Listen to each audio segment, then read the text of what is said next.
These recent elections.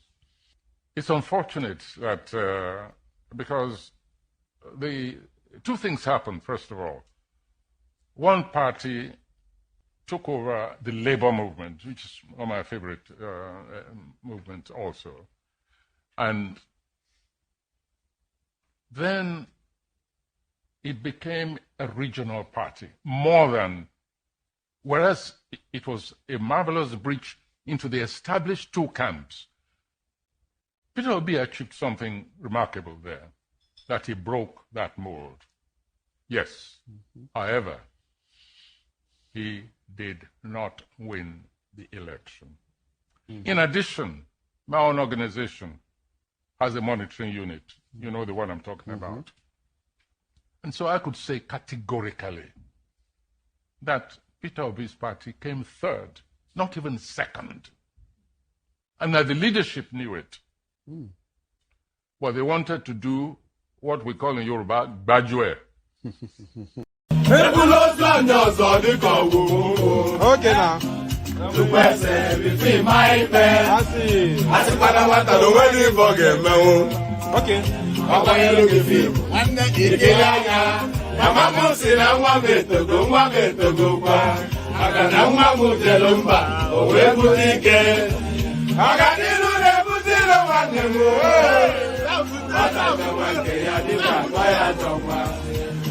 Ẹ̀jẹ̀ mi ni ẹ kí n gbọ́, àkọ́bí ewé ayò, ewé tún méje, ìtún ló ní ọ̀tún ẹ̀ ṣe, ìfà ló ní kan fà ẹ̀ mọ́ra, àìbínú gbogbo àtàrẹ, gbogbo méjì ọkà bàbà, gbogbo mẹ́ta ọkà wáṣẹ́, orí ló túmọ̀ ẹ̀dùn, gbogbo ọ̀nà ní túmọ̀ ẹsẹ̀.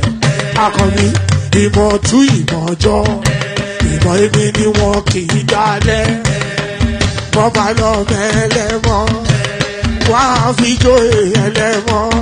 Akọni wọ́n bá lọ gbé fèrè, wọ́n á fi jó ẹrùkù. Bọ́wọ́ wọn bá tẹ̀lé, wọ́n á fi jó aláré. Àwọn mẹ́tẹ̀ẹ̀ta parapọ̀. Wọ́n wá jọ ń pẹ́ mọ́, ẹ̀ẹ́mọ́ olóko jẹ. Wọ́n ń pa Akíntọ́lá, Akíntọ́lá ọmọ Ògún. Wọ́n ń pàdé Ìyọ̀dà, ọmọ Àtàràbọ̀bà. Àkọ́bí wọ́n ń pàdé Ṣàtàdàdẹ, ọmọ ọba Ìjẹ̀bú Mèrè. Aṣíwájú odò gbólùkẹrẹ, ajagun lólòdì ọ̀run. Tó o bá ṣe pé tìyẹ, tó o bá ṣe pé tìyẹ, náà bá ń darí jọ wí.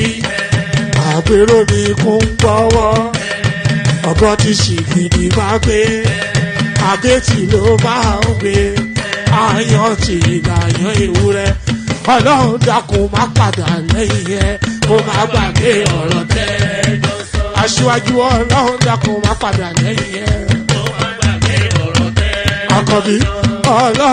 When you go to major banks, they leave as if they are in the jungle.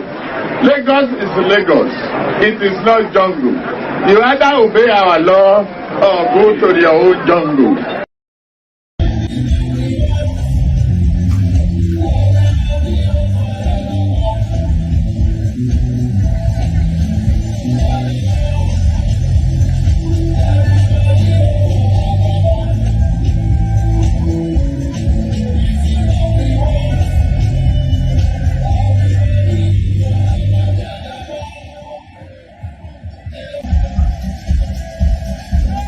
Ayandaba, ayandaba, ayandaba, ayandaba. Ayandaba, ayandaba, ayandaba, ayandaba. Asim ayandaba, ayandaba, ayandaba, ayandaba. Wanam ayandaba, ayandaba, ayandaba, ayandaba. Susu, baby, subramia. Subramia, Soko sunu baby subramia, Soko sunu baby subramia, Soko sunu baby subramia, Ejemo, Anamana, Ejemeje, Anamana, Wanamejemo, Anamu, Paratuba Dodri Chukuma, Tukutuba Dodri Demo, Eguma, para chuba jodiri chukuma duku chuba jodiri ndị mmụọ obodo jisi ike n'ụbọchị eruona oyibo it is everyone befere ayandaba ayandaba ayandaba ayandaba ayandaba ayandaba ayandaba ayandaba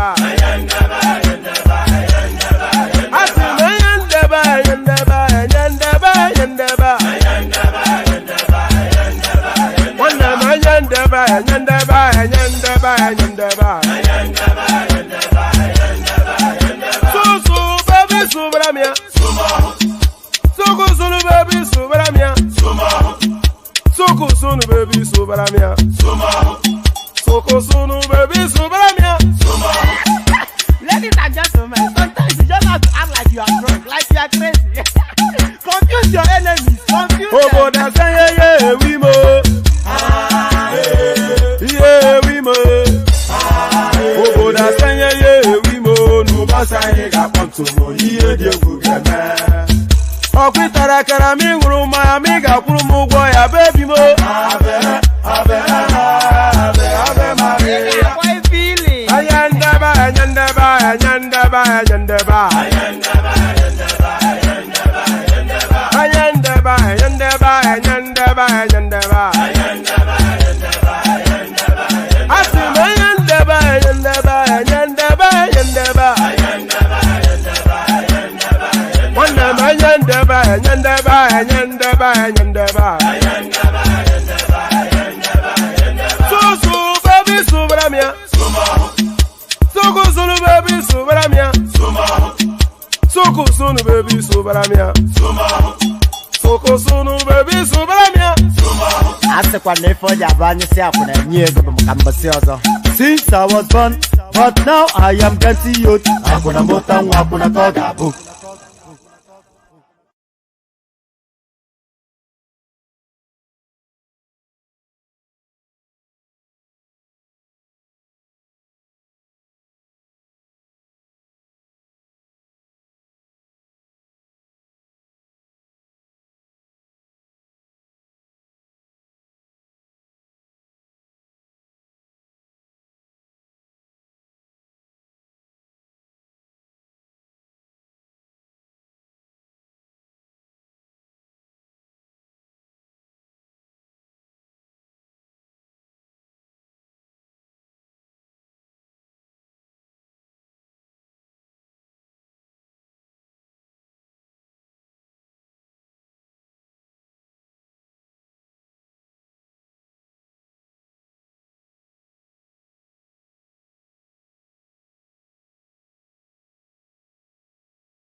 Obunu gini kama chozunu Imana chukwa kosi womo Onyele miu Nyelu yumi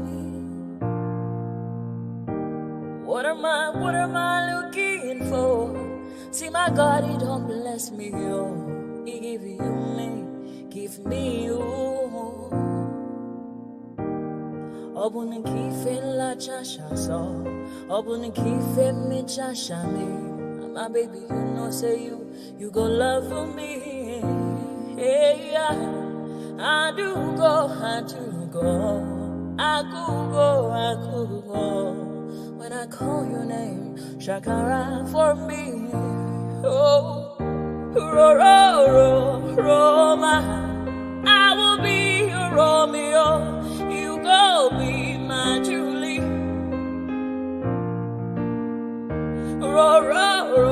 Roma, I will be your Romeo. You go be my Julia. Oh, give me your love and I'll go run away. Show me your love and I'll go use you play. Carry me, go me, I go follow you away. Follow you, they go. Maka Munagi, me and you. Okwa Munagi, my baby, and me and you. Me and you. Okwa Munagi, my baby, oh. Obuzi kife la chasha so, obuni kife la chasha me oh. My baby, you know say you go love me. I do go, I could go. When I call your name, Shakara for me. Oh,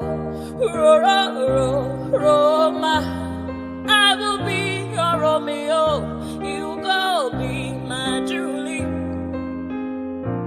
Yeah. Roma, I will be your Romeo. You will be my Julia. Oh, Roma, I will be your Romeo. You will be my Julia.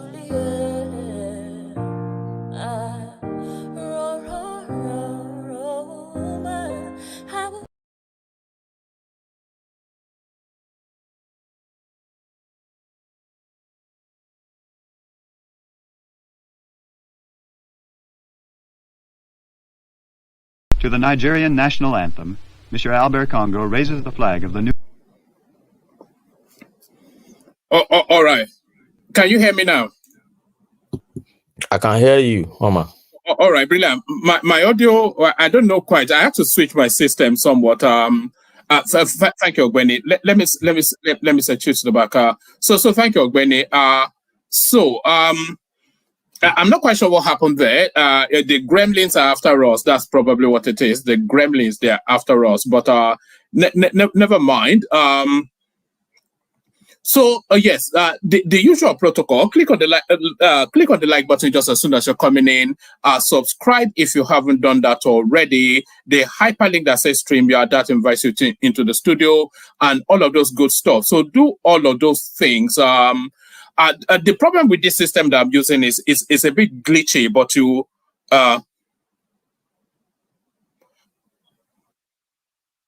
Oh, all right. I'm not quite sure what you mean by that, illegitimate. But the system is a bit glitchy, but you have to endure. So let's just manage it for whatever it is. I'll sort it out by tomorrow. So good day to you. Good to be in your company. And how are you all? So good day to you. Good to be in your company. And how are you all? So I have so much stuff to go through. So let's just launch straight into it. We'll launch straight and immediately into it. And we kick it off with this one. So we kick it off with this. So we kick it off with this one. Let me know if you can still hear me, because I'm going to have to switch my system around again. Can you still hear me? Yeah, somebody indicate if you can still hear me. Can you still hear me, Wendy? Yes, Mama. Can people still hear me? Yes, Mama. Mama. Can you still hear me? Yes, we can hear you, Mama. Yeah. All right. So let's launch straight into it, and we kick it off with this one. Invest in Lagos State at your own peril. Mogalu's wife fights citizens after asking investors to stay away from Lagos. So disappointed, yes, I am, because any and everybody knows how highly I rate Kingsley Mogalu. So hopefully this is not it is his wife. So this disappoints somewhat, because I never had Mogalu down as a jingoist. Invest in Lagos at your own peril. Mogalu's wife fights citizens after asking investors to stay away from Lagos. So why would she do that? Mariam, the wife of the young Progressive Party YPP presidential candidate in the 2019 general elections, Kingsley Mogalu, exchanged words with citizens after being heavily criticized for warning investors to stop investing in Lagos. Correspondents report that this follows the recent demolition of a section. Okay. So I see where we are now. All right. Mariam, the wife of the young Progressive Party YPP presidential candidate in the 2019 general election, Kingsley Mogalu, exchanged words with citizens after being heavily criticized for warning investors to stop investing in Lagos. Correspondents report that this follows the recent demolition of a section of landmark beach, the Mami Chala Beach Lifestyle, in the state, to pave way for the Lagos-Calabar Coastal Highway. According to the Minister of Works, Dave Umahi, the demolition began after the inspection of kilometers 13, 16, and 20 to ensure the most economical and viable way to access the coastal roads without much damage. He stressed that the demolition would affect several structures and added that compensation would be provided. Reacting to the demolition, Mogalu's wife, in a post on Twitter on Wednesday, said anyone investing in Lagos does that at their peril. So there it is right there. It's shocking. So actually, let me go again. Apologies, but let me go again, because I want to speed through it. Mariam, the wife of the young Progressive Party YPP presidential candidate in the 2019 general election, Kingsley Mogalu, exchanged words with citizens after being heavily criticized for warning investors to stop investing in Lagos. Correspondents report that this follows the recent demolition of a section of landmark beach, the Mami Chala Beach Lifestyle, in the state, to pave way for the Lagos-Calabar Coastal Highway. According to the Minister of Works, Dave Umahi, the demolition began after inspection of kilometers 13, 16, and 20 to ensure the most economical and viable way to access the coastal roads without much damage. He stressed that the demolition will affect several structures and added that compensation will be provided. Reacting to the demolition, Mogalu's wife, in a post on Twitter on Wednesday, said anyone investing in Lagos does that at their peril. She wrote, "Invest in Lagos at your own peril. Best practices requires adequate and sufficient compensation for affected properties. This should be vigorously pursued." So I think the government has already indicated that I think the compensation is actually already ongoing. So, but invest in Lagos at your own peril, but much to your chagrin. Don't invest in Lagos at your own chagrin. So you don't invest in Lagos and then come back in 10 years' time and try, and then see if you can afford to. She wrote, "Invest in Lagos at your own peril. Best practices require adequate and sufficient compensation for affected properties. This should be vigorously pursued." The post generated mixed reactions as some Nigerians knocked Mariam over the comments, further leading to an exchange of words and insults. So, of course, it's insults. The regulations on that social media space is almost an inevitability now, the way Nigerians carry on. So, I'll just give you some of the exchanges. So, this is from Adex Smith Jr. It says that this is what we want in Lagos. A Lagos that will be unattractive for, yes, it went in that direction. It went in the direction that you suspect that it might go. So this is what Adex Smith Jr. wrote. This is what we want in Lagos. A Lagos that will be unattractive for Igbos to come live in. So that's what he said. Another person, take your investment to your land. Enough of emotionally blackmailing us. We don't need illegal investors like you. So I don't think Mogalu's wife will be an illegal investor. So this is from a Chukwudi Opa. It says, thank God, invest in Anambra. Igbos are relocating our space, our spare part businesses and baby factories to the east. So I'm not quite sure. I suspect that this Chukwudi might well be a Tunde in disguise, because I'm not sure what it means by baby factories. I'll give you just a couple more. Another chancer said, it says, at some point, your husband, Kingsley Moghalu, wanted to become the president of Nigeria. This is not how you speak on matters currently heating up the nation. This is completely sad. You are not just another random Twitter user. You are Mr. Moghalu's wife, FGS. For goodness sake, I suspect that means. Last one, it says, this is why my uncle, who is in Europe, has refused to buy any property in Lagos, despite the persuasion. He's buying all his properties in Delta. Well, good luck to him. But it's just anyway. Well, good luck to you. You put your money where you feel it best serves you. So this is Leke. This will be the last one. Your type is the reason why some can't. Anyway, it goes in that direction. I don't want to read anymore. But the level of toxicity that you expect that sort of commentary will engender is the level of toxicity that it did engender. So let's go from that to this one. I'll give you this one as a headline. Federal government. Okay, I might well give you a readout off the back of that one now. The federal government on Wednesday commenced compensation of people whose buildings and structures are affected by the construction of the 700 kilometers Lagos Calabar Coastal Way. So does it take us to a video? I suspect they may well do. Let's see. If it's a short little video, we might just play it. All right, let's see. How many minutes will this be? Let me give you this. So this is the compensations now being paid. Dave Umahi, very much now the money man in Nigeria. Your Majesties, the Kabiyesi Can you hear anything? Kingdom, and the Kabiyesi it's not giving me anything in terms of volume. And their representatives. No, it's not giving me anything. So let me leave it there. So it says, the federal government on Wednesday commenced compensation of people whose buildings and structures are affected by the construction of the 700 kilometers Lagos Calabar Coastal Highway. The Minister of Works, Dave Umahi, who disclosed this at a stakeholders meeting in Lagos, said the government is commencing the payment of is commencing the payment is commencing the payment worth 2.75 billion naira, spanning channels 0 to 3 today. So they are paying as they are destroying along, I suspect. I wish to flag off the compensation of channels 0 to 3. So from ground 0 to ground 3, in a total sum of 700, not 700 though, in a total sum of 2.75 billion naira, Umahi said.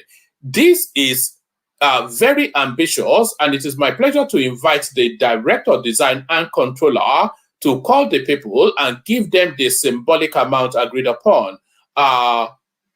1 p.m. today, you will all get your alerts as agreed. So they'll give them so that's the symbolic checks, not this checks though. That's the symbolic checks being given out to the people being compensated, and of course the money is to be electronically transferred. So that's the compensation taking place right there. So this is just a quick throwback to February last year. We had the United States said that the election reflected the will of the people, and it looks as though ECOWAS concurs. ECOWAS hail free, fair, credible election outcome in Nigeria, Liberia, Senegal. So the endorsement continues to come in. Let me take you to this one. Africa's top 10 richest cities with highest millionaires by population. So let's say now, Africa's richest cities with highest populations are by millionaires. So we want to say, I took a peek, and I think it's I think number one might well be a Nigerian state, but maybe not the one you suspect. So the 10th, the city at number 10, cities with the highest number of millionaires, and I think we're talking dollar millionaire, proper money, I think. Yes, dollar millionaire. So yes, at number 10, the city with the highest number of millionaires, Pretoria. So Pretoria, followed by Casablanca. I think Casablanca, is it in Egypt or Morocco? Where is it? Where is it? Yeah, Morocco. So yeah, followed by Morocco at number 9. Number 10, the Garden Route. So I don't know where the Garden Route is, but we'll find out. That's in South Africa. So South Africa too now. Durban, Umhlanga, and Balito. I might well send this to Kaizo. Maybe he will wrap a session around it. Neighboring towns along the South African Natal coast. So yes, still South Africa. The Cape Windlands. So that's almost certainly South Africa as well. So, and then of course, Lagos comes in there with the highest number of millionaires. More millionaires in Lagos than in more dollar millionaires in Lagos than in that's Cape Windland, not Cape Town. So more millionaires in Lagos, but there are more millionaires in Nairobi than there are in Lagos. That quite surprises me. I didn't even know there were any millionaires in Nairobi. More millionaires in Cairo, number 3, and then Cape Town, South Africa. But wait, you'll be surprised to see this space. Some people will whoop, and some people will holler. You'll be surprised to see the space that has the highest number of Johannesburg. I thought I saw that an Eastern. I may have misread that, but there it is. So there's more wealth in South Africa, at least more wealthy people in South Africa than there is in Nigeria. But I thought I actually saw a southeastern state when I first read it earlier on. But so that's that one. All right. So this one now. Stop inciting Igbos against Tinubu. Umahi fires Peter Obi. So I'm not going to read that one out because there's a video clip that goes with that, which I'm about to play you in a moment.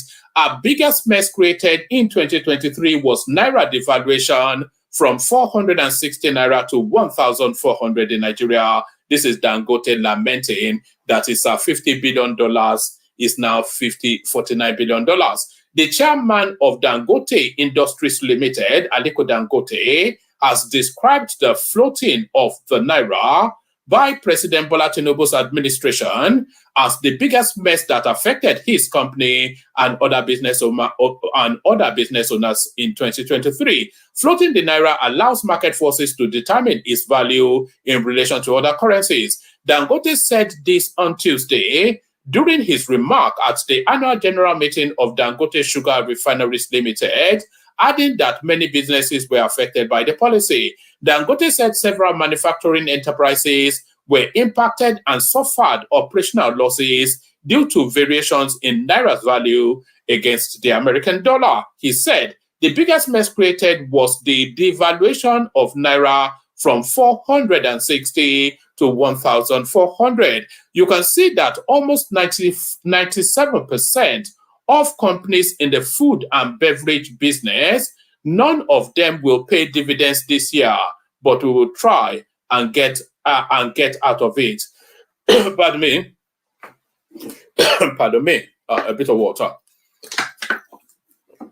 And by the way, we are not seeing those super chats stream in. We did agree 5 super chats per session. Ayo kicked it off. Richard followed, but then it looks as though everybody else are hiding their faces. Right. Yes, you can see that almost 97% of companies in the food and beverage business, none of them will pay dividends this year, but will try and get out of it. Shortly after Tinubu implemented the policy, the country's prominent billionaires Dangote and Abdul Rashid Rabiu, who were listed amongst the 500 world's richest men, both lost $5.85 billion. Data available to Bloomberg Billionaire Index, BBI, a daily ranking. I'm going to actually go check that. I never knew there was a daily ranking of billionaires. you know, there's this thing that that daily ticks. Let me see if I can find it. I never knew that this. Let's see. I wonder if it indexes in real time. Let's see. Hold on one second. I just the curiosity got the better of me there. All right. As of May so it updates in real time. Let me just show you this quickly. This updates in real time. So the richest person in the world, Bernard Arnault. So it's a Frenchman. Total net worth 202. I thought it would be the Rothschilds, and if I don't see a Rothschild here, then no. This is an incomplete. It's an incomplete list, because you expect the small hearts. You know the people they call the small hearts. You should know. You expect them to be at the top of the list. So Bernard Arnault, Jeff Bezos, Elon Musk is not the richest man in the world anymore. Apparently, Mark Zuckerberg, number 5. Paltry $149 billion, Bill Gates, etc., etc. So I wonder where the Nigerian comes in. Unbelievable. No, not in the top 50, nowhere even close. But so yeah, no, that's just a little aside. Where was I and what were we doing? Let's see, where was I? What were we doing? Okay. Okay, yes, we were here. Data available on the Bloomberg Billionaire Index, BBI, a daily ranking of the world's richest people portal. So anyway, Dangote claiming then that the naira devaluation really messed him up. So there's that one. Lagos Calabar Highway. So this seems like a topic that is not leaving the headlines anytime soon. Lagos Calabar Highway landmark has no claim to 250 meters shoreline. This is what Babati was explaining, and Kulata, just as early as yesterday. Lagos Calabar Highway landmark has no claim to 250 meters shoreline. Umahi. Okay, it's not a long read, so let me speed through. The Minister of Works, Senator Dave Umahi, has stated that Landmark Africa has no claim to 250 meters shoreline, which is part of the right of way for the Lagos Calabar Coastal Highway being built by the federal government. He stated this during the demolition of properties at the beachfront of the Landmark Resort, where he accused the owners of the property of playing politics and pandering to public sentiments. Senator Umahi stated that the federal government made efforts to spare the properties of the company, noting that the core of the facility was spared. He said, no claim for Landmark. He has no claim. We spared all his infrastructure. We don't pay for shanties. The shanties are...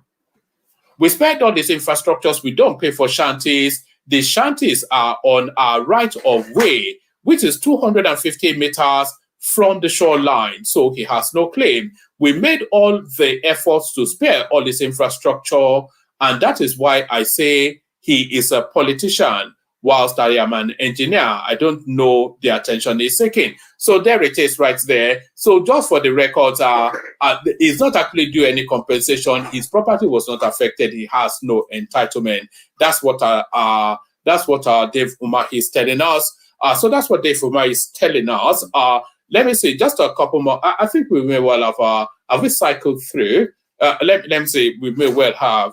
Let's just say, ding dong ding. All right, let me bring you this one. I'm only really bringing you this. No, I didn't want to bring you this one. There was a particular headline that I saw that a northern girl had the highest scores in our school exams in Nigeria, which goes against the grain of the prejudices that we have. Yes, so there's that. Oh, okay. Let me play you this clip. Still a few clips to play you. So let me take you to this one. We kick the clips off with this one. It brings me to some of the comments made by my brother, His Excellency P2B. Brings me to some of the comments made by my brother, His Excellency P2B. I'm not supposed to comment about it because some people have already done the work. And I spoke what Arise brought to say courtesy channel, and they were bringing, similar scenario when His Excellency P2B was governor, and he made a statement. He said, any infrastructure that stands on the way of road construction must go, and there will be no compensation paid, quote and unquote. That's what he said. But look at me, by the human face of Renewed Hope Agenda Administration, we are even paying for people that are illegally staying on the coastline and do not even have, valid infrastructure and valid documents. That is messy.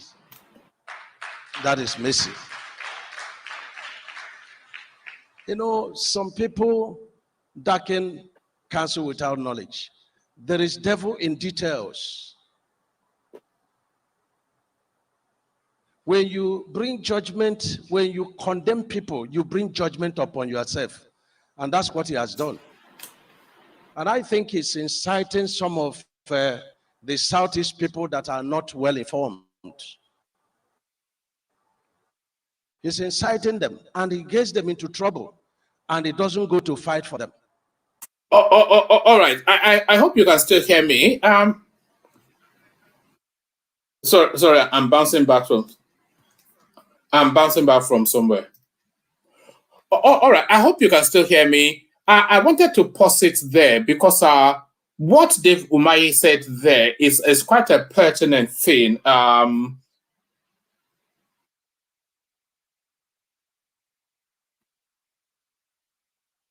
So I was just reading what Pansat was saying. Pansat, of course, on a special diet. It's quite pertinent what Dave Umahi is saying there. He's telling us then, and I'm glad that it's a Southeasterner saying this, that the whole of the obedient movement. Listen again, because I'm going to scroll it back. What Dave Umahi is telling us there is that the whole of the obedient movement is nothing more than ethnic jingoism, which we've always said, which everybody knows as well, but it carries more potency when a senior voice from that space tells us it. It's not that we don't know. We know, they know, we know. Everybody knows what is going on. The whole of the obedient movement is ethnic jingoism. We all know it. We know it. You know it. You know we know it. We all know we know it. The whole of it. How can it be the case that the totality of Igbo land sees the good in Peter Obi, and they tell us that it's nothing to do with his ethnicity because he's a good man and he painted some school buildings in Anambra some time ago and he put all of the money? We know that it's all about tribe, because it cannot statistically be the case that 90% of Igbo land, so he's telling us it's ethnic jingoism. And so let's hear him say it again. It's inciting some of the Southeast people that are not well informed.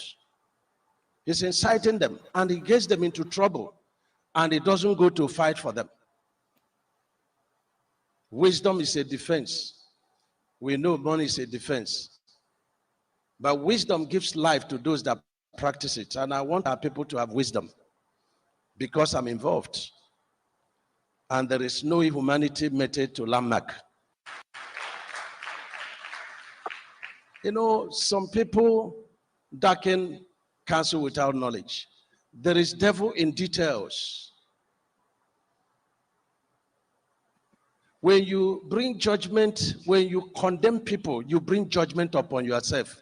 And that's what he has done. And I think he's inciting some of the Southeast people that are not well informed. He's inciting them, and he gets them into trouble, and he doesn't go to fight for them. Wisdom is a defense. We know money is a defense. But wisdom gives life to those that practice it. And I want our people to have wisdom because I'm involved. And there is no humanity method to landmark. That matter should be buried because I was there. And so We fought everything possible, even people. Governor Obi ordered the demolition of the Premier Brewery fence, which has led to the delay in the rehabilitation of the road. The governor says the fence has to be brought down to enable government to expand the road, which he described as critical to the people of the state. The governor was in Onitsha to inspect the ongoing construction and rehabilitation of Premier Road, which is abandoned by previous administrations in the state.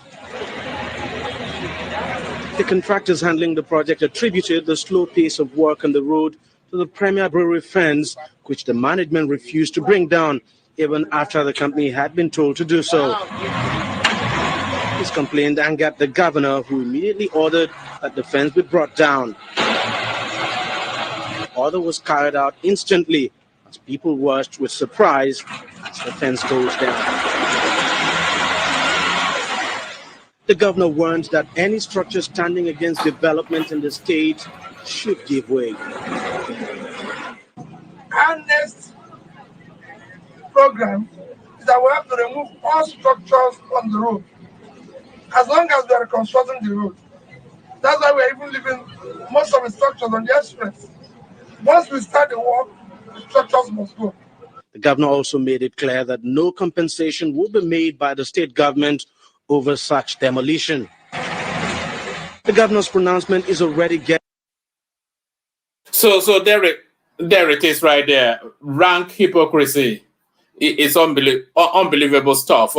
So there it is right there. Rank hypocrisy, unbelievable stuff. A couple more clips. Let me play you a couple more clips. This one is on a lighter note. It's still within that Dave Umahi parameters, but this one is on a lighter note.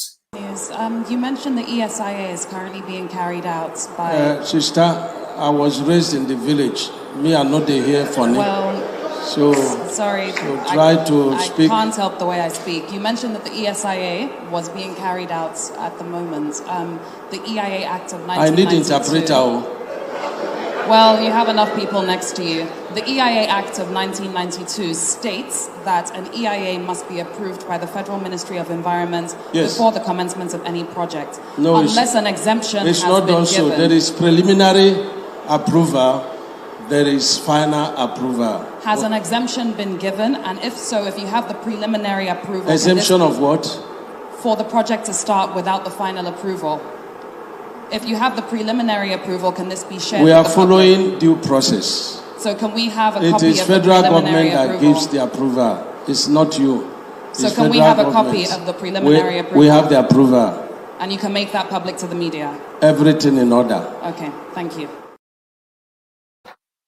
All right, Brian. So that's Dave Umahi mocking the phone of whoever that journalist was, one of their rights babes, one of Ruben Abati's babes. But the thing is, Dave Umahi was only really poking at that woman because Dave Umahi, of course, he has children all around the world. His children are internationally schooled, so he's used to that sort of phone language. So he was just wanting to prod at that lady. So that's just a bit lighthearted, somewhat something.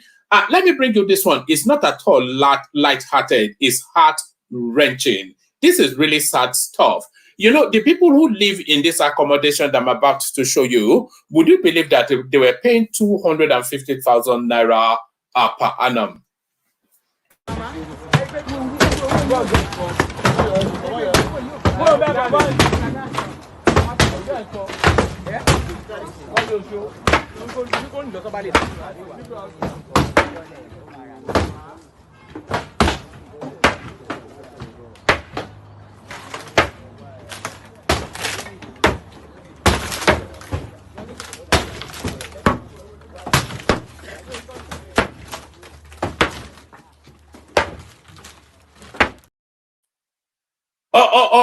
All right. Hold on. I'm bouncing back. So sorry. All right. So those are people living under the bridge. So it's quite sad actually. But then Lagos is already filled up. So if you don't really have anything in Lagos, then just don't come. Stay in your own home state and be a local champion there. Don't come and live under the bridge in Lagos. You have to feel for them, or because you won't believe that they were actually paying rent to live in that sort of a space. But there it is. That's the nature of the. It's urbanization, isn't it? It's not. It's a global phenomenon, by the way. It's nothing unique or peculiar to Lagos or Nigeria. You'll find that in Delhi. You'll find that in New York. You'll find that in virtually every other spaces. But it's just a sad indictment on the way the world is now. So a sad indictment on the way the world is now. So I think that's sufficient enough to be going on with. Still plenty of room in the studio. Anybody that wants to jump on. We play the Kegite music and the session will commence. So and by the way, yeah, let me acknowledge the super chatter so far. We did say 5, we've got 2, so there's 3 more to go. So that's Ayo, of course. You know, he always gets a mention, and that's the majestic Richard right there. Good evening, fellow countrymen and women. So that's Richard right there. So keep them coming. Keep all the funky stuff coming. All the funky stuff coming. Let me give you a little bit of a funk with the Care Guides. I was expecting to land on it before I finish that phrase, but as ever, here it is. Only water, where they see my water. Oh yes, water.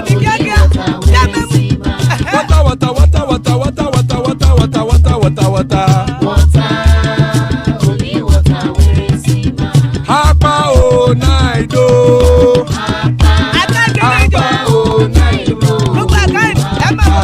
Hapa you don't come o.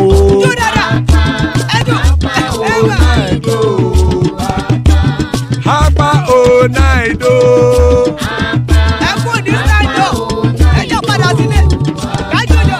Oro kẹ̀kẹ́ ẹlẹ́mù yé o. Ilé sọ́dí àkẹ́kẹ́ rẹ̀ ẹlẹ́mù rẹ̀ o. Bobby master kẹ̀kẹ́ rẹ̀ ẹlẹ́mù rẹ̀ o. Chifu Faila ti kẹ̀kẹ́ rẹ̀ ẹlẹ́mù rẹ̀ o. Eruku lẹ̀lẹ̀ ẹlẹ́mù dé. Eruku lẹ̀lẹ̀ ẹgbẹ́ ẹlẹ́mù dòde ojàre o. Eruku lẹ̀lẹ̀ Ghana ti dé ẹgbẹ́ bọ́dì o. Ọmọ ẹlẹ́yẹ ẹ̀yẹ o ó dilé o. Odúyẹ̀lá ẹ̀yẹ o ó dilé o. Petrosonama ẹ̀yẹ o ó dilé o. Petrosodúnkẹ́ ẹ̀yẹ rẹ̀ ó dilé o. Ẹlẹ́kọ̀ ọ̀run mú ìní o.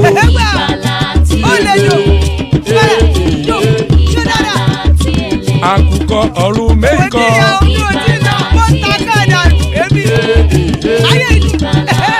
Ikú kò ní ríwà gbéṣe o.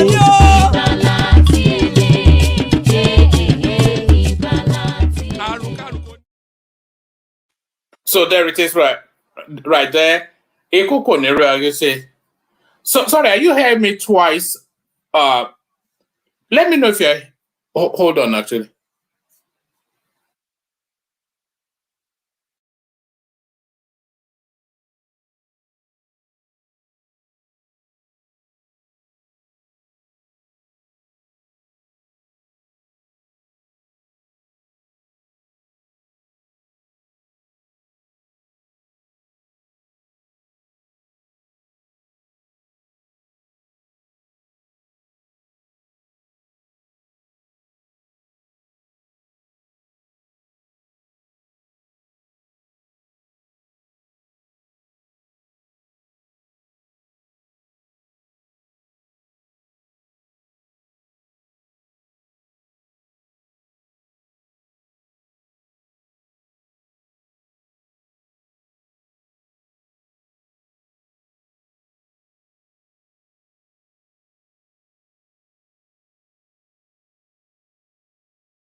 it brings me to some of the comments made by my brother,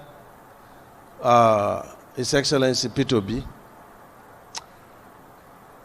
I'm not supposed to comment about it because some people have already done the work, and I saw what Arise brought, the say courtesy channel, and they were bringing, similar scenario when His Excellency P2B was governor, and he made a statement. He said, any infrastructure that stands on the way of road construction must go,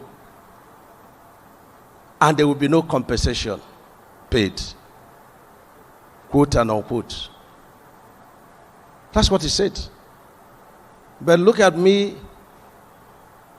by the human face of Renewed Hope Agenda Administration, we are even paying for people that are illegally staying on the coastline and do not even have, valid infrastructure and valid documents.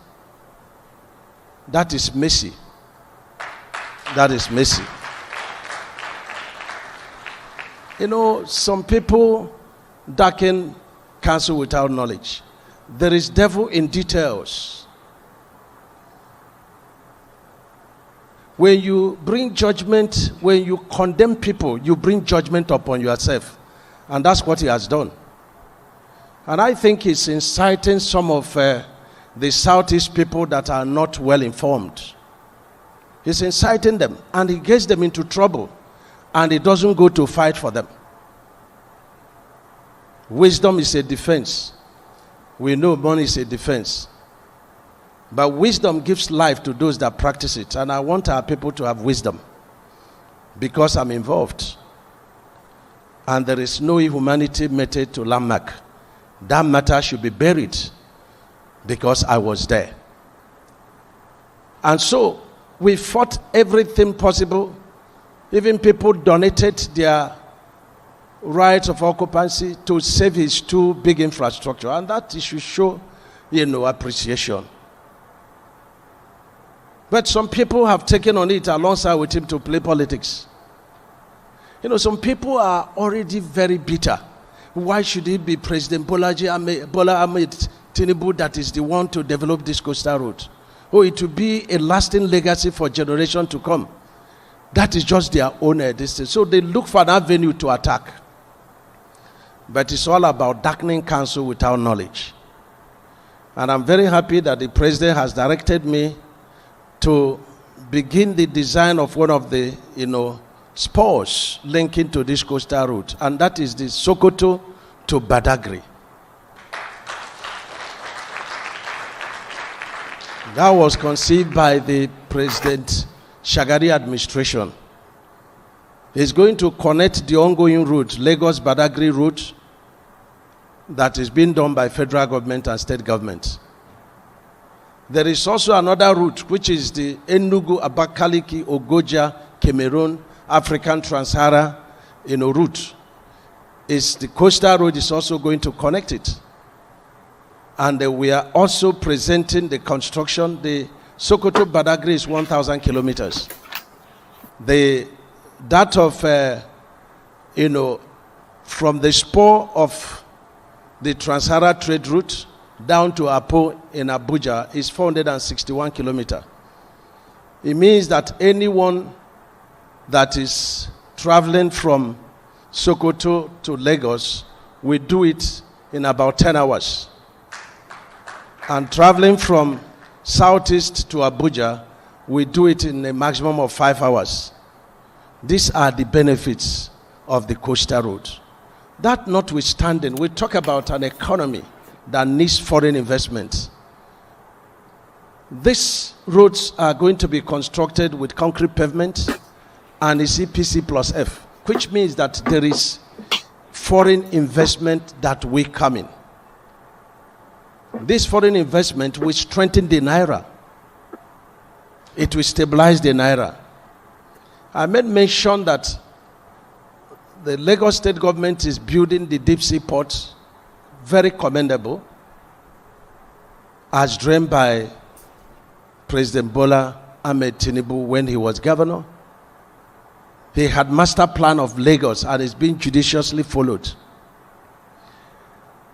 And many ship that we are paying for transloading right now from Togo, from the way the sea has good depth, we're going to be saving the money because this coastal road is going to be an evacuation corridor for that deep sea port. So no more transloading. They go straight to the deep sea port and offload it.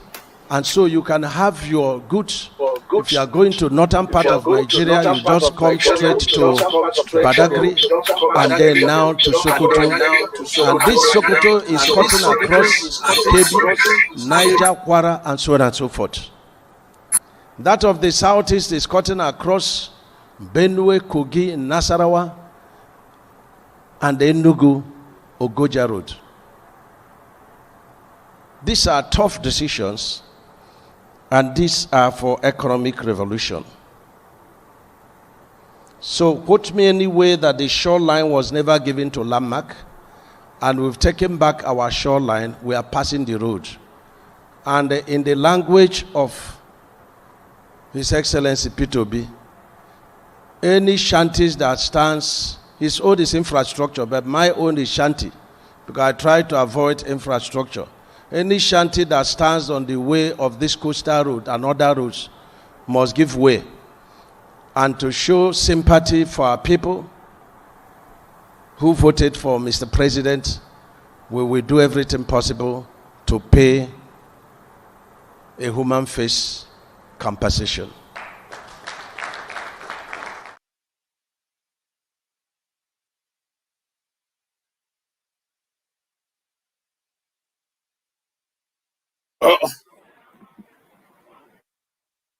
All right. Hopefully you can all hear me. I'm having a bit of problems with my system, but hopefully you can all hear me.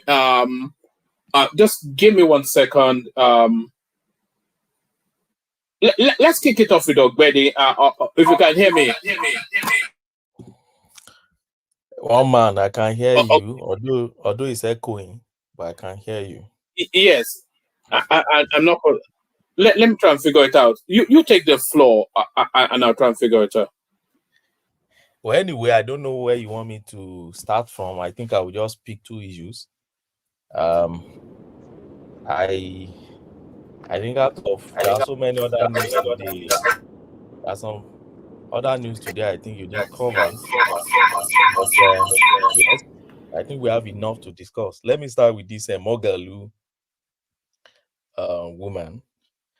Well, I don't know why. Let me first say that I think Nigerians should begin to be thanking God by beginning to see the reality of what underpins people's bellies.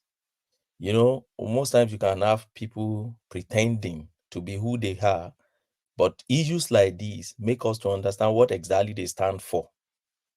Somebody like this woman, for me, it's either a matter of for Mogalu, which is very unfortunate. You know, is for me, it's either a matter of Mogalu, you know, having a wife that you cannot really control, or you're refusing to tell you, or someone you refuse to tell. Sorry, Ogbeni, can you hear me? Yes, I can hear you, woman. Is the echo still there? No. I think it's all right, brilliant. Carry on. I think we're good now. Carry on. So for me, I see the case of this Mayam Mogalu as for Mogalu, I think it's very unfortunate and sad, particularly for somebody who wants to lead Nigeria. I think Mogalu is one of the promising, you know, youth fellow that people still think one day will still lead our country. But such thing coming from his space, it's I think brings out probably what exactly the family really represents. And over time, they've been probably pretending about it that we don't really know. You know, for me, I see it as for him as either, which I've said, probably having a wife that you can't really control, or you refuse to tell about yourself. You know, I pay close attention to Mogalu, particularly when he was contesting the last time and that the previous time he contested. And his story was what actually attracted me.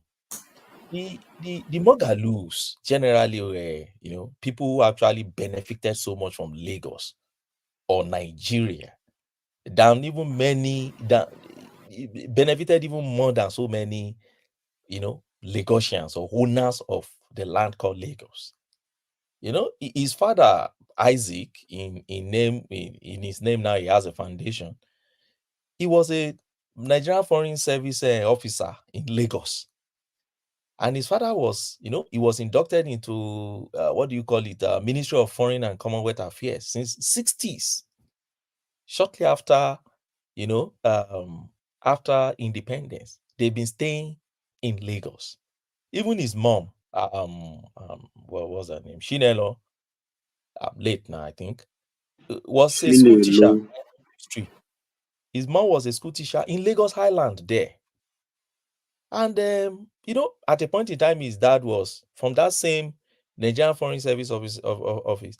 His dad was posted to Switzerland. I think from Switzerland there, they went to Washington, D.C. and all this, spending Nigerian money. He was representing Nigerian there. There were other Nigerians, of course. But, you had that opportunity and that privilege.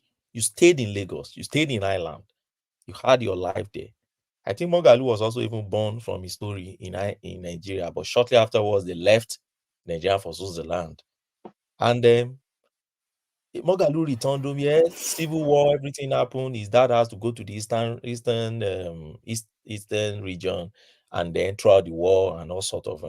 Mogalu schooled in, I think, somewhere in UNL, but he had the secondary school in Abia and others. But afterwards, where did he start his life? He had to come back to the same Lagos. This is the same Lagos this woman is talking about. Don't invest in Lagos. So why did his own husband come back? Mogalu relocated back. In fact, I think he did his NYC in somewhere in Bradley Shell in Lagos. Go and check his history. It's his own biography. He wrote it, autobiography. He wrote his own profile back then when he was contesting. And even his banking life started from Lagos. So I wonder, but sometimes when you see people, is it politicians have this way of pretending? But when they are not in power, observe what they do, observe what they say, observe their demeanor and disposition. That is exactly when you can know who exactly they are. For me, I don't want to use this woman as the yardstick to determine what the Mogalu stands for. And that is why I would rather put it in a way of probably a woman you can control or a woman you refuse to tell your story to. But somebody drew my attention to something this afternoon. The person said, when I was talking about this Mogalu thing, he said, go and check Isaac Mogalu Foundation, which Mogalu started, for the less privileged and others, and go and see where most of the projects, the space where he has most of the projects. I've not checked it yet, but I'll take my time to go and check. And what I want to do a quick research on possibly is the person said I should go and focus on COVID, because after during COVID-19, Mogalu roll out palliative, rice and all these things. I really want the person said I should go and check the space where Mogalu focuses palliative on. It's on record. I'll go and check it. I don't know yet. But the person was trying to, point my attention to something that if I picked little things like that and I align it or synchronize it with what this woman is saying, I will understand what the family stands for. I still don't want to make my decision now, but this is a red flag for Nigerians, to know who is. Does it surprise you just how many people that you thought were above the pedestrianness of ethnicity are suddenly turning out to? Yes. Mogalu, I would have bet my mortgage that Mogalu. I'm a fan of his now, as I suspect that his wife will be. Same with me, and that is why I said I'm a bit surprised, and that is why I don't really want to use this woman as a yardstick. It's just like Cecilia Hebrew.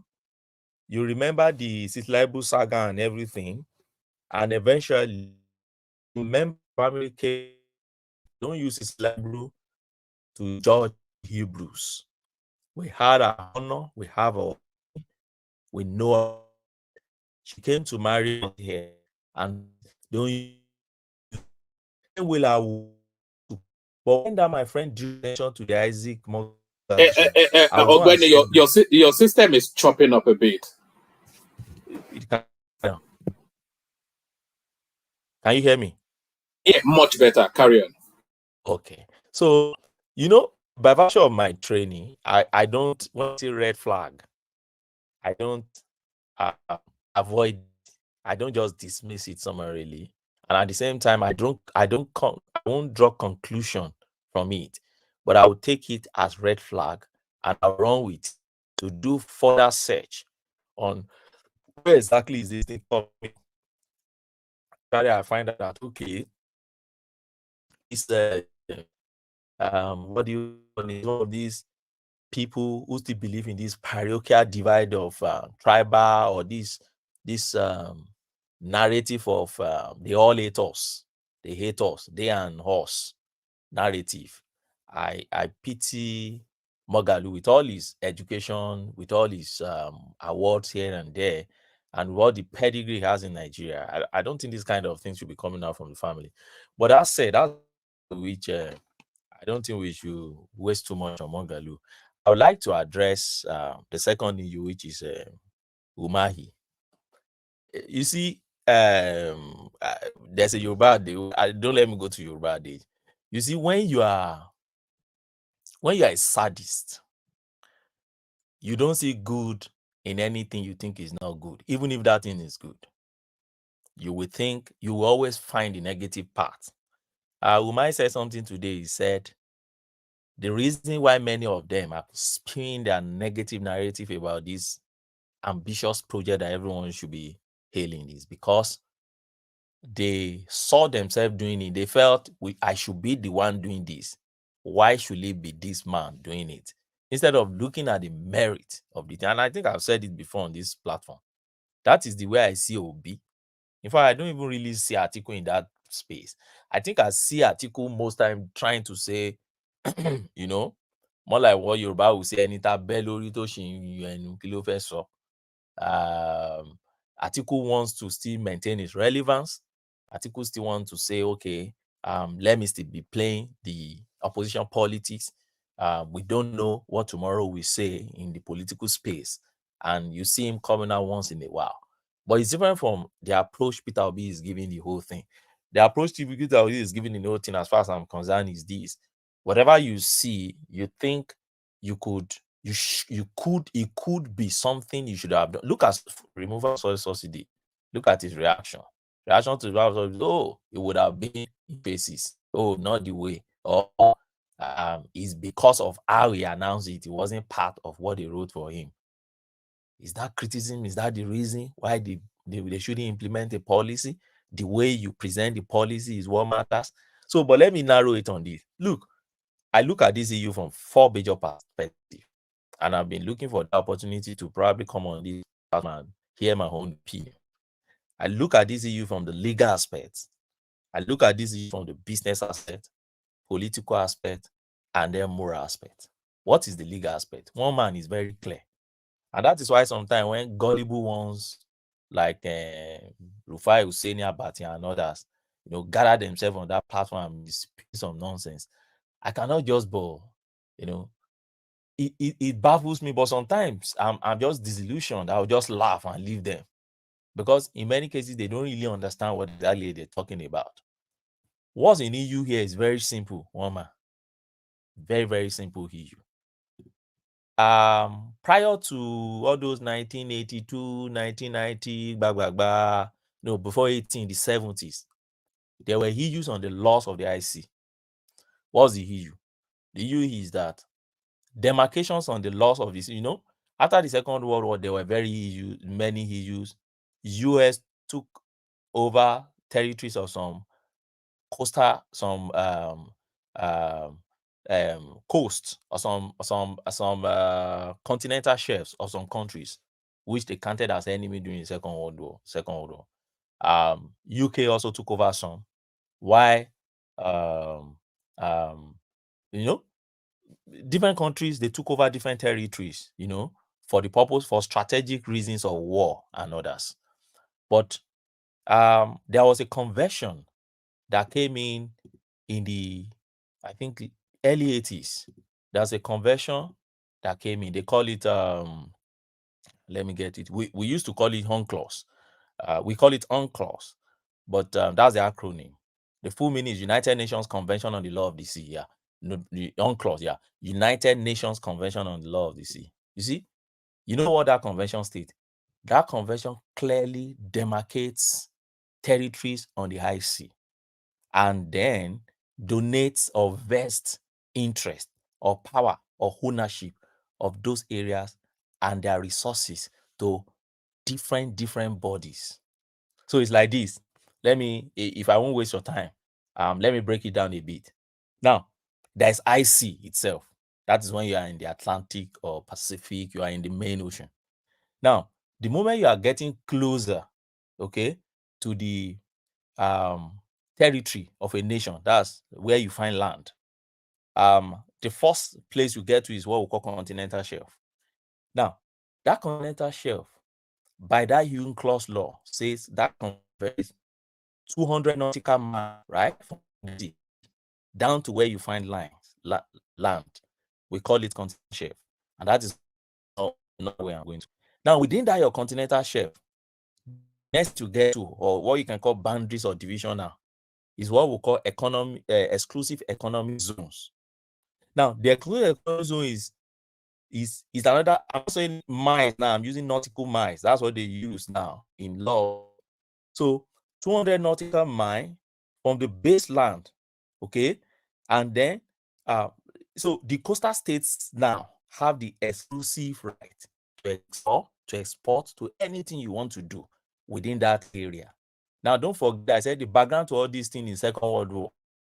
So that for me to protect my territory, the moment you are moving to 200 nautical miles from the baseline down to the high sea, you are within my territory. That is my exclusive economic zone, right? And then you have your contiguous zone, you have territorial sea. There are divisions like that. So I won't go really into it. But where I'm really heading this EU to is the legal aspect I'm trying to treat now. Where I'm heading into is this. When you now enter the territorial sea, that is within the coastal line. Don't forget Nigeria, what we practice is federalism. Federalism means there are federal components, each state. And don't forget in Nigeria, we have states that lies along our coastal line. Okay, so over times, those states took ownership or possession, don't let me say ownership, possession of those territories with almost unlimited powers. Don't forget when our Land Use Act now came in 1979, the Land Use Act vested every land in the state in the custody of the governor. So everybody started using anyhow.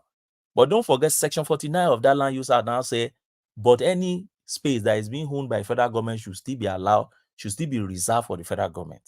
So yes, they were reserving areas where federal government have had probably what you call immediate possession of. Okay, in those times. Fast forward it in 2018, there was a judgment. Attorney General of Federation against Attorney General of Abia State. And that is the judgment you see Umahi referring to. What happened in that case? About Abia State, about 8 states in Nigeria, particularly those ones along the coastal line, they took the federal government to court and it became a serious issue, Supreme Court data. Fast forward, the decision of the Supreme Court on that is this. It's very simple. They said 250 meters from the shoreline. Okay, so once you get your water, that's, after your exclusive economic zone, your territorial, within your territorial sea, which is that 12 nautical miles now within the exclusive economic zone, into land, you now count it from there where your water stop, 250 meters of it into your land inside. State government cannot own it by virtue of Land Use Act. It takes it away from the state government and vests it in the federal government. And mind you, it's not that judgment that vests it in them. It has always been. The controversy arose then, and then the Supreme Court made the clarification that, see, this particular space, right, belongs to the federal government, and they can use it for anything as long as it's the federal government that is using it. Now, don't forget I told you that UNCLOS convention, the background to it was that way. Ogwene, I think the audience are saying they are getting intimidated by the legalese. Give us the idiot's version, not the. I know you're a lecturer, but give us the idiot's version of it. No, one man, you see, the point to this is this. Everybody, many people think when Umahi spoke, they think everything is just political, or many people see it from this political and the moral aspect. But it's not. Umahi was telling you more of legal foundation. People like me, we are enjoying it though. Yeah, Umahi was telling you the legal Enjoying it foundation. too, but the audience is going over some of their heads. Like if you're watching the comment section, they are starting to pretend. Anyway, carry on, Ogwene. I think don't mind them. It's very informative, so don't mind them. Well, we have to mind them now. We have to mind the audience. But carry on, Ogwene. Those people are LFA people. Leave them alone with their own. Continue. One man, let me round off that point by saying possession of a land in law is different from ownership of a land.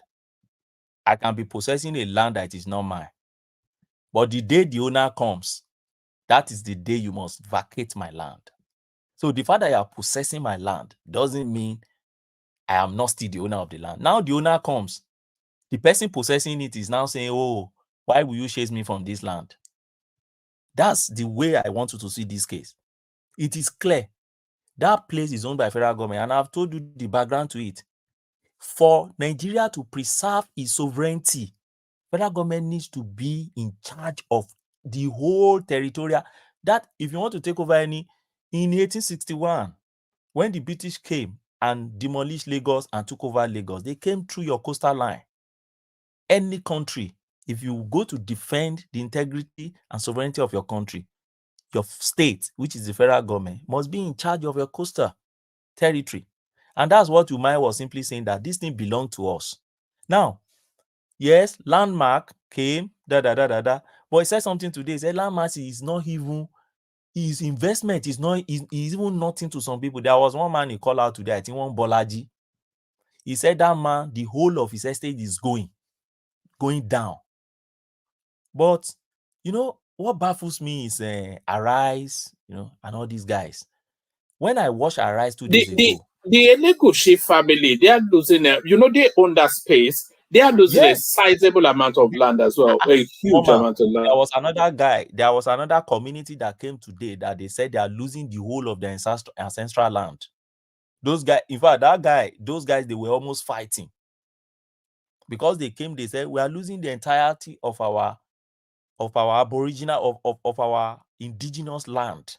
Why? Because the land, the initial plan should not go through their land. And they said they got their final say of in 1999 from the same Tinubu, and that they settled in that land because it's their ancestral land.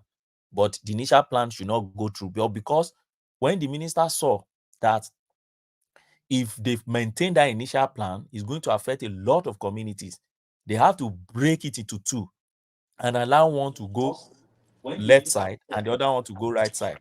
And then the one going left side, I think, is the one now that is affecting these guys. They were not originally to be affected. And the man said, Mr. Speaker, is the Oniru, not Elegushi. It's the Oniru. Yes. Yeah. Those guys came and they were almost fighting. If you see them, they were even smashing the So how much more? You're not talking about landmark. See, you know what baffles me? Let me tell you what baffles me most is I don't understand what exactly is the motive of Arise. When that young lady that you saw, that Umahi was just trying to intimidate that girl, that young lady in a report yesterday, either a day before that I was watching, she stood around a particular property that was being demolished and she was portraying it as landmark. And she was saying, oh, you can see now that is landmark, so million. And she was telling us how many thousands of Nigerians that will lose, that landmark is going to sack, that will lose their job. You would think she has all the statistics and everything. And today, Umahi was just telling us that it was shanties. So obviously, to me, what that lady was showing from the background yesterday was not. In fact, he sublet that space to private people. That is another thing, and that's why I brought in the possession and ownership. So what Landmark simply did was that, okay, you got that land. He has his own portion, a particular part of his own land that he got. Then the part that belonged to the federal government, which the state government never gave him, that was the area he now sublet to some people.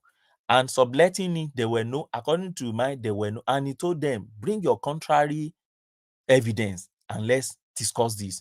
That in the whole place, he is not demolishing any infrastructure anywhere. There are shanties. And we all know what are shanties now, caravans and all these pan and all these things. That's what you are destroying. And you are comparing it, and you are not emphasizing on those ones that they are really destroying their buildings.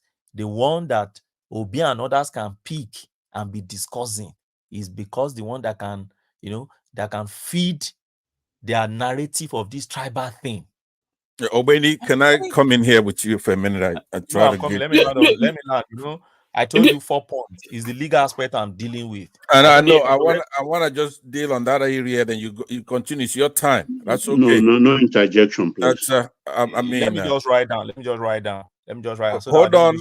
I just want to in a limited area so you can continue. Please step in. He said no. He said no. Just for the purposes of whoever has the floor gives the permission for the interjection. But carry on, Obeni. No, I would love to write down. I know Pansat now. You won't be able to conclude your thoughts. Just a little question for you. Then you continue. Yes, you won't ask questions. Yes, absolutely. You won't ask questions eventually. Let him continue. We don't want any interjection. You can ask later. Except if I don't have time to do this, then it's a lot of people here. Can you round up quickly then so we can all get in? If you don't want to interject, let one man say that you are not the one controlling the platform, please. All right, whatever, go ahead. You are just one of the panelists, please. So that's the point, one man. So my point there is this: legally speaking, of course, there is time for everybody. Right. Just wait. Legally speaking, the federal government is right. Umahi is right. They are on a firm basis. If Landmark feel legally cheated, you should go to court. You should go and test his case in court. And I'm so sorry for I just feel very sorry for the guy because the guy has not really been on the media talking too much. Should you really feel sorry for the guy? The guy has been mounting some sort of campaign of calumny against he live streams his platform. Do you know he live streams? I find it. I say I find it. It's even here. He's live streaming it almost like Snow putting a megad. This is the guy. It says save Landmark. Can you see? And it's live streaming it every single day, monitoring activities there so that the guy is waging a campaign of calumny against the state. This is a live stream that you're seeing right there. One man, you see, the man is just trying to save his business here. And that is why if I deal with the business aspect, I think I'll be able to go to this direction. I think what he's just simply doing here is probably prioritize the federal government to see his own view, prioritize the federal government to see his own view to this and try to have some concession for him in terms of probably make a redirection of their policy. That just but the tribal sentiment, brought into this issue is not really by this guy. Those who brought the tribal sentiment to this issue are the Abatis, are the Rufai Yusenis, are the Obi and others. We should just say that's the pure truth. They are not bringing all these. It's because the man is Igbo man, it's because they are the one bringing it out. They are the obedient. They are the one bringing all these issues out. That is the truth. But for me, that's the legal aspect. On the business aspect, this is what I see. Wama, like Umahi said, it is a tough decision, but it is for economic prosperity. And for me, I look at this from this angle. So, if I put myself in the shoes of Landmark, what would I have done differently? Yeah, I would have been doing the same thing Landmark is doing presently. Live streaming it, going everywhere to beg them, just to make them see reason why they shouldn't do it, go to court to get injunction, I'll be going up and down. At the same time, if I see that eventually nothing will come out from there, I will be begging them for compensation or relocation to a place where I can still get my market. Why am I saying this? For me, I think the guy's attraction to that place was that sea view. Unfortunately for him, that particular corridor, the entire line belonged to federal government. So, but because federal government has, over time has abandoned that space or has left that space over time, then the fact that you are possessing it doesn't mean that you owns it. So he's missing possession with ownership. He's mistaking possession for ownership. That's just his problem. So as it stands, business-wise for me, and if I were Umahi too, business-wise, I would think twice before I enter that landmark and even many other businesses around that side. I'll find a way. But if there is no way at all, I'm supporting the federal government to continue with their policy, because there are many projects also in the world we can cite where they've taken tough decisions like this. And today we all travel abroad and we're enjoying all this. Do you know the kind of havoc that they have caused, to businesses when they were doing many infrastructures that we go abroad today that we're all enjoying? Now, what is the political angle to it, Woman? Those that injected political narrative into this, it's not landmark. Arise TV, Rufai Hussaini, Abati, Obi, and others. These are the guys that injected, they hijacked the guy's cause and start peddling their usual narrative that, they all hate Igbos, and they put it and lace it with that tribal narrative. Boom. And throw it to the obedient, the headless. That will only be tenable. That will only be tenable if it was only an Igbo man's property that they are demolishing. But I think 80% of the properties being demolished belong to Yoruba people. That is what Umahi has shown. You see, if Umahi has just been there, probably keeping quiet, federal government is just doing their own without him coming out to be saying all these things, it would have been very difficult for us to be analyzing this thing objectively. Look at that Bolaji man. There are a lot of them that today now, they even gave some of check. I know tomorrow, you see, obedient to come out and say those guys are fake. I know now I prepare my Didn't mind. they see Esther Jaidia, the prophetess? Yeah, I saw that woman. You see, I've not come for me to, it's time now for us to start getting used, to the obedience space.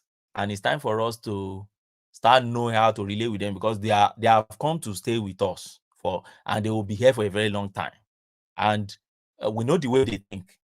So we won't be wasting our time too much to pay too much attention to the narrative.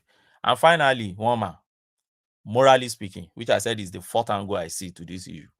If you ask me, is it morally justified to destroy landmark shanties in that place? I will tell you, I will balance it with others. How do I balance it with others? I will balance it with others by trying to look at what is the nature of havoc you are causing landmark compared to others too. For me, it will be utilitarian approach to it. Okay, if I have 100 people, we're going to offend here. This man that is crying, Mura, is the one making noise. Is he the one that will really hurt most? If he's not, then why should I now go to others and without going to him? Why should I exempt him? Because he's the one making the loudest noise? The answer is no for me. And well, I know there is no, like I always say, no moral universalism anywhere. There's moral relativism. So to some people who are landmark guys, it will be morally unjustified, because probably they will feel hurt, and naturally landmark guy must feel hurt, particularly for somebody who said he relocated from the UK and believe in Nigeria and this is happening to him. One man, I think that's all I just wish to say on this point, and Pansat can ask his question or probably wait for his own time to make his own contribution. All right, thank you very much. I appreciate that. Jack, could I please go before you, and then I would sit back and listen. Instead of asking him a question, let me just go ahead and take my turn if it's okay with you. Ajan Lekoko. No, I think you wanted to interject, didn't you? Yeah, I wanted to interject. Because after Ogbeni, I want to go to Ajibade Olamide because I think it's his first time here. And you know, we always proud. Yeah.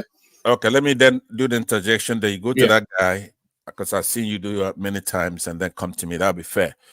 Ogbeni, thank you for your presentation. I was glancing over at the comment section. It seems like a lot of people do like your input on the platform.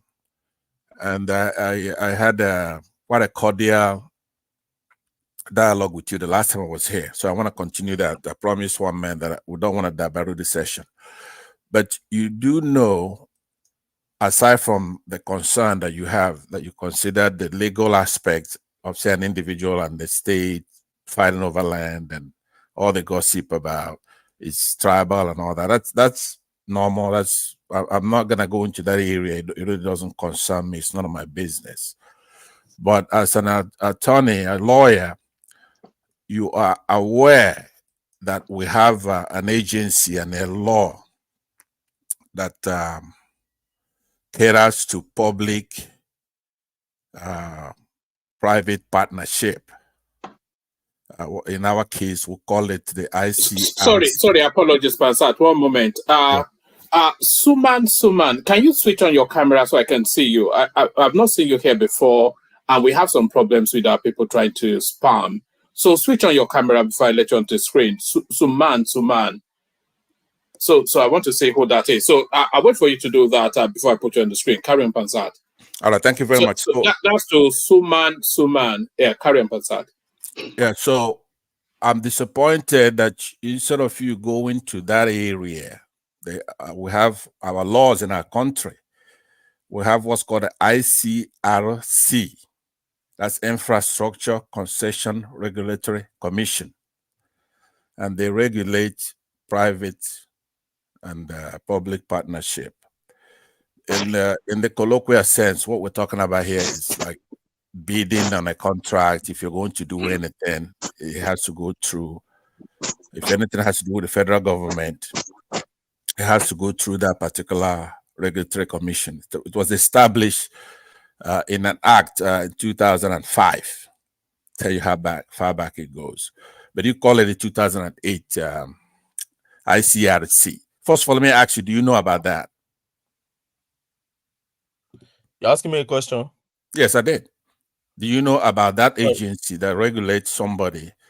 Whenever federal government is going to do anything, there has to be a bidding process, a public process. Yeah. Yes, I know it now. Okay. You think it's kind of customary in pretty much in every democracy. Of course. In the West, you cannot just assign contract to somebody, right? So now, you know that was violated in this case, and that is a big deal. It's not when people are talking about the tribalism, for example, the victim in this case is an Igbo man, but it's not really. It's all of us that are victims. Now, let me post on the private session, and I hope one man will then share with everybody who actually is who is the one that we have that owns the company, the Chagari Group. Who is he? Sheyi Tinubu is just made like a director in the company, but he's not really relevant. He's a small potato. This Chagari Group, I'll post let me give you a couple of links so you could look at who actually is benefiting, who is behind this. I also have a State Department profile on this guy, and then where are we going? An interjection is meant to be just a short little infusion into. You're taking us on a merry-go-round. What I'm doing is I'm showing you the legal aspect to this for the real serious critics. It's not the tribalists who are talking about this. Why not save that for your space? Can I ask that question? Hold on, I am doing it now. Let me do it this Can way. I answer that question for you? Because I'm a procurement man, so that's my job. Yeah, okay, but please hold on. So why don't I use this opportunity for this interjection to give you a signpost of where I want to go? Now, that'll be fair for those who are not familiar. So when it's my turn, then I'll really get down to why we should look at this with serious lenses, right? Where all of us, all Nigerians, should be concerned about. It's not a tribal thing. It's a matter of you following our laws or who's breaking the law. The law is being broken by the federal government. You cannot go doing a project and then just bypass our laws, procurement laws. It's in the books. We have an agency for that. So it's not the little tribal stuff. Yeah, I agree with Obeni on that. I don't know anything about that, about the individual story. I'm a big believer in individual rights, obviously. And he's supposed to have his right of occupancy, whatever certificate is given, right of ownership. But the question is, Dave Umahi, who is a perfidious individual, right? I notice that a lot of people enjoy people like that, a deceitful person, right? Perfidiousness is, we cannot, if you're playing one tribe against the other by being deceitful, duplicitous, unfaithful, and with infidelity, you come and they say, oh, we know you're from that tribe, but if you switch over this side, then you could just fool all of us.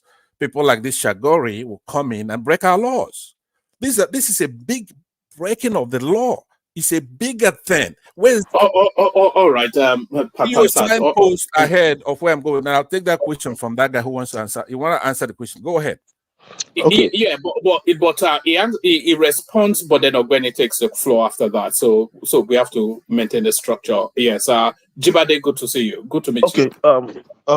Sorry guys. I'm not a lawyer, but I think I've had Umahi said side of the law, that counter what you just said now. Okay, I'm a procurement man. Okay. And now, what we need to do when we are giving out the contract, number one, it depends on there's some contract that is that have something that we call a bottleneck, and what I mean by bottleneck is there's that contract is not, or maybe that kind of material is not being produced or being supplied by a lot of people. Okay, so, and in that case, there will be a clause on that aspect that, fine, before you can do this, you could have done this, or you could have different, like previous experience on that aspect.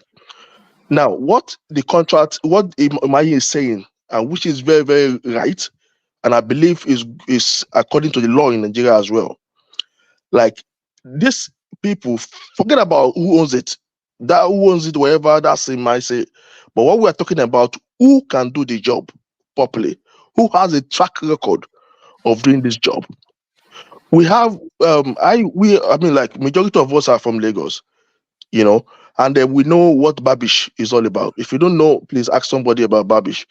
During those time, during that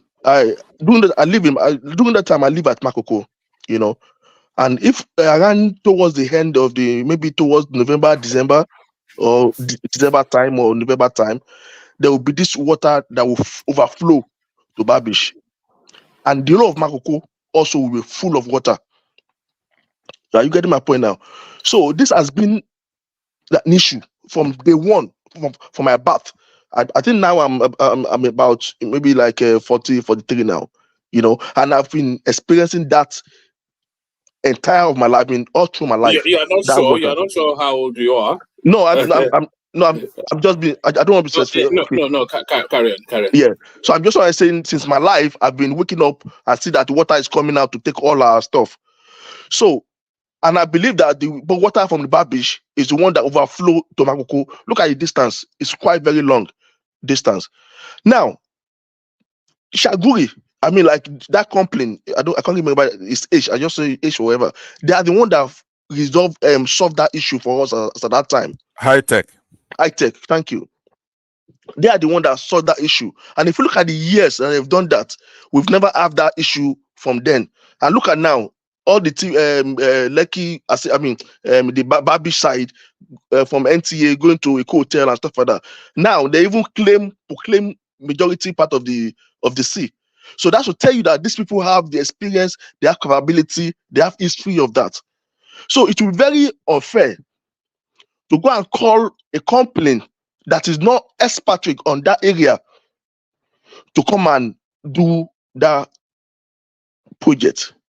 Now, if you have other company that has similar experience towards that kind of on that field, because everybody have their own specialization, their own specialization. Yeah, we know Julius Berger can do anything on the road, wherever. We know iTech can do on the sea and stuff like that. So,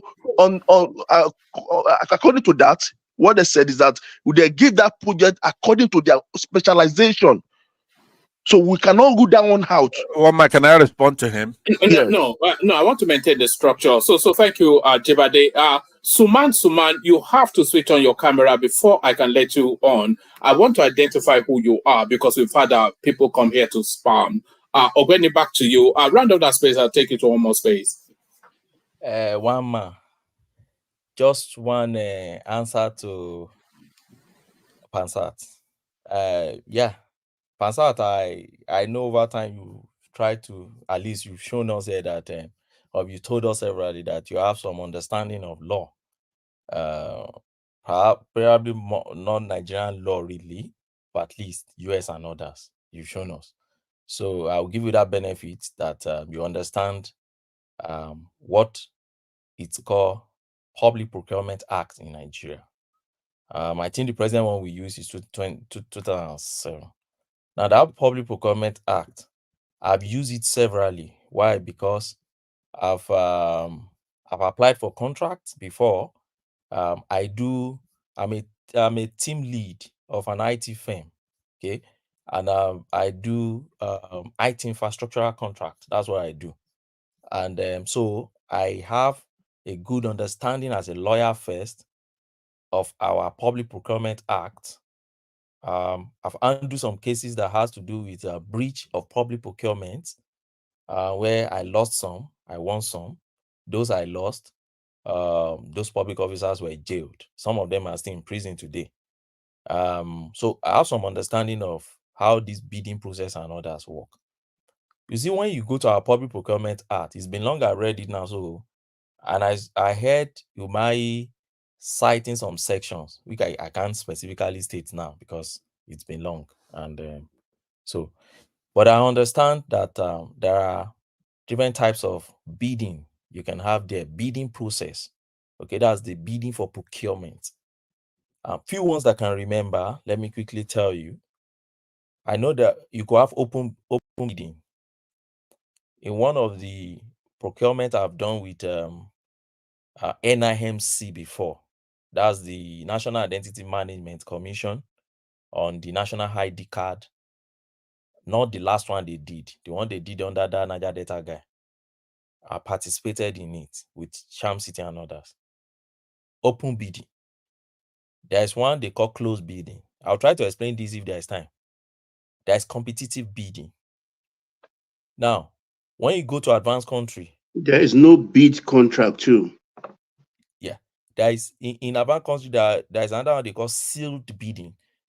The one I just did, I just had recently. Sorry, when Suman, check the check the private chat. I left a message. I left a message there. Hold on, carry on, Ogweni. Suman, that's for you. And Kadri Bakari, the same principles apply.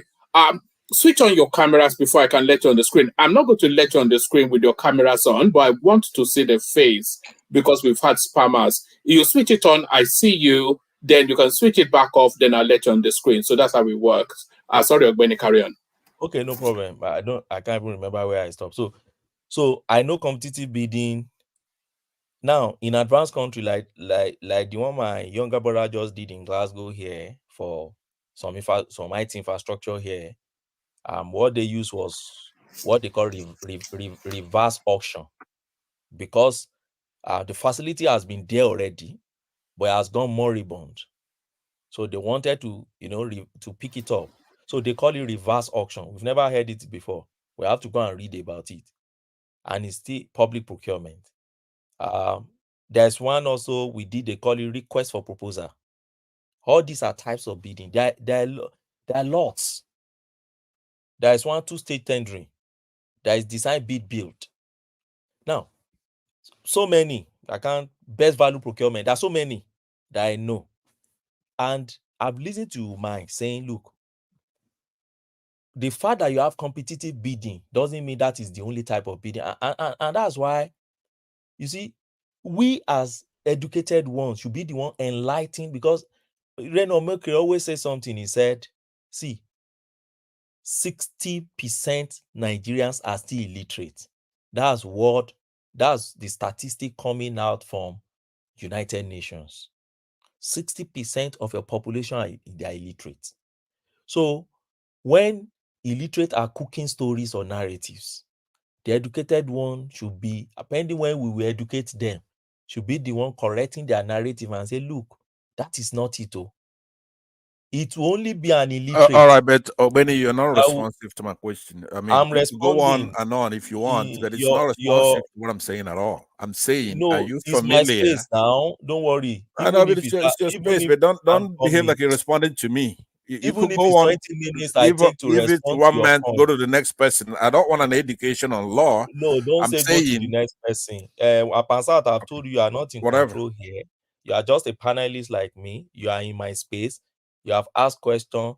If it will take me 30 minutes to answer your question, be patient enough to listen to my answer. If you don't like listening to my answer, you can mute yourself pending when I'm answering. And if I finish answering, you think I've not answered your question, you can push further.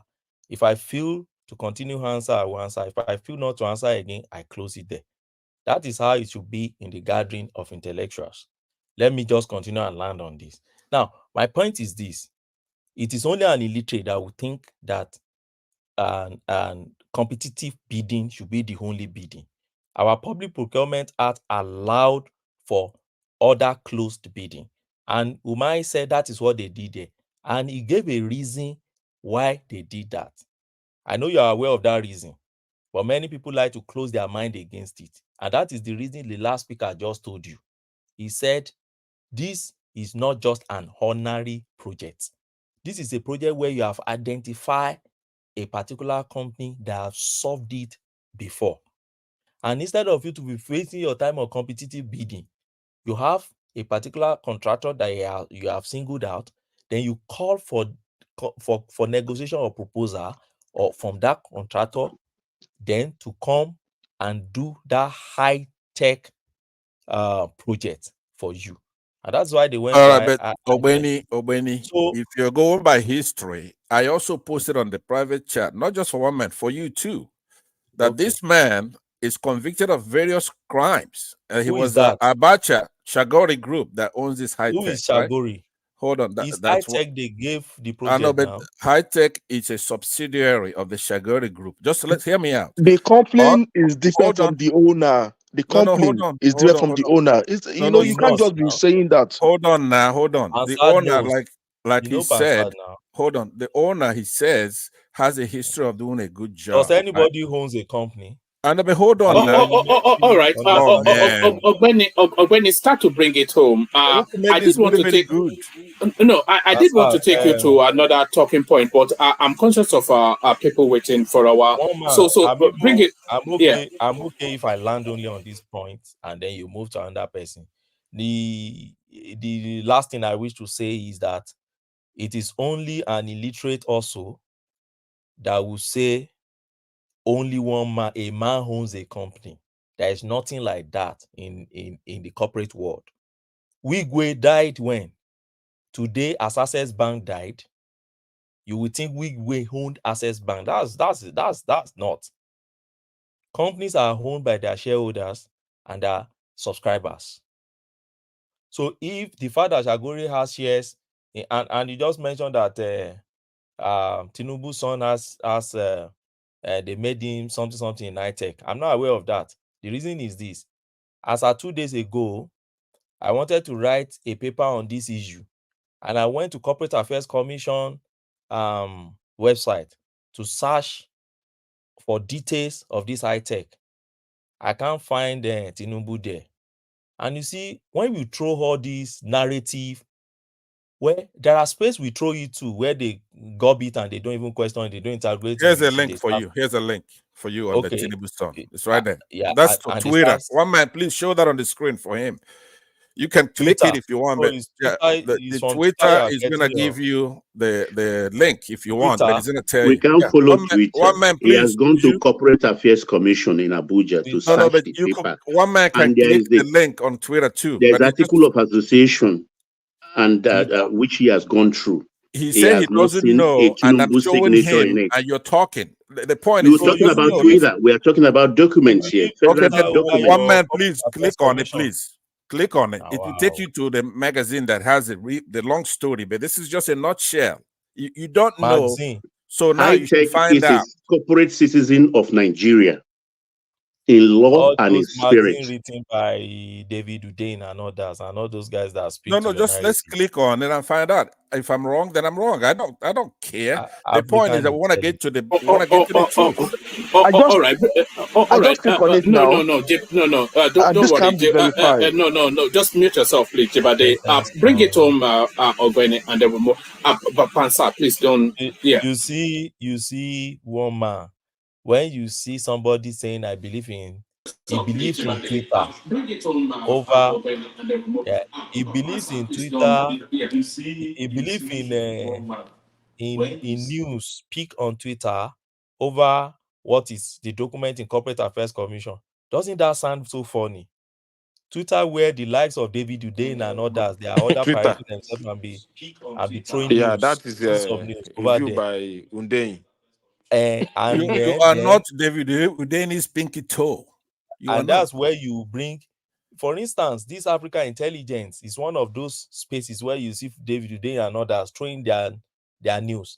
That is where I will go to pick public record that I should find in Corporate Affairs. It sounds very fun, and it sounds very funny most time when we see that this narrative are come from people in diaspora who are living in so-called enlightened society and environment. These are the things that you can't go to. Pastor stay in the United States of America. You won't go to United States Congress to go and be pending this kind of narrative. They either don't take you serious or they cite you the next day for some offenses. Because that's Africa Intelligence, not Twitter. It's Africa Intelligence on Twitter.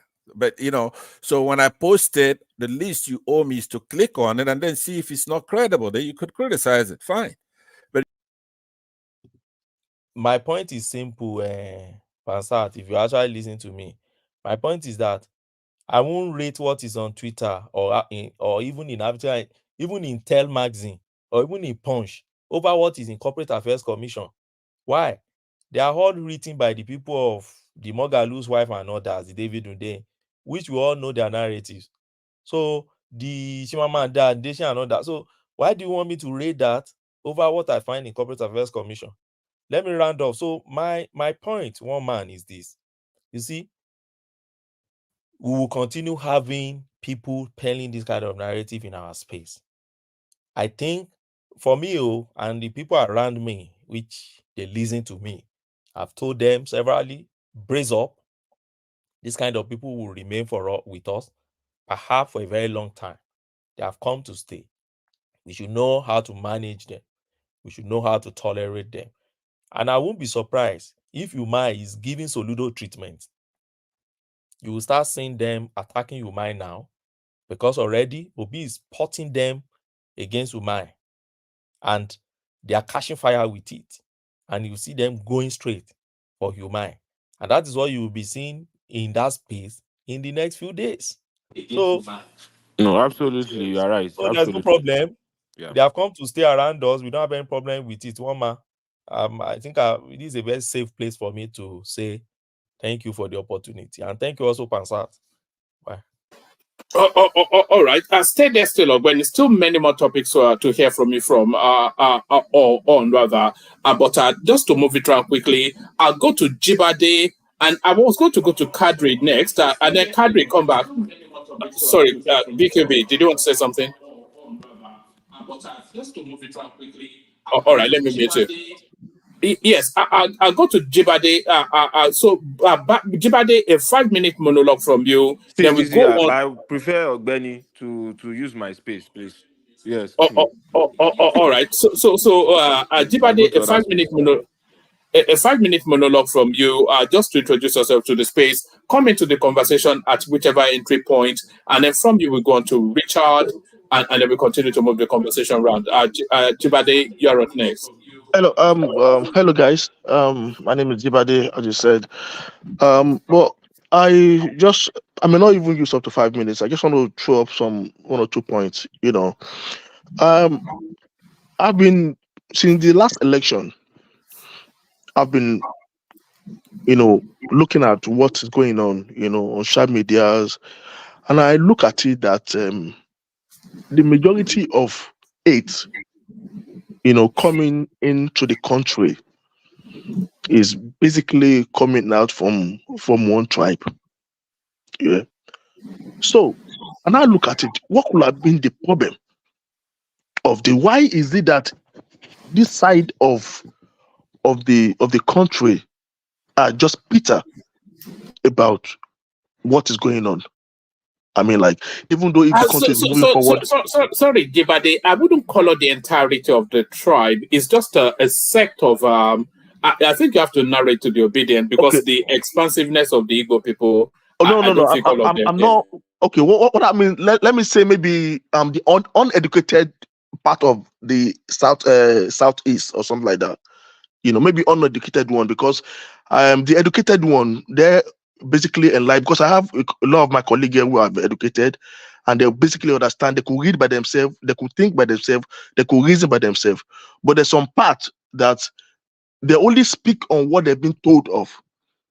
They can't make research, they can't do anything. So I'm not trying to name them, but I'm trying to listen to where I'm going through.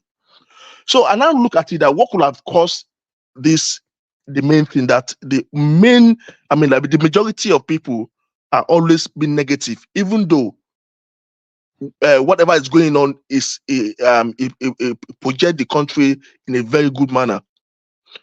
And I look at it, I say, probably, and then could it be the issue of this war of a thing that happened during the Biafra war? Okay, and last week as well, I read through the Reno Street, and it said that from the war there could have been kind of like a peace talk to the people to liberate them and clear their bitterness from that aspect. So I believe, that we as a person, we still have one obligated thing to do to these people. I know they are very bitter, and I know where the bitterness is coming from. They see anybody, if you say anything now, they will attack you. But to them, they see that everybody wants to chance them, or they want to shield them. So I think basically they need something like therapy, to talk to them, to make them feel that they are part of us, because the bitterness is getting too much. So if you look at Hausa now, not concern Hausa with Hausa that are doing their own thing. Look at even Calabar. Look at every part of the tribe. But you notice that the majority negativity is coming from one side of the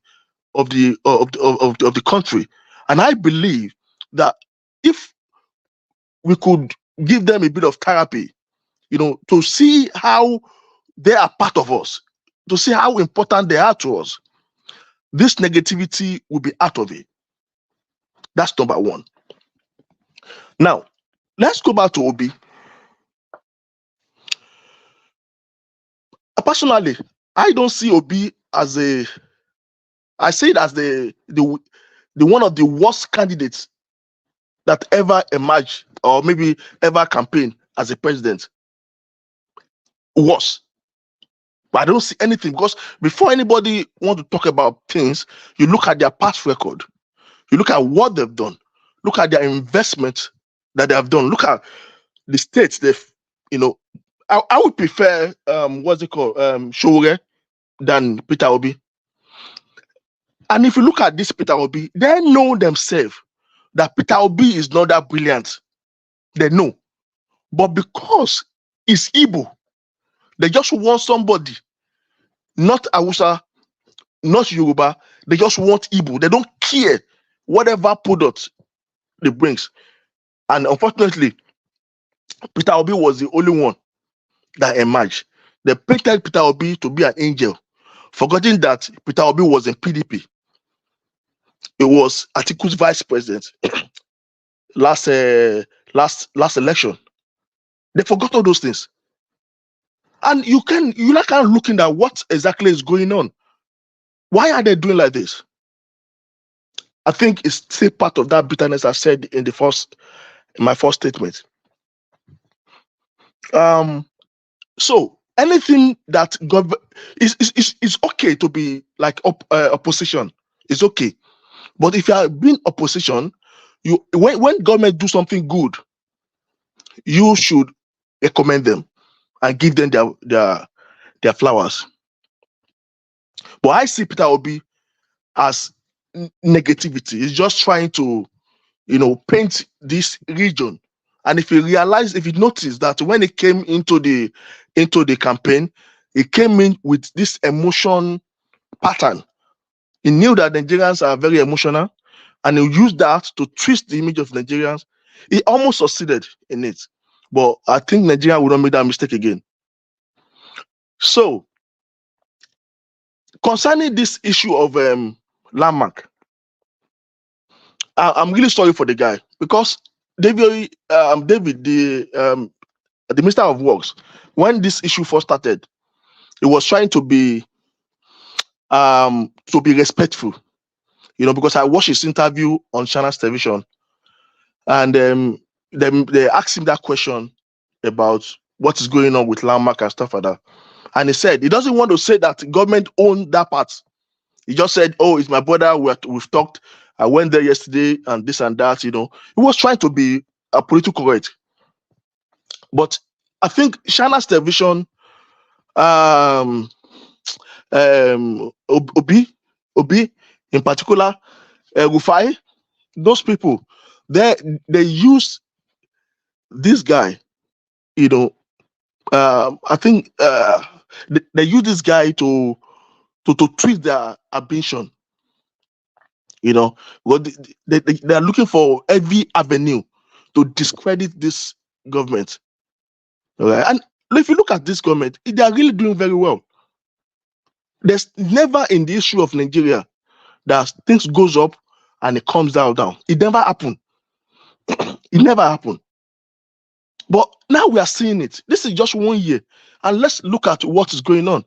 Either we like it or not, this government is been there. At least the minimum they will use is 4 years. Let's support this government. This is our country. We that we are in Europe, that we are in abroad, we are tired already. We are tired. We want to go back home. We want to go back home. This country needs to be good. And for me, I look at it that in the next 20 years, 30 years time, Nigeria will be, it's very difficult for all this country to compete with Nigeria. The way this government is doing. If anybody have that vision, this guy is a visionary leader. And he's doing very well. He's trying to match everything together. So, but these people call themselves opponents or disobedient people. They see that if Tinubu could be able to achieve this aim, they say that it will be very difficult to move him from power. They know Tinubu is very wise. Atiku too know Tinubu is very wise. They know Tinubu will do anything that will make history. Hello? All right, start to bring it home. Okay, so in one sense, what I just want to say is that I mean, Igbo, Yoruba, Hausa, we are one. I know the negativity is coming from the not from the Igbo side, but they are our brothers. We need to speak to them, encourage them, give them a bit of this kind of therapy, because they've not given them this kind of thing before. We need to encourage them, bring them all right. close. So I think if we'll be able to do this, all this negativity coming from them will be very, very, and it will be very different. And then we have different Nigeria, and we call ourselves one in the future. Thank you. All right, brilliant. All right, thank you. So good to meet you, Jebade. I hope you are subscribed already. So that's Jebade, of course, another new discovered voice. So I've put the screen up because we have a guy called Suman here who we are not sure of. So Suman, unmute and give us a 5-minute monologue. Suman, are you there, Suman? SUMAN, unmute. All right. I'm not sure what this guy's game is. Let's go on to Richard. Then from Richard to Baba. Richard, you're up next. Good evening, one man, and good evening, the entire house. I hope we all had at least very productive day today. I will dwell much in the issue of the land ownership and most especially the coastal road. One thing is this: globally, there's a law we call eminent domain, which gives the government the power in any part of the world to say, hey, come and take this compensation. The government wants to use the land your property occupies for a public means anywhere in the world. So the only thing you can do as the owner of that property is to go collect the compensation. And I will give you examples. Some years back, I was still in New York City. Then we had a billionaire mayor, Michael Bloomberg, who is a visionary, a businessman. He saw that Manhattan, which is a business district of New York, was becoming overpopulated and over expensive.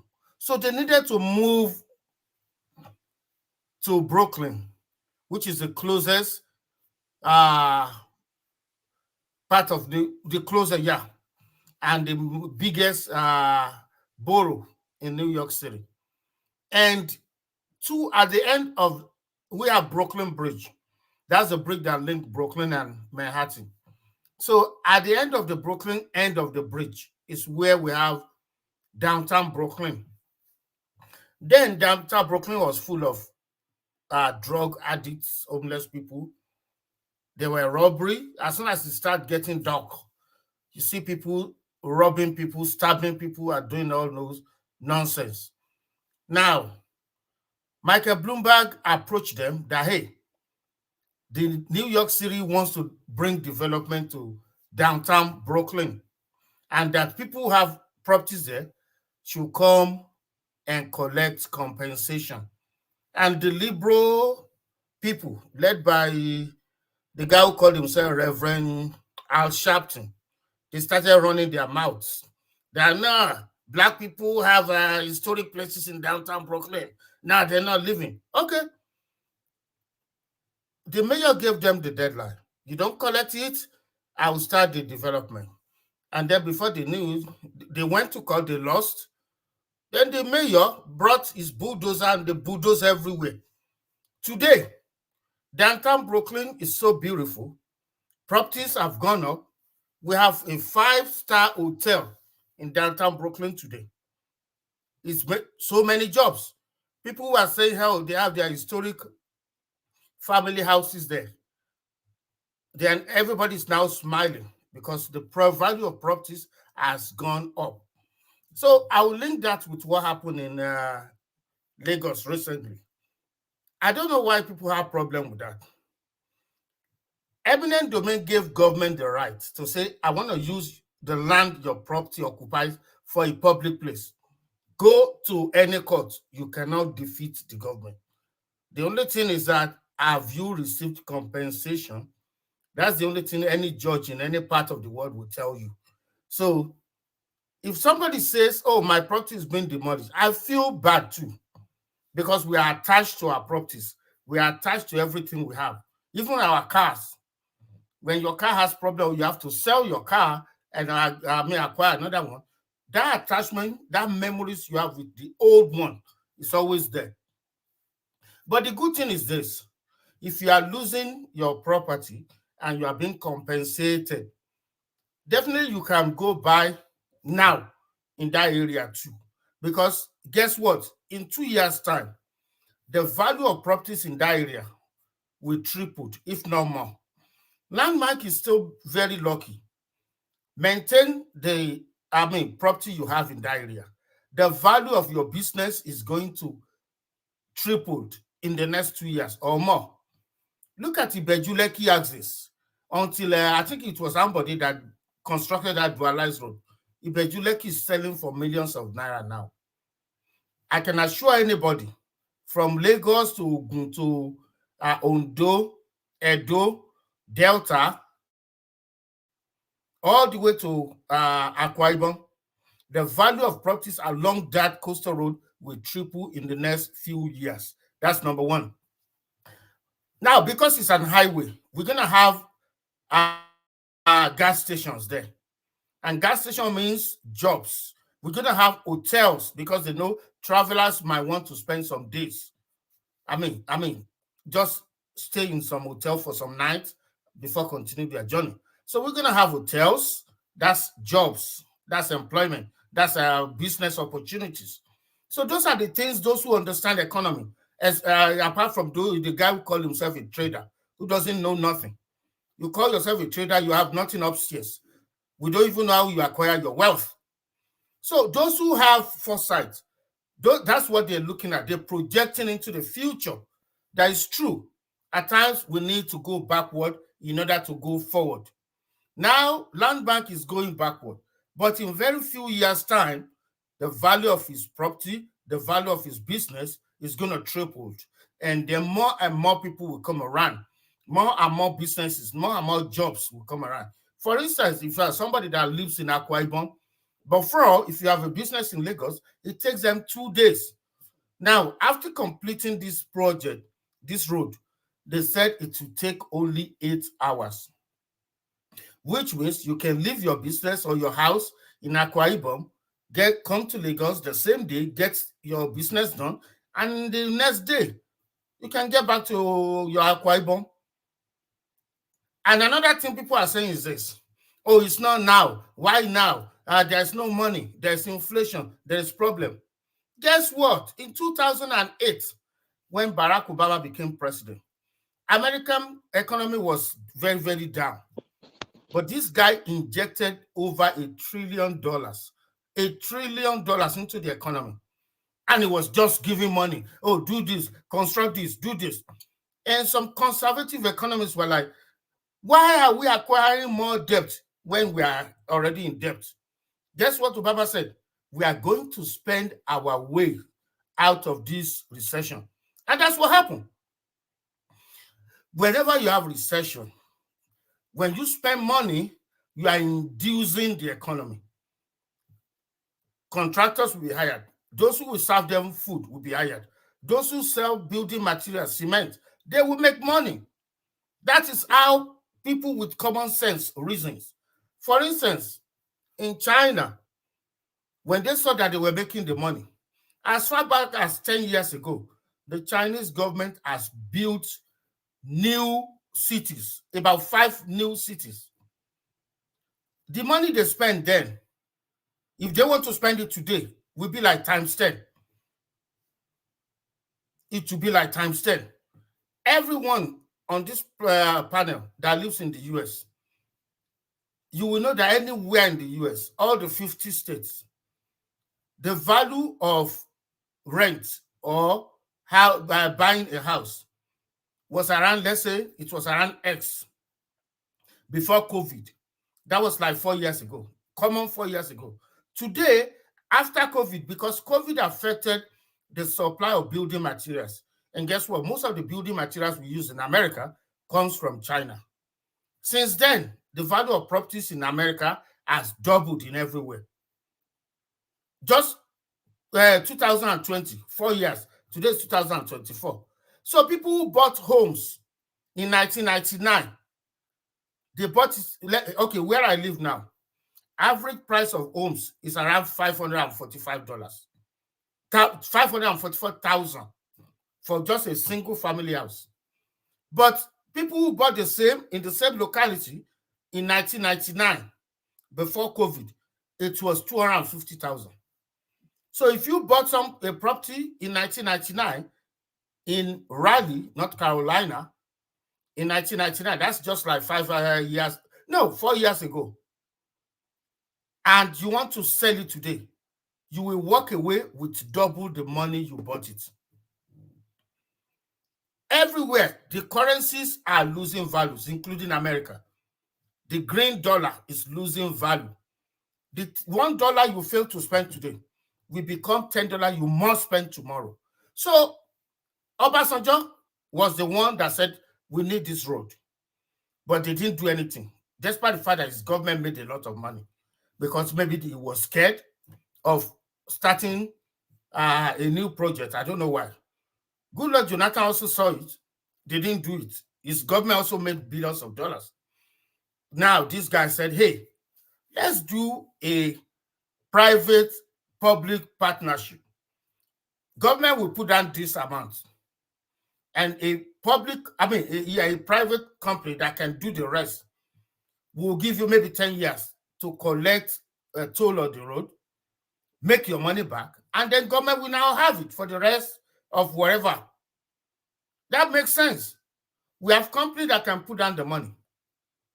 Government has done its own part. And guess what? The project is kind of slow right now because they started from where it's so difficult. Filling the sand and then putting the concrete on the sand. But there are some areas where the filling will not be this difficult. There are some areas where they will build on a already solid ground.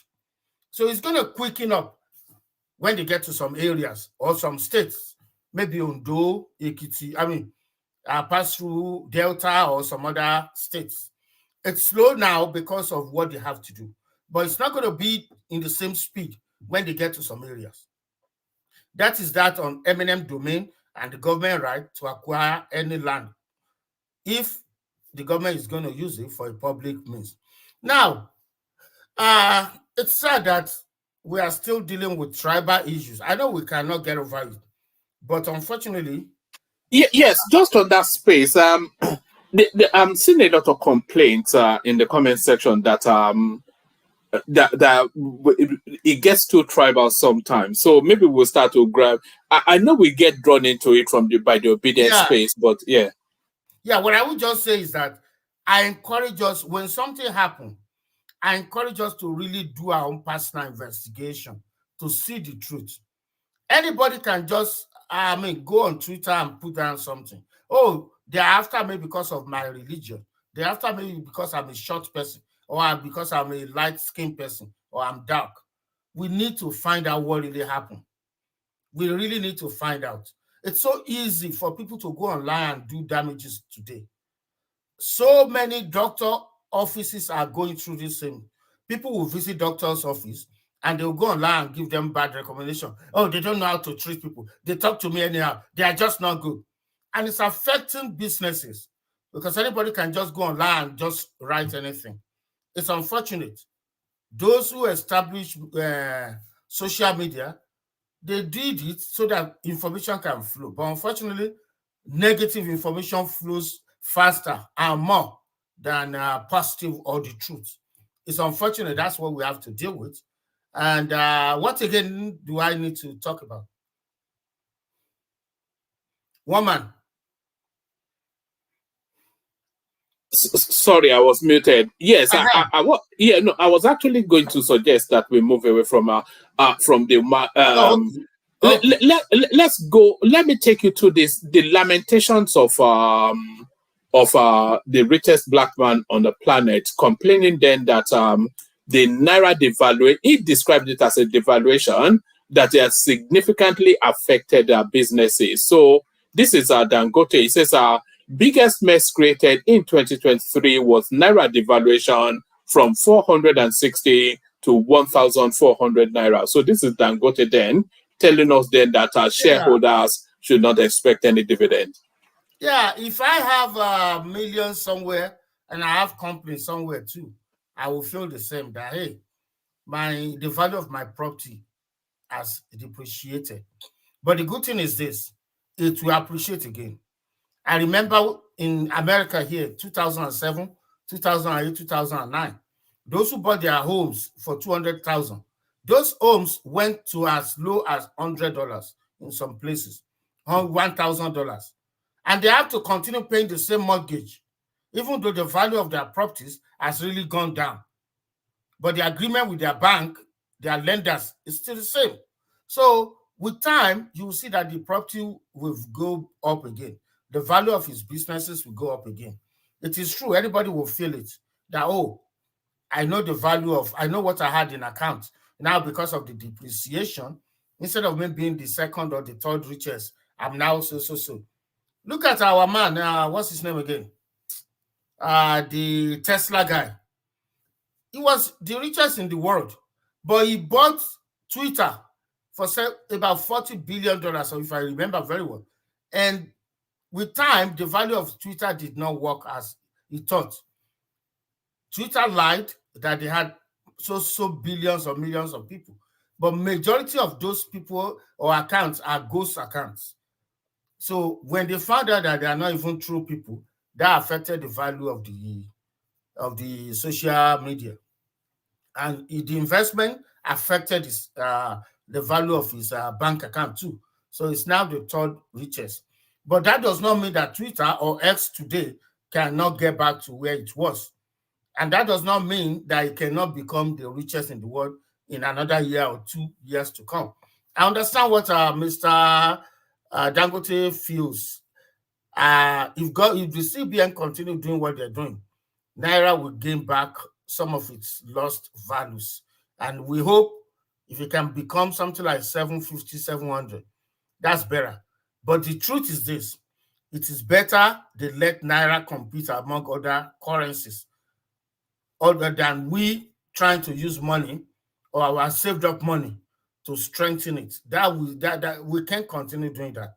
Let it complete, let it find its own value instead of us taking part of our saved up money to give it, to paddle it. So I believe Dangote will still, some of his, investment will still regain their values in years to come. I strongly believe that. All right, brilliant, excellent. Stay with us, Richard. I want to move the conversation around just so everybody gets to speak fairly quickly. I'll come to Baba next, but on my way to Baba, let me acknowledge the presence of Prince Daddy, who had his birthday yesterday. So he's now 16, now legally able to drink. So happy birthday to Prince Daddy. Hi, Prince Daddy, the senior maga. Yes, he's now 16, and he's now still a teenager.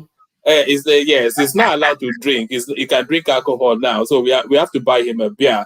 So happy birthday to Prince Daddy as we welcome Baba. Baba, I know you like to free flow, but did you see this story of 86 rooms where tenants paid 250,000 naira a year found under Lagos Bridge? Did you? That was, everybody was sending me it. That really shows the heart of man. We are man is very wicked. No, it could be 250,000 a year, not every month. One man. Don't buy into all this narrative they put on Twitter. Yeah, the bridges are constructed by government for public. No, it's 250 a year, not a month. Yeah, exactly. Yeah, okay. But I'm saying, even if it is 1 naira, you grab what government built with government money, with public money, and you are now renting that out. I hope the government will go after them instead of going after those who are. The demolished state, but it's enterprise, though, isn't it?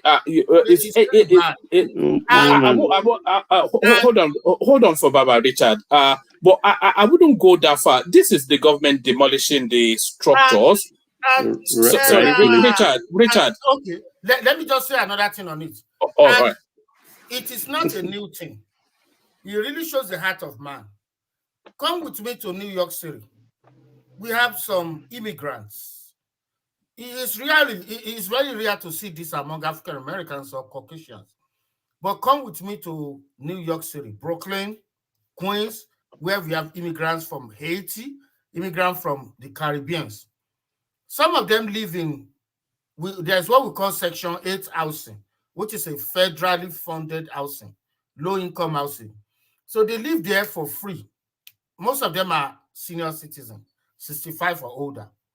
They are living there for free. Some of them have 3 bedrooms. But to your surprise or to your disappointment, they now let out a room and collected the value of rent in those areas. Government gave you something for free. You are immigrant. You weren't born in America. No, that's enterprise. That's been enterprising. It's very common among immigrants from Haiti. If you go to Brooklyn, because you have many of them. No, hold on, Richard. Richard, can you hear me? Yes, sir. It may be common amongst immigrants in Haiti, but it's also common here in the UK as well. Okay. We have a social housing system in the UK as well, and then that subletting culture. Ogwen is here; he will tell you as well. That subletting culture is also here as well. I wouldn't say. I think it's clever and enterprising that because you see all these immigrants they know more and appreciate more the value of money, especially the value of hard currency, and they want as much of it as they can get their hands on. So I wouldn't go as far as to say it's inhumanity. No, for me, I won't give them no credit for I see it as wickedness. For instance, in Brooklyn, New York, the rent goes by neighborhood. If your neighborhood is crime-free, no crime, and your school system is good, definitely your rent will be high. But if your school system in that neighborhood is poor, they are not graduating, they are dropping out, and it's always gunshot or stabbing, then the rent will be low. Drug flows on the street, the rent will be low. Now, for me, born outside America, to now enjoy a free housing in America, and I'm now called some of my people from Nigeria and say, hey, I can rent you 1 bedroom. We share bathroom and maybe kitchen and the living room. And I'm forcing you to pay what people are paying in good neighborhood. That's wickedness. Okay. Can I go ahead now? Oh, yes. Oh, yes. Okay. Go ahead. Good evening, everybody. I don't want to waste time. All protocols observed. And one man, are you there? I'm here, Baba. Carry on. Good to have you here. Yeah, okay. All protocols observed. I don't want to waste time. There are other people still waiting. I think someone asked a question in the comment section about how many states the coastal road traversed, starting from Lagos, Ogun, Ondo, Delta, Bayelsa, Rivers, Akwa Ibom, and Cross River State. I hope that satisfies you. Yeah, one man, don't be sucked in. I think let's put things in their true and proper perspective. There is this pushback. I hear bigotry, tribalist. There is that. Who are the people driving this agenda? They are the people who are throwing it in other people's faces. They are the bigots of the highest order. They are the tribalists who are dividing our country and trying to tear our country apart and render it asunder. These are the people. We will fight them. We will defeat them. That is the Nigerian state, whether they like it or not. With their disagreeability, and their acerbic attitude, they will fail. They are bigots. They are tribalists. I repeat, why I can boldly say it today, because I'm tired of these people. You can't call me bigot. You can't call me tribalist. There are places I can enter in Nkpo, Arushuku, and Osu cannot enter. And even an Igbo that's not standing well cannot enter. I hold two chieftaincy title of two autonomous communities. I have families there. So you can't call me, hold your fire. You can't call me bigot. You can't call me tribalist. You are the bigots. You are the tribalist trying to tear this country apart. Why? I do not know. Because you lost an election, live with it for the next 4 years. If your Obi, your Saint Obi is ordained to rule Nigeria, sure, he will. If he will not, he will not. Live with that, whether you like it or not.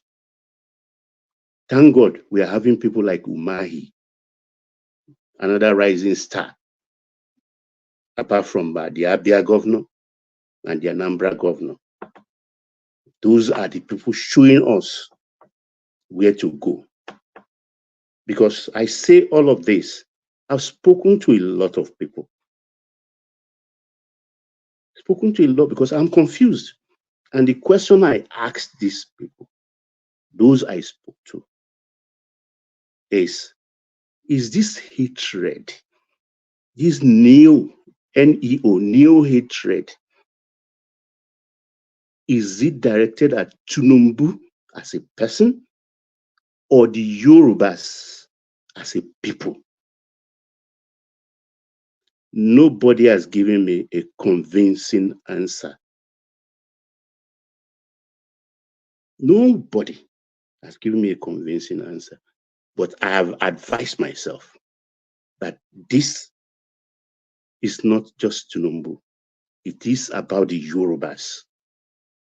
And they are doing a great disservice to themselves because they are opening the eyes of the Yorubas.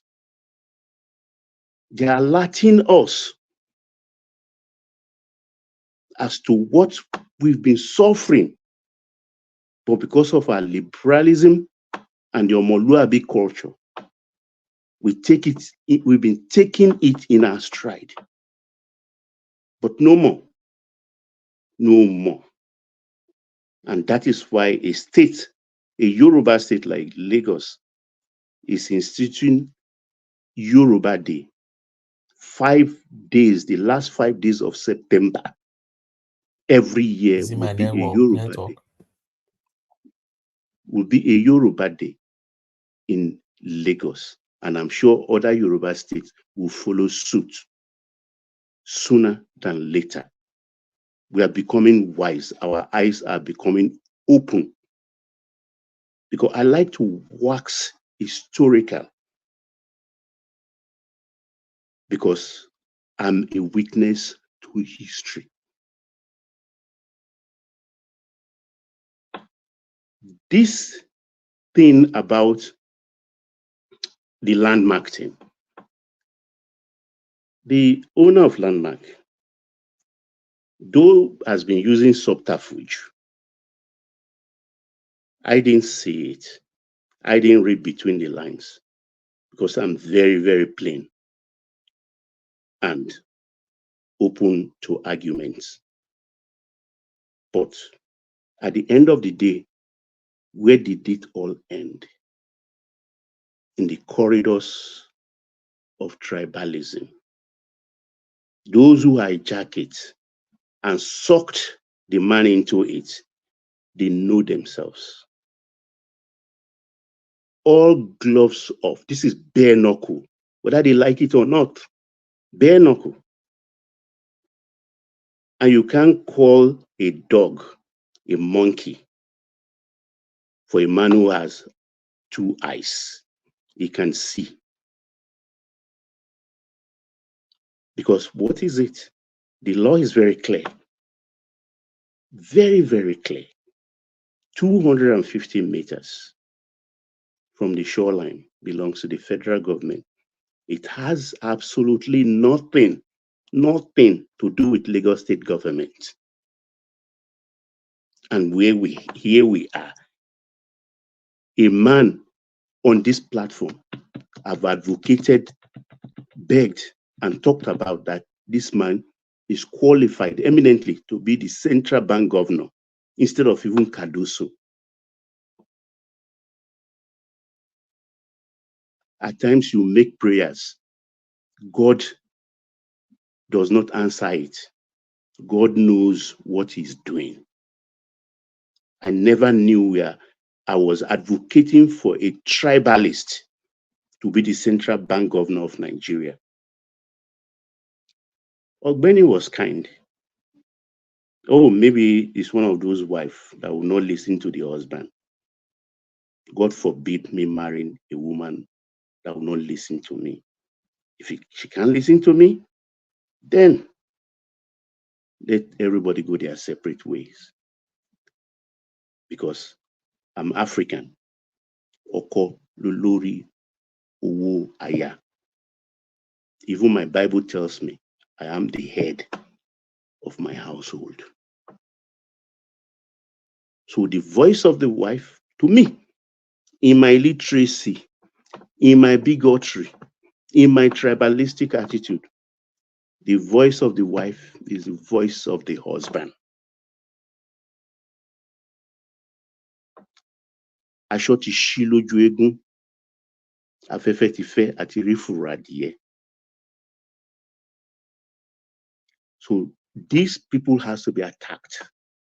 Don't be sucked in and say, oh, they are complaining in the comment section. Let them complain. Can complain to no end. Nigeria must move forward. There are a whole clan, a Yoruba clan, an Awori clan, whose ancestor own their land. They are shifting them away. What can be worse than that? The royalty, the Oniru, who owns the land originally, they are losing some of their land because of this project. And here you are talking about a landmark, just a structure. Who wants that thing moved from landmark and go elsewhere? Oh, Ishuma Shemi Oma Illumine Koshe. Oh, devil, don't afflict me. Afflict another person's son. So that person's son is not a human being.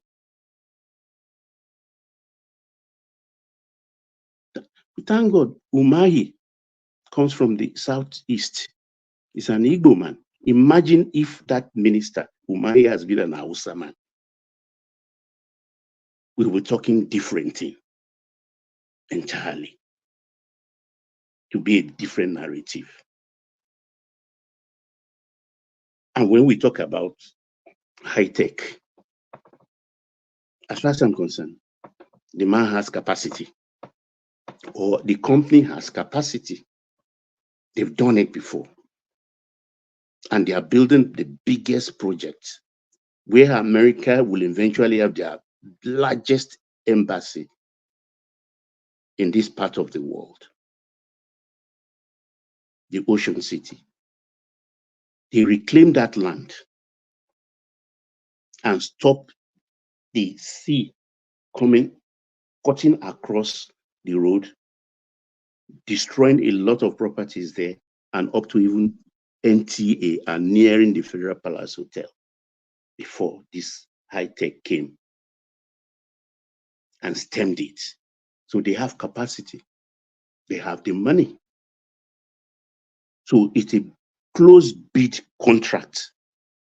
Closed bid, they did it. And the government has a right. Closed bid, it's like all security contracts. Have you seen them on the pages of newspaper? No.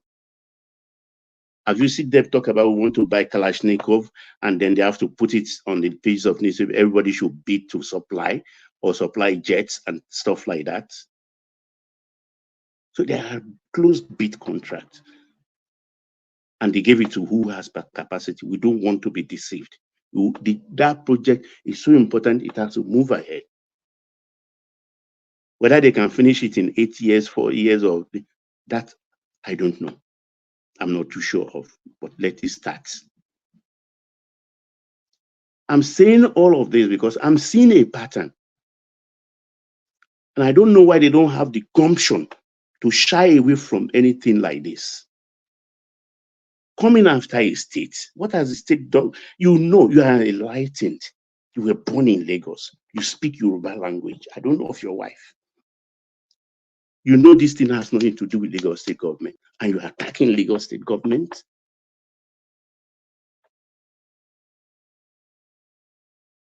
For even Prophetess Esther Ajayi, I don't know what property she lost there, but I just hope it's not at church.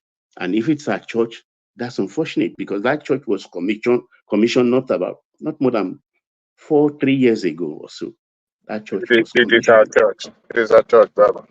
Jesus Christ. Are you sure, Adewale? Is it that beautiful multi-million? The one that Ambode commissioned. Adewale, is that true? It is our church. You know, Oh it's close to the yes, it is our church. So what's her name again? Pastor Esther what? Ajayi. Esther Ajayi. Prophetess. Yes. She has clout. She knows a lot of people. She has spiritual clientele. Her Rodolex is rich. And she's losing that edifice? What are we talking about here? I will not allow myself to be emotionally blackmailed. Nobody is going to blackmail me emotionally. They can get away with other people. I hold proper credentials. Sorry, is it this edifice? The Oni was there when they were coming. Is this what they are demolishing? Is it only Oni that has been there? Who in Nigeria has been there? They are destroying this. Is it this one, Dewale? Dewale. I'll fact check him because I'm surprised if they can't demolish this. How can they demolish this? It was Ambode that commissioned this now. Wait. Why not? If not, we're talking millions of dollars, billions. Not some. Dollars. Okay, millions. Not some holiday resort where people are playing volleyball. Wow. So what are we talking about here? And she sat down at that meeting with Umahi today. You can see, if it is true, what Adewale said, you can see her smiling, smile of pain. But she understood that life must go on. A nation cannot stand still. A nation doesn't revolve around only one person. You can't, because of one person, maybe stop the enjoyment of other 1 million people. It is not proper. It is not edifying. And Umahi talked about another, he mentioned Ajiboye or I can't remember the person, that even he sympathized more with that person than you, who didn't lose anything. You are even subletting. Umahi even went as far as said, look, go to that place we reclaimed, the federal government land in front of him. You can see they even filled the place. If you go deeper, you find out a different soil, which is original or which is traditional to that waterfront. They filled it with something from outside soil, just to prove to us that, look, it is not Islam. And he was even subletting to other people who are selling beer. I know he's paying. And why he said, look, if you have the money, fly over the thing so that your guests or your this thing, if it's the beach line, they can go over the flyover or the pedestrian bridge and have access to the beach. Nobody's stopping you. Or you can even go underground and build a tunnel and things like that. So they've bent a lot for people. And here we are talking about tribal, talking about Dumbody. Look, Lagos State is Ojaoyingbo. Ojaoyingbo, Does that market know if I attended today or not? Ojaingbo doesn't care. Anybody can take their investment away from Lagos. After all, Yorubas have suffered enough. If I have to go historical, who has suffered more from this container economy than the Yorubas? Where is the Odutola tire factories today? Where's Adebowale Electronics? Where's Colinton Electronics? These are people that were manufacturing and putting a stamp of Nigeria to it, made in Nigeria. The container economy ruined that. Ruined that. I can mention a lot of industries owned by the Yorubas, which the container economy ruined. We don't complain. We roll up our sleeves. We go inside ourselves. We may not be seen to be working hard like some people proclaim, wanting to say the Yorubas are lazy. We work smart. I know my history. I know where I come from. Don't tell me I'm a bigot when the highest bigotry you practice, when you point one finger at somebody, the remaining 4 fingers on that your leprous hand is pointing at you, are pointing at you. What is it? Why wouldn't they let us rest? It is good for people to spit into the eyes of the Yorubas. They should carry on. We are getting wizened. But nothing can happen. Nothing. Look at, has any Yoruba man been president of the Senate before? No. During Jonathan's time, where were the Yorubas in the hierarchy of government? Nowhere. Did the Yorubas fight? Yes, they went to Aso Rock, met Jonathan. The women went, the men went, royalty went, political class went. They wrote, they tweet, they do everything possible. Did they allow Jonathan to breathe? All we know is that good luck, Jonathan, good luck Ebele Azikiwe Jonathan. Is he bearing Azikiwe today? We know what happened in the Ministry of Finance. We know what happened in the economic session, in the economic committees, severally, which Jonathan instituted.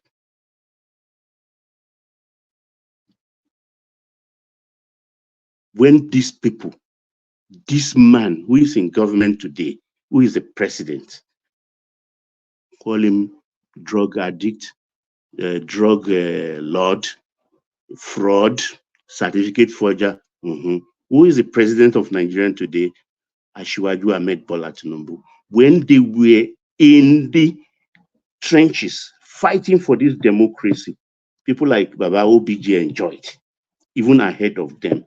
Where were these people? With some elements in Yoruba land, they went in Aso Rock doing business, making money. And but when these people, they all went into exile. These same people, today, they are after the showing cars. They rubbish him on the floor. Now they are even eating up their own. You know, they are eating up Umahi. We will not allow them to eat up Umahi. He's doing a very good work. Nigeria is a patriarchy, so he's doing a very good work for our fatherland. I don't care. Abuse me all you can. I'm telling you the truth because nobody wants to hear the truth. They should stop it. This hatred for Yorubas should stop. The hatred for Yorubas should stop. If they don't, they will get their upcomings. I tell you, the Yorubas we've woken up. The insult is too much. Even the best of them, Mogalu, can't believe it. I grew up in Lagos. I know the history of my people. I live it. I know what happened in the 50s. I heard. After all, my forebears were NCNC. They joined because of Abat Macaulay. Abat Macaulay is the son of the daughter of Samuel Ajayi Crowther. Zeke was the secretary. Ajayi Crowther died. I mean, Macaulay died. Zeke became the leader of NCNC. My own forebears followed. We know what we suffered. NCNC headquarters is situated in my own neck of the wood on the island, Campbell Street. Did we gain anything? Wasn't the party hijacked? Tos Benson, Adeniro Ogunsoya, and all the rest, they were all Zikists. NCNC turned into Zikists overnight. That's how they were labeled. And we know what we suffered for it. They should stop it. Stop this Yoruba hatred. Don't tell me bigoted. That's the mantra. Bigots. They are the bigots. They are the tribalists. Thank you, woman. All right. Thank you, Baba. I think you spoke from a lot of pent-up spaces that you've held back for so long there. I'm not sure that I endorse anything that you said, but certainly I endorse your rights to say it. So that's Baba. Baba, should I take you to one more topic? Do you want to speak on Dangote's lamentation about his loss? Oh man, I'm too angry to speak now. I yield the floor. All right, brilliant. All right, brilliant. Let's go on then from you, Baba. Let's go to Dewale if it's ready. If it's not ready, we go to Prince Daddy. Dewale. All right, let's go to Prince Daddy. There you are. I'm here. You know, this is not fair. You know why I said it's not fair? Can you hear me? We can all hear you. Carry on. This is not fair. When my own favorite speaker speaks and you want me to, I don't know what about just say. I don't know. That is wickedness and high. Woman, can you hear me? Hello? We can all hear you. Dewale, carry on. You can hear me. I know you can. You know what Baba said there is quite a delicate thing to navigate. Let me just say it did not actually start with Tinubu becoming president. I think it actually started with Buhari becoming president. And there was a free lunch at him. And because they're so conservative in the north, and they didn't seem fully equipped to take it on. So we had all the shallow graves in Saudi Arabia, the Jubril al-Sudani, his wife is a man, and all of this, and they were not able to respond, or they did not take it on to respond. So I think that culture now transmutes from Buhari now to the Tinubu administration. But I don't think the followers of Tinubu will allow what Buhari suffered. Not at all. This is talking about sophisticated, group of people, not just this sit-down look type of people in the north. I mean, the northern people do not care anyway. I mean, they if there's one thing, they have the power. The power was vested in their hand for 8 years, so they didn't care, and Buhari himself did not care. But We're talking about people that also know their onions that can give a reply any day, any time. It is not surprising to see, people that would deem to be bright mind, vomiting rubbish in the public. I was struggling at first, to hear what Magalu's wife put out there in the Twitter, and also, to see the connection with her husband. Look, I know they are two different individuals, but you have to have the like mind in your household as a couple. You cannot separate Remi Tinubu from Bola Ahmed Tinubu, likewise other politicians or any governor, because they benefit from the position that they occupy. So that means you can hold the husband or wife responsible for any action. So, however, I'm not surprised that the life of Mongalu's spouse will be putting such in the public domain that invest in Lagos at your peril. If you look at it, for every single one of us in this studio, even those who are listening at the comment section, I would say significant percentage of us actually benefited from having been living in Lagos at one point in time in our life. Virtually everyone abroad, maybe if just few people can lay claim that they traveled from Abuja to where they now reside permanently. So Lagos State play key role in who we are today. I'm one beneficiary of having resided in Lagos for a while. And to now say, when your spouse, your husband had a, best in his career in the city that you now, talking about in the bad light. Honestly, I struggle with it, but Yoruba will say "Okudia Kato." Anyway, who am I to judge?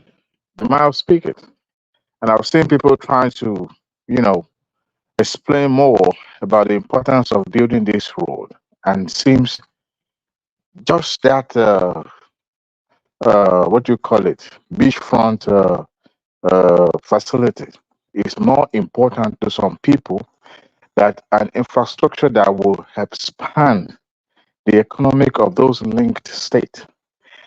In their myopic mindset, they just could not fathom or see or envious that this is going to happen during the time of Tinubu administration. Maybe. And I could see, because I'm trying to rationalize some of the arguments that I've come across online, none actually come close. And to put injury, sort upon injury, the Asleep TV and the likes of Rufai Hussein, coming to the public to speak rubbish, pure rubbish, simply because of one individual. I said earlier that Easter Ajayi's church is going to be affected. Not the entire church, but part of that edifice is going to go down. She was there today. I'm even surprised that despite all this shenanigans going on in the social media and all that, the Federal She did Ministry the of Work, closing prayer. exactly, see, the Ministry of Work was still trying to compensate this particular individual. It is insane that you will still come out and allow, even if you are not enabling it, your silence, your constant silence, not putting it into black and white. It is clear that certain portion of the shoreline belongs to the federal government. It is established, it's constitutional. Now, and the fact that the land was loaned or leased to you to build your business, yes, but for a national interest. You see, when the third mainland was conceived and was about to be constructed, there were some properties that had to go, that were demolished. And they did. And today, every single one living in Ireland will have to be given credit to those property owners that have to forgo their lands and their property, their buildings, because it was for good cause. I watched that speech that Umahi made. I don't know how much they can be compensated. I mean, those property owner can be compensated. That will be enough for all the years of suffering and everything they've put into it. But they gladly embraced it and they collected their checks. They signed an agreement.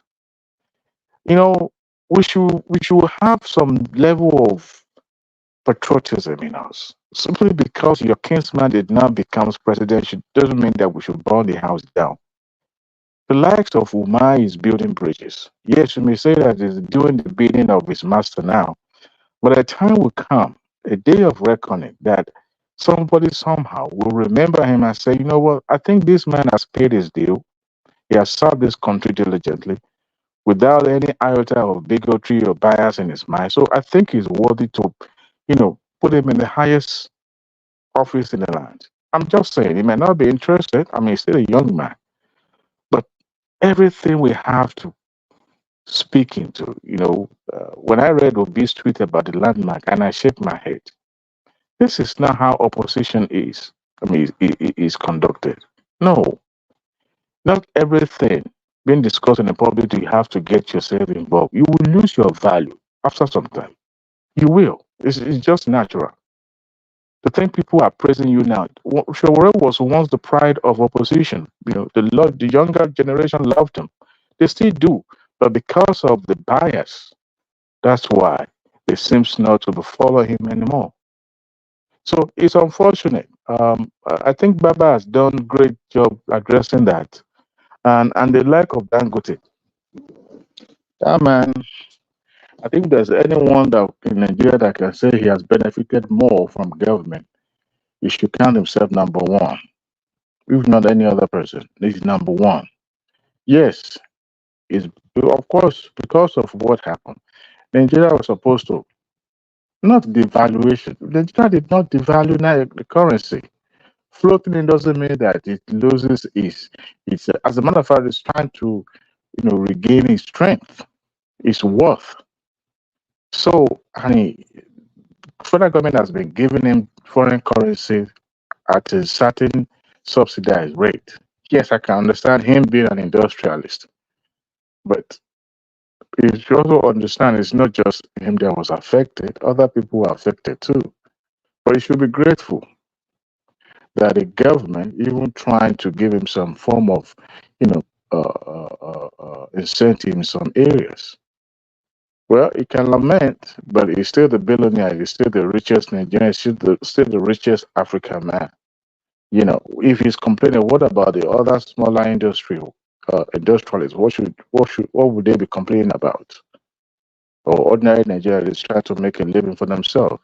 Well, he's a rich man, but I don't see his outcry as one big deal. He will make his money just like one of my brothers said earlier. He will recoup his money. All the losses will be recouped. It's just a matter of time. There's always a downturn in business. A situation like this also happen. That is why companies always try to make provision. Some of the dividends also power back to that business to grow it back so that it can be able to compete, in any situation that they found themselves. So people have spoken well.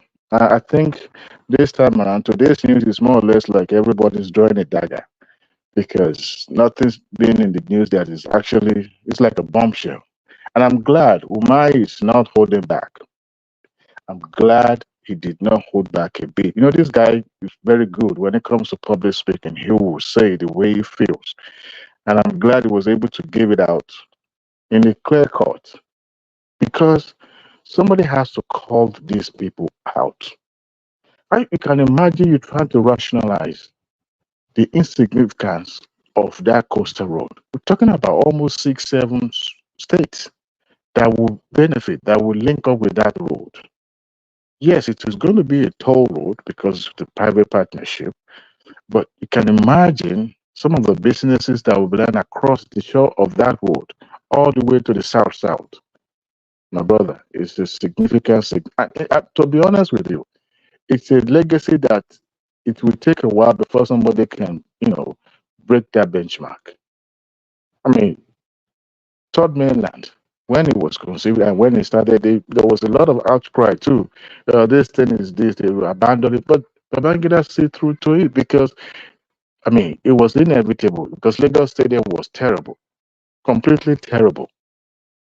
Only, I think only a co-bridge, I mean, which, not a, yeah, it's a co-bridge that linked it island then. Now here we have Terminal Bridge that is can rival any other bridge in the entire, West Coast. People are enjoying it now. So why not just, let them do their job? Criticizing, just criticizing sake is uncalled for. It's not necessary. And I've decided not to respond to anybody online. Anybody can type whatever they feel like. Anybody can, but the truth will always be there. And guess who will benefit the more? Is it people going from Lagos to the south, or the southern people, southern people, or southeast coming all the way to the southwest? It is true that we are liberal. We accommodate. We allow people to come in and be part of us. But people shouldn't take it for simply because we are very much accommodating. No, it shouldn't be. It shouldn't be. Yorubas are not going to take it lightly. Anybody that is trying to rubbish this tribe, I can assure you, they are busy on Twitter too. They're giving back to back. They're giving them. I would just imagine, what is the purpose of rerouting that road? Simply because the initial plan they said was, went through closer to the shore, right? But you can also imagine the engineers and the technologists also, they understood the fact of building on not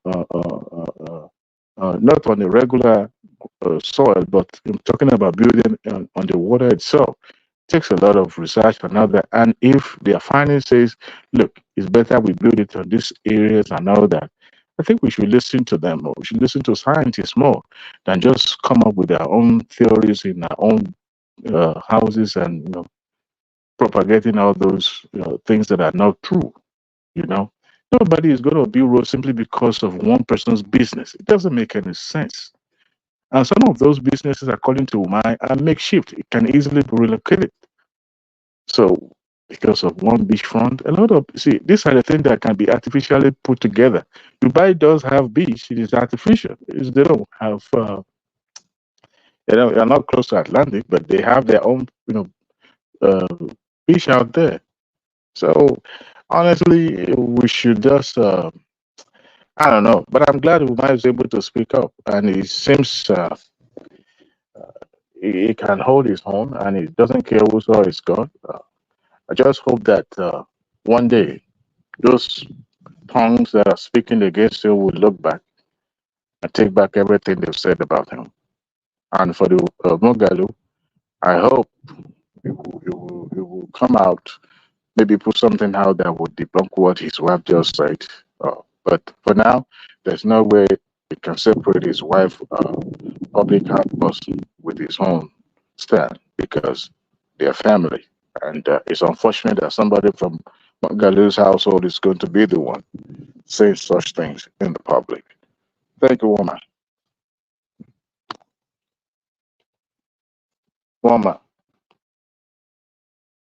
Yeah, sorry, I'm here. Yeah, so thank you, Dewale. So that was Dewale. So from Dewale, we go on to Prince Daddy. So Prince Daddy, the floor is yours. Birthday boy. Hey, thanks, woman. Yeah.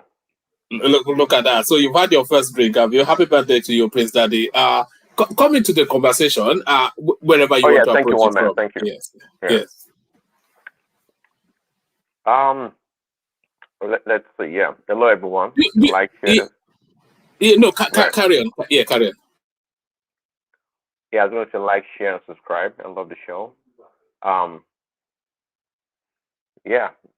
Where do you want me to start? Actually, I heard a lot of stuff from. Yes, a lot of it have been wrapping around that landmark space still. I'm not quite sure if we've flogged that to death already. But do you have any thoughts on these people who have turned under the bridge into real estate, and they're charging 250,000 naira per annum? So actually, let me play you this clip. the government just went in and broke this whole space up.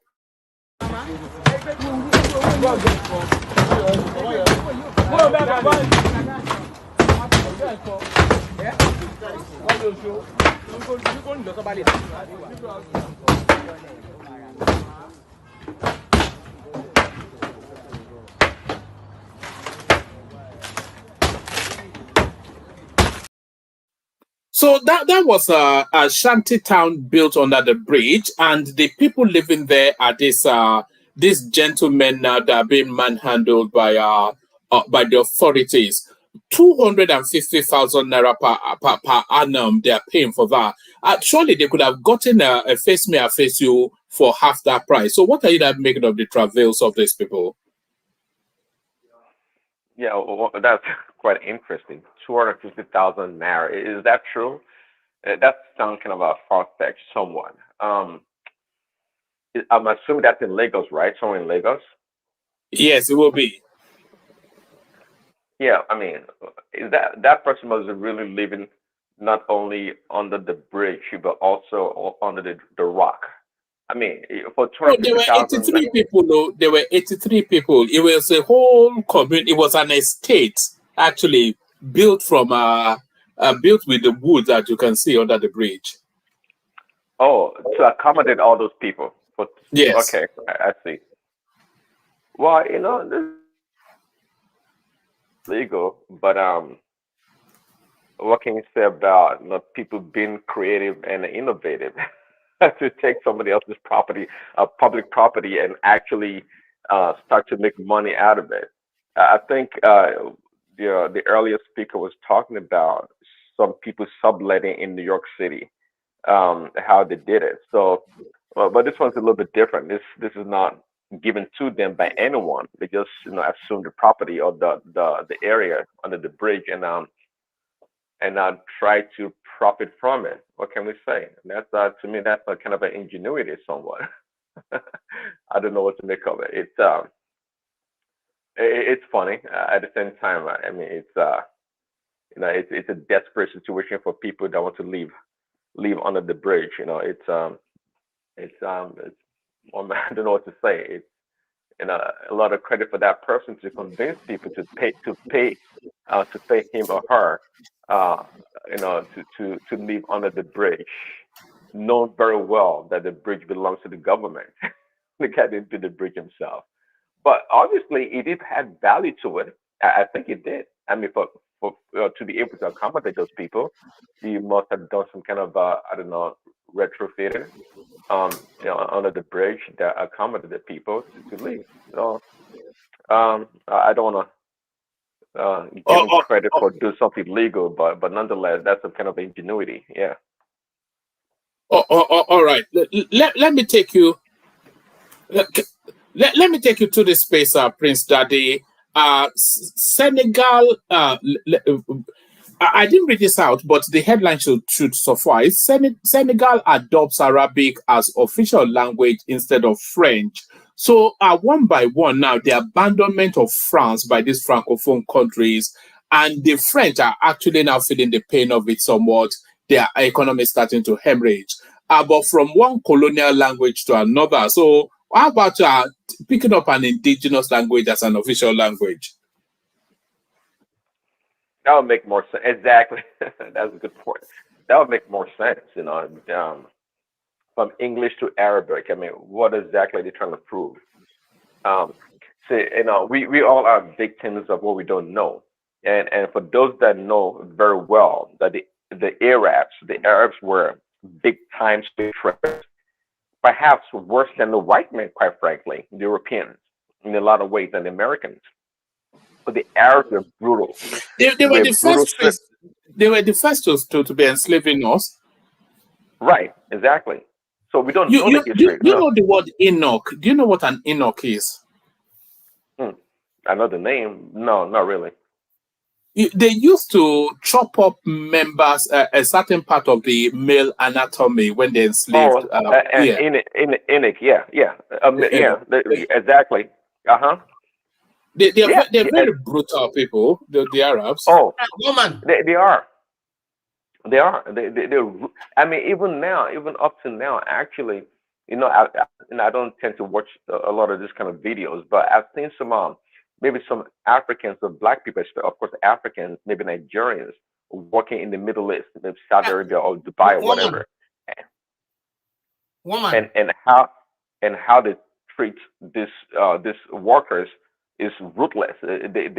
So I mean, so yeah, when it comes to slave trade, obviously this man, this president or whomever that they established the Arabic as a language, official language, they like history. They like history and the involvement of the Arabs in slave trade. They were worse, according to documentation, well documented. They were terrible people.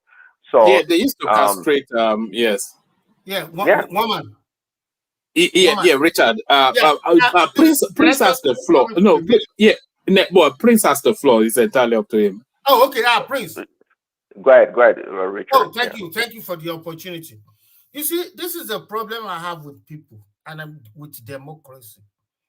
When they show sympathy to this guy who looks like somebody who doesn't know nothing. We want young people. I'm always telling people, there's a saying in Yoruba that Ibere Kiishe Onishe. They love him because he's a young guy, he looks innocent. This guy is bringing Sharia law. That's the next thing we'll see. And it's going to deal with minority Christian and maybe those who believe in other or non-believers. That is what he's going to do. A 43-year-old man, I don't know what he does for a living. He has 2 wives. And they were crazy about him. I don't think he has a job. And you want him to run a country. That's the problem people have. They will just show sympathy for somebody because he was out there criticizing the government. Now it's up to them to deal with it. I have no mercy. I have no pity for anybody in Senegal. Thank you. Yeah, good point made. And this is the problem of when we have these young leaders. They're so ideological in their stance. They don't. It's quite obvious this guy doesn't know anything. I mean, it reminds me of Gbadebo Roseviver that wants to take over Lagos. Thank God it was yesterday rather that Babati was exposing him, Gbadebo that is, saying that, he worked for the state of Louisiana in America during Katrina. That guy didn't do anything. He was just an intern that had access to whatever was going on there. It was he didn't know anything. Just like this guy. I mean, sometimes you get some young people, they have an idea, but this of what they want to do, perhaps poor implementation. But this president right here, it's a young chap. He doesn't have a clue what is going on. And but nonetheless, I mean, if there's a good reason why he's choosing Arabic for some benefits, that would be nice. That'd be nice. But if he's getting some kind of a benefit from Saudi Arabia or some partnership with the Arab nations, in terms of funding or some kind of cooperation, that'd be great. But according to what you read, I'm not sure the real value of it. He's just trying to abandon one colonial language or colonial master, not knowing that it's going deep into the throat of the lion, so to speak. So it's just another feel good headline without any substance, quite frankly. Now, I would probably be more impressed though if he chose to make Chinese the official language. That would intrigue me more than Arabic, quite frankly. So that's what I have to say regarding this guy.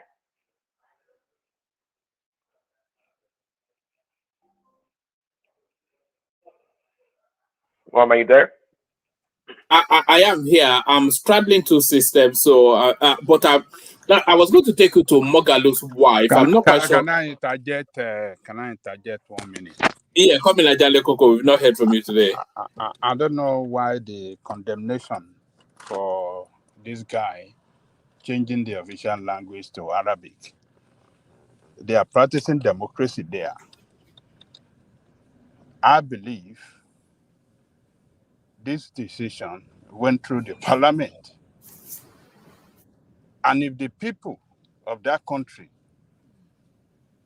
decided that this is the way they want to run their country, this is the official language that they believe they can, that is better for them, I don't know why we are criticizing them. It's a democracy. In fact, it's the most vibrant democracy in the whole of West Africa. I can't remember if there was a military rule in that country. I'm not sure if there have been one military rule in that country. It's the best democracy in the entire of West Africa. So what are you guys talking about? Respect them. Respect that young guy. Nobody's criticizing. Nobody's criticizing Ajala Koko. It's just that it's quite clear. You two can't deny that this guy does not know history. We simply made a point. What do you mean by it doesn't know history? Just because they adopted Arabic as do you think the Arab slave traders were better off than the Western slave traders? Do you know millions of African people that the Western nation, I mean, what are you talking about? Do you know the atrocity that the Western nation committed against the black please, people? can I talk after about Nobody's denying that now. That's what we're saying. Why are you people condemning? You're saying, why is he adopting Islamic? Let me answer this. Let me answer that. Baba I listened to Richard. Richard condemning completely. That is the most vibrant democracy in the whole West Africa, the best. Oh, yeah, me, Baba. Let me come in. Baba Jaleko, this is the reason why. You see, when you are the head of state, you weigh every options. Every option has their advantages and disadvantages. No, you as a leader, you must choose not necessarily what people want or the Congress. The law still gives the president the power to veto. For instance, when Saddam Hussein was the president of Iraq, we have some different religion. For instance, his deputy was a Catholic. He could have adopted, because majority of them were Muslims, he could have adopted Islam as the official religion. But as the head of state, your responsibility what's the official language of Iraq? What's the official language of Iraq? When Saddam was there, I don't know their language, but they are not Arabs. The official language is Arabic. But I don't know, but they are not Arabs. But the thing is this, the official language. No, it was Farsi. It wasn't Arabic. It was Farsi. No, the official. Hold on. The official language. The official language was Arabic. The official language was Arabic. Senegal has some Christians. So are you now saying that by force, all those Christians have to go to Ilekeu to learn Arabic? That is what this guy is about to do. I'm telling you, when somebody, when you have to look at the body language. It started from somewhere. Now everybody by force, you have to go to Ilekeu to learn Arabic. Okay. Do you take the the religion that is in dominance in that country? I know it might be dominant, but as the head of state, it is the responsibility of the head of state to protect. No, they don't want to. Hold on. They don't want to do anything. Minority religion.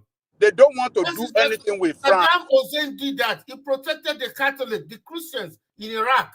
He's not doing this to suppress. Baba, you have to look at Baba. Let me tell you, the language. You need to pay attention to what he's doing. No, it's just a language. It's not using it to suppress. Baba, if I'm a Christian and I've never been taught Arabic, what is my option? A damn question. If you have never been taught Arabic, what's your option? In that country where you learn the language, what's the big deal? The majority always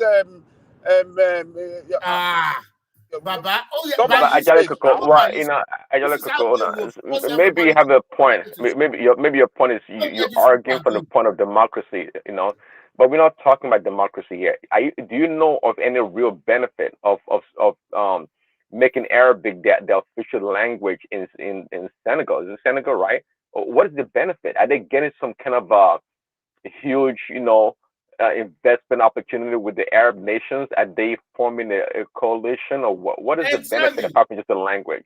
If that is what the majority of their people want, so why are you people they're running democracy? So what is the big deal? But the thing is, to be fair, there are barely any Christians in Senegal. There are barely any Christians. Okay, it's not changing. It's not changing the running of the state to Islamic State. It's just an adoption of official language as Arabic. And it's quite clear. It's misguided. It's misguided approach. Really, that's what it is. But that's okay. And It's if a you go young and man. study the history, of Senegal, you will know that Senegal, among all Western countries, is more connected to Saudi Arabia. More connected to Saudi Arabia than any other country. Listen. The Arabs. Senegal and Mali. As a matter of fact, maybe they were even one country before the Oyibo came and divide them and break them apart. Just as we have they were slaves. Nigeria, They were black slaves. just as we have black slaves. Oyo, all the way to Republic of Benin. That you see this colonial criminal came and break us apart, dump some of our people on the side of. It sounds like you yourself, you don't know the involvement of the Arab slave traders. You don't know, because you keep talking about the colonial masters, What the is the white people. difference? What is the difference between Arab slave trade and the Western world slave trade? What's the difference? They took us, most of them took us as slaves. Okay, let me jump in real quick. I can point out where Baba Jalikoko is right, and also where Prince Dan is right. I think where Baba Jalikoko is maybe right is that Senegal, these are 90 or more, almost 100% Islamic country, and they all learn Arabic at an early age. They have to learn already Quran, so it's like a country that's already where everyone is already literate in terms of Arabic. But the rest have to it's almost like northern Nigeria, where most of them start learning Arabic at an early age, so they're already more familiar with Arabic. But the French is more of a colonial thing. So that's one part. So maybe for educational reason, hey, so you're already learning Arabic early on, let's just adopt it in our as the official language of instruction in school, so it's easier.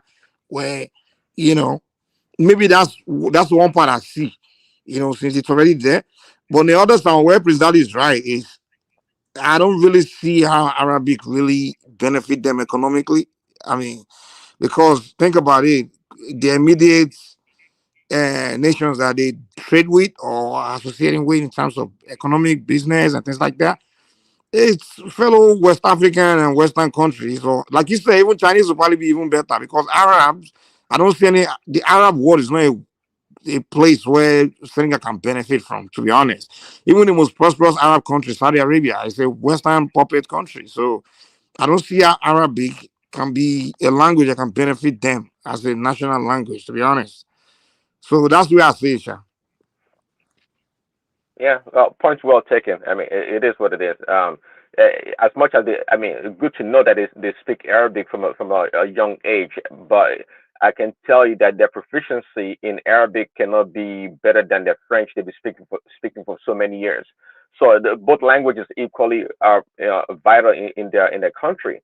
But again, I think it's more for it's the reason behind it to me. It's not kosher. It's just. But anyways, one man, we can move to the next one. I'm not impressed, but that's okay.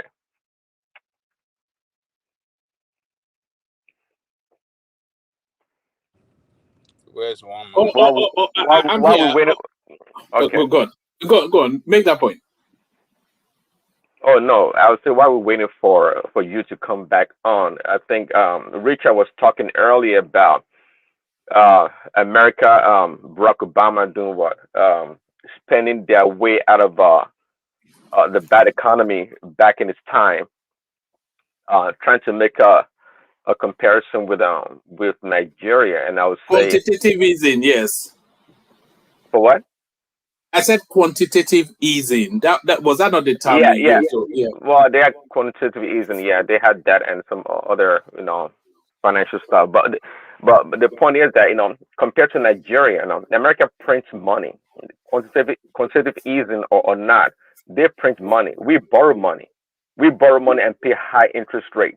America, yeah, they call theirs borrowing also, but they print the money and the rest of the world carries Americans' debt on their back. So it's not the same thing. We have to spend wisely, okay, because we know, there's corruption everywhere, and I agree with that, but we have to spend wisely. We have to borrow and spend the money to generate economic activities that will actually drive the economy, increase our GDP, and other things, not just spend and pay salaries. We're not in the same category as America when it comes to that.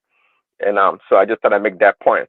And Elon Musk about his X or Twitter, former Twitter. I think I'm not sure if that's even part of his wealth portfolio. It couldn't be because we all know that Twitter was a losing proposition from the onset. It was just a means to get into the media space and maybe try to change the narrative or have a more freer social media platform. That's what it was. It wasn't Twitter never made money. I know. Hope you know that. Uh, Richard, Twitter never made money during the former owner. What's the guy's name? It never made money. They never did. It was just Twitter to me is a propaganda machine in a lot of ways. It was kept buoyant by, if you ask me, the federal government, the CIA or the FBI. Somehow, some way they get money. They get money, they stay afloat. And because they were penetrated by the FBI, and they use them a lot for their propaganda and to manipulate the public in a lot of ways. So, and that comes Elon Musk, jump into the fray and causing commotion, which they don't like, and they don't care for him. So, anyways, any other topic, one man.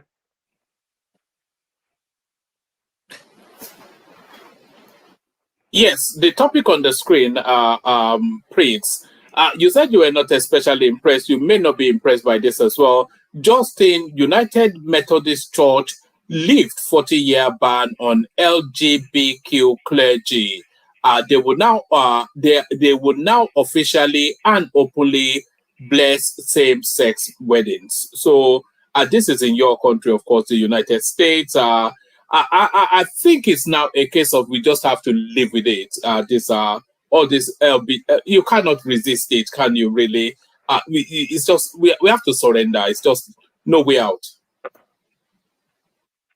No, I don't take that disposition, not at all. Now, surrender. What are we surrendering to?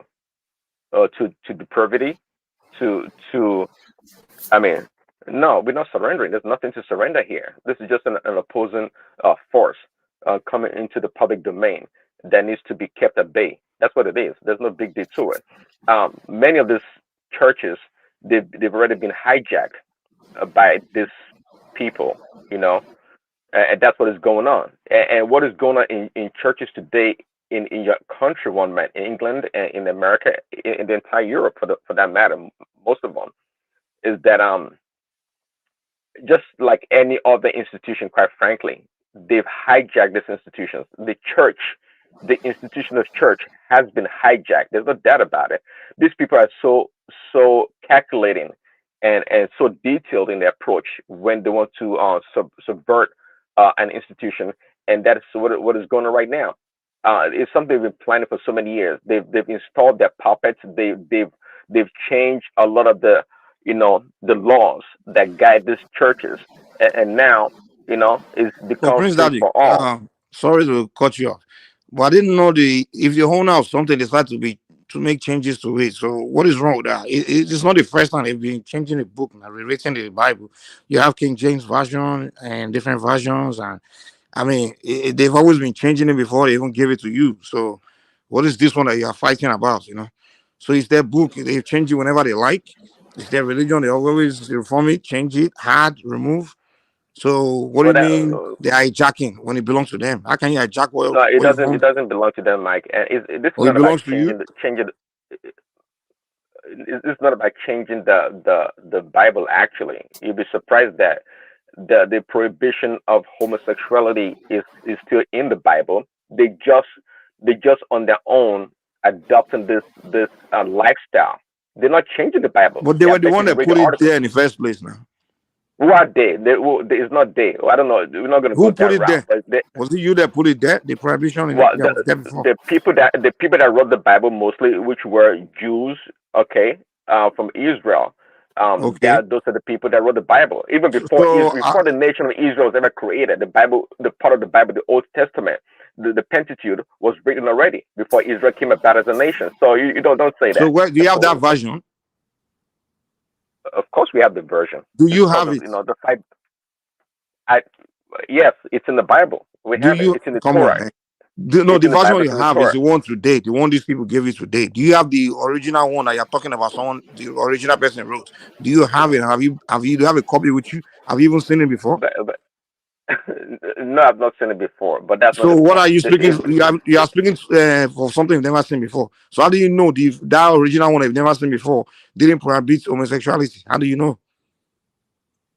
Because it was translated. It was translated into the English language and other languages for that matter. Because it's not. I don't By believe the the English Jews? language was. By the Jews? Huh? By the Jews? No, the Jews didn't translate it. Whichever country that adopted the Bible Okay, so you've never seen translated it. the original one before. So you're talking about it and you've never seen it before. Well, if the Jews have their Torah, is the five books of the Bible, the Pentateuch. That's original. You know the Jews. Do you know the 5 books of the Bible is the same as the Jewish Torah, and they are the master of it. They have the law. That's what they call the book of Moses. Pretty much, they have the law, and they've kept the integrity of that book. So why are you not reading that one? Why are you reading this one? I could. I mean, it's the same, pretty much same thing. I could. I mean, if I could read Hebrew, if I could read Hebrew, I'll probably read that book. The Jewish Torah is different from the ones, these King James ones that you go with today, right? The stories are different, right? It's the same story. The first 5 books are the same story. It's not the This is same. an issue of translation or huh? You know that it's not the same story. It's not. They are different story. The King James version you read is by the European. That is the European version.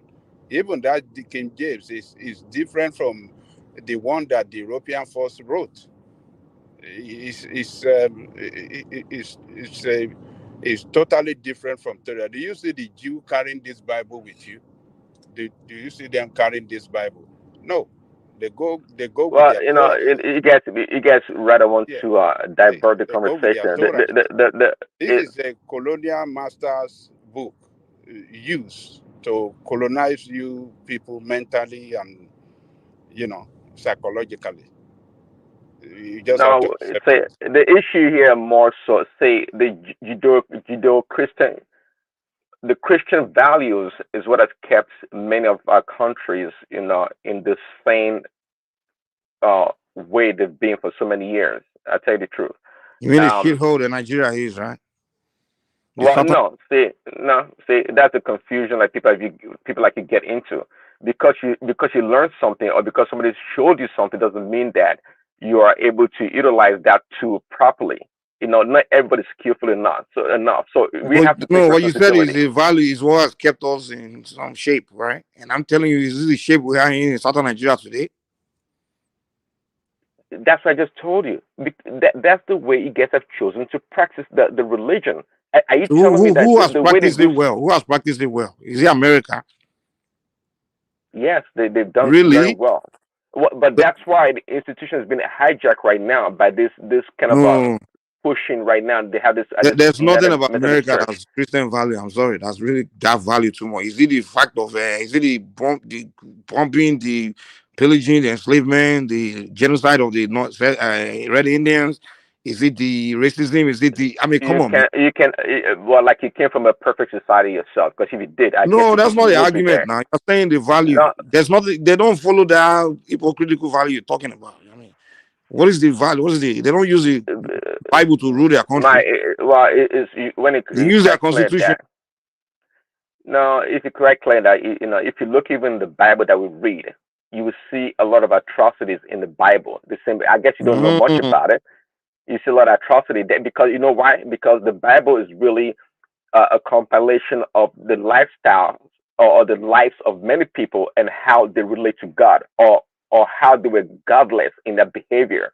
So if you look in the Bible, you see all kind of atrocities, just like I said, and some really bad, really bad people actually. So what makes the Bible? So what makes it? What value? What makes the Bible not different from other culture, other values? If it's about violence and everything. It's not about violence. It's a mixture of why violence the Bible is and beautiful. nobility. No, Right? it's beautiful because it gives you a detailed account of people or lifestyles of certain people in the Bible and how God So you tell a plays story a about role people. in their life. Huh? So you just tell a story about people, right? No, you're missing the point. How God plays a role, or how God led them, or their interaction with God, or the abandonment of God. But anyway, this LGBTQ So it's a story of how man. God, how they relate with God, not their value. Because you talk about value, and I'm trying to understand which value you're talking about. That's so special that other people don't have. What's that value that the Bible has, the Christians have that other people don't have? What is that value that's so special? Is it the massacre or the genocide? What is it? No, well, that's just like I said. That's the lifestyle or some things that some people did in the Bible. And to your question, anyway, this is a very good question. What do other books have, or what does the Bible have that other books don't have? And it's a very good question. And the answer is Jesus Christ. Simple. Jesus Christ, really? So one man. I will tell one man to Google something and read it to us, okay? But I'll look for it. Continue. One man, I'll get back to you in 1 minute. Okay. Yeah. He's Major Jesus Christ, right? Okay. Continue. Yeah. So this one man, this is unacceptable. But again, it just shows the hijack of the church by these people, and it's not going to bode well for us, our children, and our future. Quite frankly, it wouldn't. They've done so in our schools, and I know when it comes to this kind of a thing, one man, you are, how do I put it? You are more lax and accepting of their position that it's a lifestyle. Even animals are do the same thing. I am actually.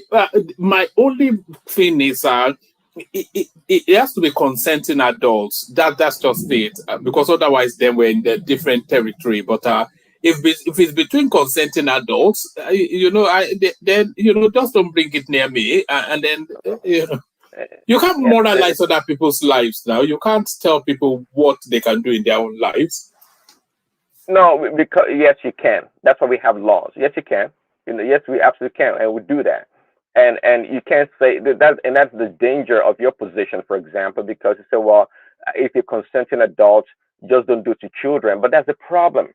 You see, you can't pretend that keep all your bad behavior in your closet or indoors and don't bring it outside. It's a lie. It will eventually come outside. And if you know the reality of the damage in today's society, you would not be talking the way you are. They are actually, of course, consenting adults, fine, but the people, the group of people that are actually suffering greatly under this tyranny are children, because adults are actually making decisions for children, and that's the danger. I mean, do you know how many children are being castrated? Really? I mean, you're using extremes to make already predetermined position, but of course that's an extreme. Nobody will approve of that. But what I'm actually saying is, those in their 20s, 30s, 40s, who through sane of mind, responsible members of society, holding down a respectable job, and but their preferences for same-sex coupling. I cannot see. I cannot see that differently from a heterosexual sort of relationship. So long as I mean, who's being harmed? No one really. Oh, see, again, that's the danger. I hear what you're saying. If they're consenting adults, fine. But here's the case that many times, and that's the ultimate goal. You know, the P word, right? That many times the goal is to extend this lifestyle into our children, and they are making strong headway in doing so. You can't see when you are corrupt, meaning that when you are polluted, when you have a debased mind, you are forever done. Anything goes. So don't ever think that consenting adults we keep it between two consenting adults. It's a lie. They are extending this thing to children. That's why this people in the Catholic Church, if you know, I know you know about the story, the level of abuse that has gone on for so many years in the Catholic Church, having to do with children. I mean, you won't be surprised if you know the story. It's horrible. It doesn't stay between two consenting adults. That's the problem. That's the problem. Just like it's a really a filthy lifestyle that should not be permitted. If it Prince, if it did stay within two consented adults, would you look the other way? It's not a reality. That's the problem. No, just just as an hypothesis. Yes. If it stayed within, yeah. Well, yeah, of course. See, let me tell you, yeah, absolutely, one man. But it doesn't mean that if I have the opportunity to show them the light, the right direction to go, I would not tell them. So but your objection is not to the practice itself, but just you don't want it vested on children, which is my position too. So we are actually of the same mind. Well, to a certain degree, but I am to the practice in the sense that, look, I say if I have the opportunity to tell them the truth or show them the light, that this is a better way to go, not the way they are going. And keep in mind, though, not because I'm more, by the way, I'm not less of a sinner than they are. Because in the Bible, the thief, the robbers, and homosexuals are in the same category. So I belong to the same category as they do. Except that I recognize that if I steal or rob somebody, I can repent because I've done something wrong. But they are in a box. They don't know they're doing anything wrong, and that's the danger about it. That's a real danger. So I'm not against that, and I've said to many people or to some people, like, look, don't ever think you're gonna hurt or kill someone that's homosexual and you go to heaven. You're wrong. You're gonna go to hell because God doesn't approve of it. They're human beings like we are. I'm not any different than they are. We essentially the same. We're just talking about an issue here or doing something that's against God. That's what we're talking about here. See, if a homosexual person was drowning and a straight person was drowning, if I have the opportunity to save the homosexual, I would first. Then a straight person. It's not about straight or homosexual. It's about human beings. They are full-blooded human beings like I am. It doesn't matter the color of the skin. One So man, I hope you know that. Can you guys take it easy on the man of God on this platform? Attacking the man of God on the show is not fair. Okay, come on. Let's take it easy on Prince Daddy, please. Thank you. One man, rescue him. Take him to another topic. Thank you. All right. All right. If you want to be rescued, you can go to Dangote pleading poverty. But I think that conversation we'll have to have is still because I don't think you can hold. No man, don't rescue him yet, though. I'm coming in 2 seconds. Yes. We'll continue. I'm coming. I don't think you can hold the Bible to what is an innate human state of being, if I can find a better phrase. These people are built like that. So what do you do with them? You can't. And why would you want to do anything? Do you believe that we human beings can be corrupt? Like not like in corrupt as in our values. No, we can be corrupted. Yeah. So yes, I accept that. But what I'm maybe suggesting is that this might not even be a corruption. Oh, it is at the highest level. It's at the highest level, quite frankly. It's not. It's more spiritual than a physical. The reason one man, you're a Christian, I guess, can I say to a certain degree because of the JW, but nonetheless, it's irrelevant. If you know the implications spiritually, then you would not really want to have a debate against this position. Against my position, you would know that it's not acceptable. By the way, one man, if you want to have those deep conversations, you have to come to the after hour show. So that's where we have all this kind of So come to the after don't hour. rescue him yet, man. Hey, hold on. Prince Daddy. Yeah. Isn't that amusing? We're talking about Kuli, we ended up in a granite. From Senegal to Bible. What is all this? Part of it too. Conversation yet is slow down there. So it's always a hit when you bring religion. If all else fails, go to religion. I was looking for Prince to say Father Abraham. But even do this. Wole Agba, Prince Daddy. You didn't even wish Prince Babati, you didn't even wish him a happy birthday. That's my cousin. I reach out. Oh, did you travel anywhere? One man. No, I didn't travel, man. I was home. Yeah, where am I? Okay. You said Jesus. Hold on. Okay. So you said Jesus Christ, right? His values and everything. He came and saved us and things like that, right? So in your own word, what is Jesus Christ coming here to do again? Well, he came to redeem humanity, not just Christians, humanity from their destruction thing. Yeah. Okay, so let me read what Jesus Christ said he came to do on Luke 12, 51 to 51 chapter. Is it Luke 12 from 51 to 53? Can you read it out yourself? One man, can you read it out, please? I'll put it on the screen there. Big enough. Let me see if I can capture it.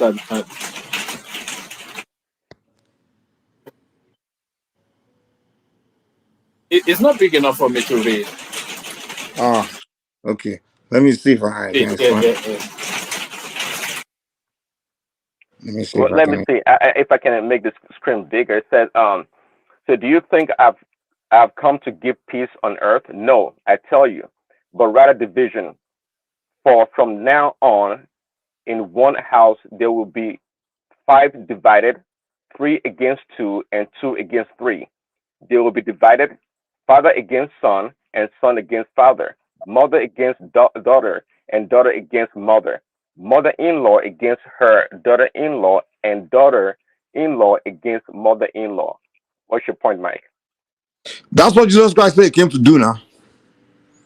Well, I mean, see, because who was speaking there? Is it Jesus or Paul? Well, that's what they say Jesus. They say Jesus according to what they. No, we have to look at the context of. We have to look at the context of that particular. Who was speaking? They only tell us. No, that's why I said we have to. It can be because in Luke, it was Apostle Paul that was talking there most of the time. So that's why I'm saying that the context where you pick this particular passage has to be considered, not just pick one and say, well, this is what Jesus said. Yeah, who said it now? This quote is actually it's from Jesus Christ. It's from Christ himself, but you can't just select one or two verses in the Bible and sum it up as the only thing Christ came to do in this world. So he came to do that and other things. So you guys only focus on the one you want. But the other one he said he came to do, you don't care. Can I come in? Yeah, right. Yeah, you see, Christ came to do one thing, and that's to save the world from his sin. So in the course of doing that, there are so many sub-activities that will eventually lead to that. One of the activities that led to that was his death on the cross. Obviously, another activity that led to that was his birth, because if he had not been born, he would not have died. So many other activities led to that. In this case, Jesus Christ is saying, I'm coming to let you know that this message I'm bringing will cause division. Everybody will have different opinion. Before, all of them had only one opinion, just following Moses, and some of them blindly doing that.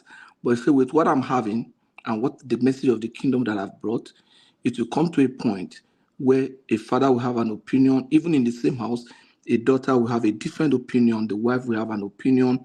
You see, Jesus is saying, I'm He creating didn't a say world. opinion, no. No, He if said he then would when you say divide. division, when you say division, it means that his message will cause a division. There will be divergent view of his message. And if you study the scripture, he actually created divergent view. He didn't, even if he said that, he didn't go dividing parents against children. He didn't do that. So, but what he actually did was his message brought a division. The people stood against religious leaders of their time. Some people stood against the government and said, no, this is the kingdom of God. We are supposed to do it. You see, we have different, So how have come different almost opinions. every Christian families today are just divided? And literally, No, when someone told me that, the person you told me see, to pay attention to wait Christian now, let me people. just finish explaining. I'll close now. It means that it's going to create a society where people can express their different opinions, which is what you have in America today. That's one of them. You say, well, I'm going to create a society where parents can express an opinion that is different from their children. Children can express an opinion that is different from their parents. Before then, it was not. In short, according to the law of Moses, if you have a child that is disobedient, you can bring him to the council, to the elders, and they will take him to the gate I of don't the know why when city. Jesus Christ say one thing, you guys is trying to help him twist it. Say no, that's not what he No, meant. wait now. We all can interpret it from in our No, own that's way. from you see, that is the truth. And Let me this tell you, exact in my family, right? I Hold agree on. with you. I agree with you. You see, what he said is what is happening between me and you. You have an opinion. It's not opinion. I'm just showing you what he Interpreting says. it, It's not my you have an opinion. It's interpretation for it on your own. I have a well, I can only different go one. by what he said. I don't have to. Okay, let me give you my own interpretation from my own life Yeah, experience. I And agree in with fact, hold you. on. Let me. But you asked me a question. Let me answer now. When someone brought it to my attention was because I was looking at my family. I realized that the people causing all the divisions always crazy were the Christians in my family. Those that practice traditional and those that do Islam, we don't cause trouble. We're just peaceful. You're all Christians. And somebody now say, go and read this look and this thing. And then also look at families around you. Look at the Christian families. And I realized that there's so much divisions. I'm like, we are putting Jesus on here. So that's where me I got it from. So you are getting it from I know your own interpretation. But hey, I just gotta go with what Jesus Christ himself said. That's what he said. And that's what I'm seeing. Oh, that's what you are seeing around you in your family. That's not the case in my own Even the family. Christian South in Nigeria, we are the most divided. The That's not the Northern case in Muslim my are united. family. I'm sure it's not the case in Prince's family. All right, back to you, Praise. It looks as though you already have your topic for the after hours, but let me take you to still where I am. Do you want to speak on Dangote pleading poverty? It says biggest mess created in 2023 was naira devaluation from 460 to 1,400. So, what are you making of the lamentation of the world's richest black man? It probably makes a good, well, it's an obvious point, anyways. Yeah, it is true on its face value. Yeah, the naira devaluation caused a lot of brouhaha last year and up to now. But I'd like to know more about the story. The headline is catchy, but what does it say? I mean, I would assume Dangote, given his level and capacity, that is able to go into details and tell us, I mean, why. I mean, if he opposes what Tinubu is doing or the central bank, and that'd be something else. But yes, the headline is like a number, but It wasn't actually speaking to the monetary policy, the monetary space. It was speaking during an AGM for Dangote sugar refinery, and it was saying to them that no dividends will be paid out this year for reasons of the headline. let's see. Okay, well, sure. I mean, so okay.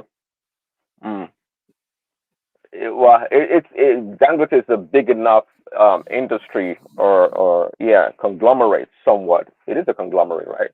To not edge its revenue with from foreign exchange fluctuation. Are you telling me that this guy just he doesn't have a financial aspect of his business that looks into this kind of mitigation when it comes to currency? I would think it does, especially him doing business internationally or always having to interact with international investors. So if anything, that would be a poor management on his side, not him personally, his company. That is that'd be a one reason.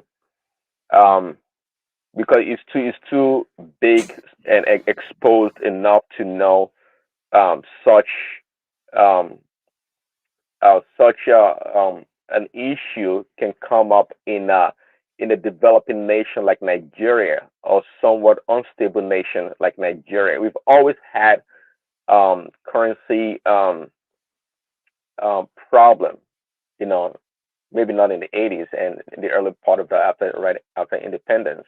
But the point here is that you should know that the way the currency was artificially managed by the central bank, thanks to Emefiele, right?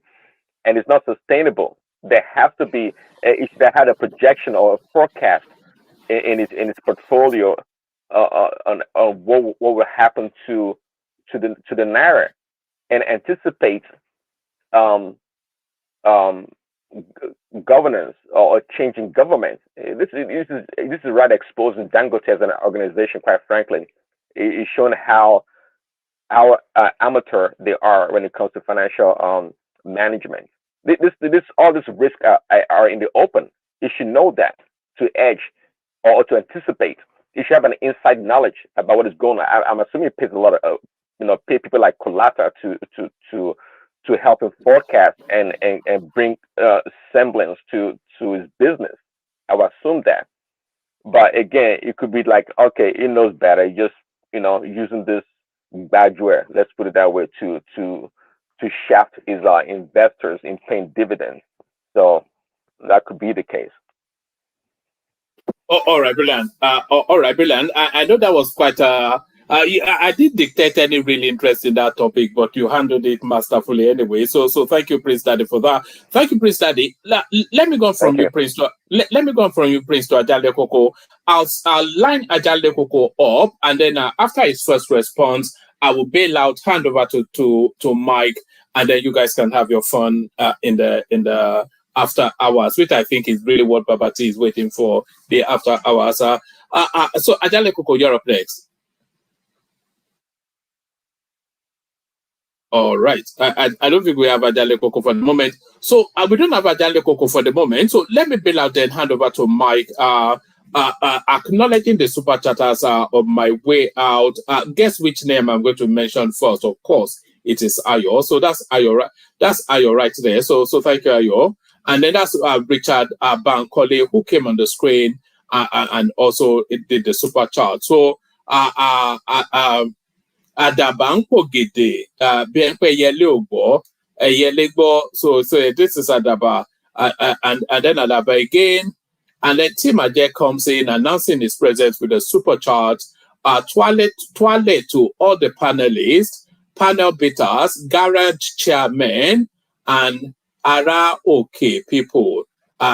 Jenoku, chop noku, and then he comes back again. He says, one man toilet to all the area fathers, Baba Agbas, and it wasn't Baba Agba. I said Agba Bolas, not but toilets to all the area fathers, Baba Agbas. Oh my! Finish. I want to say I always cry for the movie when they want to pronounce one of our names, man. I mean, one man, when they start sweating, man. One man, you talking about this is very painful. My God, one man. Check your battle there.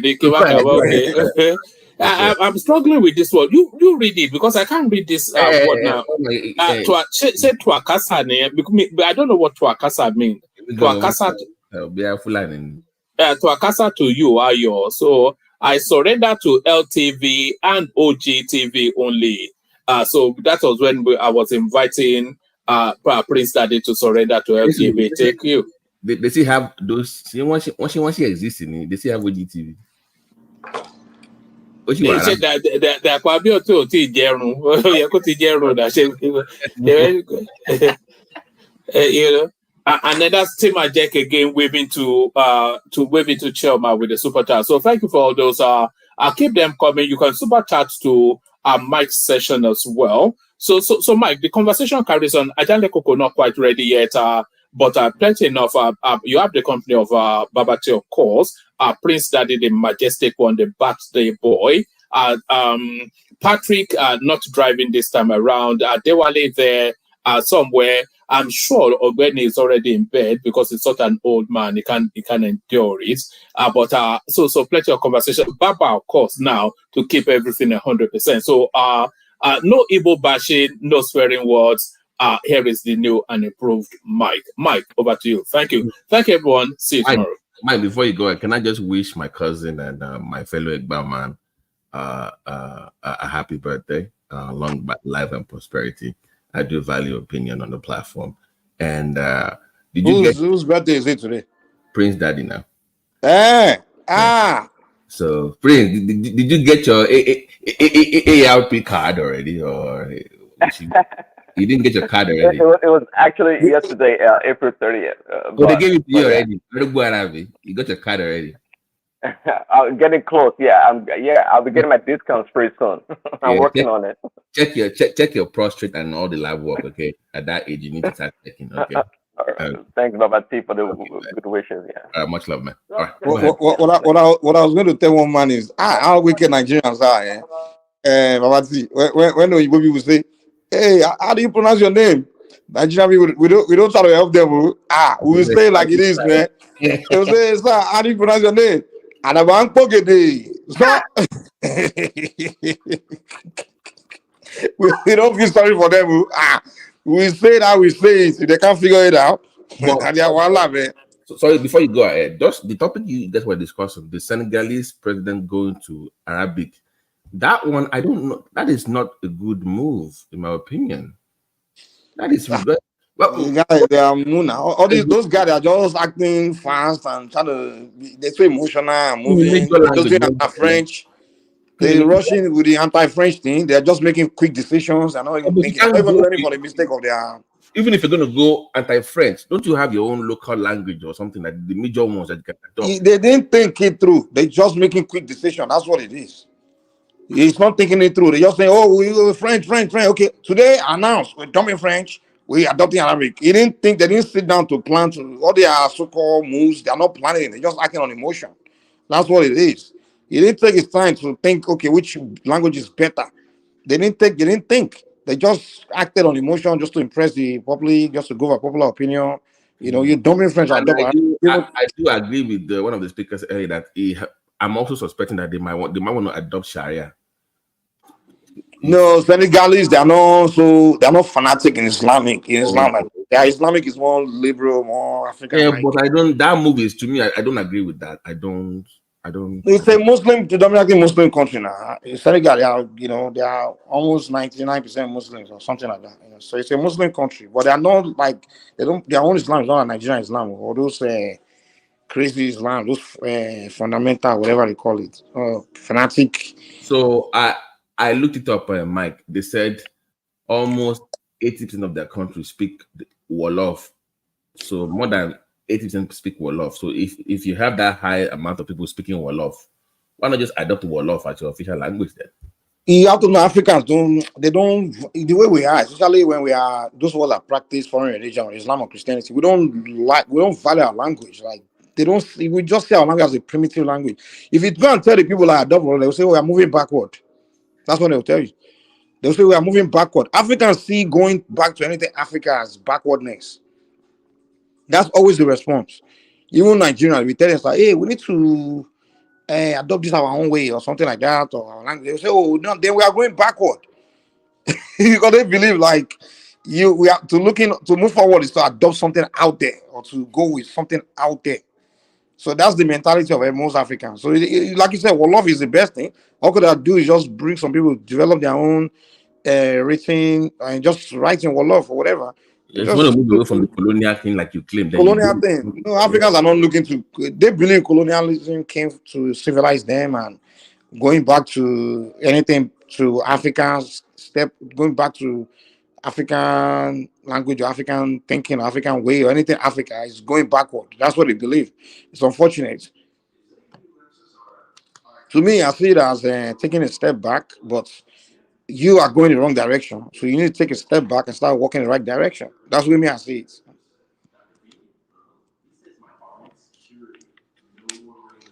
Prince Daddy.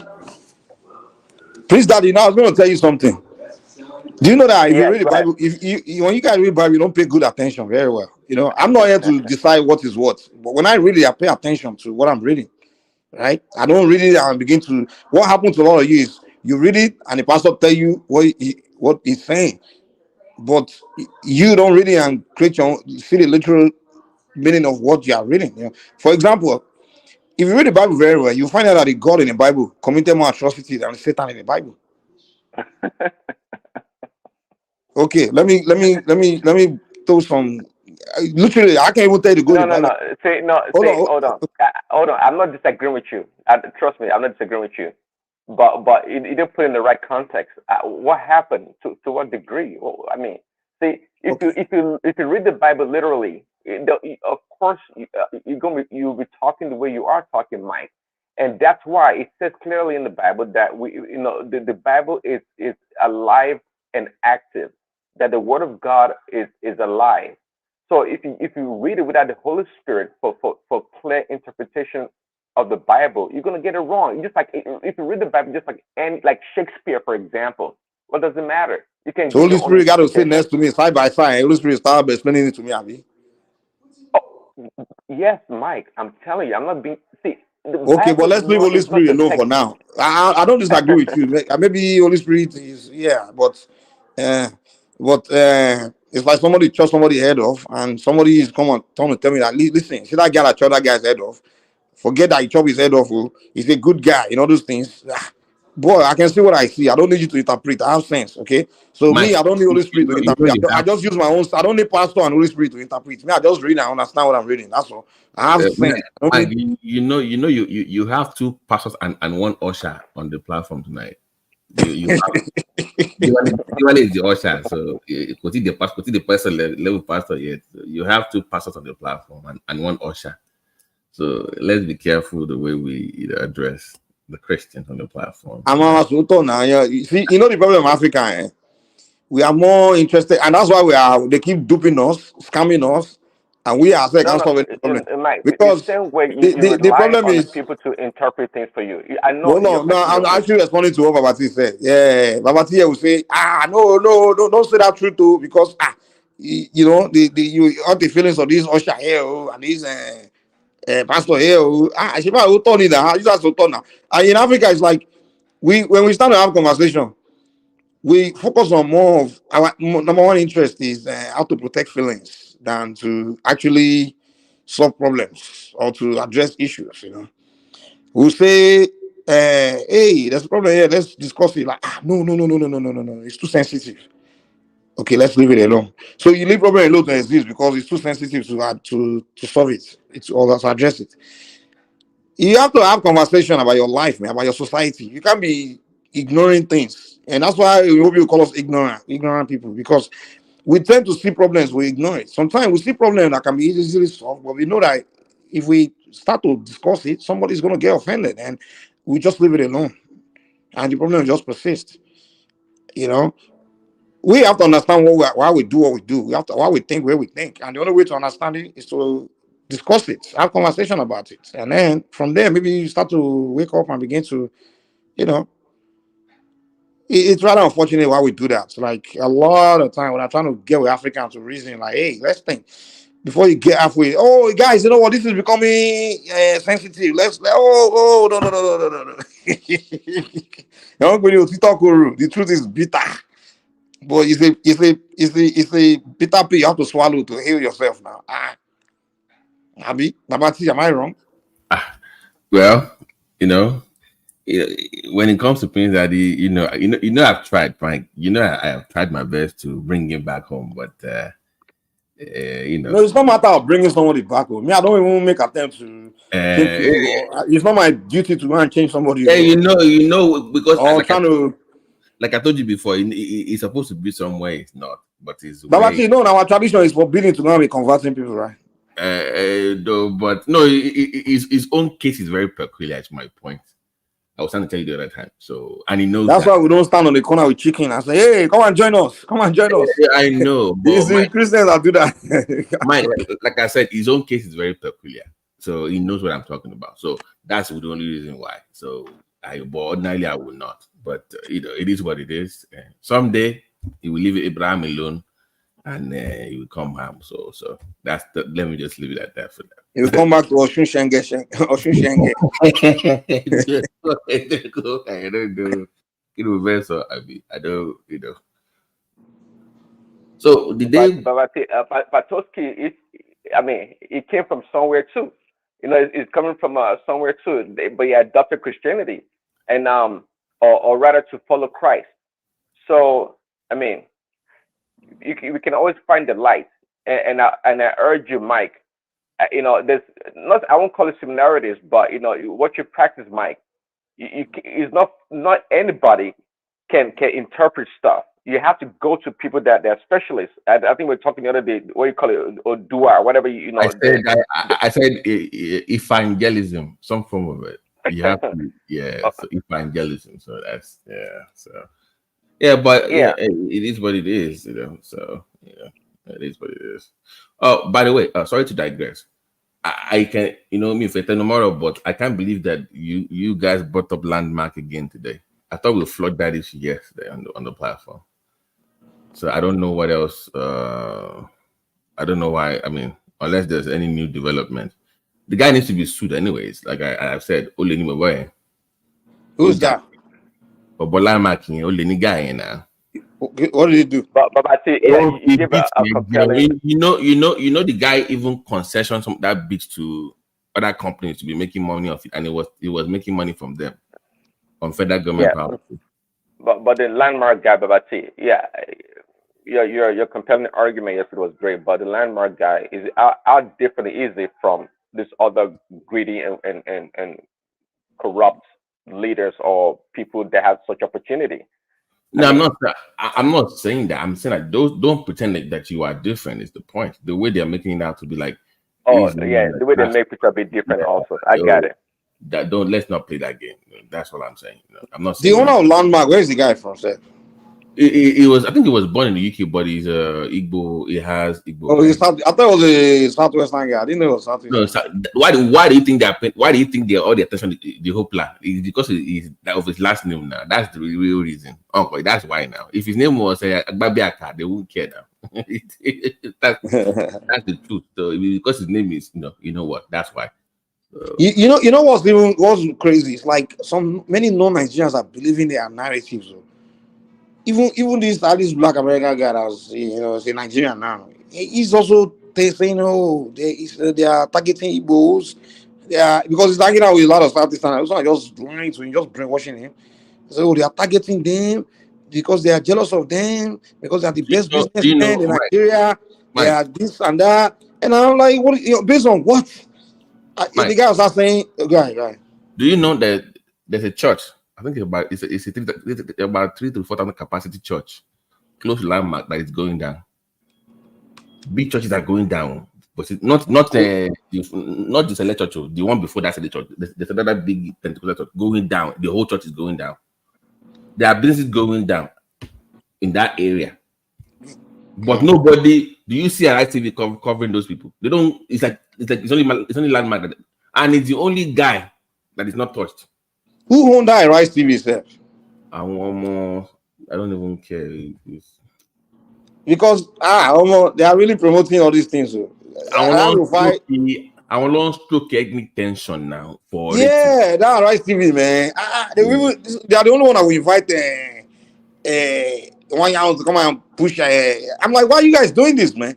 And they won't even counter anything the guy says. They won't counter it. They will, you know, even that man that came to that say, hey, we built everything. They didn't even counter him. They even supported his. I'm like, that Rufai guy is just, the guy's becoming so annoying, man. He's so annoying. Sometimes it's like I wish I can just walk next to you. I swear that guy's the kind of guy, you leave me and him alone in the elevator in the alley. I will give him some beating of his life, man. No, Mike. The guy's so annoying. No, Prince, the point is this. Forget Rufai, forget Ayo, maybe she's young. But Ruben Abati, by the way, Prince, Ruben Abati went to the Shabbat, so he's an Egbama, no? I know. So Ruben Abati, you know what I found out? Oh, the owner of Arise TV, Nduka of Ibena. You make sense now. So Ruben Abati. Is it not from South? It's from South, don't know. Is it from South? Nah. Nduka is Southeast name. That's Southeast. Maybe Igbo in some. But the point is, when the Minister of Works came on to Arise TV, Ruben Abati said, they have, your people have been attacked in Lagos. They even said that they're going to put them in Lagoon. I say, what kind of question is that? Why are you trying to stroke some ethnic thing amongst the, what are you doing? And you're supposed to be the real journalist on the platform. So I don't know what the end game is here, because even their rude fake accent, you see the way she addressed the minister the other day. I don't know what it is about these guys. I don't know what they have to make money now. They have to make money. I mean, not that way. Pander to their audience. I mean, they gotta make money. I don't know the fact, but I can tell you that Arise Television is probably the #1 television station or network in Nigeria. No, online and abroad. That's what I don't think locally nobody cares about Arise, but on globe for the foreign diaspora audience, they're big. But I don't think they're as that big in Nigeria compared to like a TVC or channels. So yeah, they're not. Yeah, they're not. By the way, Prince Gary, happy birthday, brother. Oh, thank you, happy birthday. Thanks, man. I appreciate it. Yeah. Thank you. They're not. They're only training online. Nigerians don't watch it. The Russians don't watch them. They are too by hands. Globally, people like fitness. People like to hear bad news. That's what sells these days. So that is why you see them trending among the Nigerians in diaspora. Even foreign media also pick from them from time to time. And it's unfortunate. You can't hear you well. You're breaking up or something. Oh, really? Okay, hold on one second. I mean, you will watch it, but it's like they always have to find something terrible about any news story. You can hear me now, right? Yeah. I think I can. Yeah. Okay, I was using a Bluetooth there. That guy, beware of somebody who appears to knows it all. When somebody is saying, "Oh, I knows everything," or most of the things that they discuss on Arise News are something that they just, researched on overnight, and some of them will now come online and start spewing rubbish. I mean, you are not an engineer; you are just an agriculturist, or what is it even studied in? Livestock. I did know what's funny. The minister of works is talking about roads and how the components of it break down. Yeah. Do you know what Rufai did? The guy brought out the calculator.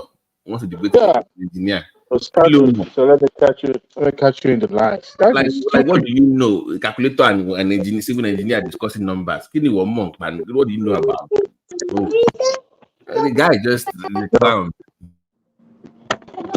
Somebody of his age who is still, maybe that guy is even somebody alphabet people who don't know. Because how can somebody be above 40 and you are not a Kobo and you are not married, no picking, nothing? Abba, waiting. Who be that? Check that guy. He's a sadist. Who? Rufai? Yeah, he's a sadist. The guy is so annoying. It's like sometimes I can't just get one corner like that. You need to give him one correct. Give him who can walk back up like that, man. All senseless idiots, man. Very annoying guy. I mean, when the guy, before he started this whole ethnic thing, I used to say, okay, this guy knows how to talk. I mean, he knows, he's educated. But I just playing this. I'm like, come on, man. I don't what it is. I don't watch that. I mean, I watch it once in a while when I have time. Maybe I'm driving or I do enjoy the business. What's his name? The other guy that went to UT Houston that does that business story. I do enjoy listening to him. Ruto, right? Yeah, You know the guy who went to your age, right? Yeah, I heard he went to. We went to school together, and I know the guy. Really? Oh, okay. We went to school together, man. We used to hang out, man. On the channel, I think he's the guy live football, eh? I look at him walk back. I used to make how we don't do it because the guy knows how we play football. The one you pick last or the one you make goalkeeper with? The one you pick like guy go back to play. But when it comes to analyzing football, history of Super Eagle, the guys they die have Super Eagle. When these guys start talking football, football in and out. From Pele to today, to all the Super Eagle players, the guy love football to death. Rodus, we know that guy, man. But when you enter field, on 1 or 2 left leg, the guy get to 2 left leg. Man, very cool guy, sir. Very cool guy, man. Nice guy. I don't know why the guy is working there. I wish I got his contact, man. I used to have his phone number. We used to chat, man. That was a long time ago. Yeah, maybe he moved back to Nigeria or something. I think it's been. Yeah, he moved back. He came here to go to school. That was the time he was on campus. I was in school, So we were in school the same time now. Oh, okay. Yeah, because I remember he mentioned it once. I do love how it ties it covers American economy and it ties it to Nigeria, and I like it does great. I like this analysis. I mean, the way it presents the Nigerian market. I mean, it's more reasonable. I mean, on that show, he's the only one the other guy too, the one that came from TVC to Arise. Those two, I listen to them business, but the morning show is becoming unwatchable. So, yeah. The main guy that just annoying there is Rufai. I mean, the other ones too, I see they do their own, but they don't do it too obvious. Rufai just do it. It's not just too obvious, man. Yeah. And then the guy we are attacking oppositions, he make it so obvious that he's partisan. At least that party tried to you could say that party just doing what he's a PDP man now. He worked in the PDP. Yeah, but he still uses his sense to do it in a sense. But you could tell about you give you body language. Now with your guys me at talk. But Rufai would do it passion. I think that's what he believes, The guy is so passionate. That's what he call brown nosing for a guy. You know when they call brown nosing in America now. When they brown nose your guy. But we stand to kind of my guy make a represent a guy where the guy will say everything with confidence. People are like, come on now, Rufai.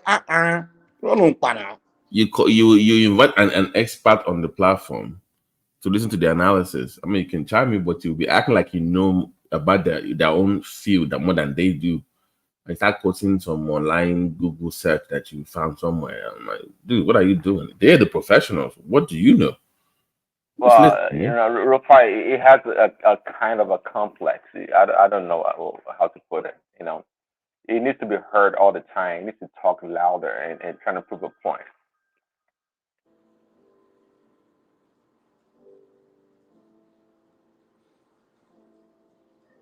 And you guys from the Southwest now, or is he all these names? It's from the Sagamu area now.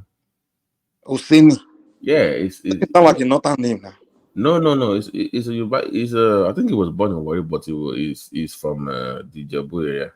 Why is it that it's always our own people, the Southwest people that are doing all this kind of behavior? I'm not a man low. Even in those social media, they are the one you see pandering. They will even pander against their own region. Like I don't understand. Like we have so many Southwest. They just they will speak against their region. Not only speak against them, they will even somebody lie against their own people.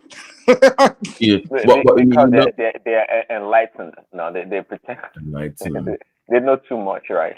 But even Rufai, I heard They say we are liberal now. When you talk to them, it's like, guy, why are you doing this? Why are you joining? Some people are sitting there spreading propaganda against your people, and you're sitting down with them, you are even agreeing with them. Yeah, they'll say, we are liberal now. We abolishing. What is that liberalism or that stupidity?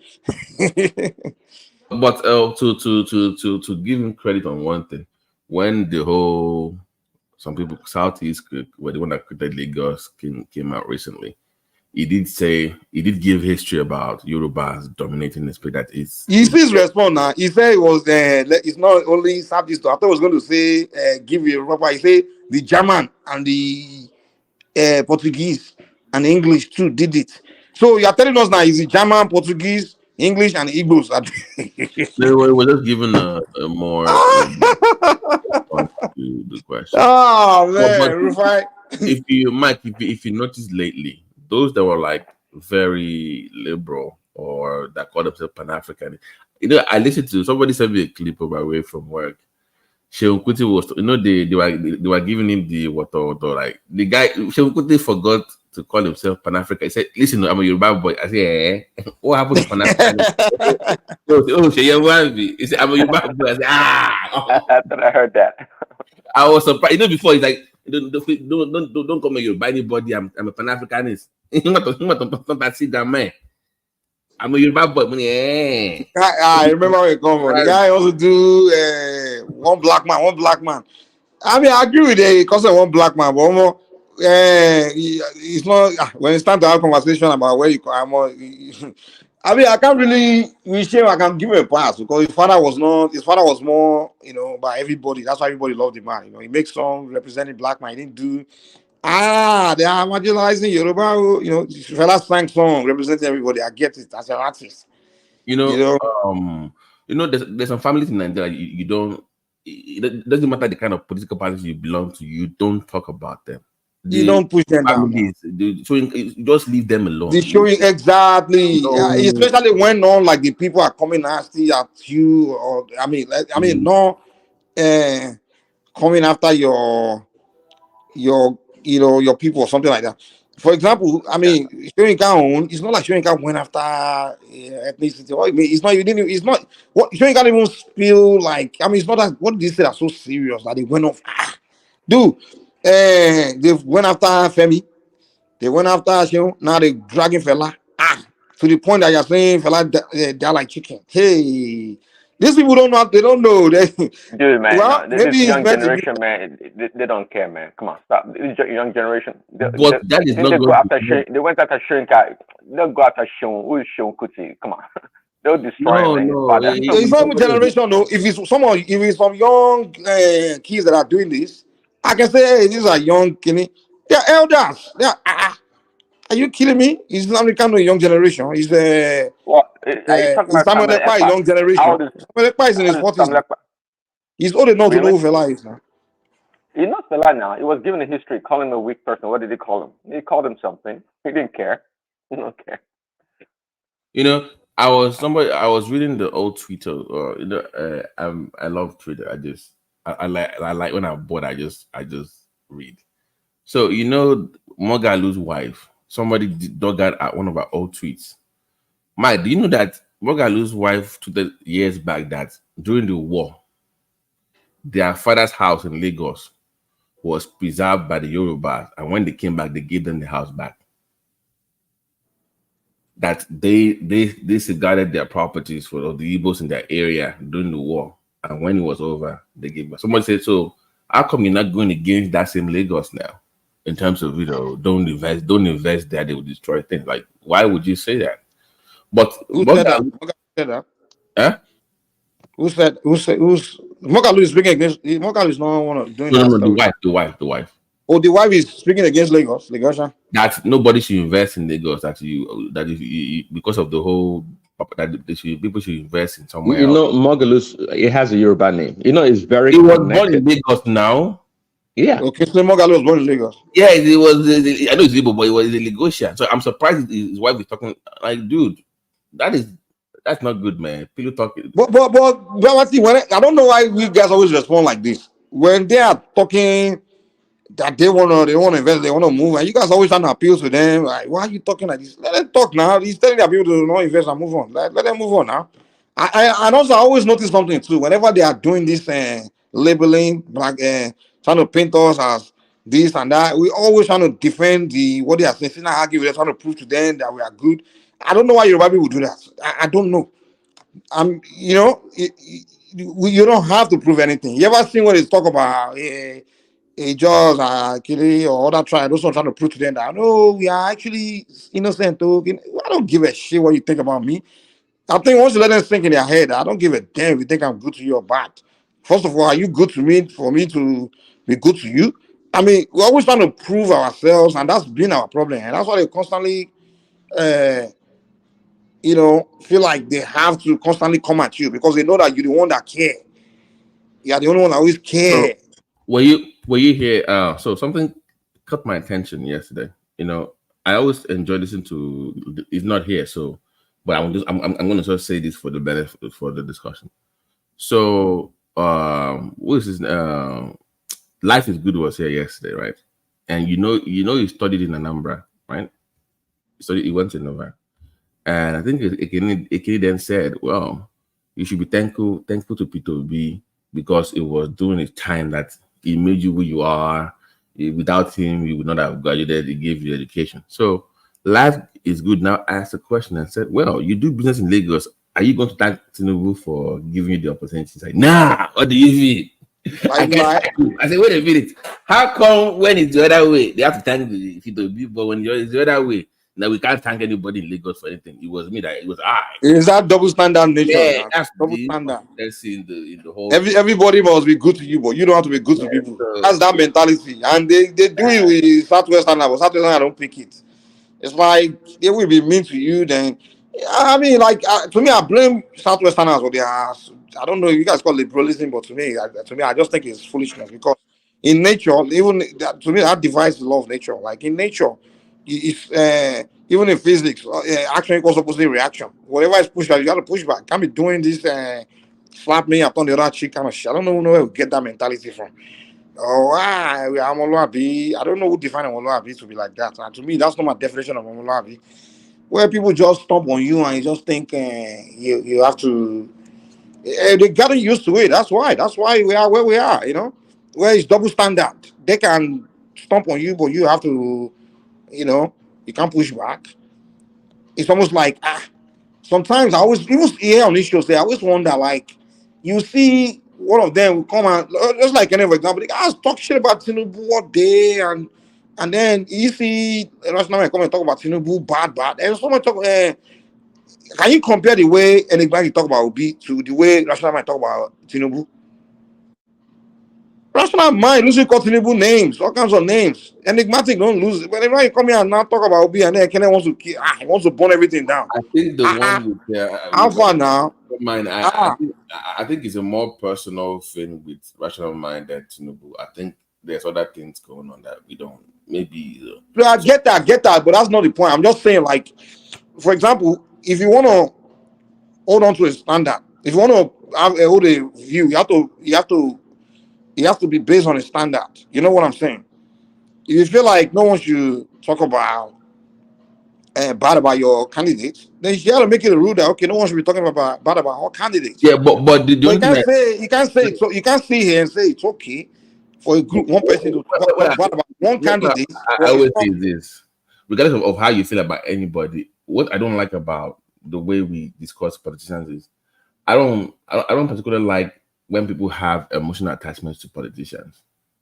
I can like you as a candidate and I want you to win because I believe in what you have to offer. But I don't think it's healthy to have this emotional where you are willing to lose brotherhood, lose friendship with other people because you like somebody. If you ask me, Babati, I don't think anybody has emotional attachment to any of these politicians. It's just ethnic attachment. That's what it is.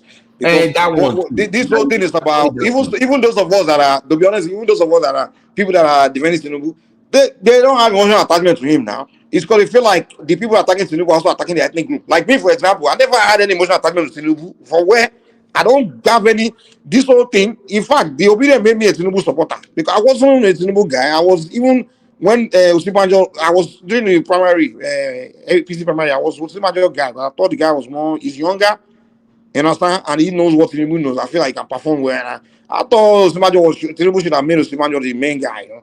But I was never emotional. I don't even have emotional connection, attachment, or anything. But they made me to kind of support him. Because when they were attacking him, they were attacking his ethnic group. And I'm a member of his ethnic group. So Yeah, that's why I'm like, okay, since you want to go like that, let me, you know, go against you. The enemy of my enemy is my friend. You know, that kind of thing. The enemy of my enemy is my friend. To separate the individual from their ethnic group, or to separate the country from the public official. I think the line gets blurred when people are making like an argument. Like, you can abuse Tinubu as a president of the country without bashing Nigeria. You can during the campaign, but you don't have to go against the people. Like, so that kind of emotional charge towards people.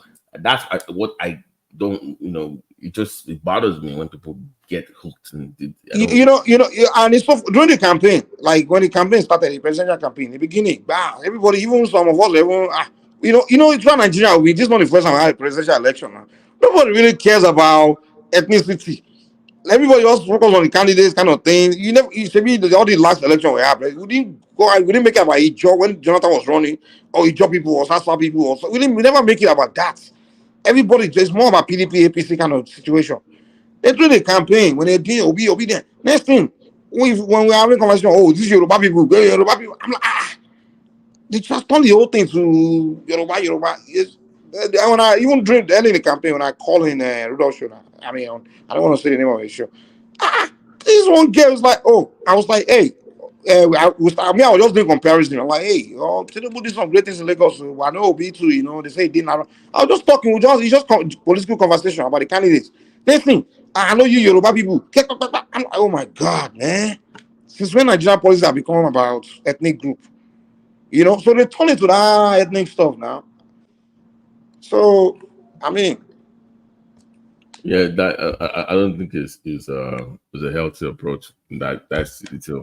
If you have a position on somebody, say it. If you don't like Tinubu, just say you don't like Tinubu, but don't use it as a conduit to then spill ethnic bigotry against other people, or because even when I address people, come on, it's always him. I don't.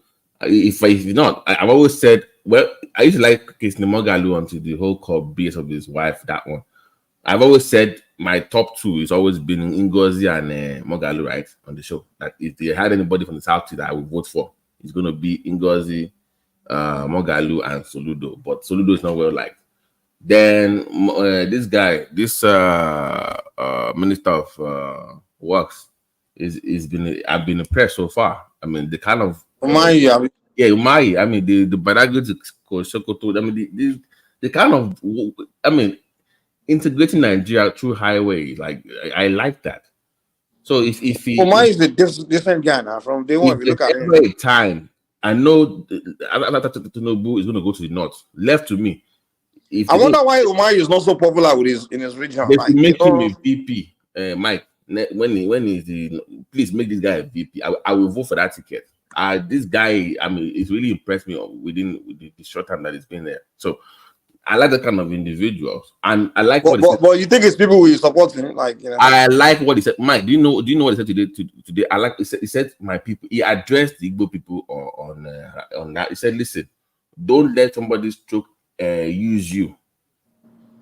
Okay, he addressed, don't let people use you, stroke tribal tension for political gains. I like someone that is very bold and courageous to address his own people and tell them, don't fall for the trap. So he's very direct. I like that about him. And he spoke the truth, even though people might not agree with him or what he said. But he's bold enough to address his own people and not attack any emotional thing. He was very bold, very direct, and he's very effective in what he's doing. So to me, that was very appealing. If he ever runs for any office above what he has right now as the president, even if it goes against maybe when if it goes against anybody after him, I will vote for Dave. I will vote for Mari. I like the guy. I've been impressed so far. So for me, I like that kind of leaders, not people that we abuse somebody Your fight will abuse somebody, you can't even caution them. You now go to the person that they abuse to go and beg on their behalf. You're not bold enough. I can't vote for Peter Obi. I'm sorry. He's not a courageous human being that I can vote for. Umahi, Ngozi, Soludo, I will vote for those kind of individuals, but not Peter Obi. I can't do it. Not me.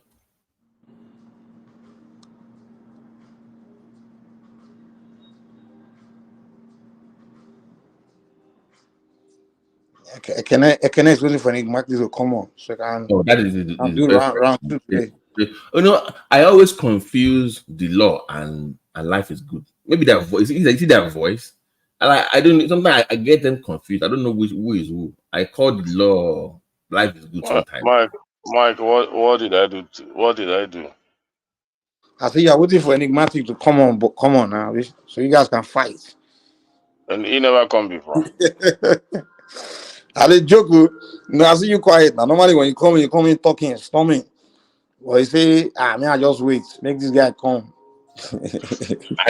I didn't like those. I don't know. Ekene and Life is Good. They have a long history on the platform until yesterday. Ekene long. You don't know say Ekene are anybody get issue. Ekene so yesterday, I'm like, Ekene, why you hate Enigmatic now? Enigmatic is gentleman. He doesn't insult people. He doesn't talk. He doesn't mention your name. But I always wonder why you're going to fight the guy. He doesn't insult you. He doesn't insult your people. I mean, he doesn't make comments. I mean, he just doesn't agree with Obi. But then he come and just attack the guy. I don't have problem with Babati when he said that he don't like Obi or he will not vote for him or whatsoever. I don't have any problem with him. But I hate people that lie too much. Enigmatic is a liar. Not only that he say he will not vote him or he don't like him, but when he begin to bring things that I know personally that is lie, typical lie from the pit of hell from Anambra State. That is why I became agitated with him. And sometimes the guy, I see him as a bigot. So I'm not because we talk about Obi. No, it's not because of. It's because of the lies that he speaks most of the time. I don't have any problem if you don't want to. If you don't want to support a candidate, if you say you don't like him, I will not beg you to like somebody. You understand? That's a different issue. They are making accusations. We are giving analysis of what happened. Maybe you can give us 3 of the lies just so that we can know. Okay. Give us some of the lies. Maybe we know where he's lying. No, I don't have that time. If you don't know. So you don't even know if he's lying. I know what he's trying to do now. The guy is just trying to. But the guy always lay down facts, man. We verify things he says. You are even under the educational system of the government during that time. What do you mean? Because he went to the university in that place does not mean that he's paying school fees. And I don't know why you are talking that way yesterday. I was thinking about He's saying he's paying his school fees and he didn't know. He didn't know that you two are paying tax in Lagos. We're not going to tell you to now support the APC. We are reviewed. For the kind of lie built on this platform against things. Let me put this to you. Let me quickly put this to you. Like you claim, the guy probably went to university in one of the states in the southeast, maybe Anambra, but he paid school fees. We have a lot of your people that also went. I didn't stop him not to go to university. Listen first. We have a lot of your people that have free education from primary school to university in the southwest. They were born in the southwest. One of my best friends is from the southeast. He was born in Lagos. Primary school, nursery school, secondary school, all free education to university level. So you cannot say something like that. That what you said yesterday makes people think about where they came from. That is why people are. It's a kind of hatred and tribalism. You are in Lagos before you become your own boss. Maybe you also learn under an Igbo person in Lagos that has made his money there. What do you want the people in Lagos to do? The people that patronize you most are also Yoruba people. And they give you opportunity to dwell and make money in that place. But when you guys continue to rub it on their face, they will fight back And when they fought by you, people won't like it. There is nothing like see Remy. He's not the first time. If we talk about that, he is the first person that even told me that I live in Lagos, I do this or. Well, you are the first person that accused But my him problem is not that. My problem is not that. My problem is not that. My problem is the lie he's speaking. It's just like me now. He just like me now, staying in Lagos, and I begin to sell lies.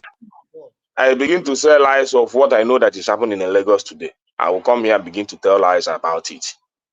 What is happening in Lagos today? I don't do that. This is a state I reside. You cannot point out any time I've come to this platform and say that Sonwolu do this, which I know that he didn't do. I say things the way they are. I know I say things the way they are, starting from the time of Fashola when I started witnessing Lagos.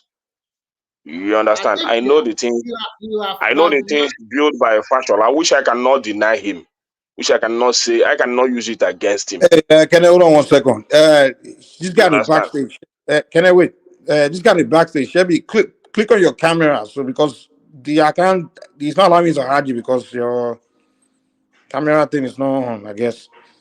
Just click on that camera thing. Well, I won't be able to hide you, Sha. Shelby, in the backstage. Where can I continue? Whatever is ready, we'll figure it out. Yeah. So that's my view, and that's how I see it. But his own, the way he talks most of the time, as if nothing has even happened in that state since you become a student in that state. You never noticed anything that happened in that state. So even I was the one that cautioned him. Anything he refer he to IPOB, he refer Eastern people to IPOB. I cautioned him. I know the problem I have with him that day until he started changing his statement. He's only talking about this and that. So everything that it doesn't make sense. If anything that happens in the Southwest, I refer Southwest people as Oduduwa or Yoruba Nation agitators. Hey, Shelby in the backstage or whatever his name is. Or is well, that's what he does. Click on your camera. Click on the camera thing. Because I can't hide you, man. You have to click on it.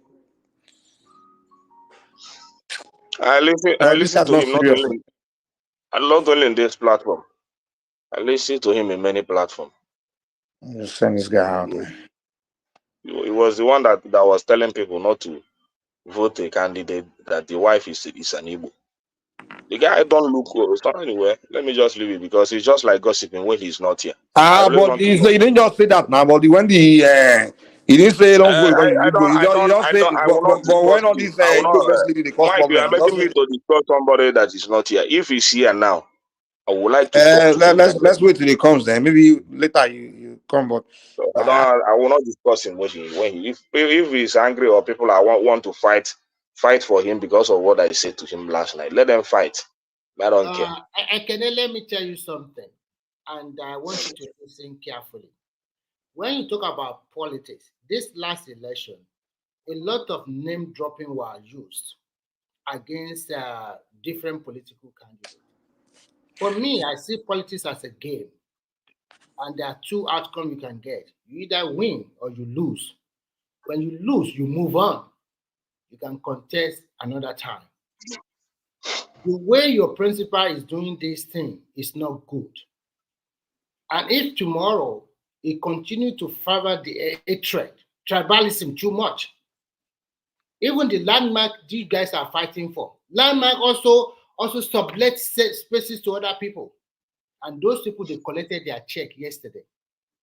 They did not touch an inch of the property of this landmark guy. He does not lose nothing compared to people that lose a lot. There's one Mr. Boladi that lose all the whole property. You never hear about him. He never complained. The Oniru family, the traditional ruler and the people that own the land in that area, they lost a lot of things. They never complained. And for God's sake, this is a national development. So if I, Remy, have a property in that place, will I go take with a government?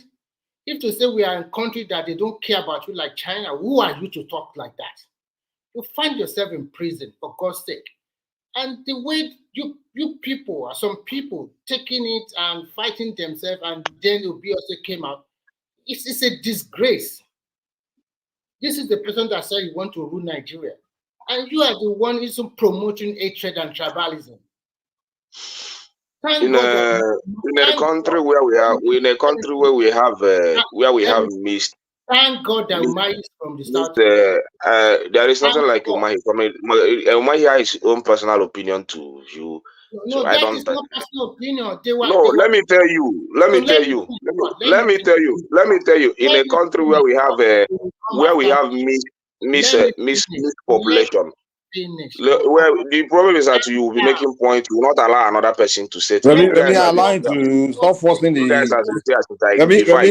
me allow him to speak too. You know. Okay. Yeah, stop. Like he's very annoying when two people are speaking at the same time constantly. Like if he's trying to just let him go, and and then you go after him. All right. Yeah. So, go ahead. So the everybody has his view, especially in a country that has a mixed population. You understand? You can landmark project can be a giant project to you. It can be a development to you. But to some people, and somebody like me, I still stand that it's not a priority. I'm not even talking about the property being demolished or whatever. That's not my concern, because let the government go and settle whatever they want to settle there if they really want to go on with the project.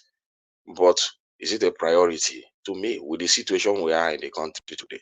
Spending that amount of money when we know a lot of things are going down in this country today. Yeah, it's just one rainfall today. See what happened in Benin roads today, that federal road.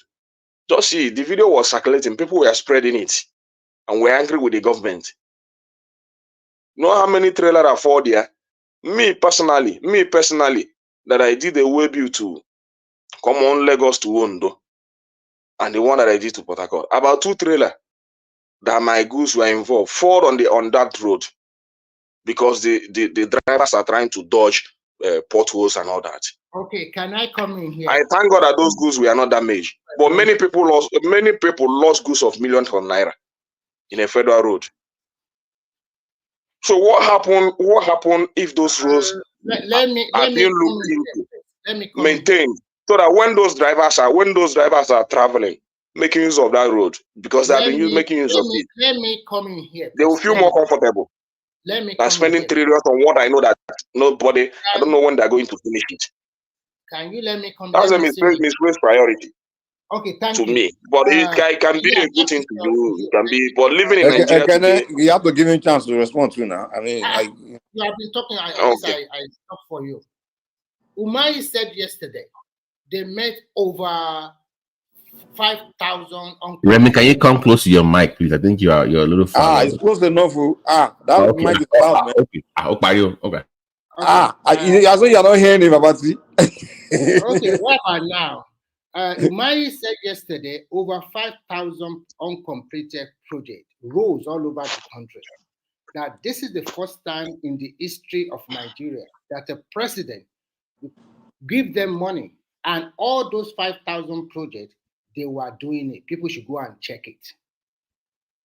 And mind you, as a government, you cannot just stop because, okay, this road from Abaliki to wherever need repair. The other things should not be done. Government is a continuum. While they were renovating or repairing those ones, they embark on new ones. And the coastal road is part of it. I do not see any big deal. I don't understand you Nigerians sometimes. To me, some Nigerians just think like they want to be stagnant, just remain in one position all their life. That is why that country is not making any progress. You are just talking about your personal blah, blah, blah, blah. Are you the only one that is doing business in Nigeria? Or Landmark is the only one that have a property in that beach? So many people. And we are telling you the truth. Landmark does not lose an inch of his physical property. The shoreline, the water, blah, blah, blah, that people are playing with. He also sublet it to other people, not his own, making money from it. He's a criminal, for God's sake. And moreover, you might also have to compensate them, both illegally structured and legally built structure. While well compensated, They quote the law to back it up. I do not understand in the history of a person or history of a country that say, okay, before you can build another project, you have to finish the other one first. I don't get it. Where does that one come from? If that is the way, America will have remained stagnant for 40 years now. Look at China as they are beautiful. They still continue to construct new roads, continue to build new train, new bridges every now and then. Why can't they say, okay, we have not finished those ones, they need repair, let's just stop here? That is the layman argument, for God's sake. Well, it's not a layman argument. It's just that we don't understand principle of development most of the time. Well, it might be to you, but for me, anybody is that said that you don't put your two hands in your mouth when you are eating. You only use one hand. You finish the other one before you start the other. I don't whether they are doing it at the same. If you want to do all of them at the same time, no problem if they can do it. But Yeah, I'm just joking. I don't know where you're coming from. But guys, the only thing I know about Nigerian projects till today is that we have the history of abandoning projects. That's our problem. So Nigeria knows that. And so when Nigerians are saying, not embark, finish what we have at hand so that at least we can have a sign of relief in those ones. Then you can go on and build heaven, you can build road in. You can let me finish now. You can go ahead. If we can multitask, you can go ahead and build that road you want to build in heaven. Answer this question. Nobody will stop you. Take this question along with you. I will ask you a simple question. Can you multitask? Do you understand my meaning?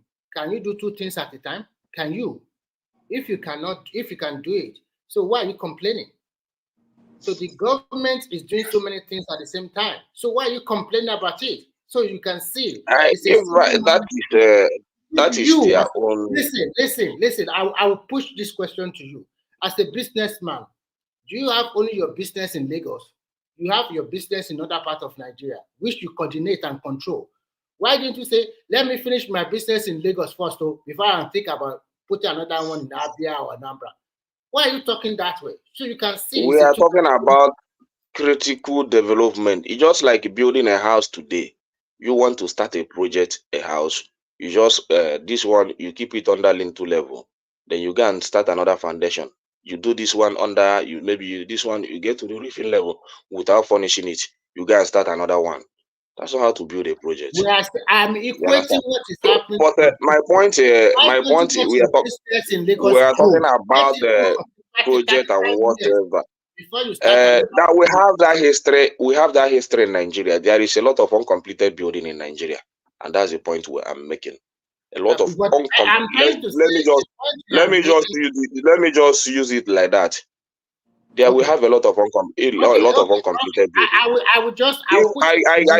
I still give that fact. Even the second Niger bridge today is still an uncompleted building.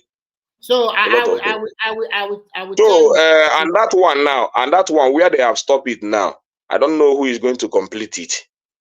The second Niger bridge is still still an uncompleted building. Relax. At least you are applying on. And I ask a question yesterday. The countries that build a coastal, check their history. Did they first of all got electricity, build their educational system?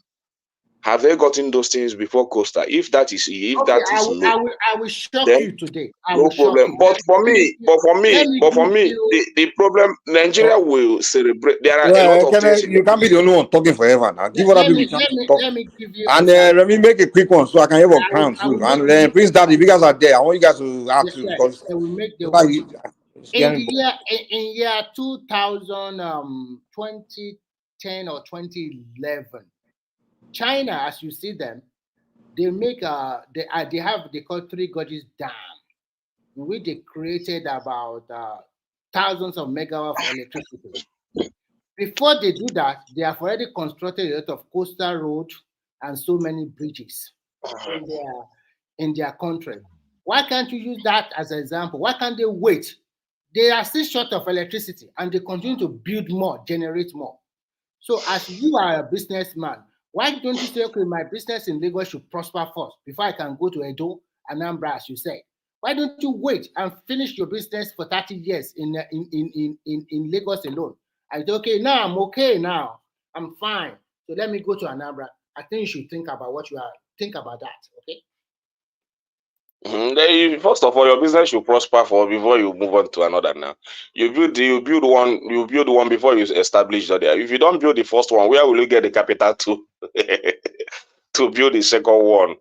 So it's just so you have to first of all make sure that what you are doing, you have succeeded on that ground before you think about another one. But that's not my point here. My point still remains that you are not saying my point still remains that my point still remains that very, very my simple. point Layman. I'm done. Okay. my point still remains that my point still remains that we have a lot of uncompleted building in Nigeria that needs completion, and is there. So if we're able to complete those buildings, then we can make a new foundation and start another building. So it doesn't make sense when I know that I'm building too flat. You are building this and let's let Crown come in too. Oh, okay, Mike. I just joined because of this rhetoric about this coastal road. I think I don't want to offend anybody, but I just see a pattern that if we are not careful, we just go with this rhetoric every day. This second Niger bridge, when Buhari was building that bridge, none of you guys, most exactly, none of you guys say, oh, let Buhari stop that project until when they fix all the abandoned projects in Nigeria. So when they finish it, they should now face the second Niger bridge. None of you say that. And now they said they want to build something because Obi have tweeted about it, and you people are going around talking about, hey, as there's a lot of abandoned projects in Nigeria, they should just finish that one first, and after finishing it, then they will not continue the what are we talking about? I don't understand the thinking we a lot of people are thinking in Nigeria. So because they want to build a road, they should now leave other road, they should just fix other roads so that when they finish it, then they should not continue one project. Because whatever Obi's tweet, hold on, please, you have been talking. So whatever Obi tweet is the right thing to do. The same Obi, recently the video is online that he said he want to build a project and he will not compensate anybody. He did it in Anambra. That the hypocrisy is just too much. And when you people come online and talk as if you know what you are talking about, what are you saying? You see now, even a lot of people in South that voted for the same Obi, they are supporting the project. It's only people from the Southeast that are talking against the project. Papa Edwin Clark and all of them are supporting that project. And you come online every day, you say, oh, you cannot eat your yam and have it, you cannot eat this one and have it. What are we talking about? Are you the only one in Nigeria that until when they finish one project, they should not do any other thing in Nigeria? What are we trying to do? Okay. Nobody is saying that they should not do the project. Your second Niger, hold on. Just let me talk what I'm saying. Your second Niger bridge, when they were doing it, they did it about 4 years that they completed that project, whether they completed it or not. Why can't you talk one day and say, no, let us stop this project and let us go and fix all the road that I've been talking about? Oh, Binyore Road is there. So it's today that you know that Binyore Road is there. If you talk about second Niger bridge, then it means that you don't know the history of Nigeria. If you are comparing second Niger bridge, what are you talking about?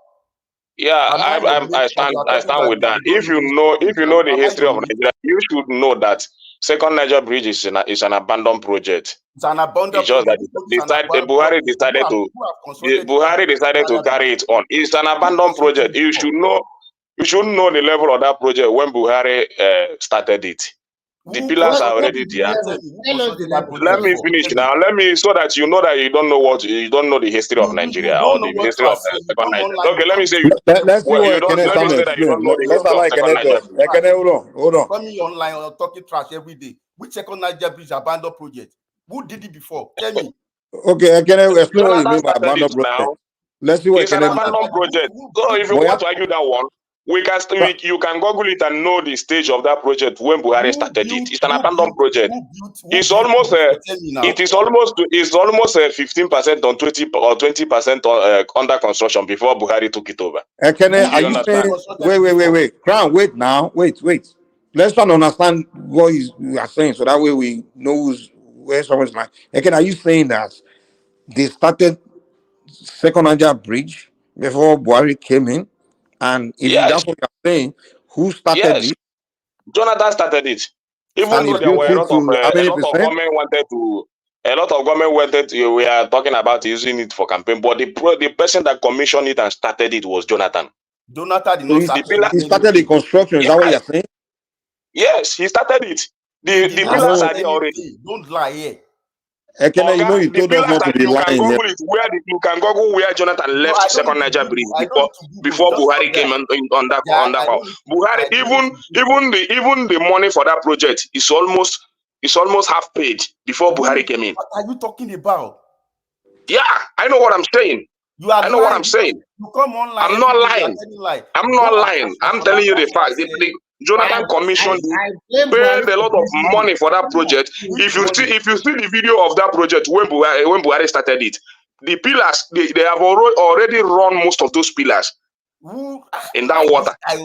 That is why. Is it not a place I travel all the time? You talk the same thing. I'm not lying. You lie every day. I'm not lying. Am I lying? Because when the Buhari commissioned it. The video when he commissioned it was there. The video when Jonathan commissioned it. Let me finish now. The video that Jonathan used to commission that. The question I'm asking you. The video where Jonathan commissioned that project was there. Okay, hold on. Let me just agree with you that project was started by Jonathan. When Jonathan started, according to you, when Jonathan started that project, does it mean that there's no other project, abandoned project before then? So why can't you tell Jonathan that he should abandon that second Niger Bridge because we have a lot of an abandoned project, and don't let Jonathan start it? So that sorry. I'm reading on Wikipedia now. I'm reading the history of second Niger Bridge. Second Niger Bridge construction started September 1st, 2018. Now, who was president 2018? Don't mind the guy. You came here earlier saying hold on. You came here earlier saying you don't like liars.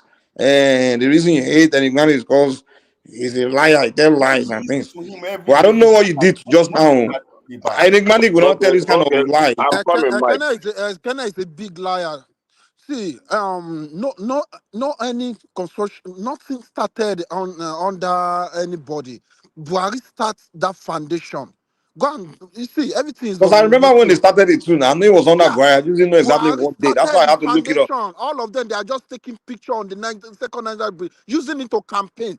Why you always lie? You always come here like you always come here and do like a saint. Lie. Fashola talk about suku that they used to build that second Niger Bridge.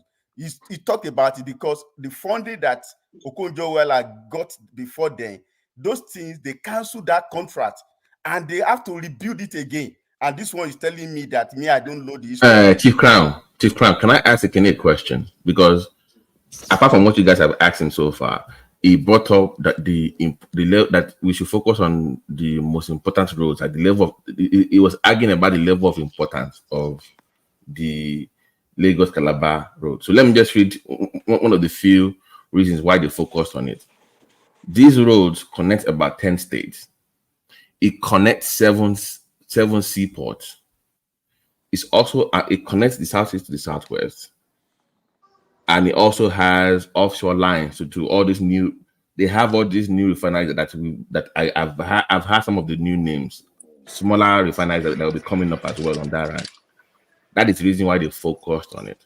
So I want Ekene to tell us, based on what I just told you right now, name me a different route that has more value to Nigeria's economy than this one, that you think that they should have paid attention to. Maybe I don't know. Maybe when the Dangote start. Do you know? No, Ekene, do you know of? Sorry, Crown. Do you know of a different road network that has more value right now than this Lagos Calabar route that they should have focused on?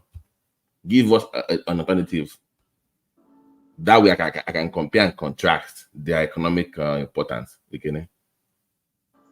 He's busy researching now. He won't answer. Okay, all right. He doesn't know until when Peter will be tweet. When he tweet tomorrow, they will come online. I'll be telling you. Ekene is covering his face for the rest of the night because we just got online about that second Niger bridge. Covering what now? Covering what now? President Jonathan. How you come here online saying Jonathan start construction up to 20%? Just go and check it now on March. I just looked at it. I just read it to you now. He commissioned the groundbreaking and the startup of that bridge on March 10, 2014.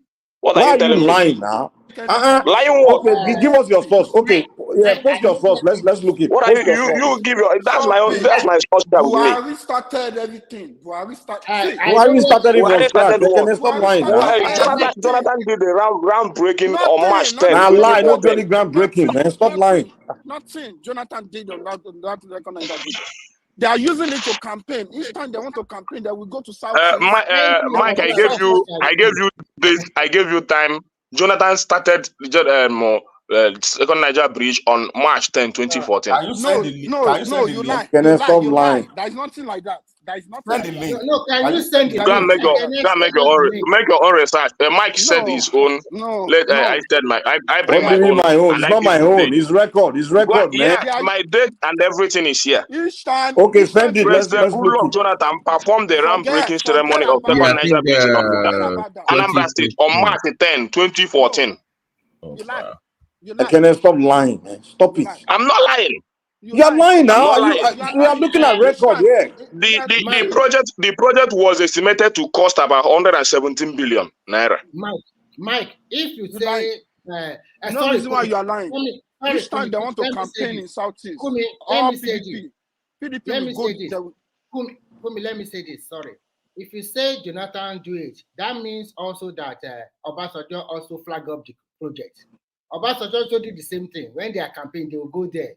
We'll commission day, we do this. It's just they mentioned it during the time of Goodluck, but there was no actual physical start of the project. I think that's what it is. Nothing. This is not just it. Even the physical side of it. I told you. Okay. The physical side of it. Let me read it. I can hold on. I can wait now. Let me read it. Okay. Second Niger bridge.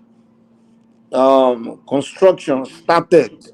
They say history of second Niger bridge. Construction started September 1st, 2018. Construction ended May 23rd, 2023. Construction cost 336 billion naira. Inaugurated May 2023. So, what are you talking about? Are we reading lies? What I'm reading here? You are reading from your news. I'm reading from my own news. Which news are you reading from? Okay, this is not my. Okay, this is Wikipedia.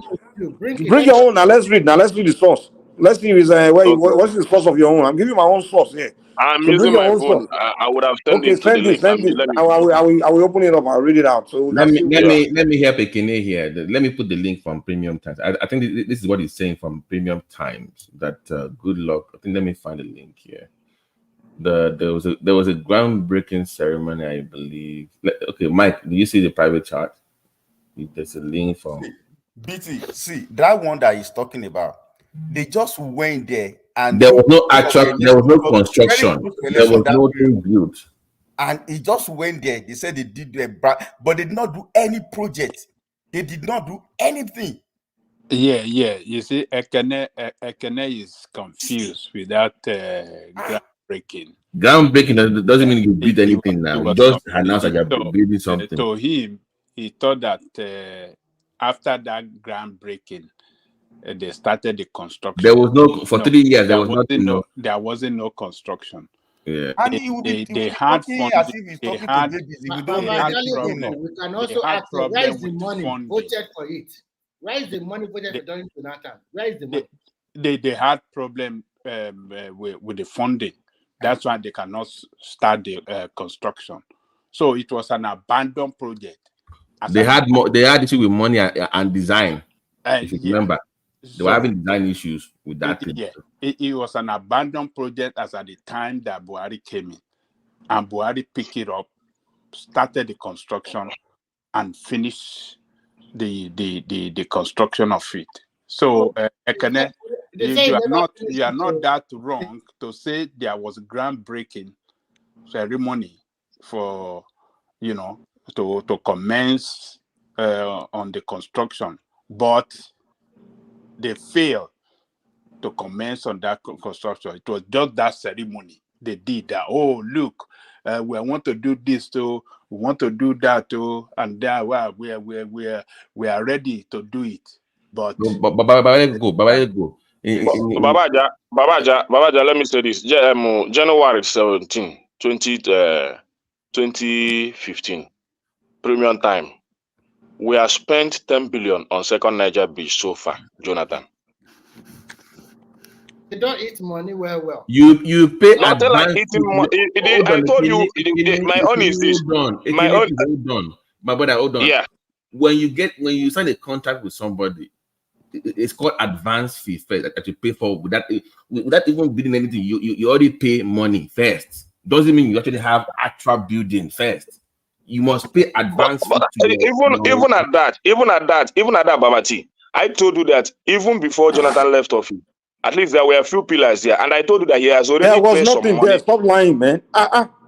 I saw it now. You never travel. You saw it from where? A lot this guy lied too much, man. You're hypocrisy, man. The reason you hate enigmatic is because you lie a lot. Whether you I don't know when you started. When you become an enigmatic lawyer. No, it's not the point. My point is this. My point is this. In January 17, 2015. Jonathan said we have spent 10 billion on second Niger Bridge so far. Mike, and I'm giving you an instance that let me tell you this useful information that you are giving us now. How does it sound to you? Does it not sound that they embezzle money there? Who did you yourself when you were, because that is your area? The reconstruction of it, in the real sense of it, who do you think that actually started that, really started building? We are not saying that Jonathan did not. I mean, they prepared the grant. They voted money, but the money never did anything. But the money never constructed nothing. They prepared the grant. I'm not saying that he. No, I can even lie to us that he saw the pillars. He says it's just the way this guy was putting. I was trying to tell him that even that second Niger Bridge was an abandoned project before Buhari took it over. Hold on. You understand? That is what I was telling you now. And that's what I want him to understand. No. Nobody didn't know. Even me here have commended Buhari on that project. Oh, you commended Buhari on the project, but yes, but that is not to stay. That is not to stay. That time you guys did not say it's a priority. Yes, that's my point. That is my It has been the project. What I'm trying to tell him is that it's an abandoned project, and what we are saying today is that we have a lot of feet in Nigeria today. Should we do it and commission those ones also? I think we have Buhari to blame. You should have that was beneficiary to you. That's why you say they should complete it. Right? Guys, hold on. Do you know that in 2018, due to the way that thing was handled, they actually signed a new agreement with that's what I said. They canceled the old one because it was so bad. They had to do why you have to sign a new contract again. Which company built it, Babati? Let me put that link here because they said that because of the kind of issue that they were having with that deal, Buhari had to sign a new deal for 206 billion naira with Julius Berger. Yes, Fashola. So you can't count the one of good luck now. You can't use that one of good luck because this one is a new deal. Hold on, because this one was a new deal by Buhari under the PIDF agreement. So you can't count good luck as part of being this again because that one was already voided because of the corruption in it. Well, but initial budget was 117, but Buhari owned more than. So, but my point, whether Buhari signed a second agreement or whatsoever, the point is that good luck has already signed an agreement. Wait, Babati, we gotta move on from this. First of all, I don't even know. I don't have time for all those stuff. Hold on. I don't know why we do this. First of all, we shouldn't even continue to discuss with Ekene. Once you already told a big lie from the beginning, we should already just dismiss him and not continue to try to. Can you look at the private chat? Okay, please. Yeah, but let's just move on, man. There's no point. I don't know why you guys spend your energy trying to debate this kind of people. This guy here, in the beginning, this is what he said. Now we're not even helping to shift the goalpost, even help him with make him look better. Hold on. Damati, wait now. What he said in the beginning was Jonathan started construction to about 20%. So that's already a complete rubbish that we debunk from the jump. So now there's no point in even discussing anything with him again, you know. The guy already proved himself to be a pathological liar, man. That's what you said. That's what you said, my. That's what started the argument, and that's already. I just read to you. I just read to you what I read. Do you still agree? Okay. You cannot tell me that your own news is more better than my own news. When hold on, let me talk. Do you still believe? Are you still arguing that Bonatan did a construction up to 20%? I agree now. I traveled towards that road. I saw what he did before he left office. You, man. Let's just move on. Yeah. Man. I know what he did before he left office. You cannot tell me to not to believe what I saw. I know I saw the pillars that was put on there. Even though he didn't do the better project. But Jonathan started the project. Jonathan has already digging foundation, putting pillars before he left office. Because that commissioning was at the end of his office. This guy, let's just move on, man. I can't help you, man. That's one reason I can't respect your. But that's what I saw when I traveled towards that road. Your people, when after he commissioned it, you were lying and you see. And he has already made it clear that he spent about 10 constantly argue that it's not red. What kind of whether you call it embezzlement or whatever. But I saw what he did. What kind of brain do you have, man? It's like you have no shame. If you can get it, you are shameless, man. I'm sorry. You know, I like you, but you are very shameless, man. I can't even tell you obvious lie. Like, come on now. You are telling me I'm seeing blue. You are telling me you are telling me that it's not blue, it's red. Mike, please just look at the link, Ekene. Please look. They tell you they even debunk. They debunk the whole thing from good luck. They give you a breakdown of the timeline of how everything fell apart. Baba, let me ask you a question now. Baba, there's no need to be arguing with the liar now. You still just Baba Jalikuku. There's no point. When you know someone is just a liar, there's no point. He saw some things, and we want to, we need more information from you. There's no information from a liar. Baba, move on. Oh, hold on now. So, Ekene, you say you saw some pillars. Those pillars, were they on the side of Onisha? Or did you see those pillars across the river to the other side? Where did you see the pillar? To the Asaba end, Asaba. No, not as ahead. Do you see it across the river to the Asaba end, or just on the side of Onitsha end? It's not on the side of Onitsha end. It's from across Asaba now to where the went bridge across the river. Yes. Into the Asaba. Yes. So, but my point is not that those, Mike said I'm a liar. Yes, you can say whatever you want to say, but it's becoming of you. It's not what I want to say. It's a fact, because I already saw the. But I'm done. You read your own fact. I told you my own fact is. There's there's only one fact. There's no such thing as two facts. Premium time. 17 January 2015. I don't know. The man your papa supposed to send you go school, send me, they send you go shop. You don't know. You have no education at all. There's no such thing as two facts. There's only one fact. Mike. Okay? You can say maybe different truths, because people can say two different truths about one particular issue. You understand? not like Mike, same let's thing. But just move fact on. is Let's there's no true fact. There's only one fact. So don't say I say my fact. Say your fact. Come on, get out of here, man. Come on, stop lying, man. Mike, I just want to, because I will leave now. I just want to say that even let us agree that Jonathan started that project, but are we going to agree? I just agree. I agree on my own. Like, okay, Jonathan started the project, but my question to him is that when Jonathan started that project, was it that there's no any abandoned project in Nigeria that Jonathan can fix those roads before he now embark on the second Niger bridge? Does it mean that we don't have any abandoned projects? Let's not do this, man. See what you're doing here, and unfortunately, that's why they always do this thing. You guys always help them to make their propaganda look like truth. The fact that someone lie, don't even say, "Oh, let's agree with you." No, don't do that, because now these are the brainwash people watching. Because when they lie and we help them to expand the argument on that lie, some people listening will not believe that. Oh, maybe he's saying the truth. Don't even when someone tell lie, just Mike, I don't know why. benefit of The reason why I'm saying this is that I don't know why they are the only one coming online talking about this coastal road. They are the only one. They did not see any positive effect on that. Please. I don't like lying, man. Mike, Mike, you are in store this night. I will not take it easy with you.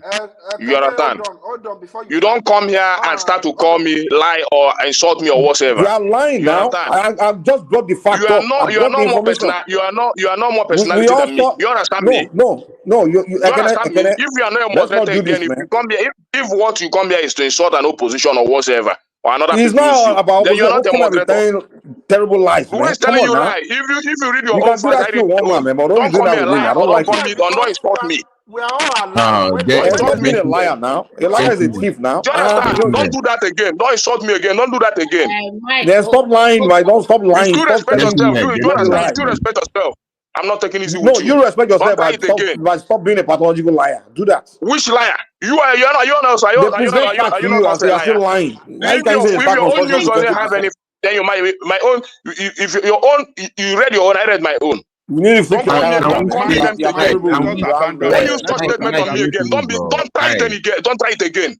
Go and sleep, my friend. You're a bloody liar, man. Mike, don't try it again. Don't be a fool. You're a moderator. No, I will never respect you if you come here to lie. Mike, respect you. Am I begging you to respect me? But don't use those languages on me. Don't be a fool. No, correct, man. I understand. Please calm down, please. I beg of you. Can we stay on the point Crown was making about why there will always be need for big projects? You can't stop those people because there's hunger in the land or there's fun. Can we stay on that point, please? Let's leave good luck and let's move another topic, man. There's no need to make this about Ekene, man. Let's not be debating. We can talk about anything. Let's talk about something more constructive instead of. Let's talk about what Tinubu just did. 25% to 35% increment in federal civil servant, military, and police officer. This is not minimum wage. They just increase it and they backdate it to January. So they will get additional money from January to April. And by May 27, we are going to have a new minimum wage. At exactly how much, I don't know now. But at least that means for this set of civil servants, including police and military officer and other parastatals, they will smile home with additional 25 or 35% backdated from January to May. So I they paying them 70% and 70K now as minimum wage. That is for what do you call it? Edo State is doing that. 7, but I learned that Tinubu is pushing for almost 100K. But the problem we have now here is the state, because Nigerians they don't look at this thing that federal civil servants are totally different from state civil servants. And every state have to pay according to their what they want to get the same the amount of money. Yeah, so Nigerian would think, why does federal civil servant collect 100K minimum wage, and why are they not collecting 65 or 70,000 minimum? It cannot pay 100K now. They might be no, but it can't pay 100K now. It's really pushing up to that. It's really pushing up to that, which to me is not bad. Yeah, it's not bad. They are pushing up. If they cannot Babati, get you mean the poorest state in Southwest cannot pay 100 states? The poorest state in the Southwest. They cannot pay, Baba. They can. That's the problem we have. Only if I say poorest state in the Southwest, locally, Babati. Share Adeleke is 100,000. Is 100,000. They cannot pay now. So that's the problem. That's the problem here. First, I think there should be a lot of sensitization and orientation for our people. Remy, they need to fire half of the staff of all those parasitas. They don't belong in that place in the first place. If they fight, people like Babajaleko will tell you that. I think more. No, yeah. Okay, so what can we do now? And what socialists will leave that, Abby? But Emma accused, Emma against it. So at the end of the day, that is the situation for now. If the state, most of them, but it's a big wala. Remy, how many low month only afford it? Give me a number that can afford. I think out of them, maybe 3 or 4. In the whole country. Yes. Rivers can pay. Rivers, Delta can pay. Lagos can pay. That's all. That's about. I cannot even try. Bayelsa can also pay more than 100,000. But now there's more. They make money now. Which Bayelsa? Bayelsa only 7 local government. They can afford to pay even more than. They have money. It's my point. But they won't, because the political terrain. I don't understand, and that is where that Jonathan came from.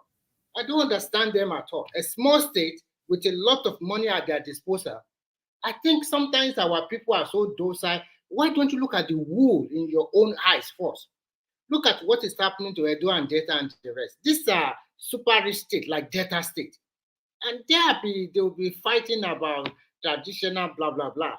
You have a lot of money. Delta is supposed to be at par, almost at par with Lagos. Even the smallest one, Akwa Ibom, is more beautiful than Delta or Rivers or wherever. A good job by Pablo in that Akwa Ibom state. Everything is well planned over there. And what are we talking here? And sometimes I just see Nigeria unnecessary dose. Handle this your governors. Now, some of these states cannot pay 30,000. Some of them are still paying, including that your Oti in Abia is still paying 18,000 minimum wage. So that you want him to go from 18 to 100. So what I'm trying to say is that everybody is shouting Oti. He's paying 18,000 and they are still owing them salary. And he went ahead and borrowed almost 1 trillion naira. Oh, my borrow and people came here, he paid some backlog of pension, and you started to praise him. 18,000 minimum. Why don't you jack it to 30,000? At least that's what it should be. He cannot do that. And when you come here, you want to be giving us that kind of sermon that they should take care of the people. The people are very important. Don't build road, don't build nothing. Just take care of the people. Where they get to create an enabling environment to generate more revenue if you don't open up your country? Maybe you guys do not understand opening up a country. The 3 best things of opening up a country is your transportation and your logistics. Once you can open up those ones, everything will be fine.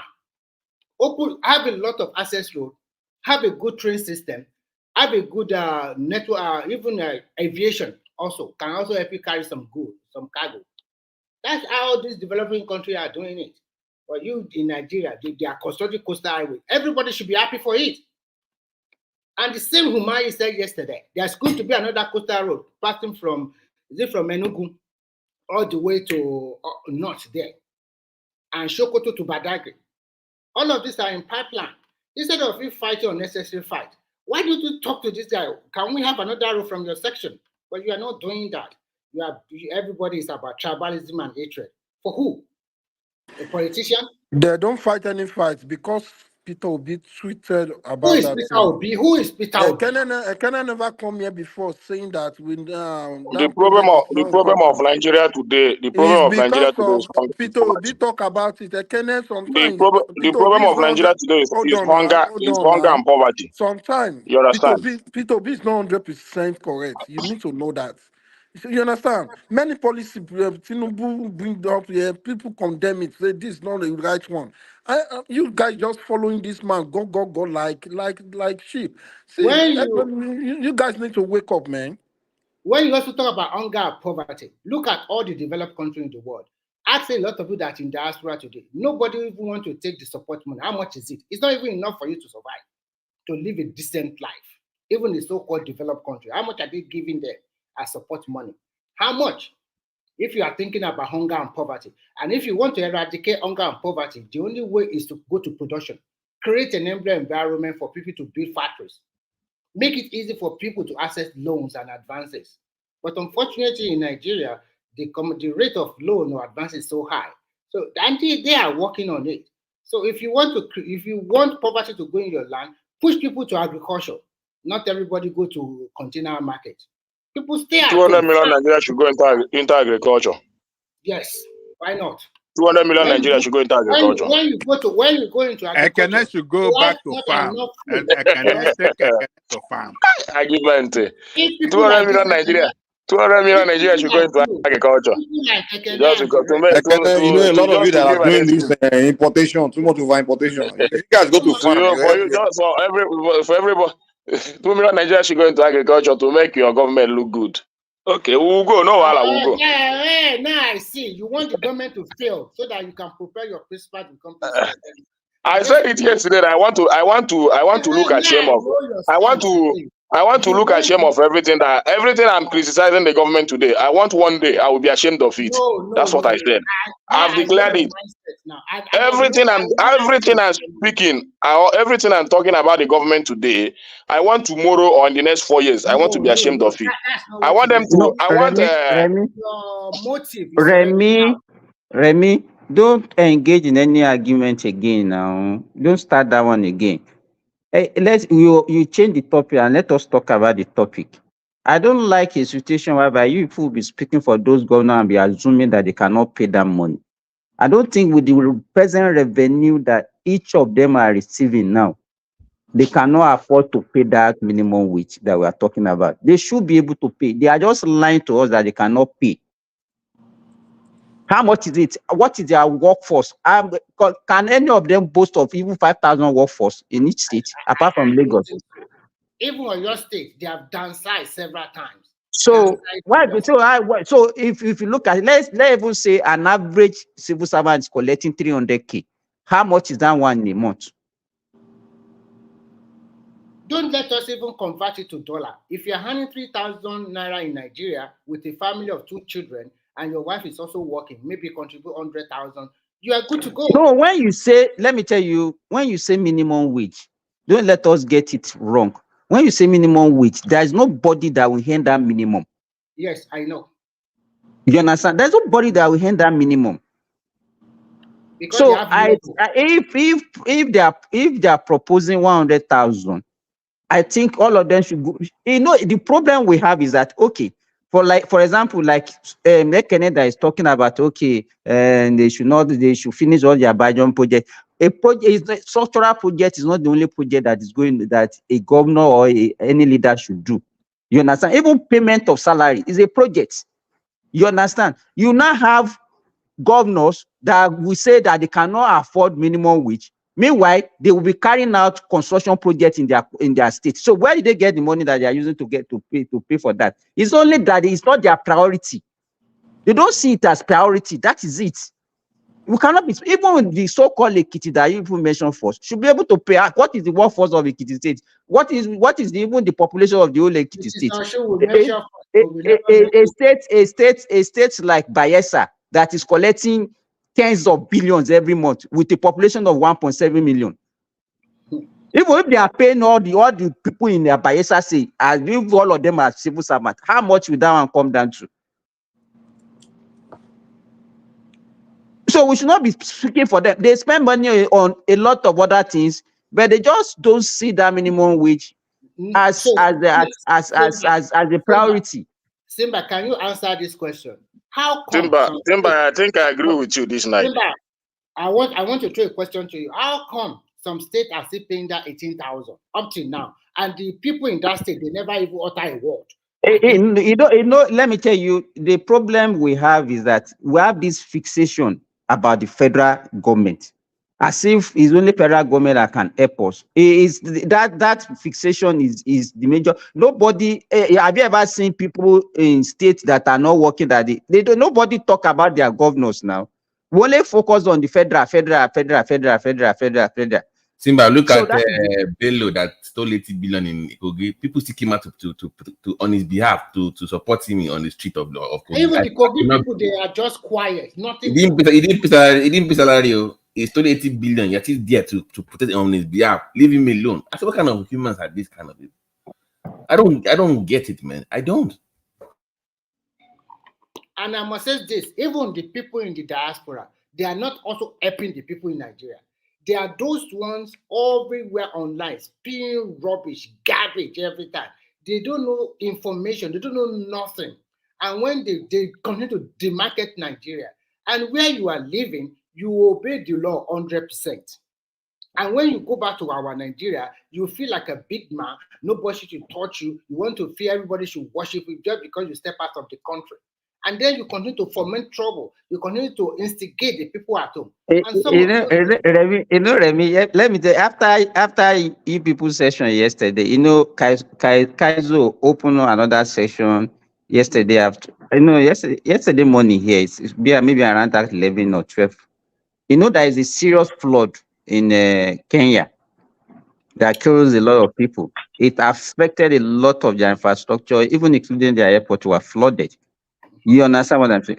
Yes, it kills a lot of people. It washed out a lot of houses. Even Kaizo said he was affected, crying. You understand? So I was there, and later on that show, I heard Judy. Now he brought that issue that happened yesterday to that platform. You understand? That happened that Babajali Kuku started with him. He brought it started discussing that they want to turn the one-man platform to Yoruba platform. He didn't allow him to talk. But it's like the guy refused to understand what you are telling him. I cannot come. Yesterday, I only sympathized with the people of Kenya. I cannot be blaming their government that, okay, this is what they're supposed to do. Even if you understand, I've never been to Kenya. I don't know what their president is doing. Whatever I know about Kenya is what I hear online. But I've never even seen any Kenyan that will come online and be, degrading their Kenya. Kaizo will always project Kenya as one of the best countries in Africa. You understand? Meanwhile, they are having issue. Even yesterday that I was talking about that, okay, they don't have good drainage. Even most of the buildings are not built to the standard and all those things because they have a disaster. You understand? Remy, let me even say this. The only time Kaizu had issue in his country when the police, I guess, over there arrested him. But when he discussed it, guess what he did? He saw the whole Africa. He didn't say Kenya. He didn't even mention Kenya. He said, these Africans are dusty. These Africans. Look what happened to me. This African police. This African. He made it about Africa. I'm like, to the point where I began to, I went later on, when he started talking about Nigeria, I went back and I said, guys, how come when there's an issue in Kenya, when the Kenyan police is something wrong, he says Africa, something's wrong with Africa. But when it comes to that country, you specifically talk about that country, don't say it's Africa. When you want to talk about, Kaiser want to talk about Nigeria, you say, look at the Nigerians. He talk about Nigeria. But then when his own country, when something went wrong, he will say it's Africa, Africa's problem. So is it? 2 weeks ago, there is a huge flood in Dubai, flooded everywhere, including their beautiful mall. You can never see them demarketing their country. Like a simple flood or fire happen in Nigeria. It is Yoruba. In Lagos, just say in Lagos. In Lagos, the president is so good. I don't understand this kind of mindset. Remy, if you see the level of that disaster, it was a monumental one, no? Yeah, it's what in Dubai. More than 300 people dead. There are so many that they are still looking for. It's the dam now. The dam that. No, it's not only the dam. Baba Jayoko. It was not only in one place. Oh, it cut across the whole of the country. Lo. Wow. It was huge. Yes, it happened. That dam that you are talking about was in another town, but we are talking about even in Nairobi. In Nairobi, he showed us a video of. He said that video that was showing us that it was just like some few meters to his house. That Wow. even yesterday he was begging for super chat that they needed money. That in fact he doesn't know when all the utilities like water, electricity will cut off. That is just showing that. So he doesn't even know how long he will be able to continue with that show. You understand? And he was just sympathizing. In fact, at that time, it was just okay. This is what they would need to do. And when we started talking, everybody was just talking generally about Africa. That is not only peculiar to Kenya. These are sub-Saharan African issues. You understand? But I know that if we should have such a thing in Nigeria, I'm very sorry to say this. Some people will be so happy. We'll be so happy So yes, to now talking about the negativity. It's Tinubu's fault. They decided to make it about Tinubu. That we don't have responsible leader. That is why you see the way they handled that situation yesterday. I was so mad for that. So people can talk about their country this way, but our own is a total different thing. That's why they take us anyhow. Because the way we are presenting ourselves is not. It's not good at all. Good it is the diaspora. They are just totally killing bad. that country. Imagine some people we are not pushing back. Can you imagine an international airport getting flooded? International airport, yes. And this is all being done because one person lost an election. The blowback of talking down on your country is because one person lost an election. So bring back the whole thing, destroy the reputation of the country. Just because one person lost an election. Which is just a game that you can win another time. You can always try again. Why you try Baba T, you say you always lay it to one person lost an election.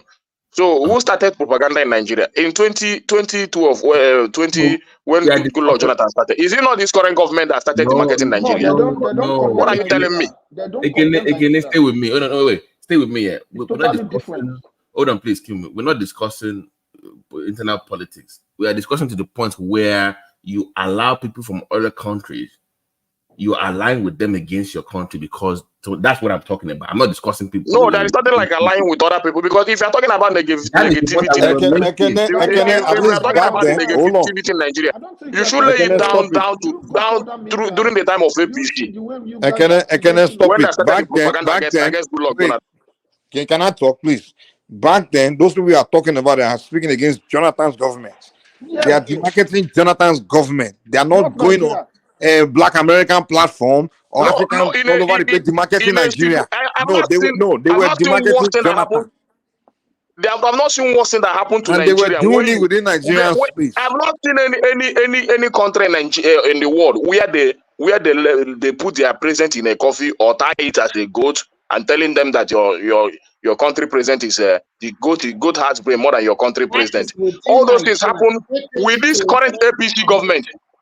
Even the current president, most of the things he agitated for, we have it worse in this regime. And you guys say it's because one person lost an election or whatsoever.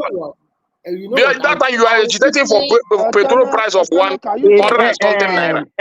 Today petrol is about 1,000 naira. Ekene, just hold on. You understand? If you are talking about petrol that is being sold for 1,000 naira, you are right. You understand? You don't seem to understand. Maybe you don't go on those platforms and see what Nigerians says about Nigeria. Do you understand what I'm saying? You don't. If you are talking locally, we are abusing ourselves. We are talking about it. Even if you are castigating Tinubu as if Tinubu is brainless, nobody will say anything against you. Do you understand what I'm saying? Tinubu will come and go. You understand? Nigeria will outlive any of us on this platform. You understand what I'm saying? Our children are born, will live in that country and they will succeed. You understand? So we cannot just because of some people that okay, maybe you don't like the president that is there, or you don't like somebody, and then you start talking about your country as a shithole country, a useless country, a good for nothing country. You understand? It's wrong. That is what we are speaking about. We are not talking about saying condemning. Even this thing that you are doing. Simba, I'm not against what you are. I'm not against what you are projecting. But there is something that I used to say. Somebody that don't know why the race started. Let me tell you this. I know where you are going. If you come here and you say that you have an alternative, you understand? Okay, you present yourself as okay. I want to do something different. You cannot be referring to something that maybe somebody has done before that you think is not good, and you are doing it, and you want to present yourself as an alternative, and you are not giving us reason that okay, because somebody did it before, that's why you are doing it now. You don't seem to get it. Even they are the people that talked about the alternative or whatever, because the argument they presented Well, let those me tell days you, was that they are not they have a better outcome. present day, they are the one. Let me tell you, they are the one ruling now.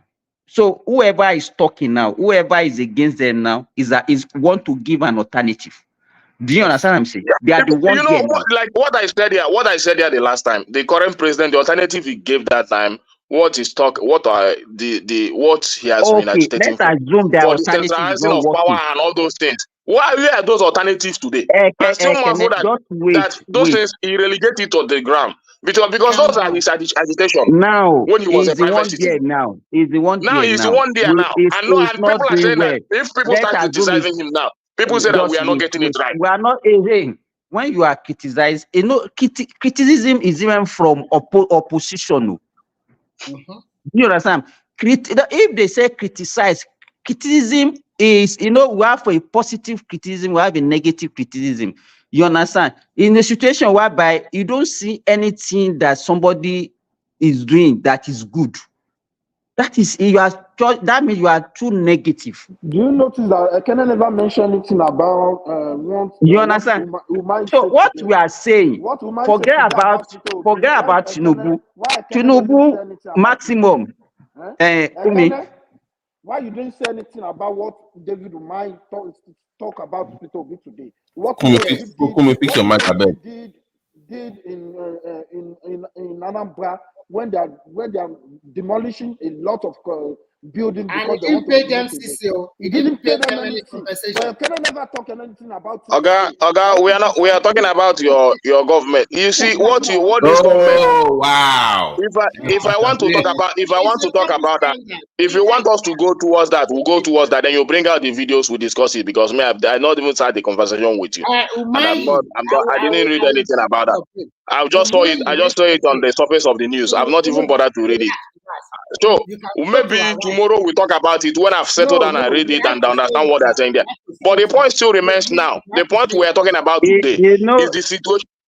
Is the situation of our country. Let me say it now. Umahi said yesterday, during 8 years of your principal, Obi, it demolished a lot of places.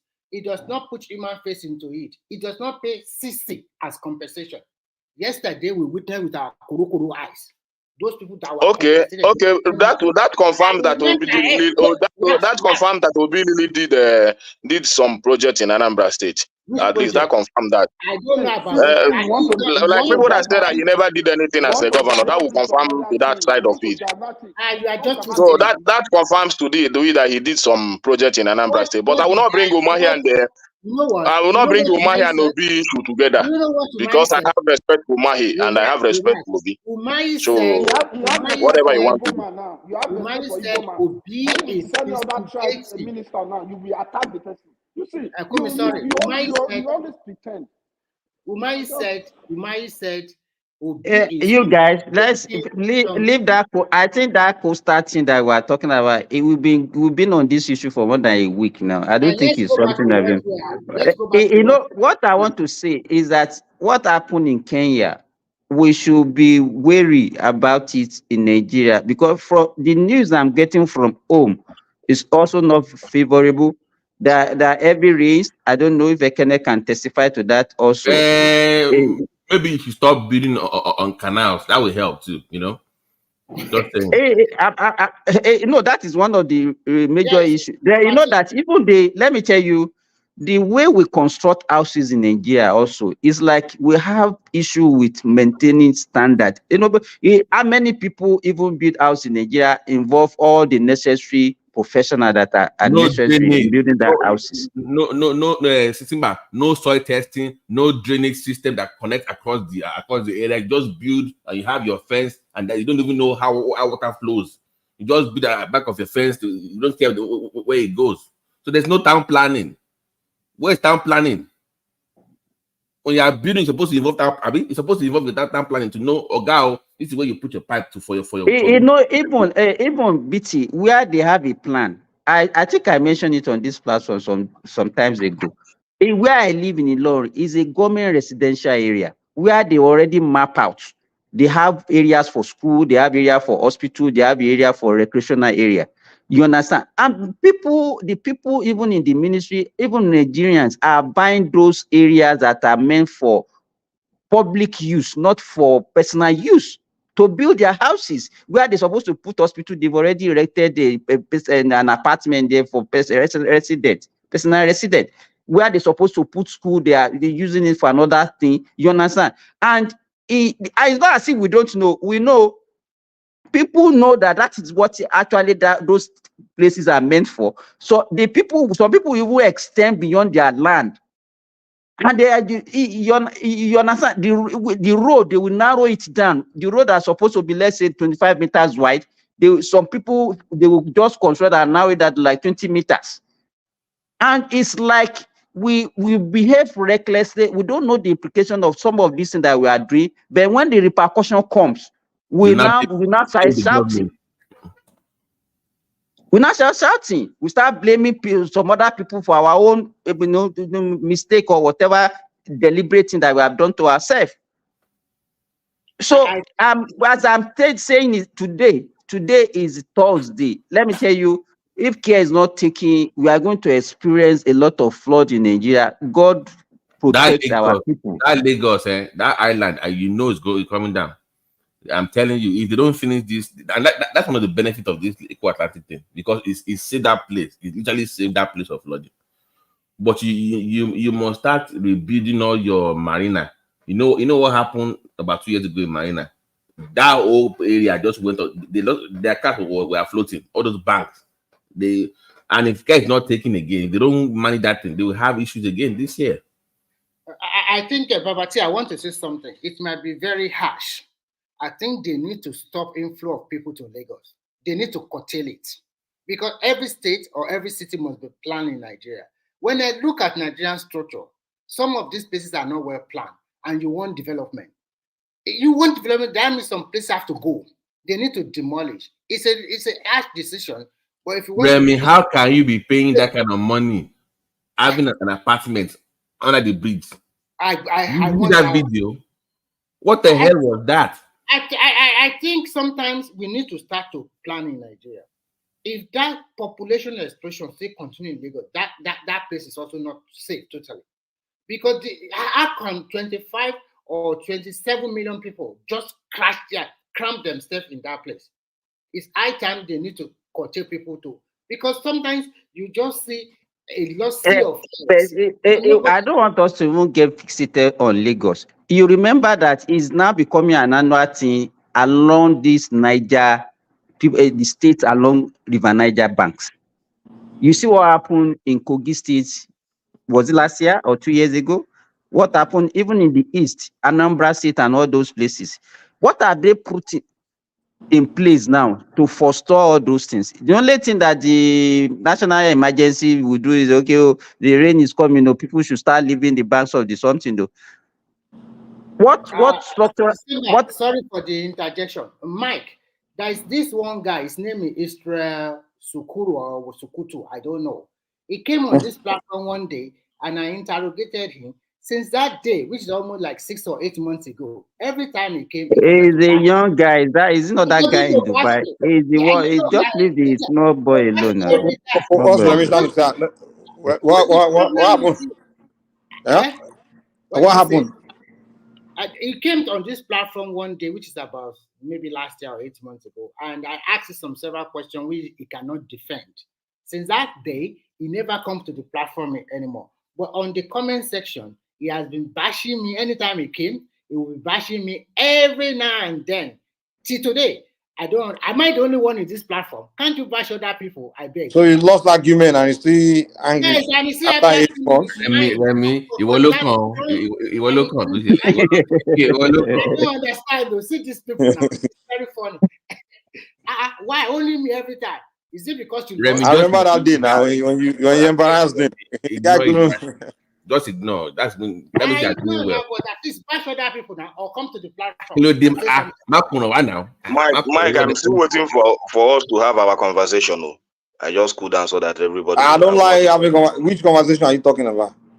Don't, Mikey, don't let him drag you to any issue today. Let us have peace, please. Exactly. Me, I like to have conversation with someone that's honest, so I can have honest conversation instead of arguing over some line. So, as we are talking about, I can't say that I'll be talking to somebody that we can see blue and we get to argue okay that red. Simba, let me ask you. Remember when they had the flooding? They were supposed to do something on that Benue River, like to expand or something. Maybe is it dredging or whatever. What happened to that project? They were supposed to have. No, but you know the problem with that we have when the thing comes now, when there is flood now, everybody will be shouting, and immediately the rain stop, and everybody, even people that left their house, they will still move to that same flooded house. No. I'm saying, was it 2 years ago that that Benue area was flooding? I think it was across Nigeria. They had all this flooding across the place, and they said it was because down to the Cameroon area, they were supposed to dredge that area and expand it, but it was not done. No. I think what they were talking is like they want to connect that Benue River to Lake Chad. Mm-hmm. You understand? But it's not a project that Nigeria can fund alone, because that Lake Chad belongs to about three or four countries. Mm-hmm. You understand? Well, so Simba, you know, if we have flood in Nigeria today, this will not be the first, this will not be the second, and this will not be the third time. And since we have been having it, what measure has the government taken about it? Because if it happens tomorrow and Nigeria come out to start to bash the government, the government again, you say that people are criticizing the government. We had it last year, we had it last few years, we had it, and what are the measures that have been put in place so that it will not happen again? Or even if it happens, we said the government has really done something or did something about it. Let me say this. That do you know how many states are along the river, the banks of River Niger and Benue? In fact, if you count the number of states, is more than half of the state that we have in the country. Right from Sokoto to Kebbi to Niger to Kogi to Kwara to Benue to even most of the southeastern states, Anambra. Yes. You understand? Yeah, they're there now. You understand? So the issue here is as Remy used to say, the states themselves. What are they doing to mitigate this disaster? Everybody will always be waiting for the federal government, and you get money for ecological projects every month. Yes. Every month. I can remember it happened. Sorry for mentioning Obi. It even happened during Obi's regime when he was the governor of Anambra. Ecological funds. Yes. Yes. They get it every month. They get a lot of money. They will just pocket it, and then nothing. Then when it happens, everybody will be looking up to the federal government. Again. It's like they swear for them. Actually, well, during his time, he did a lot of drainage in that environment because I know where it happened in Anambra Drainage is not a solution to River Niger flooding. I think this ecological problem is not only state. I think federal government should come out with a bigger solution to it, because if we allow states, yes, you cannot keep on isolating federal government in every matter. Nobody. I know state governors are not doing well. I know state governors are not doing, but there must be a general plan for this stuff from the federal, which I think happened in other states that try to. If you guys don't politicize it again, do something about it. Let me tell you. Even the current everybody, when it happened last time before Buhari left office, they use it as campaign. Obi said he would do something about it. Tinubu said he will be the super highway, and I don't know how the grammar he used for it. Let me say this. There are some things that does not even cost money. It's just political will that you need. You understand? We know the flood-prone areas of, or if you go to all the states along the banks of these rivers that we are talking about, the people intentionally buy land and erect structure because there is no place that will get flooded. People don't know that this is a flood-prone area. You understand? It's like because our governors, they don't have that political will to take that decisive action. Because we always talk about we waste life of people just because we want to have Can I human give face to you most of the things that we are can I doing. give you an example of how to reduce flooding? Planting trees. Just tree planting alone helps you a lot with flooding. Did you know that?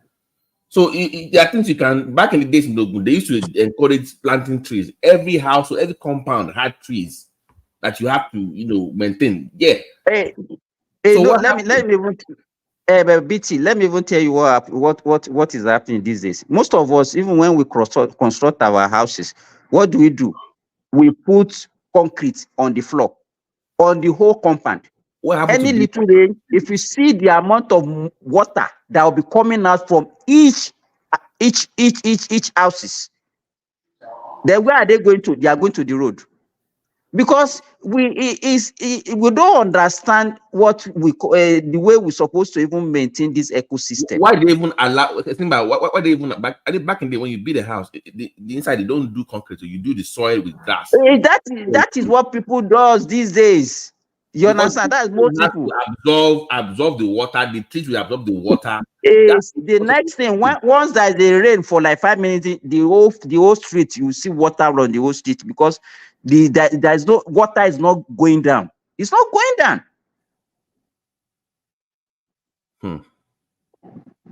You understand? And then you see, they will say, okay, this place, or you see with your koro eyes, or this place is a flood-prone area. Then you still go and buy land, there, put your house. Then when your house is now flooded, you'll be shouting about government. I think what they're supposed to do is to demolish all those. Sorry, do you know what it's called? Wallet.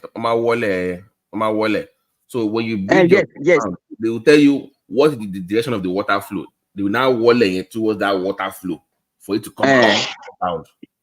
Yes. But now you don't even do that anymore. You just build for no reason. You now have water in the backyard just by the fence. Didn't you know the water flow pattern in your house before you build? You're supposed to do all these things before you start building now. To know where the water will flow before where is drainage. They will ask you. You must flow towards the drainage of the town now. That city tap. It's like we don't even understand what the importance of even have a green area in your compound. You understand? Why should you put concrete everywhere in your compound? And those are the things that contributed. What do you say, Kenny? No, finish your talk. Finish what you're saying. So there are a lot of things that we are doing that is also affecting us. But the problem we have is that we don't take responsibility. I don't do that. By the way, I apologize. If you start disrespect you earlier, may not be say, it is I hate you, I'll be something. You also you're my guy, so I just apologize. If you feel sad, disrespect you. I just know, I just vex it. What you do. I don't like people just tell me of your lie, But my apology to you if it vex, Simba, continue. Okay, Remy. So any response to that? Even though he said it in a big man way, I accept. Oh, he does. What do you mean by we be big man? We big man. We just big man. Okay then. No, okay, that's good. Mike, thank you for doing that. At least it takes a lot of. My guy with this platform. We disagree, but I don't have issue with him at all. I don't agree with everything about his views. The issue with Ekene is that once Ekene believes in something, he doesn't want to reason outside that thing. He just want to follow one way, and he will say, "No, that's what I believe, and nobody can change it." Well, that is his own belief. We can't fault him for that. After that, I know in my own state too, in the Bagu state in the 80s, it was mandated for you to plant trees when you're building a house. In my own area, you have to plant not regular big trees though. I want only line. You have to build in that area. So when you're driving in that area, you will see everywhere just huge trees everywhere. But I went back last time. Simba, they already cut everything down. No more trees in the area. I want to get down. No more trees. They cut everything down. I'm like, what happened? Babati, when you plant tree in Nigeria, all of them saying they are hungry. Poverty is in the land. Low country, trees. That's what they were telling you. You don't know your people. They are so. If you see the way Nigerians are cutting down trees to produce charcoal, Unbelievable. You understand? And if you tell them that this thing that you people are doing, because they will just rubbish you. They will just rubbish you. Do you know how much trees absorb for carbon emission only? Even yesterday, I mentioned it. Now. But there are things you know. In Nigeria today, it's not everybody can afford gas now. You know, if you see like all this charcoal stove that is raining today, a lot of people, it's a movable market now, that charcoal stove. A lot of family are buying it. So you don't blame them. If they cannot afford the gas, they should go for the one they can afford. So why blaming poor Nigerians for seeking for an alternative? Let me say this, Remy. I mean, Ekene. I could remember back even in the 80s. This is not the first time we'll be experiencing this thing. I'm very sorry to say, you might not know what I'm talking about. That time, people used to use sawdust to cook. And there is a type of stove that they used to put that thing that they used. Abacha time, 1984. It was 86 or 88, Abacha period. No, it was through, I remember, Babangida stroke Abacha. Babangida. Yeah. So, social adjustment program, something like that. They should have a pumping stove now. Pumping stove and sawdust. You use sawdust and sawdust. You understand? You know, let me tell you, if you want to base everything on people must survive, you cannot survive and forget about the next generation. You understand? If you know the importance of the ecological effect, the complication that can follow deforestation, you will not be saying that people have. You can't say because of your survival and you survive and you don't let the other generation to survive. That is not the way to live. So for you, it's not something that you can say, okay, because they don't have an alternative, then they have to be cutting trees. You know how long it takes a tree to grow? Some of these trees are 500 years old, 600 years old, 700 years old. It's not a generation that can plant the tree and then that tree will go to maturity. Simba, in Finland, we are living with nature. Everywhere there is tree. Every day, I can count more than at night. You can see rabbit. You can see more than 20 rabbit. Big ones. You dare not kill it. In this Finland alone, I've seen fox. I've seen a wolf living with us. And you dare not kill them. They plant trees all over the country. First, is their source of income for them. Source is a good weather. I can bet you, if you come here, every time the sky is blue.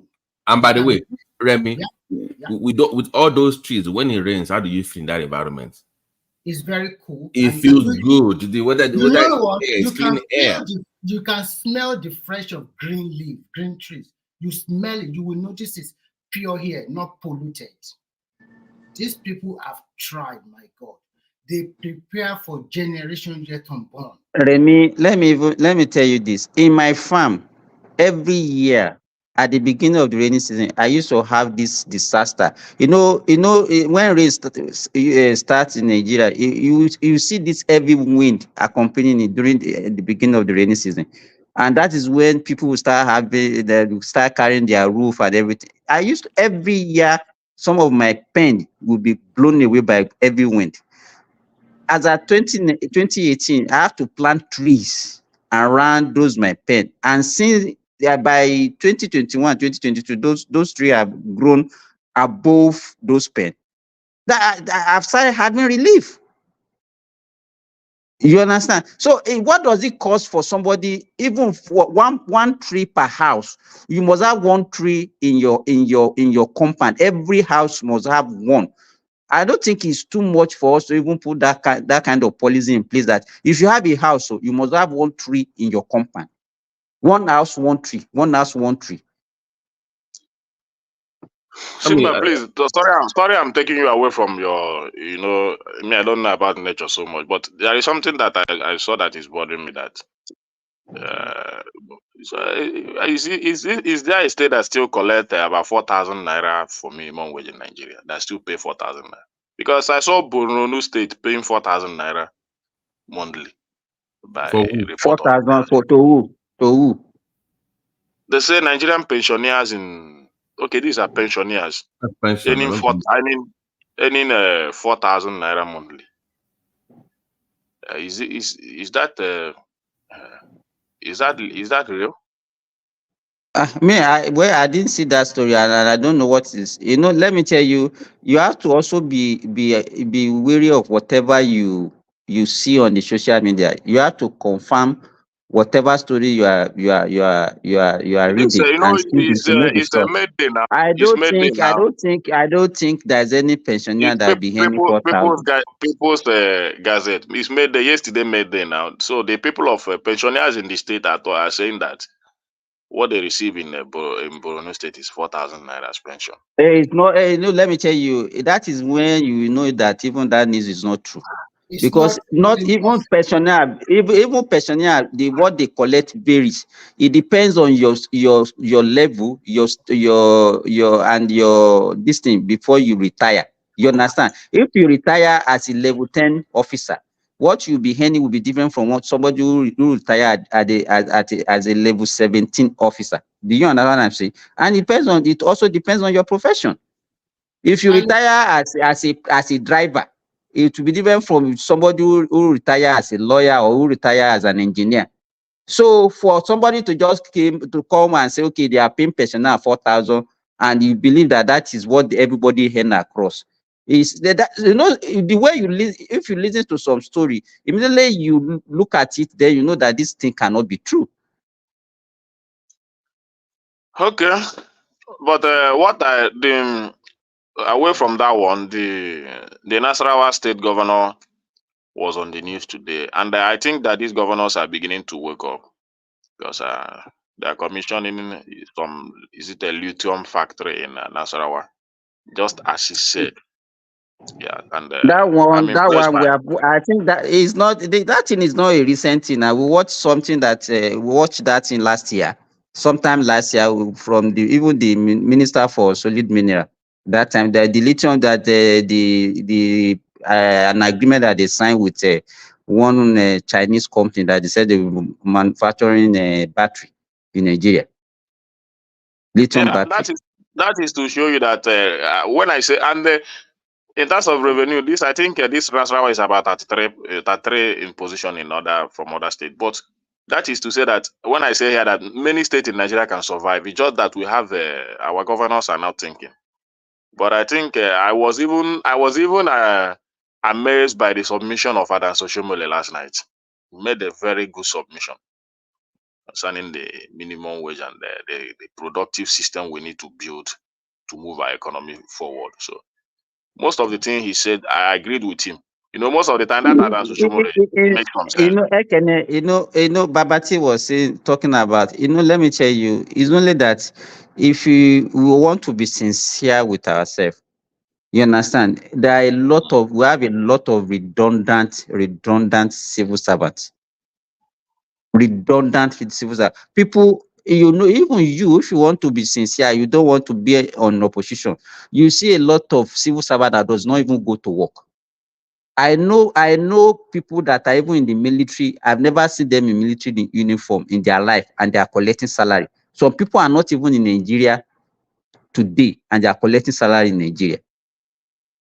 Even these refineries that are not working, I had a lot of people is collecting salaries and. What? So you don't know that the people that they have workers in those refineries that have not been working for 20, 30 years, and they are getting promotion I just and they are imagine getting the kind of salary country. every I just month. imagine this kind of country. The refinery You that is not understand? working And you discover for that, 30 let me years. tell you this, People Ekene, are you collecting discover pension. that the people now, when the governor,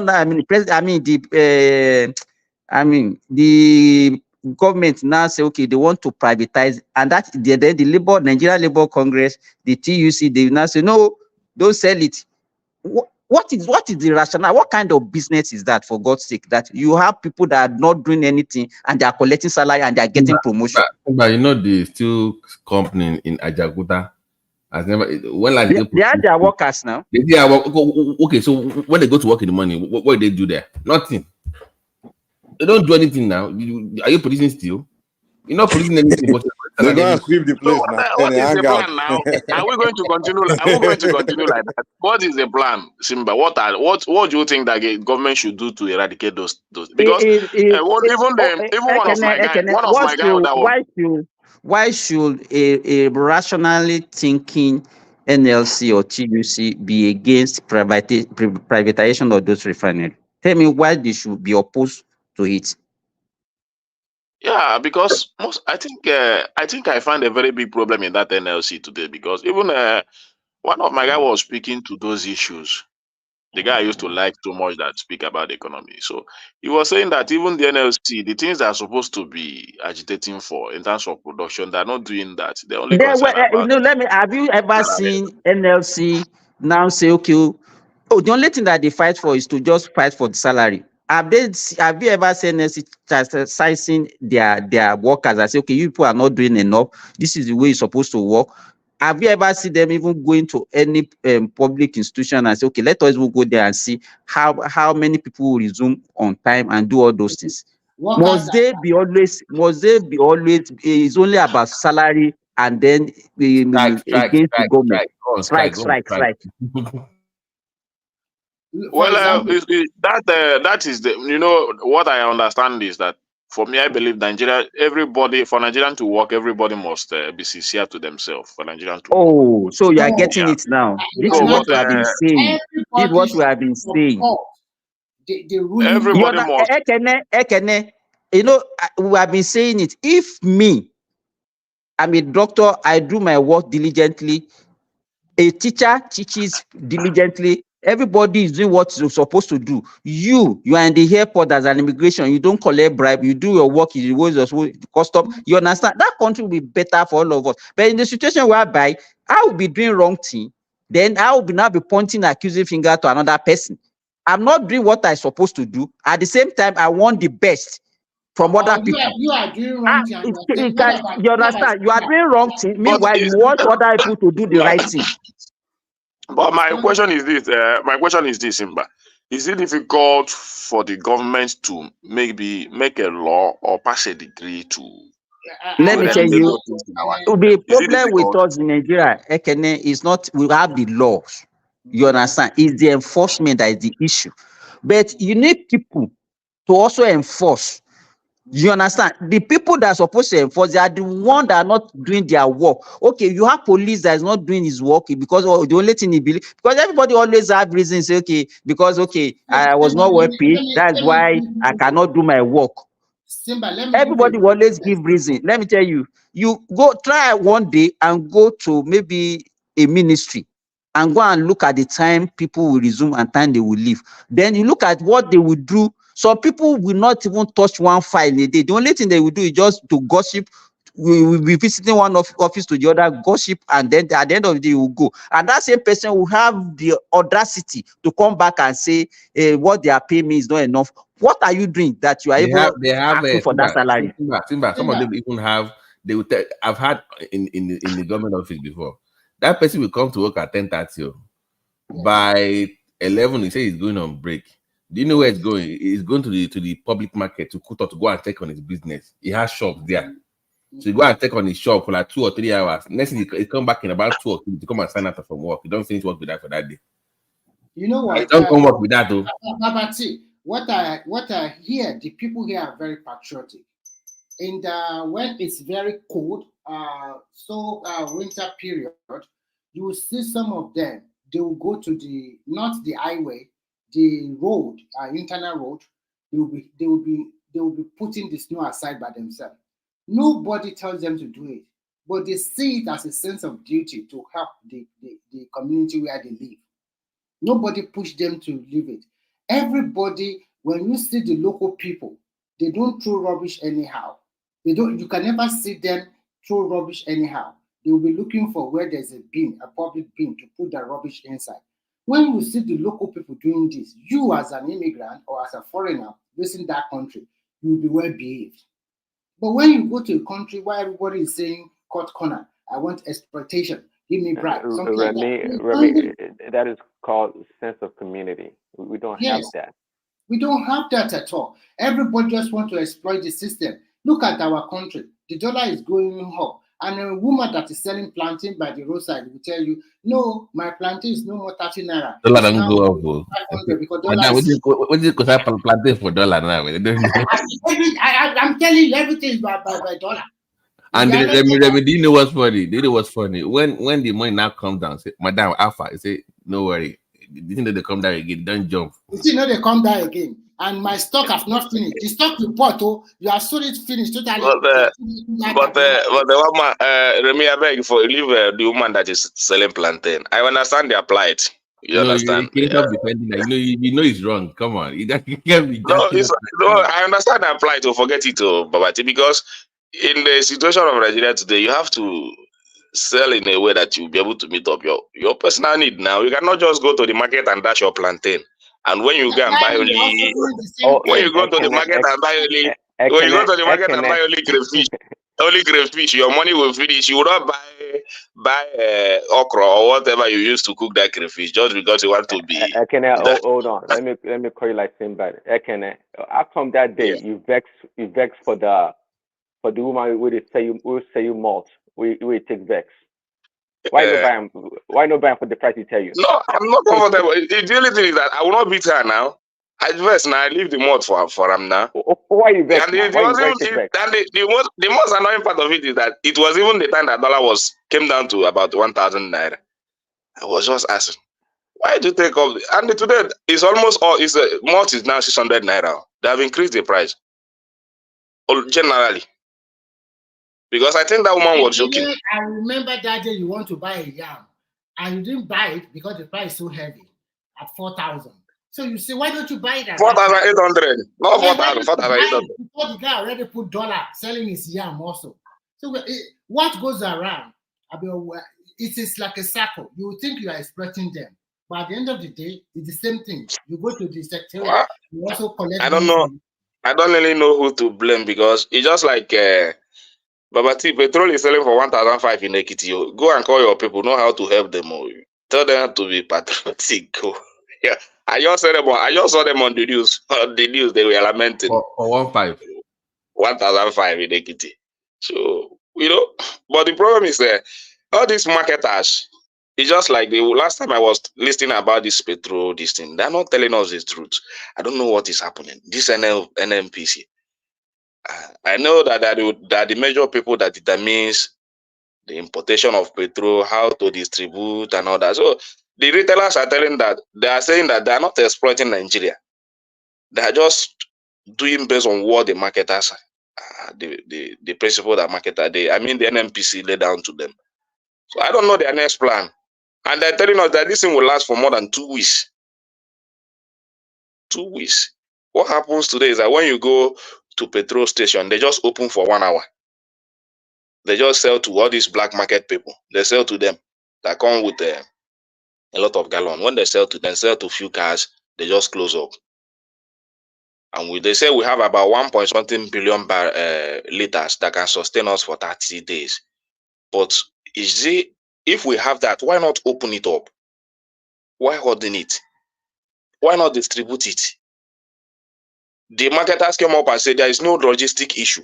That they have more than what happened is that there is a 240 million liters of petrol just bought in Lagos. I think they did the wrong calculation by not having enough in stock. But as of 2 or 3 days ago, they have enough petrol. Now to take it all along to all over Nigeria, it also takes some days. Just exercise patience, okay? Well, that is the problem still remains that I don't know why country like us would be suffering for what we know we have. We have it in abundance. If it is something that we go to other countries to import, that would have been a different matter. But this is what we give to other countries. This is what we give to them. So why should we be suffering for it? And this is the only thing that Nigeria saw. At least when petrol was selling for 200 or 180, Nobody is complaining about electricity. If you come back from market, go and start your I pass my neighbor generator. Just put it 1 liter or 2 liters. It will have you for that night. And you sleep.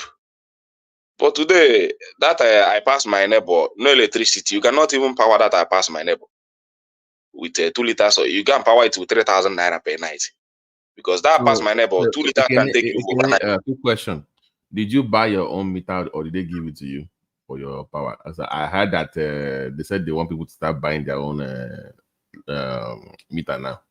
Did you buy your own or did the power company give it to you? No, I buy the one I have in the village. I buy the one that I have here. I don't know how the landlady got it. But you know, because I know Nigeria back in the day, they used to give it to you now. They will be the one to say, don't touch it to our property. They will put Nobody is giving you anything. The only thing in Nigeria is that when you want to get everything Babati, there is no time in Nigeria that this thing has been free, meter. No. Because I could remember even in the late 70s when they brought light to our own village, we paid. Simba, I remember that time my father paid 130 naira to get that meter. No, you apply to get it. When they now install it, they will not put security around it like a little gate, like you can't touch it. If anything happens to it, they must come and fix it. You can't mess with it. It's their property now. You pay. So how are you paying for? If it's their property, why are you paying for their property? That is the anomaly that we have for decades. That was corruption. Now, normally you're supposed to pay for. But if you are talking about that issue, you see, there is nothing you get free for in Nigeria today. Even this, my guy was trying to renew his passport because he wants to travel out. Everybody is just tired. He wants to travel outside the country. So he was renewing it. The guy charged him extra 20,000 if he wants to get it. But Ekene, is the government that is collecting that money? It's not government now. Hey, so why do we do things ourselves? When he said it, and another thing is that if you don't do it, if you don't pay that extra 20,000 naira, you will not get what you want because you will not do it. You just abandon it, and you cannot fight him. The question I want to ask you: why do we behave like that? Why do we suffer ourselves? I don't know. So the guy has to pay him people let me tell you, people that work for government, people that work for government, they use their position. It's not government that asks them to be collecting this one. They will use their own position to make that government money like their own personal business, and they will be making money from it. Why do we behave like that? And this same person that is collecting 20,000, we say government is corrupt too. We'll be blaming the political leaders. And that is it. And when we are already praising the interior minister, and then Nigerians are there sabotaging his effort. This guy now is there building a bad image for him. So, but that's it. Yeah. But they're even dealing with the guy. No, I think you can report that passport office. You can report them. Because, and at the same time, I also want to ask you. Let me tell you, in bribery, there is a giver and there is a collector. You understand? We Nigerians, we are even the one. Let me tell you, if everybody decide not to give, they will still do their work. But because let me put it this way. Do you remember that actor that died on the? They were doing a photo movie and they were taking a boat. Mm-hmm. Okay, that's Bishop. What do you call this guy? You know, people were saying that young something. People said, they're supposed to have jacket, blah blah blah. When they did the investigation, they said it was even the people that was encouraging the driver to speed up. Now, God, don't worry about the government. Just we are the problem, Simba. We are even the one that encouraging people to do the wrong thing. Life jacket. He said he does not need it. Yeah. Life jacket also. He said everybody wears. Only him does not wear. It's us that will be encouraging that bad behavior.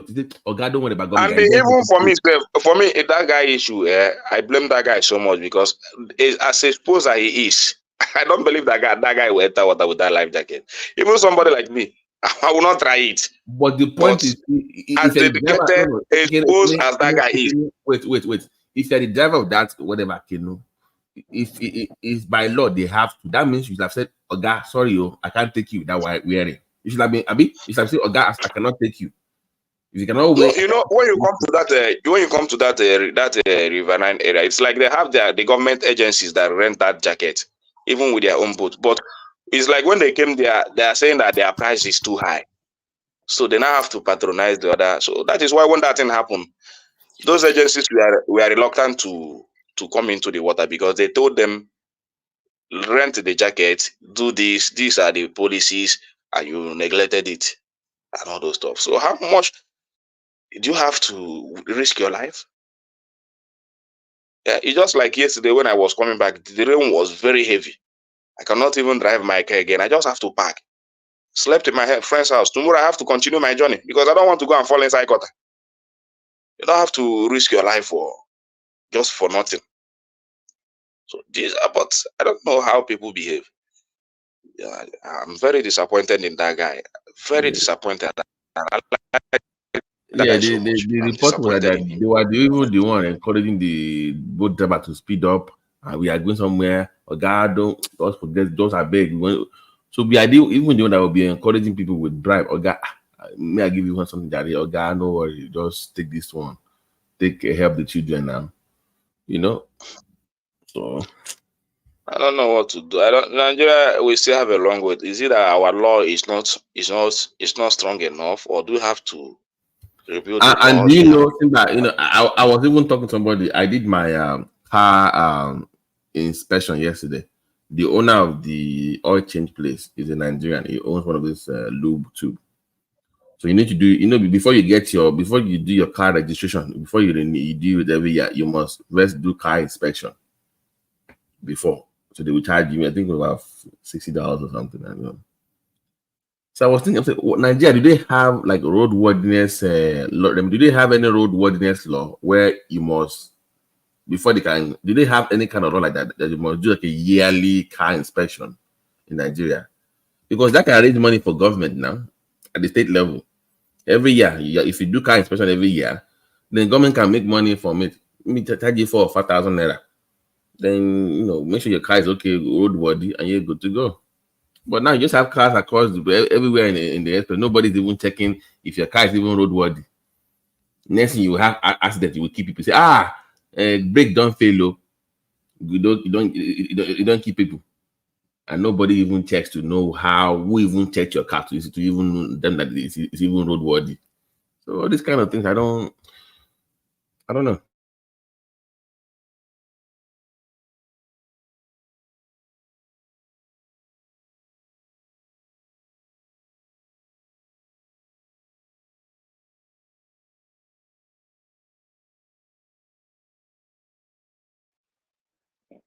But with all the laws in America,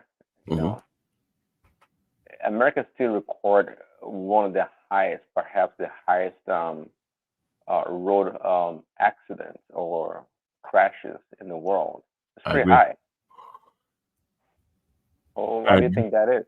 No, because sometimes I think I was reading a study sometimes about road design. When the road is too good, like Simba, you're on. I think you're on. Yeah, okay, but Pinzai, go ahead. Okay. Yeah, I was. Was saying something. I was going to respond to it. He asked me a question about how come they still have traffic accidents. I mean, overspeeding is one of the major issues because sometimes when the roads are too good, sometimes people tend to just want to, So no, in America, more people drive, more people own cars. Wait, let me even ask this younger people drive. In other countries, before you can buy your first car, you're probably already 40 years old or 30 years old. So, Mike, which one causes accidents more, bad road or good road?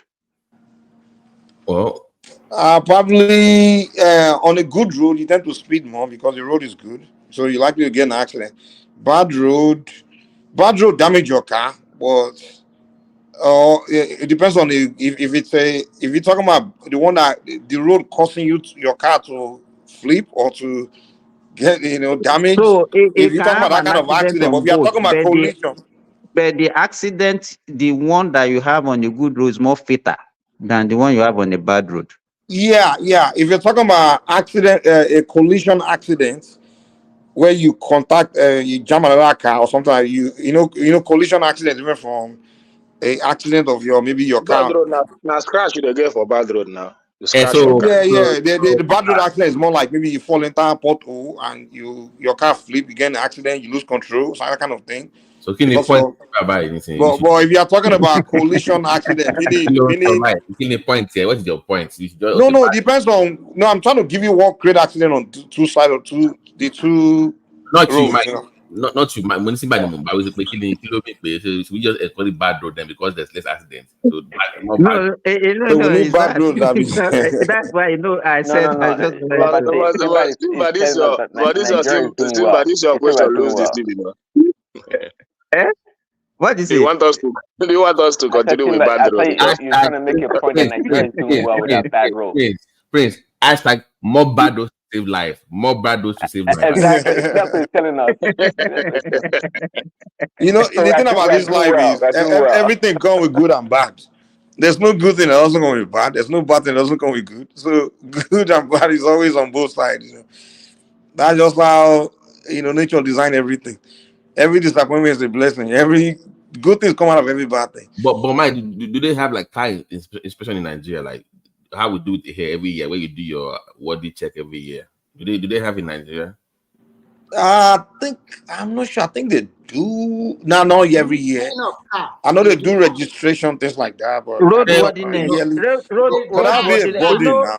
But they collect bribe a lot. They just pass You it. know, the issue here, every year you renew your vehicle particulars in Nigeria, and In Nigeria, really? roadworthiness. Yes, every year. Okay, so they do it then. I know they're supposed to do it, but what the people will do is that they will just issue the certificate and collect money. They will not even ask for the car to come and inspect it. Yeah. Nigeria corruption is everywhere, man. So the only thing they do, this VIO, these people that used to wear white and black. Wait, please. In America here, they find a way around that problem. They will now, government will now, it is the private company that will do it for you. Like where I go do my oil change now, they can do that for you. So government will just give them that whatever it's called, that they can do it on behalf of government. That paper is now you need to go and get your registration or whatever you do. So government can actually make money off that. Is my point. Where you will give it to private companies to do on your behalf, maybe they are mechanic or whatever. License agency.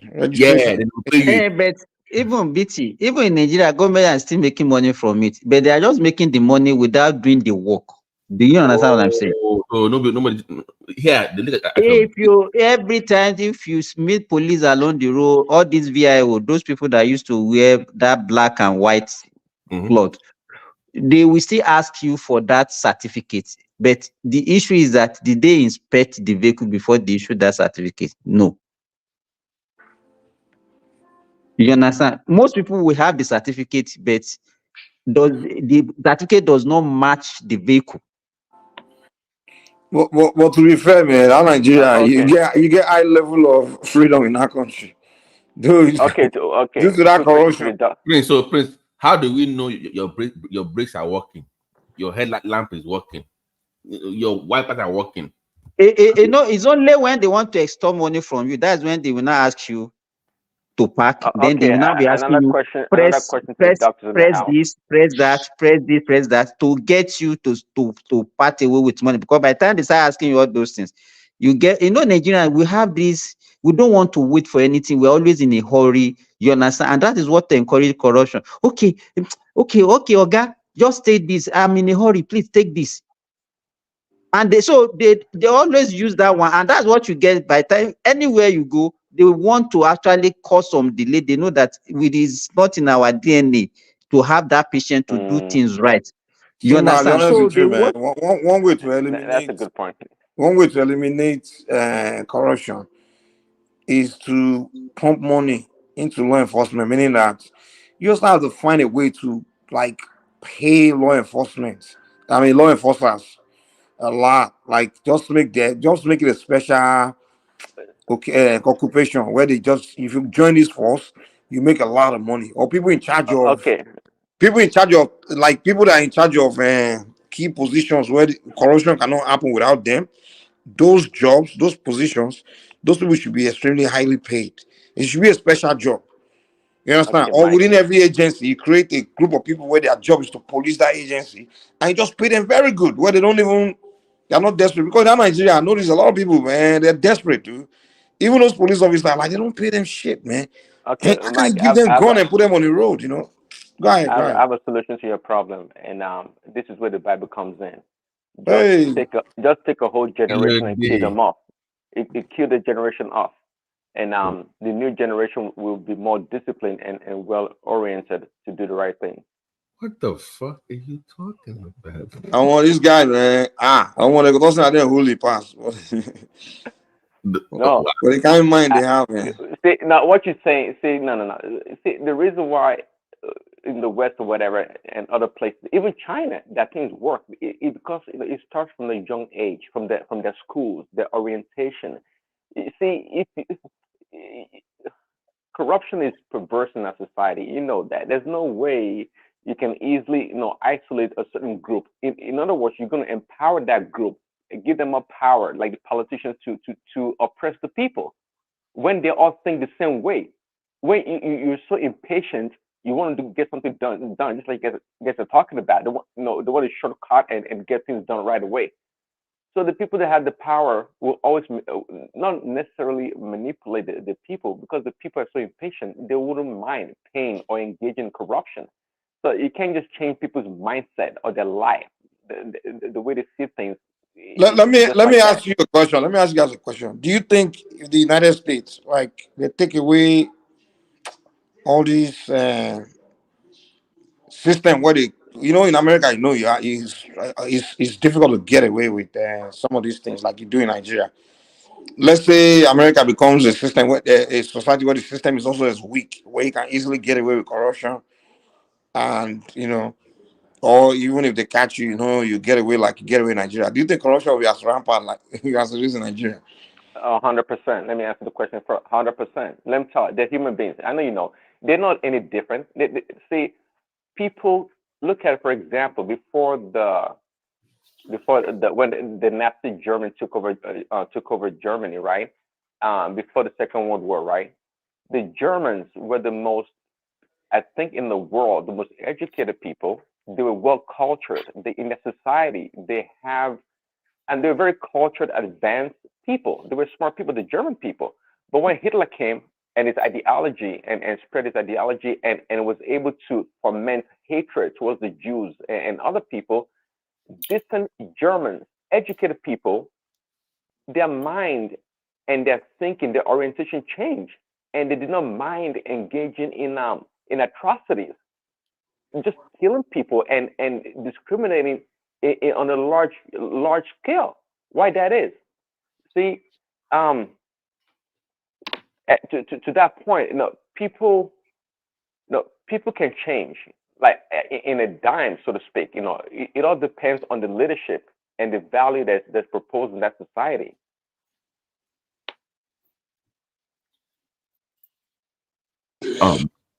By the way, Prince, what was the question you were going to ask earlier to me and Prince? Oh, my question to the doctors in the house: do you think Nigerians or Africans, well, not just Nigerians, are they better drunkards, than Americans? Better what? Drunkards, drunk Drunk? people. Huh? Yeah, Drunk? Like alcoholic? alcoholics. Yes, them Okay, so let's white average it people. down. So let's think about what is the average? What's the The reason I ask the question is because there's always uh, drunk driving is a big deal in America. You know that a lot of people, a lot of drunk driving, a lot of people getting killed from drunk driving. It's terrible with all the laws and the I'll say police it's and all more in the. America, man. For one, more people can afford to drink. Two, It's a it's lie. kind of like, It's a lie. yeah, more people, you start in America. I mean, I can't, when I started drinking Do heavily do in my younger years, Ogogoro? is when I came Is to the Ogogoro US. that expensive? Is a Google that expensive? Is a Google that expensive? Yeah, compared to there. People are not really in Nigeria. Like people are trying to hustle, man. Trying to feed. People are thinking about buying food first before they even buying. You know what I'm saying? Prevalent, like America here, you can just order. People that drink in Nigeria, they go out to go drink, right? In America, you can have it in your fridge, you can have it in your house. Yeah, it's everywhere. It's not, people can afford it. But I think in Nigeria, like when somebody they drink one bottle, you buy one bottle for them. That's a lot. One stout. I want they've drank enough that day. They've had great time. But in America, when it's time to drink, my point I was trying to make actually in seriousness is that look, right. Right? Can you repeat that? Hello? Your phone's kind of skipped a little bit. Oh yeah, because a call came in. I said people do drive drunk in Nigeria, right? We do drive drunk. Yeah. But nobody Yeah. checks. Okay, but we have much less accident. Is it because we don't keep the record, or we don't see the accidents happening? People, because you leave the club, you leave anywhere. Police don't pull you over and do a breathalyzer to see if you're drunk or not, if you pass the limit. There was a limit. There was a The police are drunk too. There was this stupid bus driver that drove us from Lagos. He was going to Wasango at night. So all I noticed is that this guy he said he parked the bus and he opened the bonnet, whatever, that covered the window, whatever. And he was going for like 15 minutes on the highway. So I'm like, what's going on? This guy apparently had went into the market to go and drink paraga. Only the guy came back into the car, all smelling drunk, and next thing you know, the guy left our own way of our own side and went to the other side and faced the oncoming traffic. You see, because there was hold up and he wants to speed up. I said, man, everybody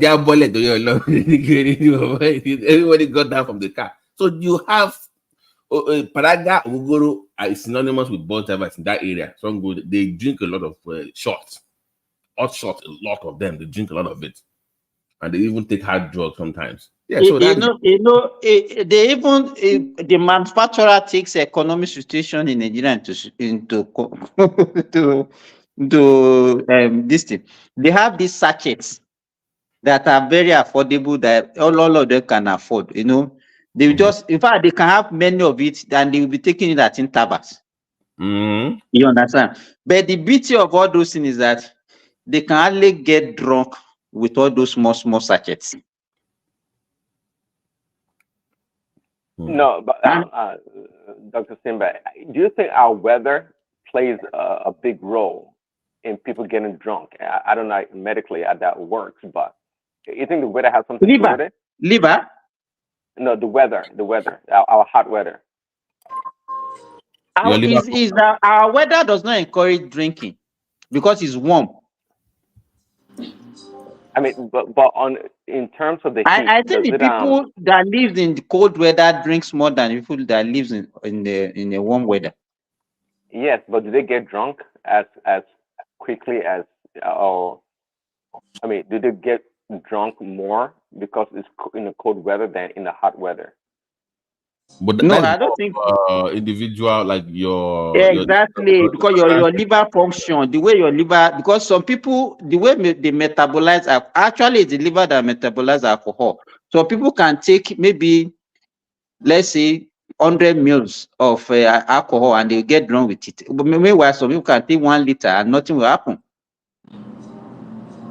By the way, Simba, if you do decide, Prince, if you do decide to drink, your liver can still function at about 35% capacity. So if you damage it 2/3, you are still okay.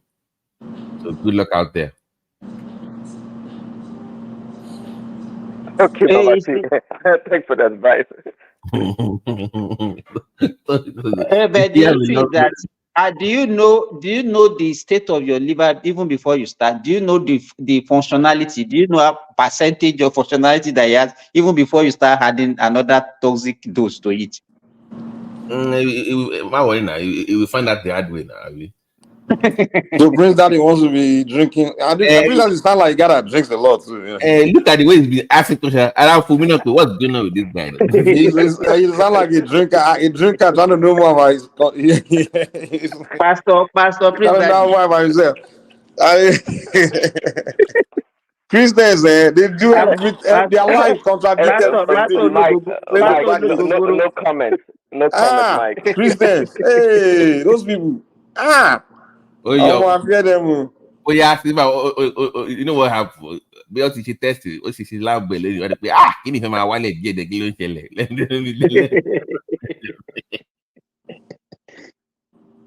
And actually, the problem with the liver is that whatever damage that is done on the liver is irreversible. Yep, that's it. So it's irreversible. Wow. So let's say alcohol now. Someone drink for a long time, but the liver is not yet damaged, and the person stops drinking.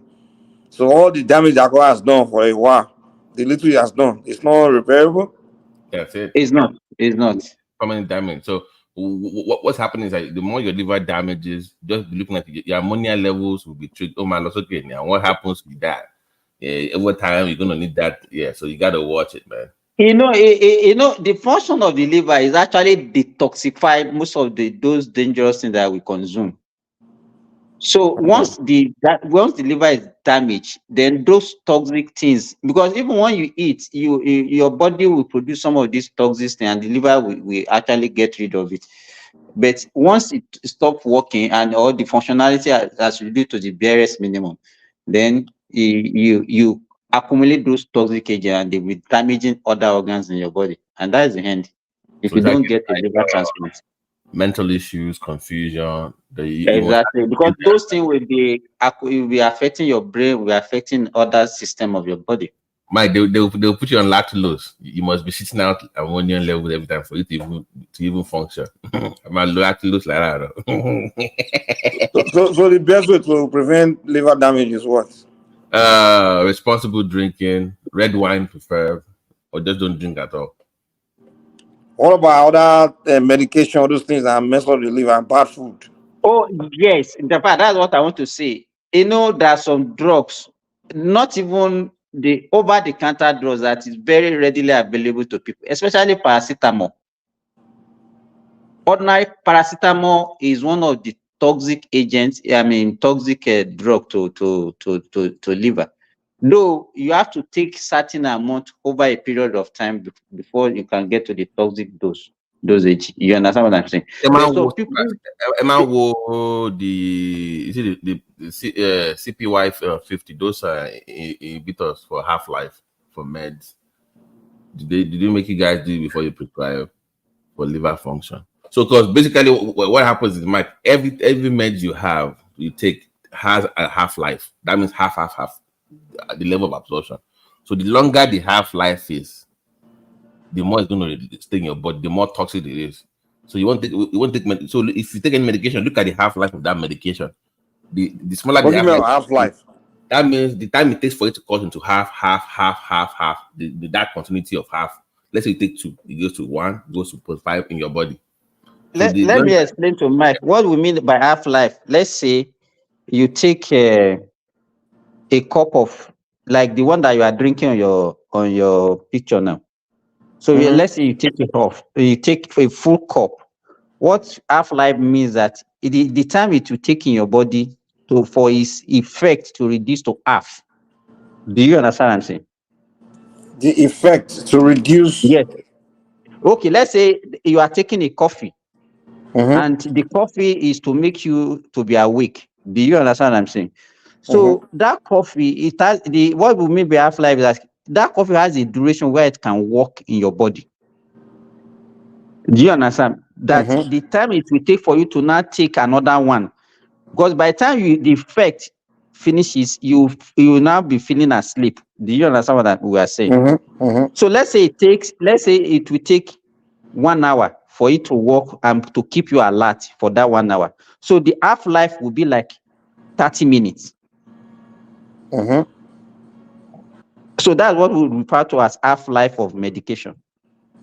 So medication, and that is what we use in predicting how long, the frequency of your medication. Like, some medication they will say take only once in a day. Some will say take twice in a day. Some they will say take 3 times in a day. Some will say 4 times in a day. You understand? Is the half-life that they use to determine the frequency of the medications. Even there are some medication that they will give you once in a month. That medication will remain in your body for that 1 month. That's what it means. Because they have longer half-life. Half-life. You want to keep them, so you don't waste it on time. So okay. So the initial thing you said about that half-life was that the effect on your liver depend on half-life. That's why I was trying to understand what you mean by that. Because if you take, let's say you're taking something that only longer half-life, right? But you're taking multiple, and you're not taking it more frequently. Then it's gonna be let's say a blood that is supposed to take once so in a like day. that coffee analogy you use now. Let's say you take 1 hour, right? So you not take, let's say 1 cup supposed to last for 1 hour. You not take 3 cups within that 1 hour. 5. Toxins in here. That means longer half-life for it to break down your body. So Okay, guys. So it becomes toxic. So you didn't wait for that 1 hour one to finish with 1 hour. Exactly. So you added and added. You understand? That's what you're overloaded. So now you exhaust your liver. The liver will not be able to handle it. Okay, so it's kind of the same with alcohol then. Maybe people that drink, the body they drink every day. Like maybe, I don't know how long it takes to have alcohol to the liver to deal completely, get rid of the alcohol, and then people are still drinking on top of it. I mean, is that what it is? And that's what will lead to toxicity now. Do you understand what I'm saying? That's when you say you get drunk. Let's say ordinarily the effect of alcohol in your body is not to make you drunk, to make you lose your control, whatever. Maybe just for you to keep you to have some euphoria and to keep you alert. Do you understand? By the time you now take as more than that you require to get that Libra effect that we are talking about, then you get to the toxic dose. So at that stage, you will now be getting some other effects that are not actually what you are craving for. So that's what really damages the liver then. Yes, now because you are giving more than what it is. Just like if you are a military man, you need like less than 100 combatants to go to war. You understand? Then but now you are not getting supply more than that. That means quickly you can overwhelm let's say you need 100 minimum to fight. Then somebody now supply you with 300. So maybe it will take you 2 days to actually get the job done. But if you get 300 combatants, it might take you maybe a day. Do you understand that analogy? Yeah. So the heavier you drink is the more chance you damage your liver. Exactly. So it's not really like say drinking is just what damages the liver. It's just the heavy one. No. The heavier, yes. But if you drink less, your liver can still. Maybe you don't drink too much. But let's say you're a drinker, but you don't drink heavily. You don't drink heavily. You cannot. Can the alcohol still damage your liver even though it's not heavy? The only thing that will determine that one now, it depends on your own situation. Do you understand? Because we still have what we call individual differences. Do you understand what I'm saying? Individual differences also Do you have comes any family history, any comorbidities? How are you taking it? Yeah.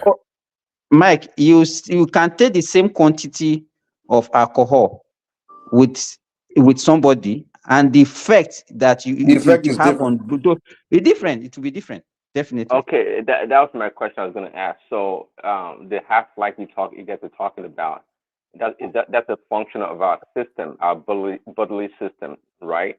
No. No. That one is an average. They determine that one. They have drawn study on that one. They find that averagely on everybody, that is what's supposed to do. But that does not mean that you can't still have individual variability. So in your liver, you have what you call your P450 enzyme. That's what binds with medication. So when you take medication or anything, you bind with those medications to process. No, called bind. It can either bind with it or inhibit it from working. So either way, depending on the medication. So okay, to that point, The reason I was asking because I don't drink coffee. When I did, coffee or caffeine stays in my system for a very long time. In fact, if I drink a real coffee, a cup of coffee, I can stay up for days. I can stay up for days. I didn't know that many years ago. So and some people they drink coffee, you just pass through their system within an hour and they're done. The caffeine is gone, and But me, it just keeps me awake forever, for days. So in my case, that's beyond half life. There's something in my system that's that is retaining the effect of the caffeine in my system to prolong for such a long time.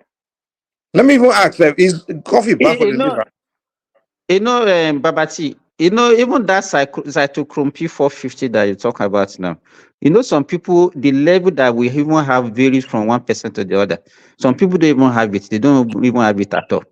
Right. So that means when you prescribe medication for them, you gotta be careful if what you're giving has to do with that, or it's gonna bind with Let me ask you guys, is coffee bad for the liver? I don't think so. Like me now, if I take coffee, it does not matter. I can sleep, but the kind of headache and the way it will be doing, I can't tolerate it. I can't tolerate it at all. And here, the people here, right from their childhood, they're already exposed to it. They are addicted to coffee. They can't work without taking coffee. Guys, did that make sense in my coffee thing? So what do you think that is? Why that huge? That coffee is a drug. Is a drug of addiction. I think coffee is actually good for the liver. That's what they said.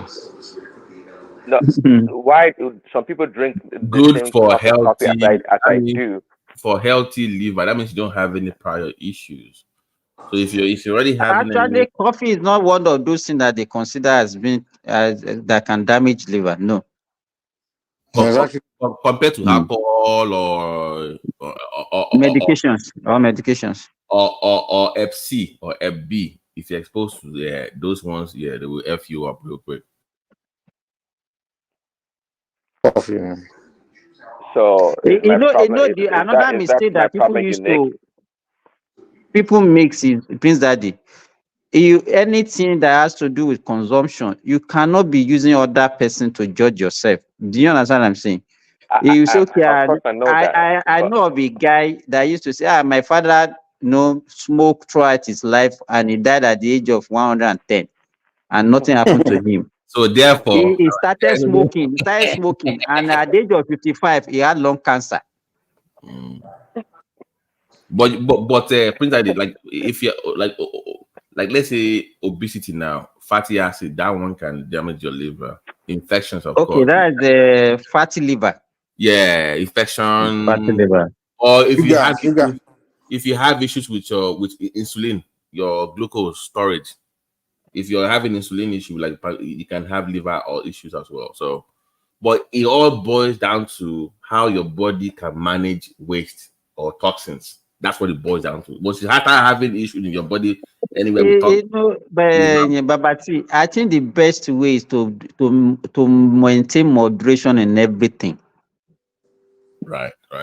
People, yes, you don't take risk about your life. You don't take risk and say, okay, and we have this, the way we always say, no, that one will not be my portion. You understand? You will be, yes, we have that belief that, okay, no, nothing bad will happen to you, as if you how to do it better than every other person. Let me add this to very important, Mike. Agbomimu. Yes, that one too. You got to know the kind of agbo you are taking, and you have to check your blood, your CBC. You got to watch it. If you're taking any of agumu, you got to check your that one is not very common in Nigeria now, and that is why they have a rise in kidney failure now.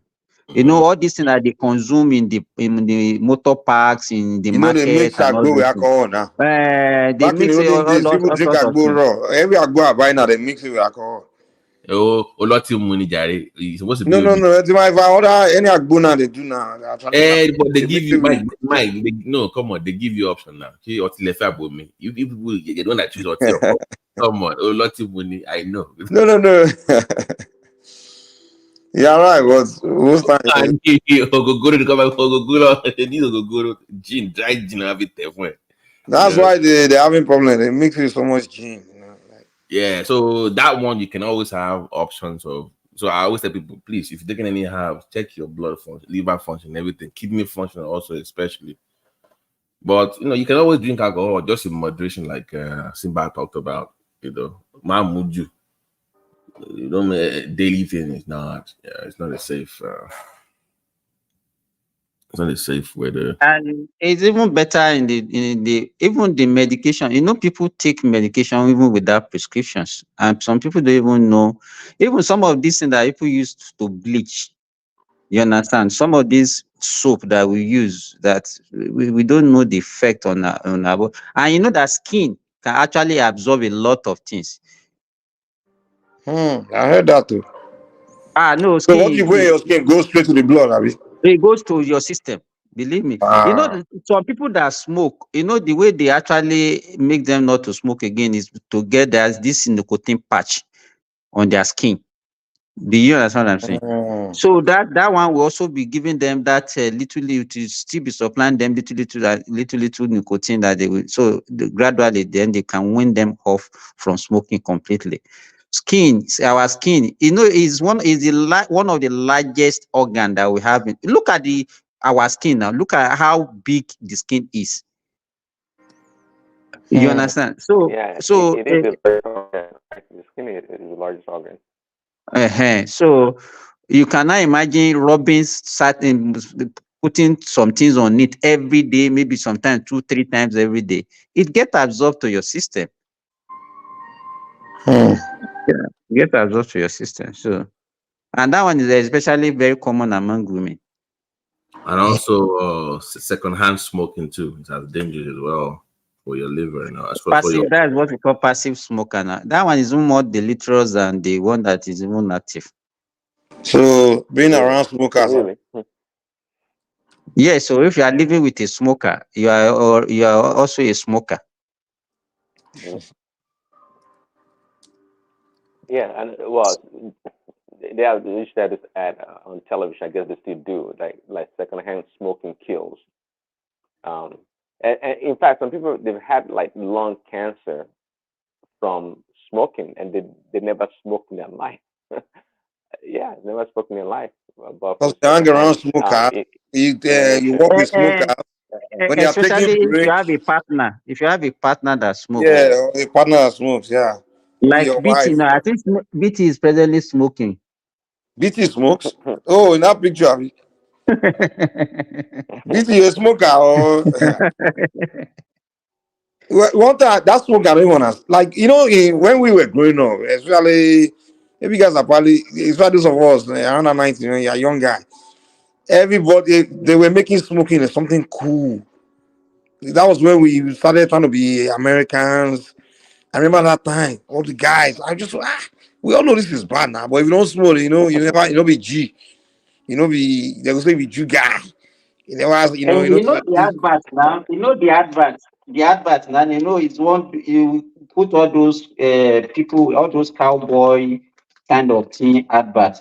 They use all those things The to discourage Marlboro people. ads, with the cowboy. I don't even know how Nigeria as a state will allow smoking to be introduced to their society. What benefit does it bring? Well, we don't smoke in Oh, Nigeria. now, Mike, No, you have to go to they you have ban to it, go or to the they don't history. smoke cigarette again. You have to go to the No, history of how many people smoke in tobacco. Nigeria? Yeah. How many people smoke in Nigeria? A In the lot of 90s, are people. you kidding me? In the 90s, A lot of cigar. people. Hey, cigar. No, let me tell you, I think the rate of smoking has reduced That's significantly in Nigeria. all we can say. Yeah, maybe they don't smoke anymore. I've Well, kind of noticed that. what is the substitute Simba? What is the alternative? Hard drugs that is kids are People, taking yes, nowadays. they now smoke marijuana, even Yeah, I think it's publicly good that now. they smoke now.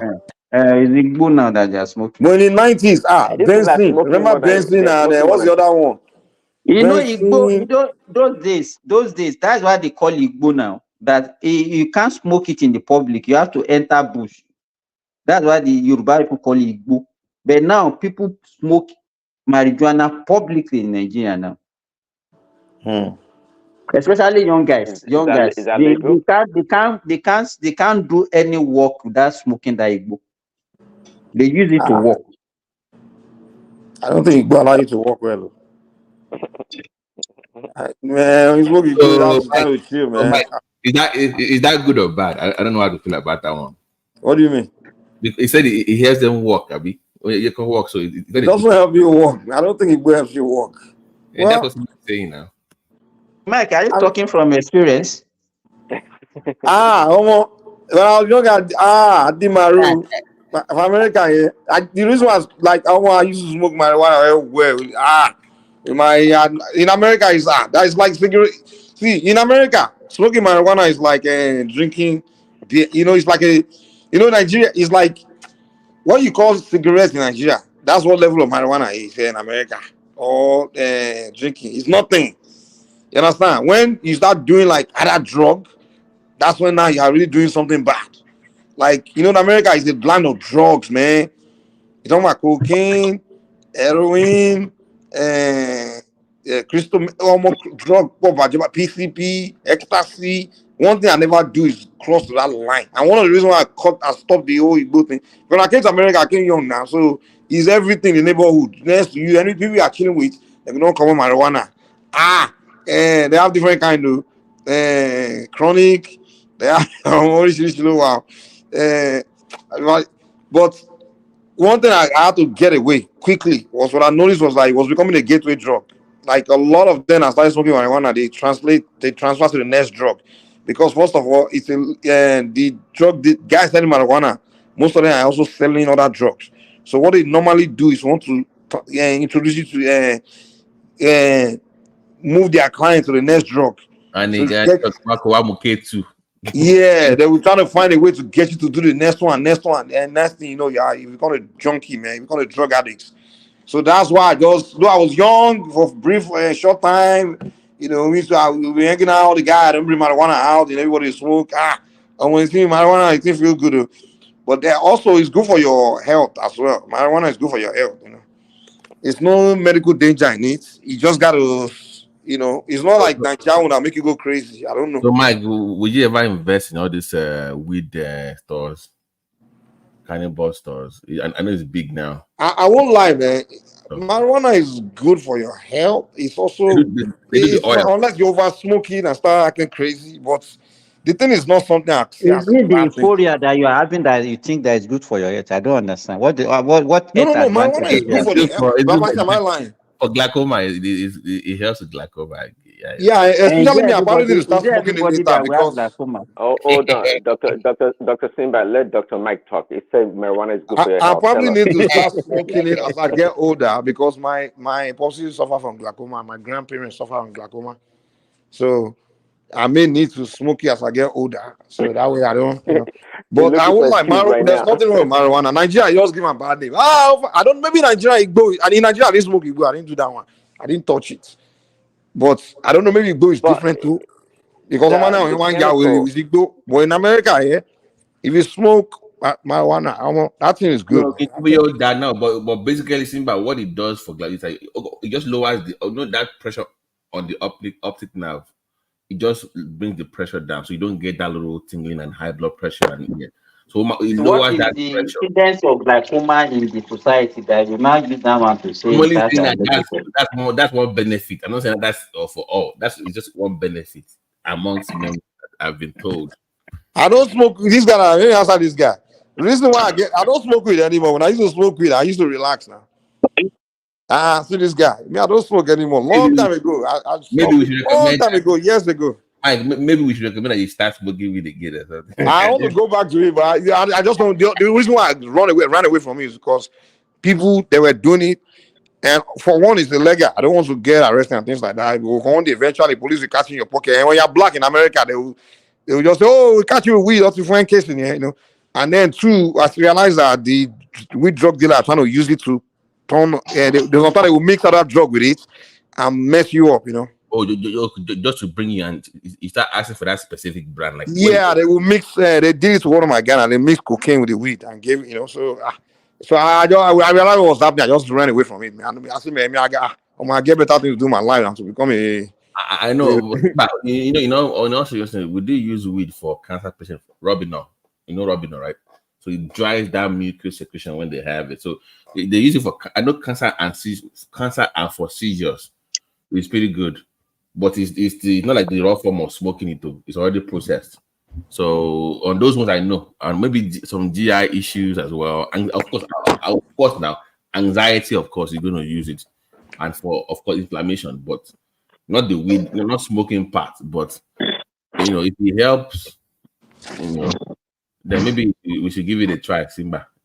Nigeria So said that give you marijuana mean that bad thing. you I'm give like, marijuana to your patient? Is that what you are telling me? Is that what you are telling me, Dr. Biti? The what now? What did you say? You give marijuana to your patient? No, the like it's called like for Robinol, for instance, it's used for cancer patient. Yeah, for the inflammation. Yeah, we use marijuana here. Yeah, you didn't know that? Yeah, they use for cancer patient. So instead of giving like, let's say they have like all this nausea, vomiting, and you're giving Phenergan and you're giving Zofran and it's not compensing. Yeah, they will do Robinol. Robinol is it's a marijuana extract, but it's mostly used for cancer patients. Yeah, we do use it. Yeah. I don't doubt what you are saying, because you know that it depends, or it also depends on the society. In your society, marijuana is legalized, but where I practice here, that is illegal. Yeah, so they can't even. For in the medical spaces for extreme, it's like it's really available for everything. But like I'm saying now, seizures, cancer. It's only for medical this thing though. It's not like it's legal in society. But some states are starting to make it legal now. But see, what is the administration of it? Is it topical? Is it what? Do they smoke it too? No, they do like a capsule form. So Robinol is like a little. So because it's a very great anti-inflammatory medication. It's a good anti-inflammatory med. That form it's like a capsule form. Oh, is it possible? Can it be edible? One company that are manufacturing that now as medication. Now they use cocaine in America in medicine. You do know that they have cocaine in some medications? Yeah, they do now. You didn't know that? But say, is it edible? You just say cocaine for medication? Yes, you didn't know that they have cocaine in it. Well, not to get addicted or high. No, it's meds. It's not like it's.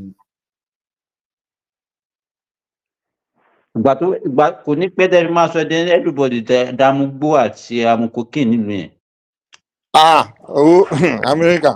We got to man for I hear say good for people to digging it started from medication before it became. Exactly. That's what I want to say. Most people that are taking to drugs actually unknowingly maybe they have an health challenge and they expose them to it, and that is how they will start. And that's one of the issues. Let me just say, I think we were discussing this a while back. I think it was Mike that brought the whole Philadelphia thing up. Remember that video of people on the street with acting all weird. What happens is, Simba, somebody goes for surgery, maybe back surgery or leg surgery or whatever surgery. They put them on. Is it I brought a video of which video? No, it was a long time ago of Philadelphia now. All this weed, this. Okay, yeah, I remember. Yeah. We were discussing that day. So somebody goes for back surgery. So post surgery, right? They put them on the PCA pump and they are doing the loaded, right? The loaded PCA pump, and they also put them on PRN, morphine, Noco, oxycodone, fentanyl patches for almost 30 days. They not go. You're going on Magal. We're going to give you tramadol and Noco. Bye bye. What do you think will happen? They will have withdrawals now. They're gonna have withdrawals. They're gonna start taking for stuff on the streets. Next thing you know, they are shooting up med in their hand. They become hooked. So we've always had argument about this with the medical board. Like, you can't keep doing this. But guess what? They don't care about people like that. Once you go to your surgery, go home. Stay home, stay here for 1 month. Let's observe you. Won't see anymore. Because insurance will not pay. Once you go past those days, insurance will not pay the hospital anymore. That's it. So they have to keep them out. And that's what I want to say. Even because this medical legal issues also, people don't even want to have any form of pain again. So the medical practitioner will do anything to at least to prevent the pain from the patient, irrespective of what danger or complication that can follow that kind of treatment. You know, the medical establishment, they determined that some people are expendable, disposable, really, in America because the pharmaceutical companies, those that make of course, the prescription, like, Oxycontin and these other drugs for pain, right? They are the number one drug pushers in America. So this addiction you're talking about here, that's how it starts. You know, maybe a few years ago, I bet it still happens somewhere. The normal people that have pain, normal people that have pain, in the suburbs, like you're talking about a stay-at-home mom and just normal people, for whatever reason they have pain, they go to the doctor, they get prescription. They are the ones eventually that become addicted to these drugs and they transition to harder drugs on the street, and they become hooked, and that's how they go down, using the hard drugs. But you can't blame. You see, it's very Prince. It's very tough. Somebody has sickle cells. You know how they are. They show up in your ED. I'm having sickle cell pain. You got to give them whatever they want, and they already know they want. That's extreme. That's the anomaly somewhat. See, the doctors they do push. I think I'm not sure for this show. I don't go to any other show anyway. But somebody I was talking to was a doctor that these doctors are complacent in this drug pushing. Yes, doctors many times there are alternatives and they don't offer that because the pharmaceutical companies, just like they have a strong hold on the media to push others drugs, they do too at the hospitals. Prince, do you know the specialty in America that gets sued the most by the patients? Guess. In all medical specialty in America, do you know who gets sued the most almost every week? Pain management. Doctors? Pain management. They get sued. That's why they give them whatever they want, because you want to be paying money every month for lawsuits, for insurance. Do you know how high it is? So they get sued the most. That's really what they like, almost to avoid lawsuit. What do you want? That's what's going on. The law does not make you say, "Oh, I am your doctor. I must be farm." No, lawsuit, bam. I was having back pain. Did not give me something for my back pain. They will sue you, bam. That's it. So to avoid that one, that's what they avoid. But when do patients desire overrule the professionalism of a doctor? Do you know Prince, in America, what is the definition of pain in medicine? Pain is whatever the patient said is pain is. That is the definition of pain. So it's relative, right? Okay. If he tells you it's 10, it's 10. You get it now? It depends what? That's what I'm saying. It depends. Tells you my pain is 10. Even if you give me everything. Okay. So I get you. Who wants to get sued because you are taking farm on what is? You don't want to get sued now. So are you saying the patients are taking the control of healthcare? No, yes. But Prince Adi, I agree with you. Yes, they have taken over. Okay. They are taking over. Let me tell you, because whatever complaint they have about you, you have to go and prove it in the court of law first, and nobody want to pass through that kind of stress. You understand? So patient make demand, and once you know that one will make them happy, you give. It's only in extreme cases that you decline. Most of the time, because it's like this kind of freedom and the opportunity that they give patient that, okay, you can sue your doctor, you can do anything. It gives them opportunity. So it's really affecting healthcare practices. I'm very sorry to say. So, and it adds to the cost. It adds to the cost of healthcare services. It adds to it. Because there are so many things that ordinarily you are not supposed to even be giving to the patient, but because they make requests for it, you have to add it to whatever they are receiving. So okay, like what Babati just said now, if a patient does not have pain and is telling you that he's having pain, how can you prove it?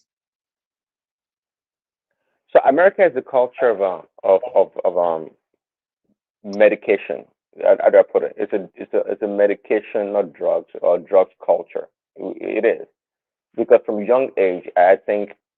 I mean, this thing it didn't start overnight. The pushing of drugs, of medication, has always been there, really, and that's why little kids, they are quick to to defer to drugs for anything, be it prescribed or not. But I guess my question would be, so you doctors, when do you think AI would take over your practice? I mean, if there's no value for you anymore, if AI can recommend a prescription and it can give whatever quantity or the amount of any kind. let me tell you, you know the danger of that. Baba BT, I mean, Prince Daddy, if I see you now and I'm interacting with you, human to human, even from your gesture, from the way I look at you, I can make some prediction.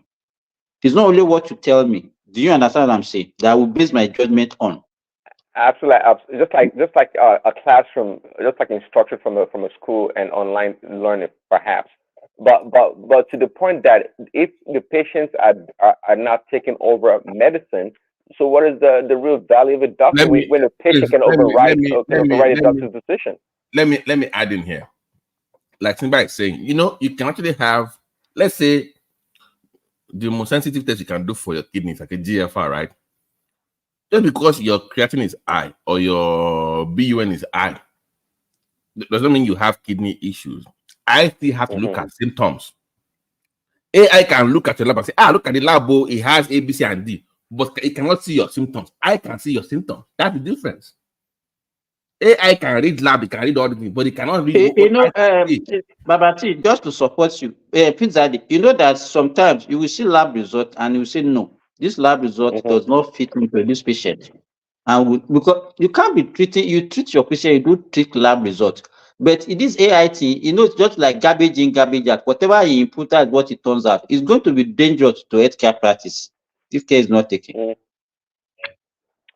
But you can't deny the capacity for permutation that AI can do on data, especially of course we're talking about big data, and they have it as a repository, and they can produce.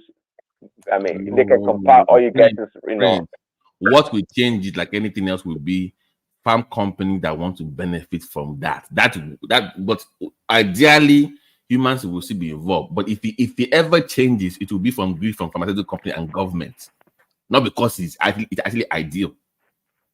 Okay, so ideally, you still need the human to human interaction. But will it change someday? I think so. Okay, if AI take over, who will not take responsibility?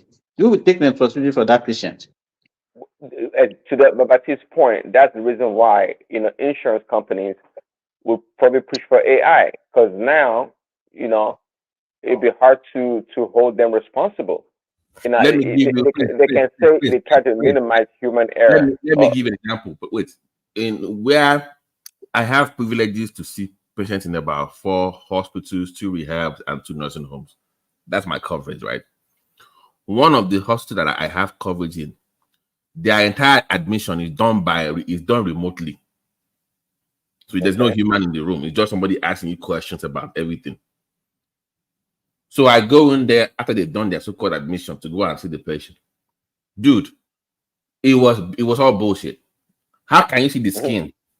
How can you see what's going on with the eye? Can you see that? No.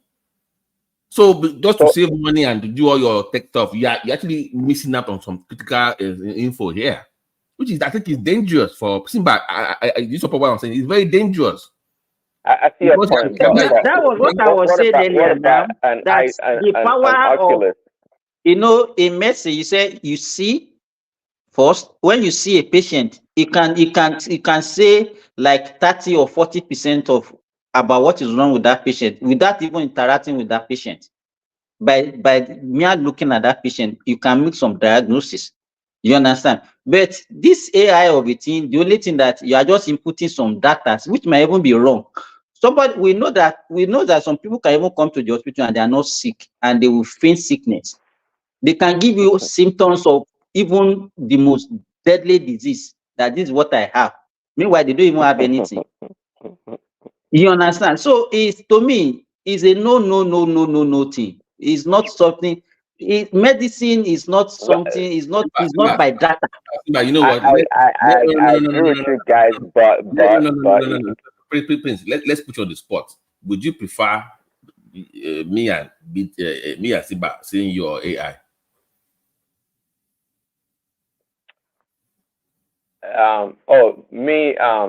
If you can choose, I rather see a doctor like you, guys. But the thing is that so why are you encouraging this bad? Why are you encouraging? I'm not encouraging. I'm just trying to see what the future portends. You know, the thing is that, and by the way, a lot of these doctors, you know, many of them they're not that impressive. You know, because can we say doctoring has become the medicine, right? It's become a cookie cutter kind of a profession in a lot of ways. There's no, well, I tell you, there's no what you guys are describing, that human touch is diminishing greatly. I tell you, it is. Yes, It is you know diminishing. what? Let me tell you, Prince Daddy. I totally agree with you. You know, the old days training of medical doctors is better than what we experience these days. Do you understand what I'm saying? That time you do everything hands-on. You understand what I'm saying? Hands-on. But now, because of all this freedom, liberality, and even the teachers now, the lecturers, they are afraid of actually interacting with them, because whatever the student even say that you do to them, or they can say you abuse them, because medical training is a very rigorous training. The Babati can testify to the way we train, the way we were trained is different from the way the younger doctors these days are trained. I can make diagnosis of pneumonia by not even doing a chest X-ray, by not even doing a chest CT. But these days, you discover that most of the doctors, the younger doctors that we have now, they don't even interact with the patient. They don't. The next thing that they will do is just to put you to labs. Copy and paste assessment. Exactly. Okay, good. So now you begin to understand when I say cookie cutter approach to medicine. And to that point that I brought it up, this is from my observation, which is also a scientific, you know, means of gathering data or explaining things. Doctors don't, you know, a condition sometimes, you know, if you tell the patient to change their diet, or their diet especially, one thing I realized that most doctors now, they don't. I'm not sure about what they teach them in medical school. Why would I tell Prince? Why would I tell? Do you know what most people would do? This one I have to agree with the doctors here, which I'm not primary care. They're gonna say, Simba, okay, your cholesterol is high, change your diet. They will still prescribe you that high dose of statin anyway. Do you know why? Because they know you're not going to follow their orders anyway. You're going to go eat your bullshit, your pizza and your burger. So just prescribe it anyways. They have put that into consideration that people don't follow their orders. By the way, the man even prescribed. But you're making an assumption that they actually offer that option. What about they didn't even talk about it at all? They don't mention it at all. They go straight to medication. I'm telling you why. Just stay with me. I'm telling you. Do you know why? The man that is prescribing the medication to you is also fat. No, I'm being honest with you. Like what works? It's also fat. It's out of it. So how would you believe a man that is fat that you should lose weight and eat your grits? Will you believe him? No, you're not going to now. Come on, I'm telling you what is reality. I'm not juicy. I'm not fat. I'm just telling you on the average. So if you tell them, okay, eat your greens, blah blah blah. Okay, by the way, this is some atorvastatin or rovastatin or whatever. Take it and while you are losing your weight. By the way, your blood pressure is high. That is the reality. Now, when they come to me, Prince, that I'm special. I'm not primary. I'm specialist. When they come to me, it's already bad. Remember, when it comes to me, it's already effed up. That means primary care cannot handle their cardiovascular issues anymore before it gets to me. Now, me, I'm very, you can say I'm mean in a way. I'm kind of nice with it. But because now you are helpless, right? When you come to me, I had that leverage to kind of be very firm with you because you've tried your own method. It hasn't worked with your primary doctor, right? So when you come to me, I had that luxury to, to have that conversation with you. But my point is, at the initial stage where they're still doing their BS with their food and diet, it is very hard to convince the average American to eat right. It is very hard. So that's the reason they don't even bring it up because. So you think that is sufficient justification not to even bring it up at all? I'm not saying it's not. They should bring it up, but they not. Their medical school training these days does not even acquire for that. Do you know why I stopped precepting 5 years ago, Prince Daddy? About 6 years ago, I stopped precepting before. Because I stopped precepting students. Okay. Because I was accused of working them to death. Simba, 60 hours a week is too much for these people. That they needed therapy, they needed massage. Now those schools they did not have those therapists to counsel them because of the stress. So you went to medical school for 4 years. You want to be working from 8 to working from 9 to 5. The fuck are you talking about? Even when you leave, you are still responsible for your patient. That's what I was talking about earlier, BT now. During our own training, I spent 1 week. 1 week in the hospital. Simba, clock in, clock out. What is clock out? Even when you clock out, you are still working. They can call you anytime. Pick up the phone. Don't call me. They don't. Things like things are changing. They're trying to make medical profession more like a normal 9 to 5 kind of a profession where people have life outside of work. No, Prince, why not? That way.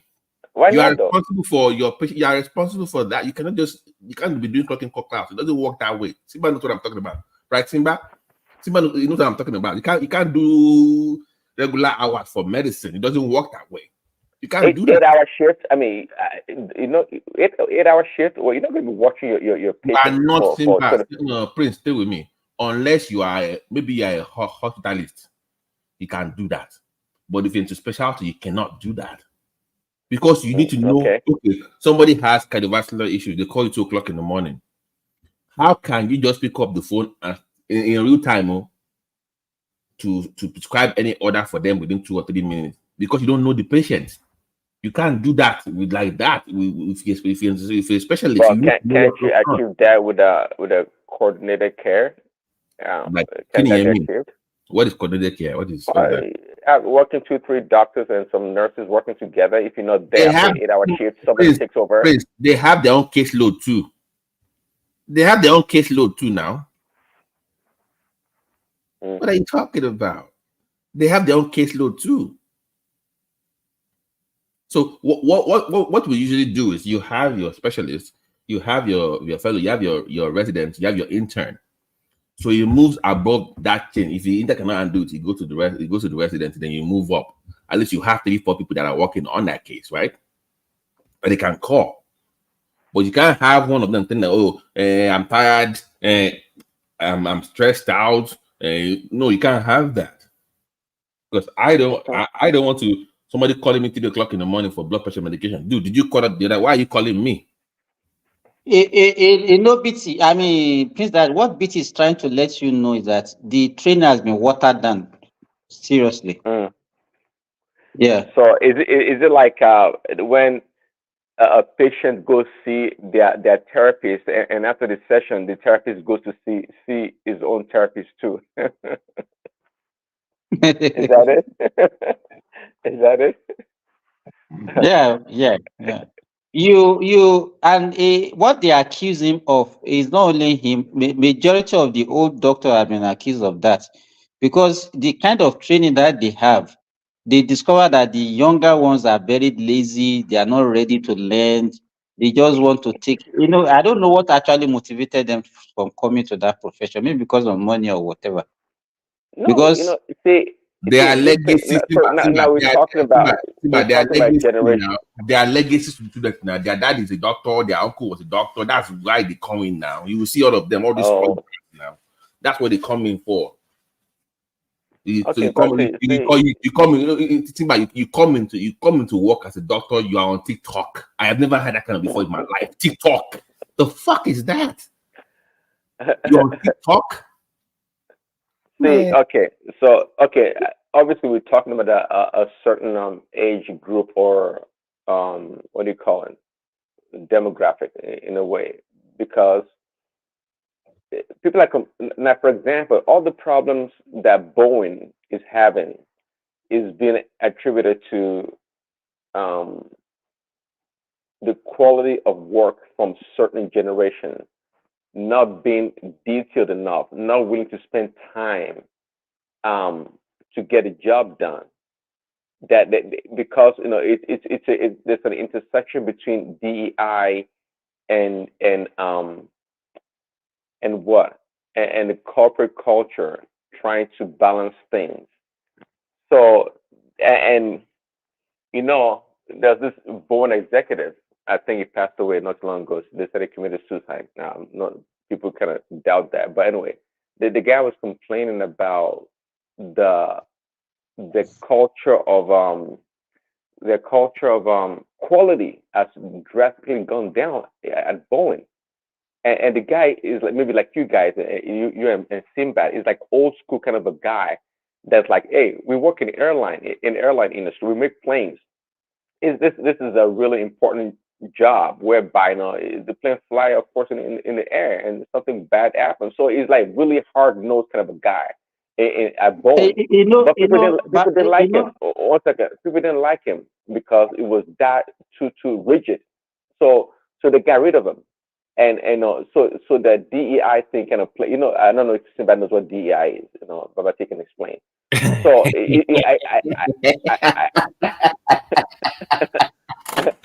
so so are you guys saying that actually has extended into medicine also? I mean, Simba, go ahead. Yeah. Go ahead, Simba. Okay, what I wanted to say earlier was that when that time before you even enter medical school, there are certain things that they will have put into your brain that you have to cut off in your life. Do you understand what I'm saying? That is why they call it a noble profession. You are dealing with human life. You understand? It's like what BT was saying. How can you be a doctor and be on TikTok? There are certain things that you don't expect from a doctor. You understand? Okay, you can imagine yourself, you are unconscious, then you wake up, then you see a doctor, that your doctor that is managing you with Rasta, maybe he was even smoking and all those things. How will you feel? That is this the person that is managing me? Because you expect that there's some level of decorum, some level of dignity that a doctor should have. A person that will be dealing with life must be responsible. Do you understand what I'm saying? If you see your daughter on TikTok, how will you feel, Prince Daddy? I get You your point. understand? But even all these things that we are still saying that the training has been watered down, It's still it's like cannot see still my pilot replace. my pilot with the dreadlocks, huh? You understand? So, but even with the way we said that, okay, the training has been watered down and the level, I mean, the standard is actually falling. You can't still replace human being interaction with human being with AI.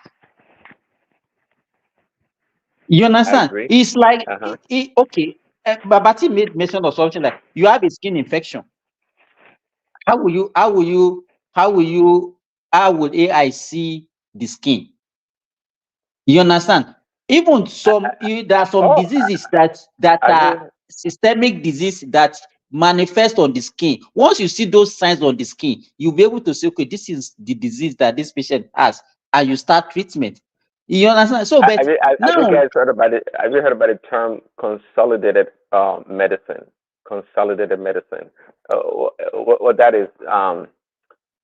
It's the intersection between AI and what do you call this? What's it called? Telemedicine. Teleportation. Telemedicine, and there's another word. Okay, but anyway. I don't know I don't know whose side you are on. Yeah, this is your secretary that you are doing. Secretary that you are doing. I don't know. Are you AI? Are you? Because yeah, go back and I don't know where you are. I don't know.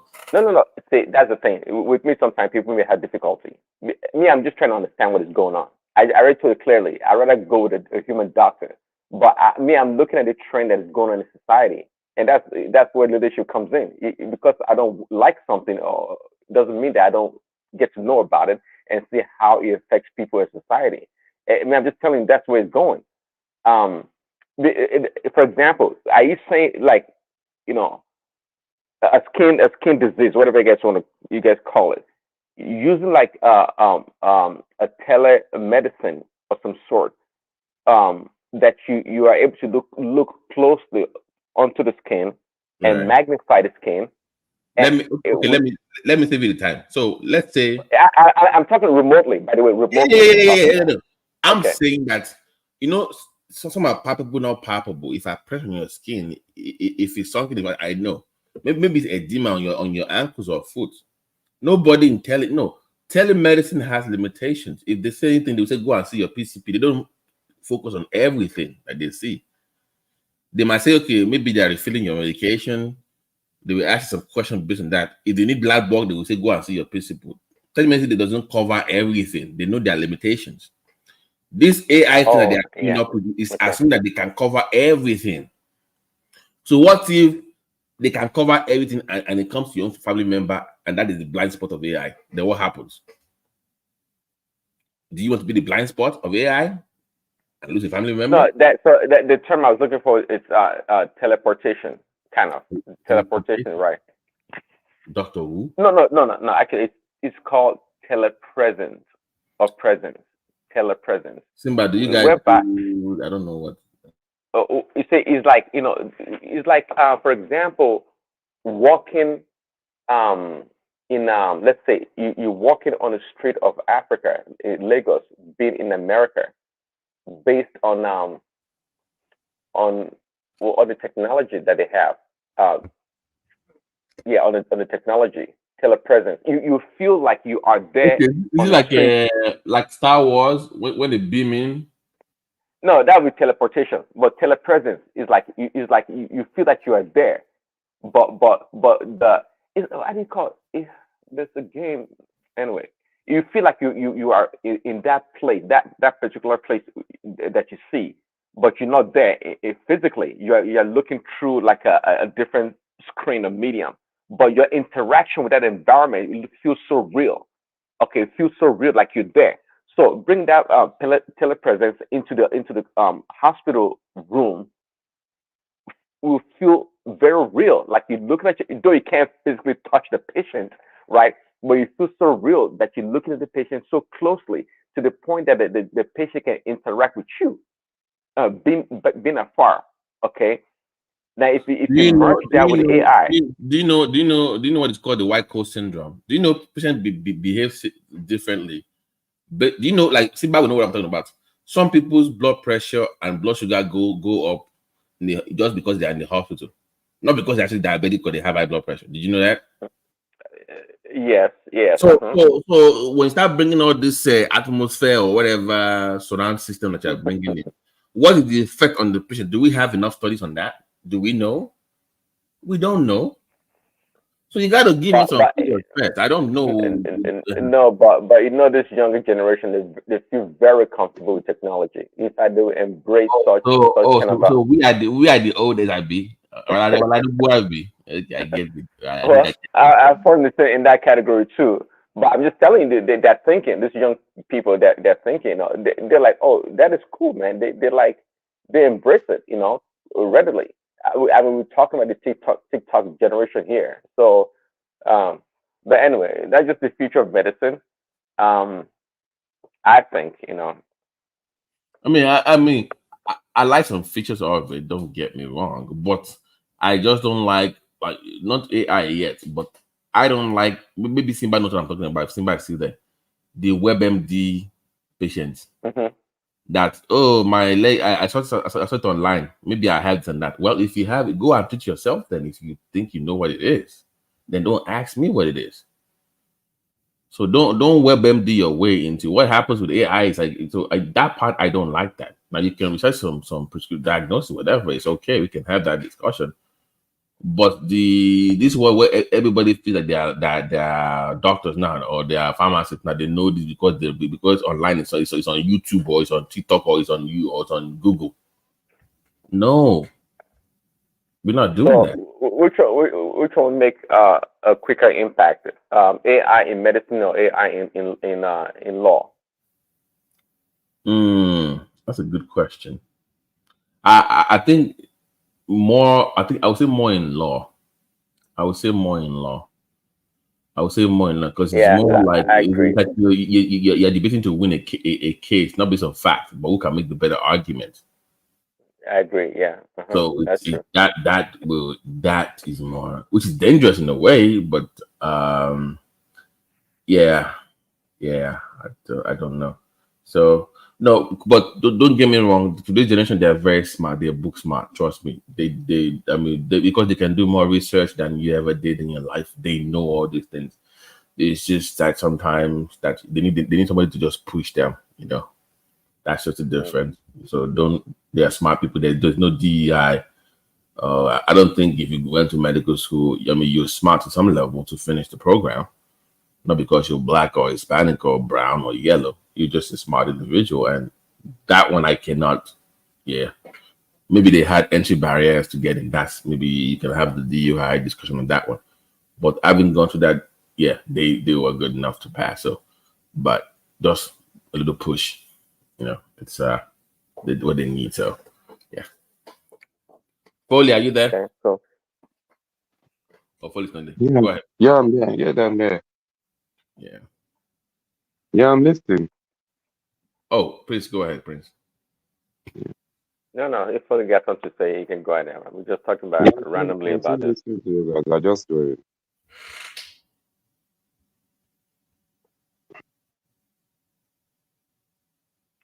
Hello? Yeah. Yeah, what's going on, Foley? What's going on? What's up? I said I'm listening. I'm just joining you guys. Oh, okay.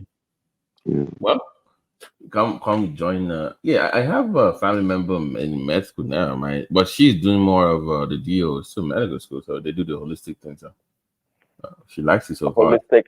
What do you call it? Natural medicine. No. It's osteopathic medicine. It's like MD with the encouragement of a more holistic approach. So it's still doctor of medicine, but just osteopathic medicine. So you have you have MD school, you have DO school. So they can also do almost the same thing, but they are geared towards more of primary care medicine. You can. Okay. Yeah. They want them in that rural medicine, pediatrics, or stuff like that. So yeah.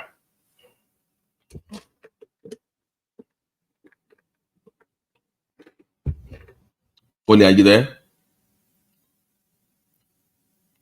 Yeah, Foley's gone. Is that a future of medicine now? I'm here, but I'm listening.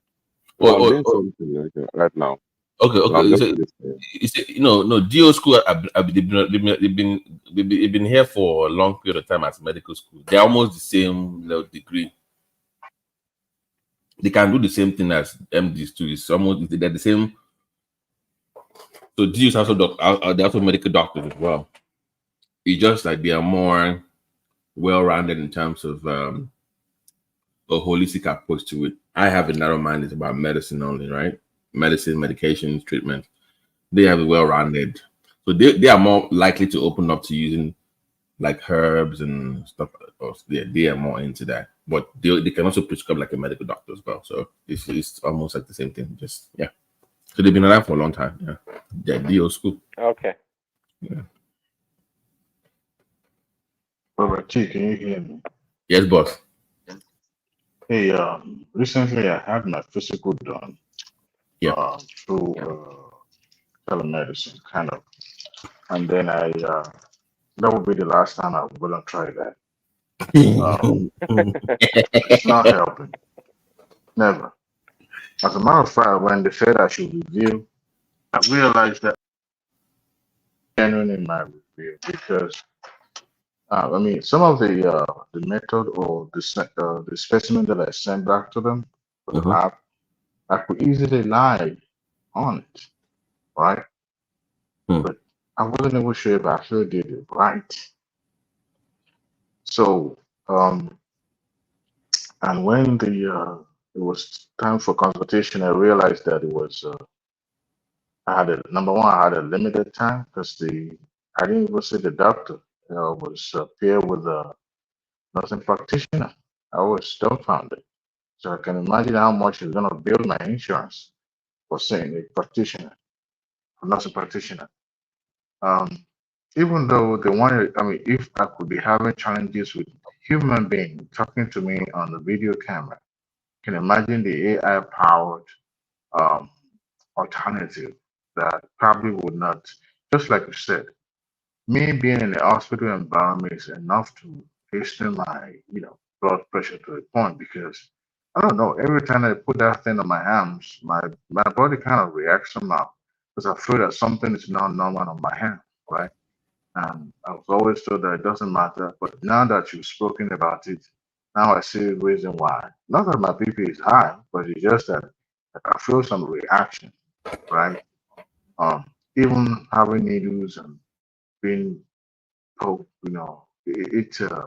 it has some form of reaction. And you're right, there's no way, no matter how AI trying to replace medical practitioner, it's still not going to be like when there's a human being having interaction with a human being. Uh, just mere talking to somebody, you can tell, where, I don't know, I'm not a doctor, but you're a doctor. Apart from the lab results and all those tests, there's a way you have that, human connection that you can actually maybe help out. Um, just like somebody who have jaundice or pale skin, probably will not show on the camera, or like when you're seeing that person one on one. That's what I'm trying to say, Baba T. Yes, yeah, I'm with you. That's Yeah, yeah. yeah. So that's gonna be my last time trying it. It's not worth it. I won't recommend it. So, like, It's how not. how how did they know that was your own urine test or that was your own sample? Nobody knows. Exactly, Yeah, nobody exactly, knows now. exactly. I mean, you can imagine if that was meant for a uh, job purpose, and I had to go and get my uncle who has not been smoking weed to come do give me these urine samples and all that. It's not worth it, honestly. No matter how we're trying to replace human um, endeavor with machine or with technology, it still will not be like human being. I understand the precision, the margin of error reduces, but there's some things, especially when it comes to health, it's a little bit complicated. No matter the research, it's still human Yeah, touches but still have well, some effect. if they reduce the margin of error between AI and human doctors, um, but it becomes really small. Why wouldn't we transition to AI, for medicine? Because I tell you, I think that gap is narrowing.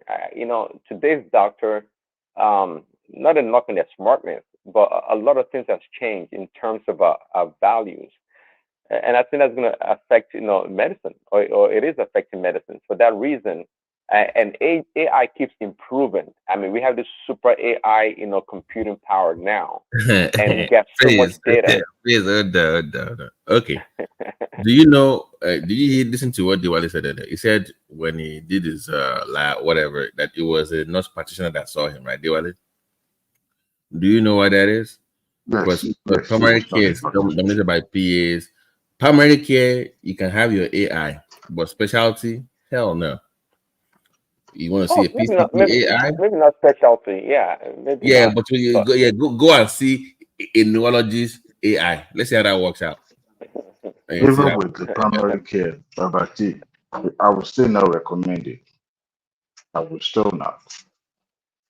It's not worth it, to be honest. No matter And how highly the technology has advanced and which I would still not recommend. I guess this solely You on still my want that experience. human to human interaction, right? You still want that. Yes, yes, yes, yes, yes. You know, I would not because I believe to some extent that there's some information that the patient will withhold while me talking to the person one on one. Do So you those information can easily be volunteered. do you have Siri at home, or what is the other ones? um, Google, okay, is it Google? Okay, whatever the other ones are. I think Microsoft Siri, has one also. Alexa. Alexa, Amazon Alexa. Do you find that interaction rather any of them um being Um, being soothing or confident in any way I when think they both of respond them, to you? both Okay. of them were programmed in such a way that they didn't do enough to for someone like me, not you, that have accents. It poses a challenge to actually follow through with the command, especially when you have accent. And that is one of the challenges that I have, especially with Alexa. Google, to some extent, recognizes some of these differences, but there's still a lot of research, especially even the facial recognitions uh, Software. technology. It's been reported that people of color uh, were being discriminated against by some of this technology, especially at the airport. Um, yeah, and you know, recognitions of people that kind of look similar with some similar features. It's been some sort of level of challenges concerning that. But I think with time, but you know, when it comes to medical, I'm not going to gamble my health and let that one machine answer me at the end of the Yeah, telephone call. Prince is willing to take the risk. You know, it's pro No, AI. no, no. I asked that question because, in terms of the human interaction we're talking about here, wouldn't that be such a tool give like a human kind of a pseudo human kind of an interaction with human beings at a hospital? You're talking to Siri, and it's talking back to you about the weather, asking you how you're feeling. I mean, But this thing. let me tell you, Prince Daddy, you are talking to Siri, but Siri cannot see you. If That's I can, by the time I'm interacting with you, I can notice notice a lot of things in you, your gesture. Even I can, even looking at you, I can know whether you are in pain or not. Siri will not be able to see that. You understand? There's nothing that can replace human to human interaction. Then there are some notion that you can have that I can help you to divulge. I mean, if you tell me some history about you, I can say, okay, no, this one is important, this one is not important. This one, the reason why you are feeling like this is because of this, because I'm interacting with you as human to human. A computer will not be able to do that. I see your point, and I agree. But I'm telling you, that in today's world, whereby um, Let me tell I you, don't know if you use any of the if you technology. are drunk, Prince Daddy, if you are drunk, the kind of symptoms that you have, can a Siri be able to tell you that you are drunk? No, no, no, no. Oh, what I'm okay. I see what you're saying, but what I'm saying right now is about your interaction with Siri, for example, asking about how your day, how you feeling. Even you can ask Siri, for example, oh, I'm not feeling, I'm not feeling well today. Siri can talk back to you, for example, say, oh, what is wrong? Could you tell me? It can. You don't. I hope you know what I'm talking about. They can interact with you. Prince. But if you say you are feeling well, but doctor, the Simba sees you and sees that they cannot feeling well. Siri cannot see that now, but he can. No, He I'm can. talking about feeling well as in your emotions, your feeling, not like your medical condition per se. Like Do you know? Do you know what it's they call it? like how's your day going? No. Do you know they call it a PQ19, PQ12? It's like a form you fill out for to determine if you are depressed or not. So you just give me that form, fill it out. People will say, I'm doing okay, I'm fine, I'm okay, not too well, and they will pass that test. right, on that form that you give them. Then the same person, you will now call them and have a conversation with them. They will break down in front of you. So the city can't do that. So the city will just give them the test and say, he passed the test, that's it. But you can talk to them about what's really going on. They've not opened up to you now. City they can't open up to city. That's the point he's making to you. They can't. Well, that's what I'm saying. That's what that point. Some people are opening up to Siri. Some people are. Who is opening up to Siri? Who? But I see not everybody has the luxury of having who is human opening being. up to the road? Who is opening up to Siri? Who? You will open up to Siri. Simba, show boy. You know the way Prince Dad is behaving, he was behaving like Tekene. He has his mind fixated already. No, no, I'm just telling you. I'm just saying. Simba, I mean, I've been saying that they are fine. Then you probe further and they start opening up to you about what's really going on. Exactly, that's what I'm saying now. That you can even if some patients will come to you to lie, but by the time you are able to talk to them and they will open up to you and they will tell you a lot of truth. So it's to me, it's no things. There is no way computer can replace or AI can replace the effect of human being. Another thing, we shall see right here. Simba. We shall see. No, we can move towards it, but we are already telling you the disadvantage, and one is going to increase maybe the money that they are going to be paying to doctors. Okay, that one, but there will be a lot of false diagnoses, a lot of wrong prescriptions that will go with it. And you can't sue them because people, I can't sue them. Then people will come and lie. Let me tell you, people. Babati, here we have a lot of patients that and they are on growth hormone. Do you understand what I'm saying? Do you know that people come to the hospital to come and get prescription for growth hormone just because they want to go and sell it? Growth hormone is about how much. If I want to convert it to dollar, that would be like $3,500 for one ampoule. You understand? And they will come and get prescription for 3 months in the hospital. Then they will go and be selling it to people that are using it to gym, to build their modules and all those things.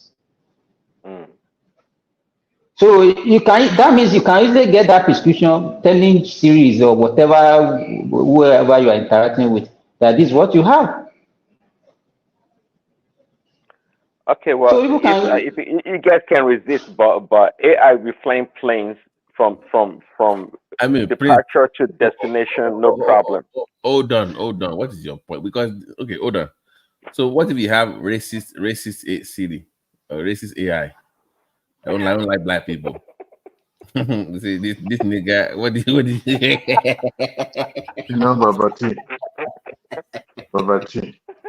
Yeah. You know, in the area of surgery, I think there's a limitation of what AI can do.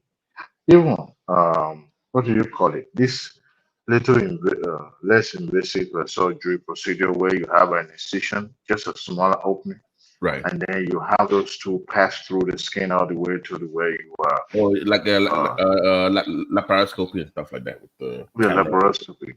So now they also have a machine that can help while remotely control the tools while operating on a person. Now, my challenge is on my own issue with that is that there's some development that will happen in the theater that such machine will not be able to handle.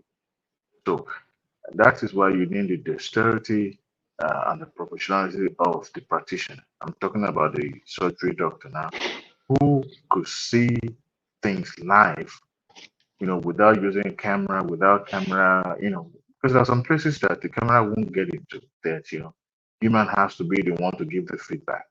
So the limitations are just so many. I wouldn't want to risk my life laying down, on a gunny as the machine is the one cutting me open and all that. I wouldn't want to risk that. At least I would want human being that can easily monitor. I know that it's not just one person, but there's no way you can completely eradicate the human.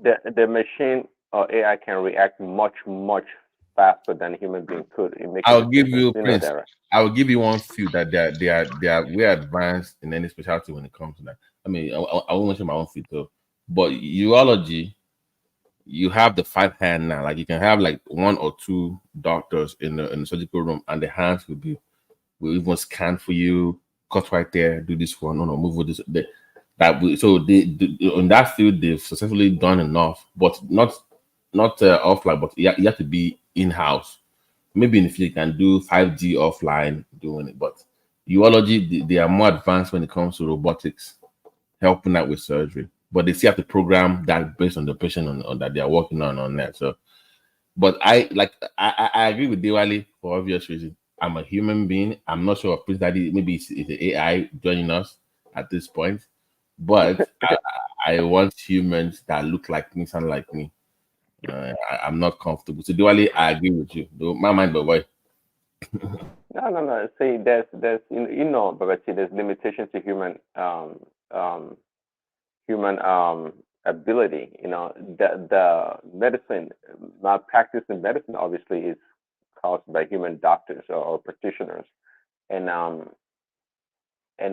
yeah, human beings that we trust and that which is fine do make mistakes. They make big mistakes. We know that, You know, but um, Prince Daddy. yeah. I whenever I go for my annual physical, I have the EKG and also the one that I hate the most, prostate check down, and none of that could be administered during that uh, weird powered exercise because I mean I couldn't do it myself, so I had to be in the presence of practitioner to administer those gadgets on me. So those are the some of the limitations of using artificial intelligence because a trained practitioner can, I mean, somebody who does I mean, Babati knows what I'm talking about, the prostate checks and all that. Um, no machine can do that. I mean, you wouldn't want anything sticky, anything uh, into your back hole. So the human being has to do it, feel it, right? But machine cannot do it.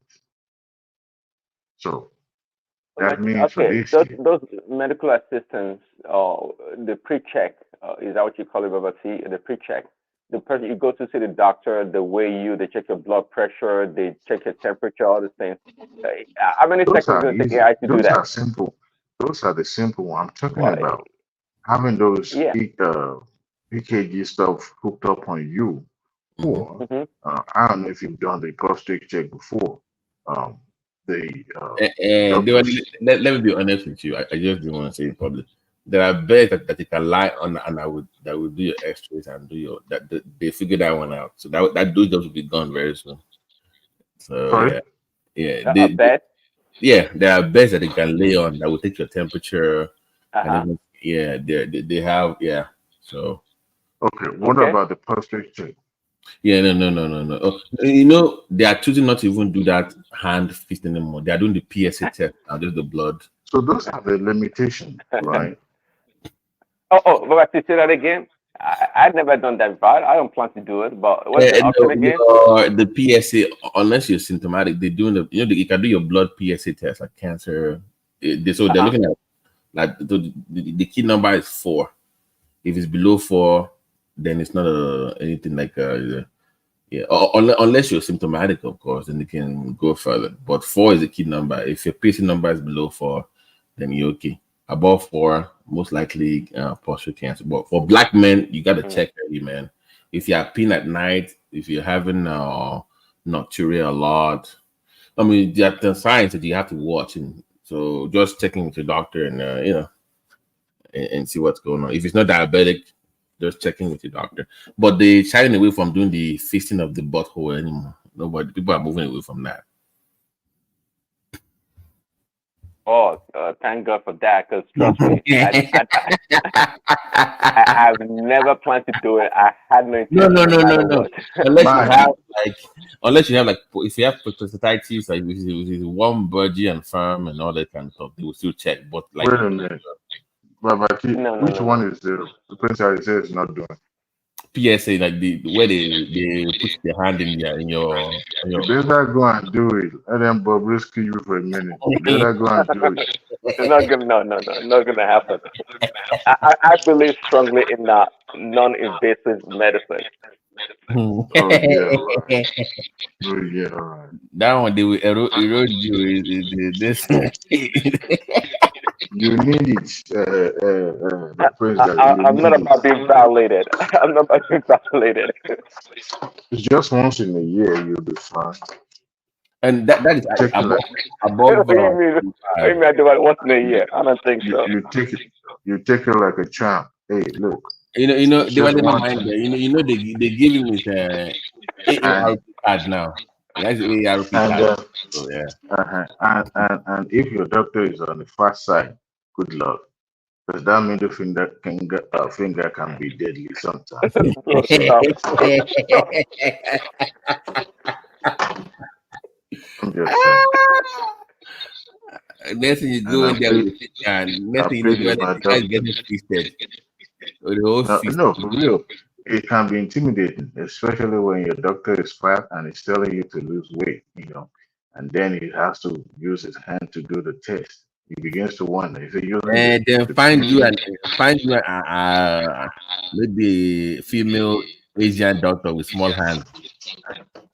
Well, I wish I could have that luxury, but no, I don't have that. My But my again, there's no way I would settle for if I were to do that a male doctor and that is with big hands. It's not gonna happen. I mean, I have to selectively go. It's even a nightmare to think about it, but I have to selectively go for maybe no, an you Asian doctor. negotiate. Prince Daddy, you negotiate for him to use the smaller finger, the pinky one. It's not That's how gonna you happen. negotiate. I'd rather be a By the female. time by the time it turn you around, it's to turn around and put the pants down. First of all, grab your nuts, examine it, and turn you around and say, "Then time to do it." Put the lubricant in his finger. He begins to Dude, wonder, I don't. It sounds like you are have too you much experience, man. I don't even know what you're talking look? about. But Are you confessing or lamenting? I don't know which one it is. I'm speaking to the reality. The first time it happens to me, I was a little bit shocked. I was beginning to wonder, am I an alphabet people or I'm still straight like Harold? And I was wondering, what is it for me? And I said, is it a must? I said, yeah. I said, are you sure you're not doing this for insurance? I said, no, you gotta do it. You know what? You're not getting younger. I said, look, between you and I, you look more older. You look like my uncle. And so you gotta do it. I said, God help me this. I ain't gonna lie, smile going inside, I was frowning like you're going outside. It was terrible, terrible, terrible. Unfortunately, he doesn't have no female uh, uh, doctor, Well, assistant doctor that's a big there. unfortunate. That's a big unfortunate. Hey, I Baba ain't T, been there for, I haven't gone there for like almost 2 years with him because what do you I call just that couldn't test take it. that you what do you do it? You put your stuff on your excrement, your feces in, and you send and mail it in to them for a Oh, test for testing. it's a test for blood in your stool. It's a test for blood in your stool. Is it got nothing to do with prostate or? Yeah, I mean, it's checking for that as well, but it's more like if you have, because signs of that is like, let's say colon cancer, maybe you have some internal bleeding. So they will look at, so if the blood is very dark, that means Mhm. it's deeper down inside. So the better the blood is, the more it's close to your rectum. So it's looking for rectal issues, maybe bleeding or cancer or something. So they will still do pull-ups checks anyway, but primarily for if you have any bleeding in that area. So it's a primary diagnostics. Oh, okay. Well, that's less invasive, so not bad. Like they might like maybe like you mean like the occult stool test, right? So they would do occult stool test. They would just put it in test. So the maybe like for hemorrhoids, ulcers, polyps, and stuff like that. So yeah, which is normal. You know, if you're bleeding down there, you want to see what's going on. But for black men, mostly, you got to pick. We had the highest risk for cancers down in that region, Why is rectal that? and I think more genetic, I guess. But more so prostate. Yeah, that's our thing. Is that BPA. black people generally, or black No, people as men, in? black men. Yeah, Oh, okay, black men, or as an African American? yeah, African And American. Yeah, no, there's overall black men. including Africa people, Africans. Yeah. Okay. Because of our, we are predisposed to blood pressure too. So that's our thing: blood pressure, prostate. So you I can a race of people have so much high blood pressure with less production? What is going on? Hey, Babati, I got a question. Yes, You and sir. I live in America, and Yeah. we all notice, like in certain black populated area, they tend to pump more of the worst kind of food in those environments, and also like the worst things. I know the way America is; they make everything more sectional. Like the Yes. more you go to like white dominated area, they bring the best of things there. The more quality food, more quality, even the more quality hair. That's why you see them put trees and things like that. But Right. the more black area you go, you see the difference. Even the food tastes different. Even the fast food there, you could tell like it's just different. Like the And supply of things there. So do you think this may be the main factor why blacks tend to be having a lot of these things? Because this kind of disease you mentioned, blood pressure, these things, a lot of it has to do with what you how the heat, how you eat. You understand? yeah. I mean, that's one of the major thing. And in addition to what Mike just said, the food. So you also see the liquor store around that area that you don't see gym. Like you said, the white area. What is in the white area? You will see a gym. You will see like a whole food. Yeah, more organic food, more Yeah, quality. you see You that see more around. quality things. I saw the difference because I used to live in more black area back in the days, and I could Right. see the big difference. The moment I left those environment, I'm like, wow. So do America can be this different? Like I see the difference. It's like almost to the point where when I go back to any black populated area, I just can't live there. It's like I can't live there. Yeah. You know? So that high blood pressure, diabetes is gonna cause. You're gonna see BPH thing.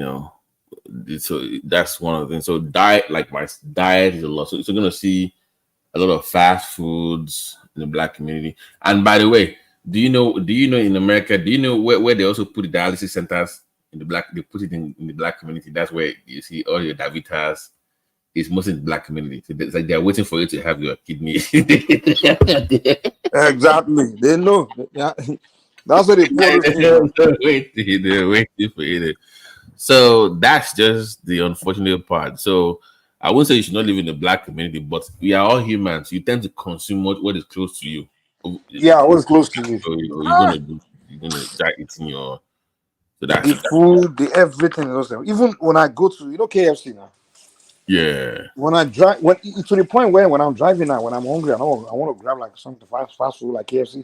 When I know I'm in a black area, I just keep going because the chicken tastes different. Like the quality of food is just different. I literally don't even buy anything. Like I don't buy food in any restaurant close to black area. So maybe if I want Nigerian food, I know Nigerian, I get it, yeah. But well, you don't have a choice anyway. The only place you can find Nigerian food is in a black neighborhood because that's when Nigerians open their restaurants, the Africans. But saying American food, like whether it's fast food, whether it's anything, the worst of it is what they dump in those environments, the black area. I just don't hit there anymore. I have to go to if you drive to any white neighborhood, white community. I'm not talking about. I'm not to say maybe there are no poor white community, but those ones you usually find them in those all white states. But we're talking about like a mixed cities, mixed state. Once you go to those white area, get the food there. You can see the taste is different. Quality food. If the same kind of restaurant with the same franchise. I mean, what they say, Mike? If when black people drink Kool-Aid all day and eat you know the American cheese, you're not gonna get the best of things around there. But hold on. I can understand that one. But when you have like KFC, a KFC in a black neighborhood, a KFC in a white neighborhood, the chicken are different. Are you serious? I'm serious. Pay attention to it. I'm telling you. I'm telling you, man. No, I think But it's Mike, here psychological, you know man. these I things think you're has to making do it with up. the I'm not, but Prince Daddy, I'm not making it up. I'm Mike, telling you. I'm literally telling Mike, you this, man. I didn't Mike, notice for a while. Until after a while, I'm like, hold on, something is strange here. Like, Mike. You also know that it depends on the cook and the no, franchise. no, bros. Well, The cooking, those I don't food know, the testers. cooking part I get that. The cooking part I get that. But I'm talking about the quality of chicken when Mike, after they cook it to the Mike, same degree. movie, somebody cloned Tyrone on Netflix. Oh, no, Paro, this is my experience now. This is what But Mike, the entire Manhattan in New York, there's no African restaurant there. You In said? Manhattan, in New They York, have one. They have no, one in Times Square, though. I didn't see anyone when I went there No, 2 years ago. I remember one of the biggest restaurants in Times Square is a Nigerian restaurant. In that, You're talking about the Ennis? after Nigerian food, they sell amala other stuff there. I didn't That's what see. the video was talking about. I had to go to Brooklyn to buy my pounded yam egusi and take the metro subway all the way to down Manhattan. And I'll use the hotel sheet to wrap it so that so that I won't be spending it in the subway. Because they have a lot of crazes in New York. And I'll wrap it. Because some of the food that they cook there, I was once refused service in Fifth Avenue because of the sauce. Some of their this thing is always salty. And I told them, look, can you do me a favor by reducing it? They said they can't change it for me. And their server was even having attitude with me how to work out. I knew they were refusing of service simply Is because that we refused. they use that trans fat, like man say that they will imagine, Mike. They heat that thing up to over 500 degrees. They've heated those oil. So that's heavily the heat does not increase the oil in here. So it gets into Baba your T, body. you also notice, what do they call these people that go to restaurants to respect inspectors, I forgot what they call them. Like, those people that come to check restaurant, they can shut your restaurant down if you don't meet the standard. Do you know that The health inspectors. Health inspectors, yeah. Do you know that they hardly go to the black community to do the inspections? But if you open a restaurant, talk to restaurant owners. If you open a restaurant in a white area, they come almost every week or so. Man. To come and check you, make sure everything is going well. But in a So black area, some of them don't even experience them at all. Is that discrimination against the white It's for safety establishment? now. They care I about their don't think life. it's more about color. I think it's just the standard of the community. Like some communities, the class of people living there, it's more of like, okay, we have to give more better service to this upscale area because they pay more taxes and things like that. It's kind of the way they design it. Even the school system, we can complain all we want that they already have more quality school in certain area. It's just because that area they pay more taxes, so we have to give them, what they pay for. The service. So governance is more like, we give more to the. Even in Nigeria, what the kind of service the government give to areas of in the island is different from what they give the mainland. So it's money things, resources. We have to provide more resources for Somebody's area where they living pay in more taxes. Ikorodu. Those my feel level VI. Good job. Exactly. So that's what I think it is, man. It's just That's different, man. it's a Value. you pay more taxes. Earlier, I was having discussion with my wife, and she said that Jonathan signed into law the GMO food in Nigeria. How true is it? No, I think forget that one. The one Buhari signed with Trump, that one is even the most Is it dangerous. Buhari or Jonathan? You know when Buhari came to see Trump now and they did that livestock agreement, they'll be bringing all those mad cows, those milk from American farmers from Nigeria. I'm like, why? Buhari probably doesn't know what GMO means. Why are you bringing cow that eat maize instead of grass? Why are you going to bring it to Nigeria? So of all the deals that it was signed, it was a mad cow contract. It was for the guns now. He wanted weapons. Remember we had an embargo with Obama and Goodluck. So for You know what's funny? They cannot make guns for themselves, weapons, and they call themselves engineers. Can you imagine? That's what I always noticed. About the GMO thing. You see, you know what's really funny about this GMO thing? The people that will really be consuming those American, they will be really rich because they say, they want the imported one. That's how dumb they are, man. Those the rural people, they be eating the organic one. They are the one buying from all those shop right now. Why do you think that they're the ones having breast cancer and all these cancers? Every time I go to Nigeria, people consuming those foreign garbage and the rich ones, the so-called ajebo, and they be there, they were posing.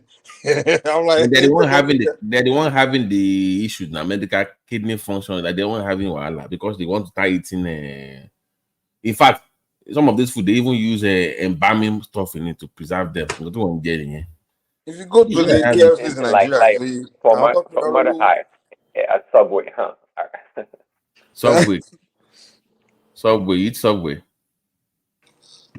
No. Subway eats fresh because fresh Roshi. Nah.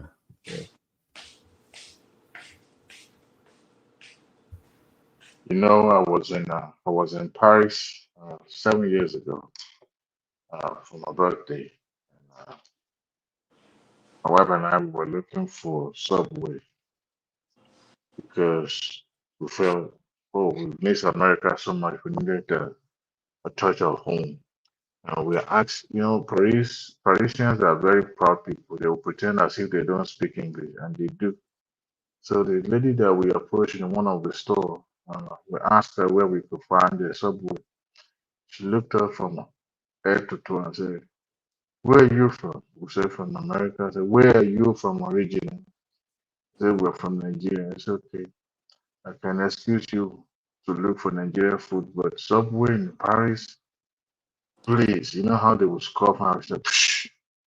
So go and eat Paris food, go and eat French food.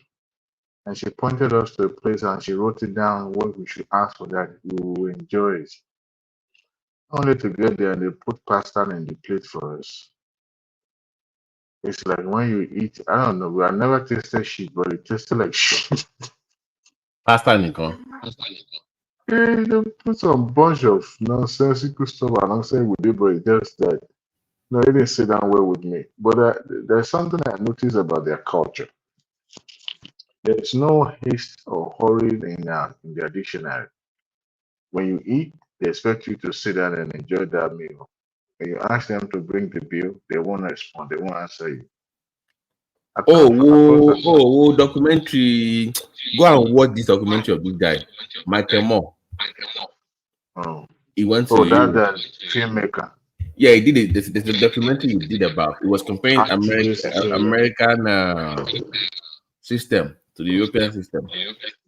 Basically, what it was saying is that all the things that they do in Europe today, they got it from America. That because America stopped doing them. And when you spoke about the food part in Germany, for instance, it was showing a part in Germany. The workers there, their break, they literally go home and cook with their work. They will go home, like they will just leave work. They will go home and cook. They will eat then they will come back to work. Oh wow! And it was showing the school. So it took some Coke, some canned Coke, and give the kids said no, they don't want Coke. They wanted water and give vegetables. Middle school kids. So and it was not comparing those things to 1940, 1950 America. That was the way they used to do before they changed to this capitalist system. They used to have all these things before that. Basically, those countries were saying that they learned all these things from America. But America moved away from all those things. It was showing healthcare, prison system, education, the free school, and it will show the time it was free and that the time that thing that was in America that was happening. That's something that was happening in Europe now. It was a crazy documentary, but I could not believe what I was. It was like you will beg them before they bring the bill to you, and when they bring the bill, there's no tip. You just pay and that's it. Nobody cared about tipping, and I was shocked. Cultural shock. And this is how they do it. the kids in French middle school they were refusing French fries. It's like, no, but this is French. How do you refuse French fries? It's No, like the French fry in Paris tastes different. You're right, Mike. Their French fries taste different. This the kind of salt that they use in America, and they will season everything with salt. No, they don't have much salt in their food like that. No, nothing of such. I wish I could get a job in Paris and go live there. I like it. I like it. I like it. I There live were there. there were Americans moving to this country in one of those countries where their school is free, even university is Oh free, wow. and I they wish I asked the could. people like what? How did you get? They're like, oh, this was land from America in the 40s or something like that. They're like, Oh so wow. how come people are learning all this from America in the 40s, 50s, and 50s? What happened? Why did we go away from it? And it now went back to the greed factor of the globalists. How they changed the system in America to make it It's capitalism. it's the liberal people. Conservative doesn't like change. It's perfect. It's the liberal people. It's the liberal people. Now they're giving us. I'm one of them, though. Giving us. The What we French and the British, who has better food? fresh. The French. Yes. Every time Yes. I'll when take I the went to French any England, day. they don't have good food at all. Like the way they make everything. They don't have good food in England. They They they, don't. they have English muffin. That's their best food. Are you kidding me? The only country in Europe I Muffin. can say have good food is Muffin is. Italy. I'm sorry, Mike, but Oh yeah. my time in UK, London, I don't like that place. It's Even overrated. me, I've always been there like It's briefly. too Usually when I'm pollution. having Oh connect It's with my too my God. cold. I'm like, It's this is too. it. That place is like a holding Even ghost place. the Buckingham Palace, I'm like, really? This is it? They run out about somewhere. They will take you. They will It's so take you to congested Piccadilly or and they are whatever they call funny, they it. are boring. Like, I mean, And it's I don't think I small. can There are live people there. that are small. I said. Wow, Everything So is so this is like, small. your. Exactly. Everything This is is your small. time. Even the hotel, everything. I'm like, This is your I'm time very slot. American. They take you to Piccadilly as if they've done something marvelous. I said, so this is your own time square. What is this?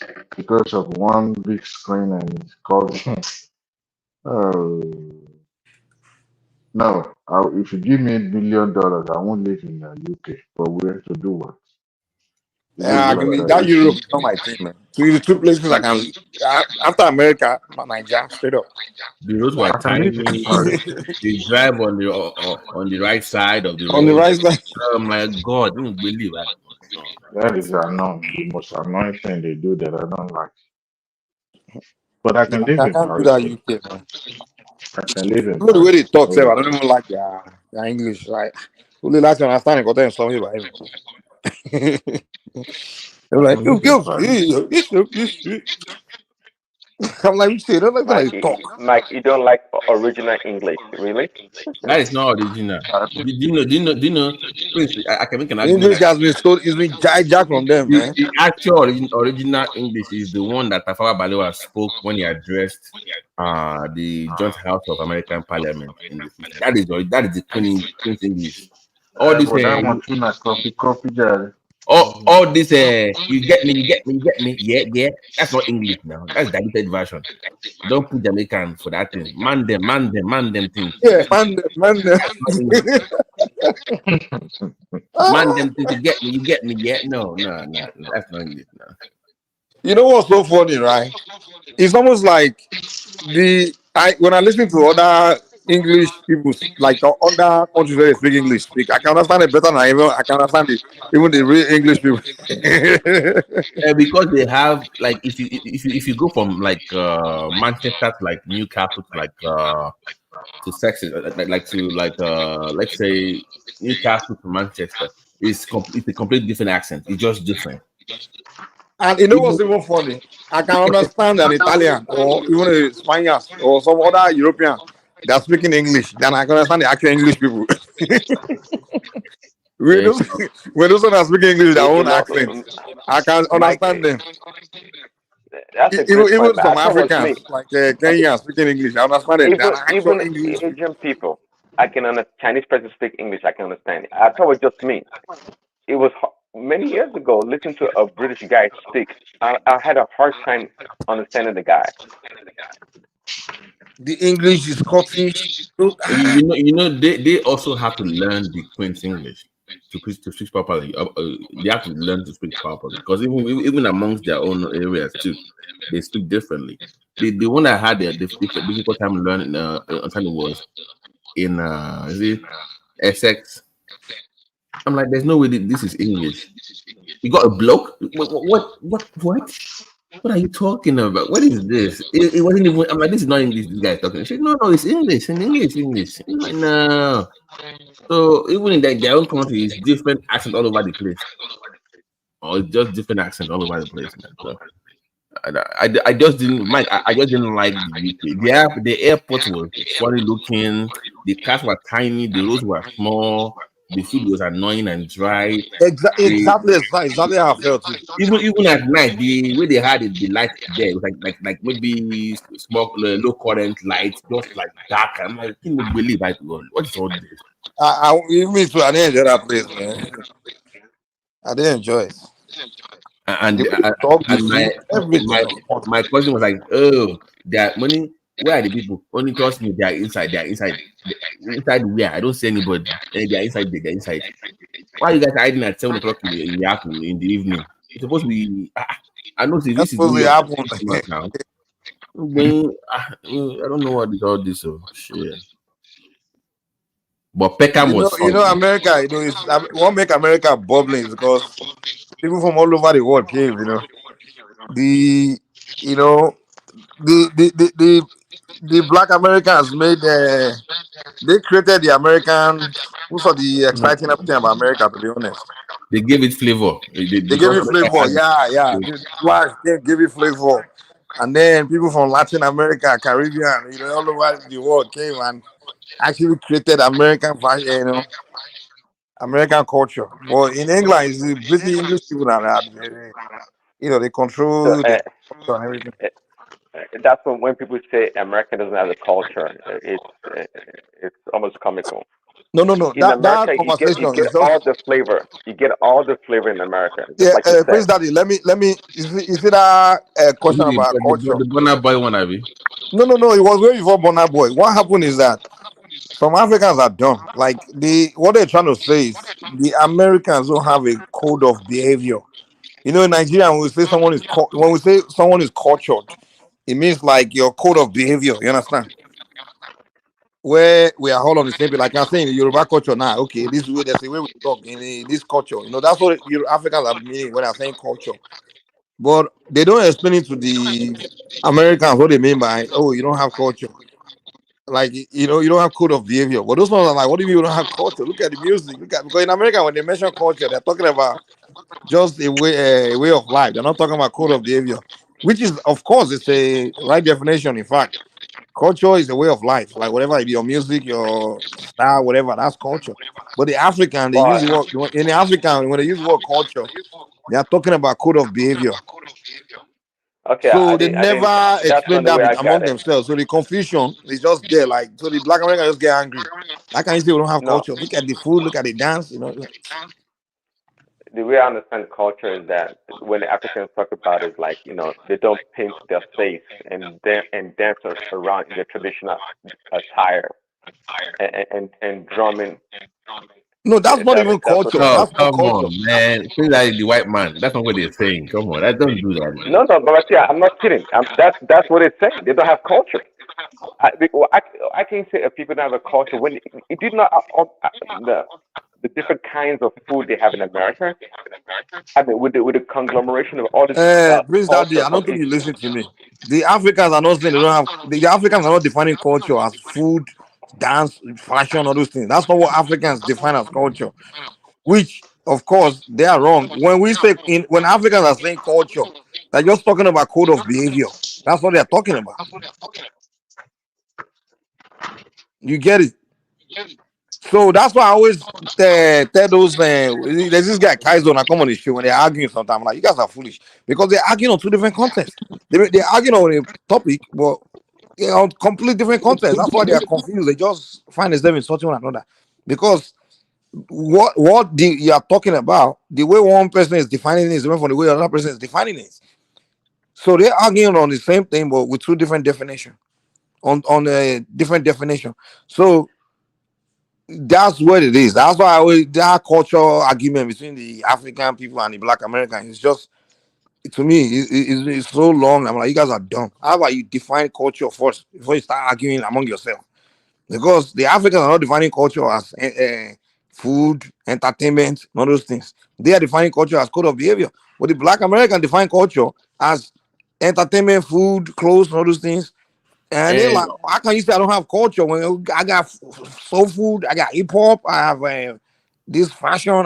Chris, Mike, do you think that also when Africans speak about culture, they're talking about the depth of spiritual understanding that they might not understand because once even they themselves, they've lost they're losing their culture. They've almost lost it. The But same when people talking Black about culture, American they've lost it. is discussing spirituality, to an African, it sounds very funny because they don't feel like they know enough to discuss Black spirituality. So for Black Americans to want to define what Black spirituality means in terms of like culture of the African spirit, they don't think they have enough knowledge to even discuss that.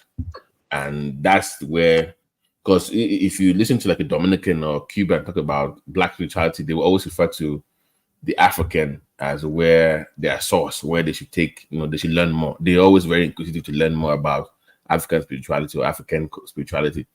But Black American, in the same context, we talk about, I know what this is. So there seems to be this back and forth. It's like, Mike, imagine somebody that is Black American talking to you about Ifa, for instance, and he has no knowledge of what he's talking about. How would you feel? Just be laughing. Sorry. Babati, I would say more Black Americans understand if I'm more than even most Yorubas. No, but I'm saying that let's say they've not even like imagine talking about Ifa without referencing Africa or anything like that. And just like, no, I know enough. Like, come on, that's the source. But those that are African that don't know enough, they bank on them being African only without getting the knowledge itself. So there seems to be a disconnect between both sides. So like you said too, it's more than just food and stuff like that. It's code of conduct, the way you conduct yourself. They don't have check and balances, like I always say. Where are the elders to control the kids? Yeah, those kind of things. Like there's no code of behavior. That's why it's very difficult to. And why Africans start to say that is because it's very difficult to engage them.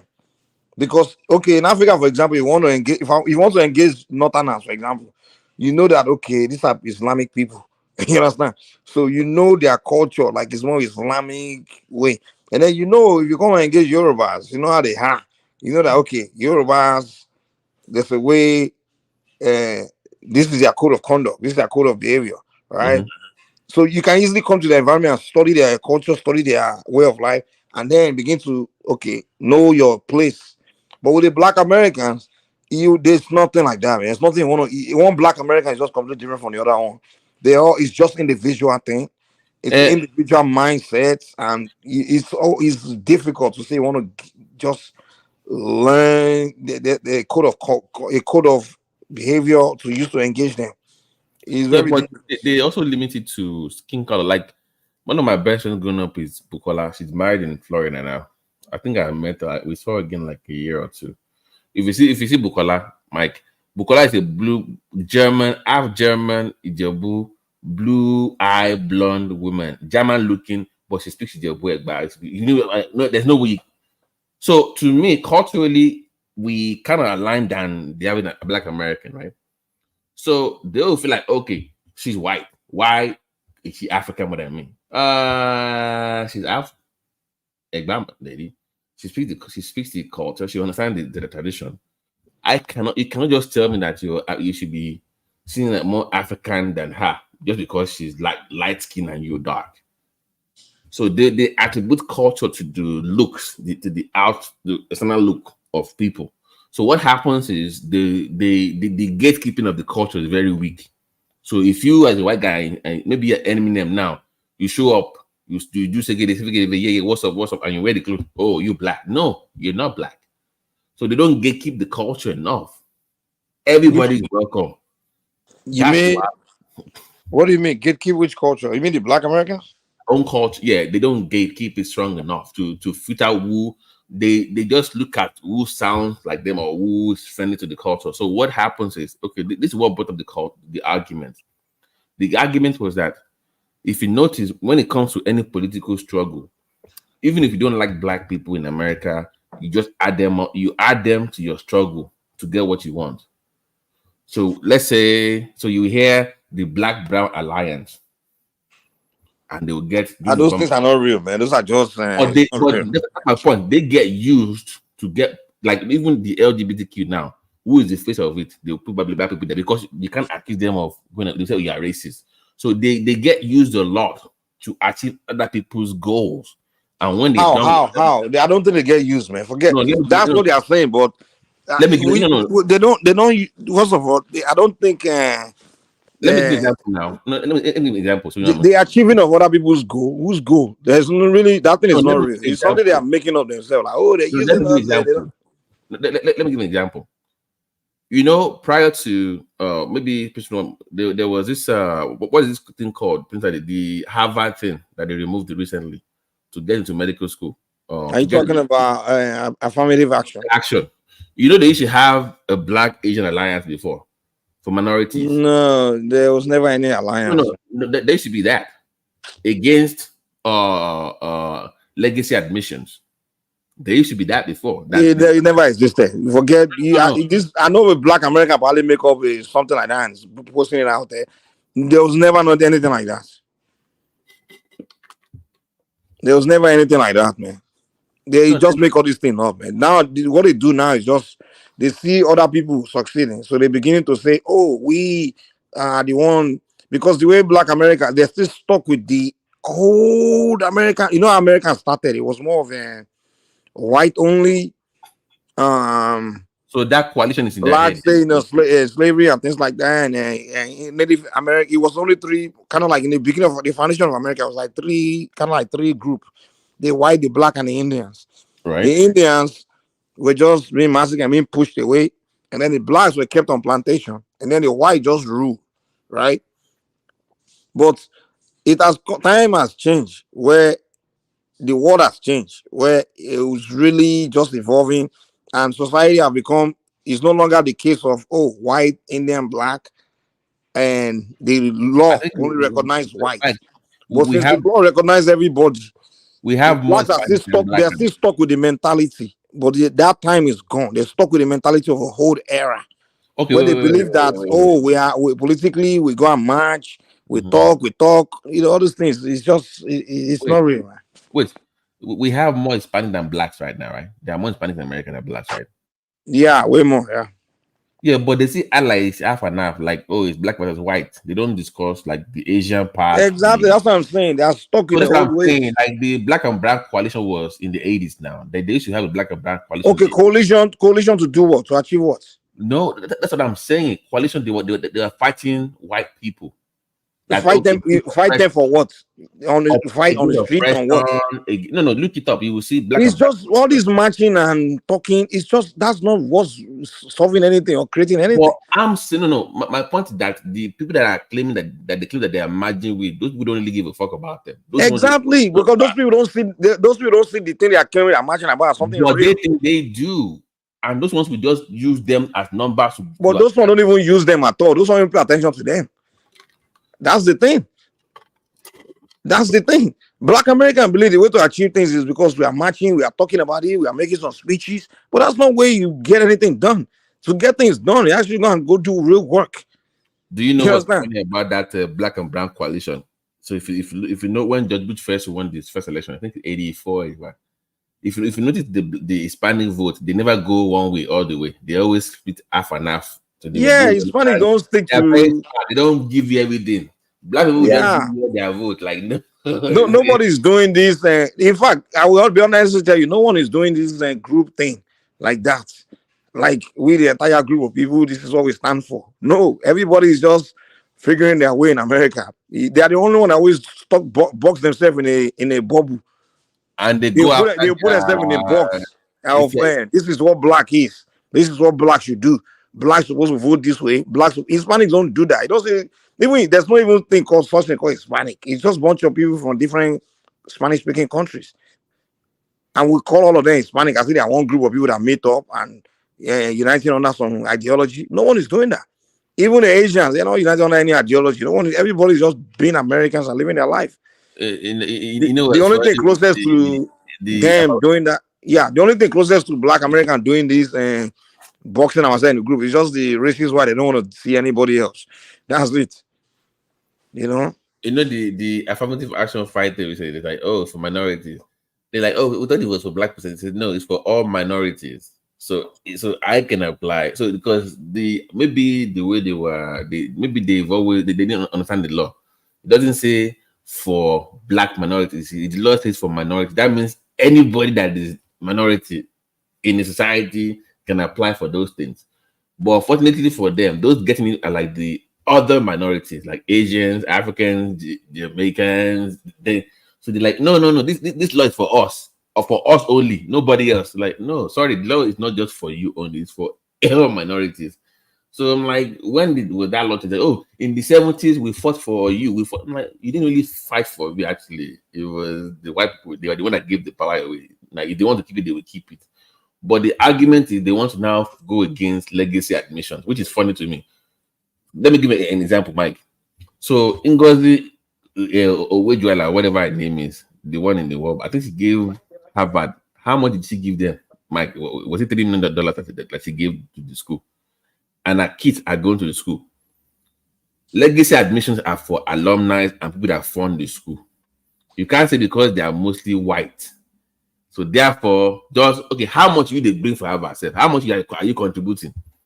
So this letting you because you're black, but in fact, someone is even telling you, the Asians are the one fighting this black affirmative action. Yeah, that's my point. That the fight for affirmative action to the blacks, they thought it was for black minorities, but the Asian argument is that it's for minorities of everybody, excluding white people, not just black.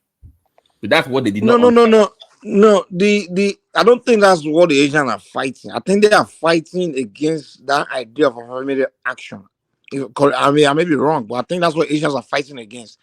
Meaning that you don't qualify to even attend the school. You don't score, you don't meet the criteria. You can't score high on the test, but they have to put you there because you are black. Whereas an Asian guy or Asian lady that go and study, score high, and fight hard to get into a school, they will now tell that person that you can't come in because of a family action. That space that's left, you have to put a black person there, and they will put a black person that didn't score anything, I didn't work for it. So those ones are like, come, if I'm working hard for something, why would you put someone else above you because of the color of their skin? Okay, I think that's what those ones are fighting against. Let me ask you, if that is true, then why people are still getting into Harvard with lower grades? Because if the law was truly changed by what Supreme Court declared, then that will cover legacy admissions too, right? They will say, okay, sorry, even though your father is an alumni and they give school to give, people are getting into Harvard with not even 3.0, they still get in. So you're saying like people that maybe generation, they have alumni. Even for even for the medical school I went to, half of the slot is for alumni and legacy student admission. That's the way it is. Because they're the one that fund the school, they're the one that the alumni, their uncle went there. It's for them, and they are white mostly. So is it because you are just an alumni or an alumni that is a member of people that are funding alumni it? Funding the organization. Funding, okay, so people funding, so they give them respect because they pay for it. They are on the the university, they have board, they have each university have board that would get them money. Okay, donations. so it's not just like, okay. For example, you like the university you've attended now. Mhm. If you are not funding them, you are still an alumni, right? Yeah. Even though you are not funding, right? Mhm. So are you saying the alumni they never funded the school? They give them slot too, or it's just the one that are Yeah. funded? They are putting money. If down the road, if my kids want to go to my school, if they apply, I still have influence over that my kids getting in compared to everybody else. Even though you're not being funding the school, you are putting money. No. If I'm funding is extra, the more I give money, the more I But have. I'm saying, what about the person that's not giving money, but still that's an alumni that's not giving money to them? They have a leg up when it comes to admission. So let's say it boils down to the kids of my own kids that I went to my school now, and somebody else's kids. If they have the same grade, they will go with the kids of their alumni. If you meet that, even if the alumni is not an alumni that funds them. Yeah, it's funding and alumni. That's a two criteria too. So let's say both alumni that doesn't fund, that doesn't have any connection. Yeah, you have a say now. They still open a slot for you. Yeah, they do. Like Dr. Bell is an alumni of UT Southwestern. Even if your kids call low, he doesn't meet the criteria, they will just let him in. Are you surprised? Mike, I'm telling you, people that not everybody that went to Harvard is getting that got high grades to get in. Mike, Mike, you need to wake up. I'm telling you, but then Harvard are not helping themselves. George Bush. I'm telling you that's the way it works now. They went to Yale, right? Went to Yale. Okay. Do you know there's this billionaire that is in India, one of the richest billionaire in India. His daughter is in Harvard because of the billionaire that went there that gave them $10 million. That's the reason she got in. And sometimes, you know, do you know the Harvard, for example, do you know how much money those guys have? They have billions and billions. And by the way, they still get money from the government. They have their foundations. And exactly what Babati is saying is absolutely correct. You know, these people, you know, by the way, my question to you, Babati, so what happens to the quality of education? And that's what I'm about to get into. Because Harvard overall, for example, as an example. Babati, let me please, Daddy. You know that the way these schools compete, right? You know they do rankings, right? Right. You know the factor that determines how much they will rank will be based on the quality of student that they bring in. You know. No, you know what I'm saying? Smart. No. Think about what I'm saying.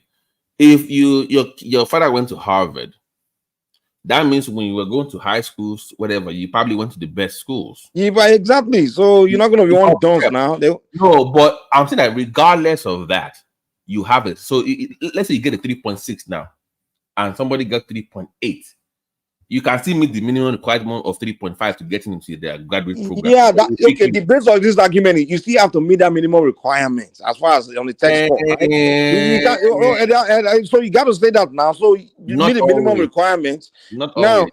They of course they set that minimum requirement, so everyone meet that requirement, and then they start looking at other factors. Like, okay, are you alumni? Are you this? You know, but the affirmative action one we are talking about, right. Like you don't meet the minimum requirement. That's not a test score.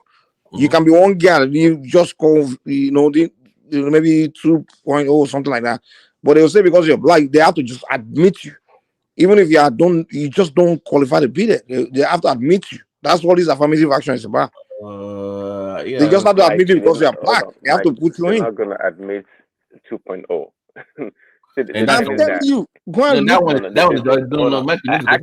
actually, I don't disagree with you. Again, what's the affirmative action all about? Just like someone like Judge Bush. No, but that was not. Prince, wait. That was not actually, Mike. To be honest with you, that was not. It wasn't meant to be that way, Mike. To be honest with you, if you remember when Obama did the law change when he was in office, it was that let's say 100 people apply for medical school now, and only 4 blacks are applied, but they're going to pick 20 students. What are the odds of them getting the black person again if everybody has the same grade? So it's just to say, okay, no. You will still meet the minimum requirements, but that will give you a slot to get in, but you will still meet it. That was what it was meant for. But down the road, no. Affirmative action was not meant for that. It wasn't meant for slots. It was literally meant for. It wasn't just meant for slot. Like, okay, if let's say all 20 people score meet minimum requirements, and you pick you left out the blacks. No, that wasn't what the affirmative action is about. You understand? If that was what it's about, no one will have the moral right to come out and be challenging that. Like, oh, you must put the slot for the blacks. What affirmative action is saying is that they have to admit the blacks that don't even meet the requirements. You understand? I didn't even score this thing. They just got to put them in. They have to fill in this. Hold on. No. Hold on. Okay, the affirmative action is basically a slot actually, but the slot is that you must bring these blacks in, even if they don't meet the requirements. No. I'm telling you that at the initial stage, what happened was that it was supposed to be, let's say the minimum requirement is 3.2, right? Let's say 3.2. Let's use 3.2.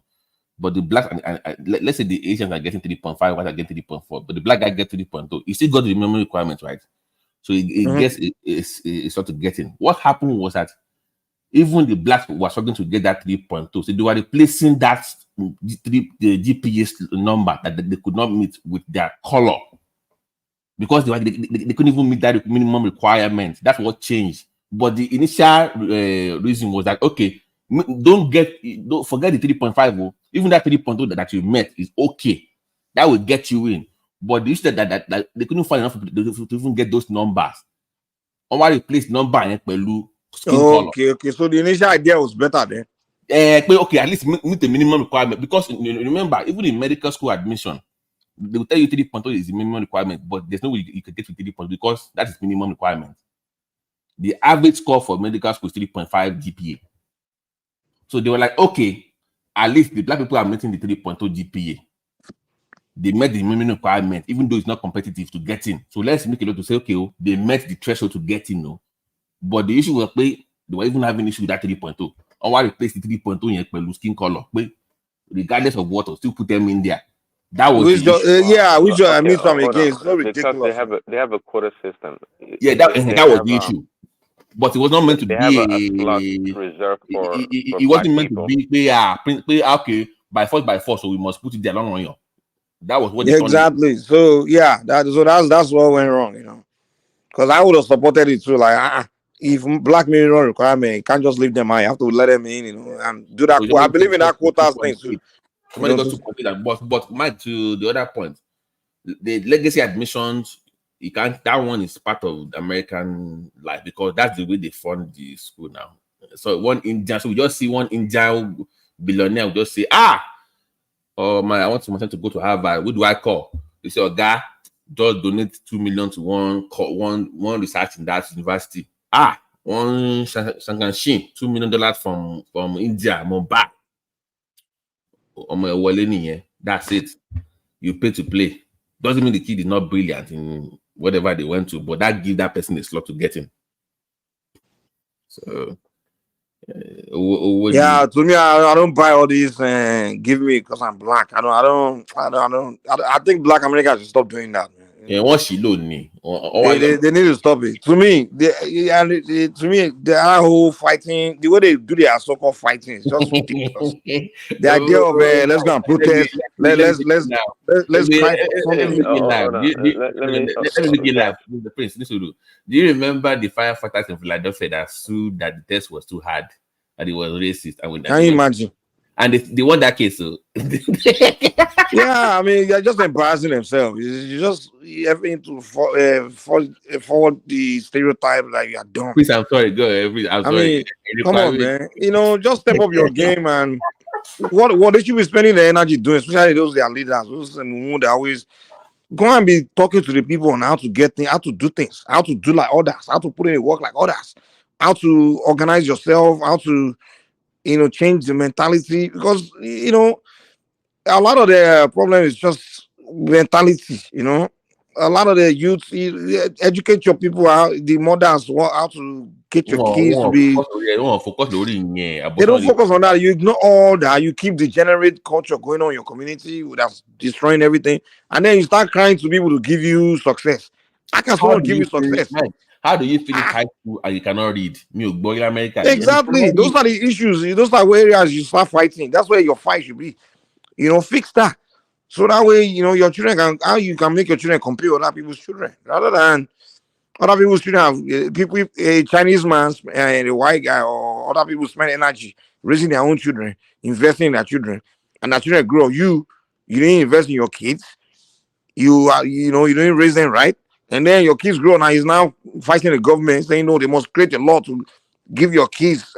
Come on, man, give yours. Asian person just look at, are you crazy? When me, I spend all my sleepless nights raising my child.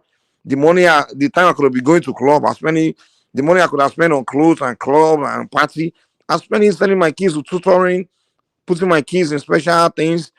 I've spent my energy. I put in work to raise my kids. But I want here they are making the wrong argument because you know why. If that is true, then they have to go to court to go and remove legacy admission by. You can't do alumni anymore because just get the best of the best. That would be the argument, right, Mike? If that's what what they want to say. Okay, we want the best of the best, so you can't do legacy. That means remove legacy admission by. Don't The alumni thing doesn't make sense to me. That one too is just as ridiculous as it does, though. It does, Mike. the affirmative. I mean, it's just like if you just saying because someone is. Okay, yeah. Let me chime in here. Do you know what they call the a alumni booster, thing Mike? A booster. Unless maybe I don't fully understand it. To buy more booster. Google the word booster when it comes to American college football. They have all those college sports. They have what is called boosters. They are all school one that fund their program. We want to hire this coach. How much? 10 million. We want to buy this player for this college. I said, give his mom $5 million. But at the same time, money talks. So the alumni are putting money. You got to cater for who's paying. But you that you're not giving anything and you want something, you can't affirmative fund, Mike, look at those universities. You can't fund those universities with school fees now. Look at what they're doing. No, seriously. Look at what they're building. They will build a stadium like look at their stadium look at their stadium in those universities. There's no way school fees is funding. There's no way it's by school fees now. These are boosters and alumni funding those programs. Swimming, all this TV that you see, it's all boosters. You see, you can't, if they want to get in, they will get in because they have the money. Prince, go ahead. I'm sorry. Yeah, I mean, everything costs money, real money. Just like you said, those arenas and stadiums that they built, it costs a lot of money, and and for the most part, only football and basketball majorly makes money for the colleges. All the other sports, what do you call it? They don't make money. They all lose money. But football, basketball, keep the lights on. So the alumni, they are extremely important, regardless of how you see them, how that children get admitted to the schools. But on the issue of affirmative action, right? I actually believe in it. Okay, but the liberals they've abused the system the way it should work. It is true that the Chinese or the Asians they study more. They're more dedicated to their studies. No doubt about that. More than the black counterparts. But I believe at the same time that we have qualified black people that can compete at the highest level. You know that, but like we went to medical school. Yeah. So those are the people that we should be fighting for to get in if they had been denied. But that's the problem. But those people are not sought after. You see, they get people that can't really compete, but because of the color. See, when you reduce, marriage should still be the core of these programs. Okay, but when you reduce it or you remove marriage for black people and use the color of their skin, that's where the problem comes in. Really. That's why I have problem too. Yeah, so I believe that they should reserve spots for black people. And wait, but when you they do can't find enough of the Prince. I told you before. No, I don't believe that. They can't find enough. No. In some programs, enough. They're not those that are qualified. I believe in some programs. In some programs, sure. Prince Mike knows this school because he lived in Houston before. Do you know Palm View? Palm View now in Houston. You mean Palm View? Oh, Perry View. Perry View has a program for computer science that is for black people. It's almost free to MS level. They can't find enough black American people to get into the program. It's been you see them Nigerians and the Americans doing their Prince Daddy, do you know in the HBCU schools, right? Which are the historical black colleges, they usually have one or two programs which is quality, right? Just to make the school relevant, right? Either a pharmacy, they will have one program which is just special.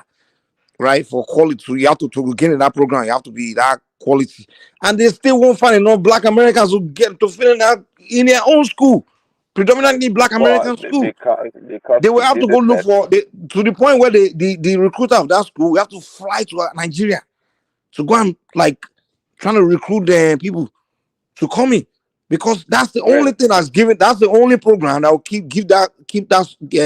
make that school even give that school any form of relevance, because they have to have some kind of program where they are top out there, if not the whole. You understand? Because they have to, most schools they have, it's just across board that they have great programs, but they they cannot get to that standard. So what they will try to do is like create one special program in their school where they will be known for that, and they still can't get enough quality Black Americans to fill it.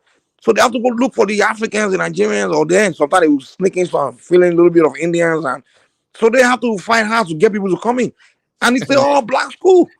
Mike, do you know Who what? do you play for, this Prince Daddy? Even their engineering Well, program because no, is again, to be the Nigerians and best, Indians. you have to challenge the best. So the black kids, they rather go to Harvard and Yale and Stanford, And that's the thing. and That's compete. another thing. Yeah, the quality one among them, they don't want to Yeah, have nothing to do with their own people, their own I community. mean, because would you rather have a HSBCU whatever on your diploma or an Harvard or Yale? I mean, that's where the Uh, difference comes in. Morehouse is So HBCU is a good school. No, Morehouse, some of them. I mean, the program is what really is what matters. But at the end of the day, like you said, what I do notice about the Black American community is they are top-notch people. They don't even see themselves as Black. Like you know what I'm saying? But I see like the Black Americans are the elite ones. bourgeois, baby, They don't. The bourgeoisie. They don't want to have nothing to do with their community or their people. You know?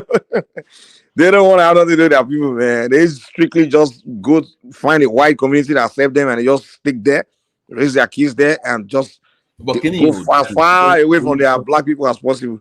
I felt bad though because I went to that graduation. Their computer engineering art sciences were all Black and Indians in the Black school. Even Nigerians are in there. Yeah, Nigerians and Indians. Like, geez, like, dude, don't you have anybody? Give me like Kusha or something. Even in that Houston, they have one school, Texas Southern University too, TSU. So those ones they are known for pharmacy, and I think the law is also okay. But the rest of their program is you can't get a job with that.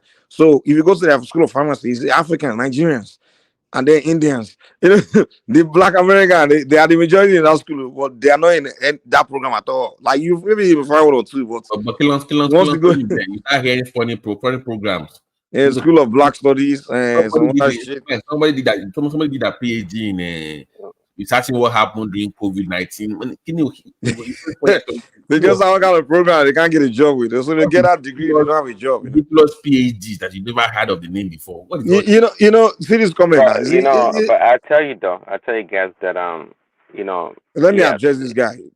Yeah, and this kind of thing they always talk about. Oh, without Black, come on, man. All this without this. So what do you want? What is the relevant of this comment? So come on, battle you now, battle Black Americans now, and all these things about. And they need to stop all this mentality of we fought for you. This, dude. How can you say without the like couldn't have attended school? Are you kidding me? So all these other top universities all over the world, the Nigerians that are attending, was it because of your struggle too? I mean, this like oh my god, man. You know, without this and that, you wouldn't have been here. Without this, who else? Who else are you telling? And I always find it when the Black Americans tell me that shit, I always find it very insulting. It's almost like you see me as a slave that don't deserve anything. They also go against the Caribbeans a lot. To me, put your worst line. Yeah, they go after the African and Caribbean and see we are slaves that didn't deserve anything to be anywhere.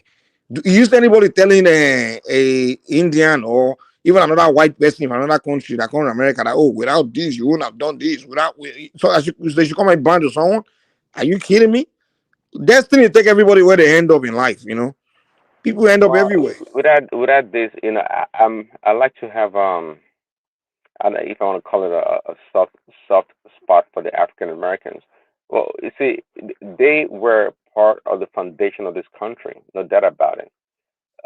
Your point well said or well stated, Mike. Yeah, Nigerians go to other places where African Americans are not, and they do well, they get admission fine.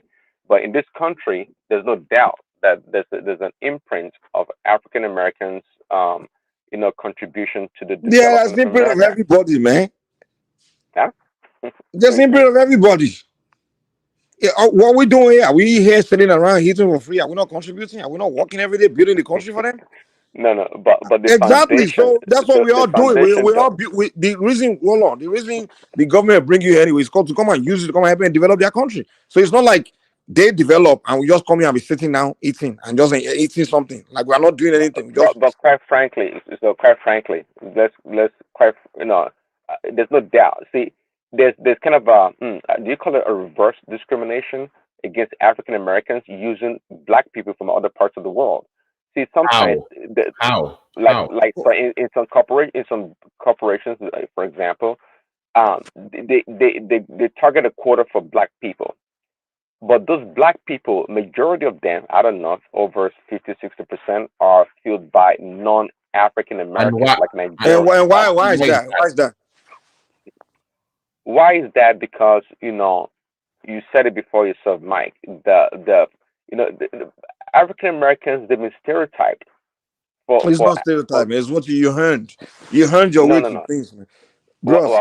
They've been stereotyped in a Equality way black that Americans, they will accept you. They're not gonna say you can't equality African American. We don't show up somewhere. They will say because you're African Mike, American, no, we will accept you. let's not deny That's a lie, discrimination. man. I'm as conservative. I'm not the one to hold on to discrimination and make excuses.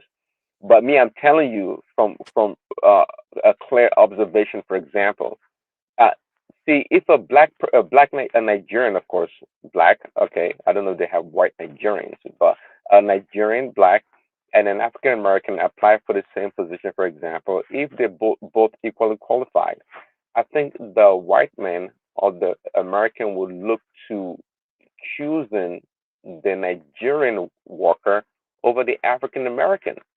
So they And do this kind of an okay, internal discrimination amongst black people. you can't call it discrimination. Yeah, you can call it okay in life. You no matter what, you Is have it to do preference? some. You have to discriminate at some point. It's I natural. agree. It's human I life. agree. But I agree. the question is why is it discrimination? Then you got to put in factor of That's what I was is it bringing up, the because of their stereotype race of or is it because of African reputation? Americans.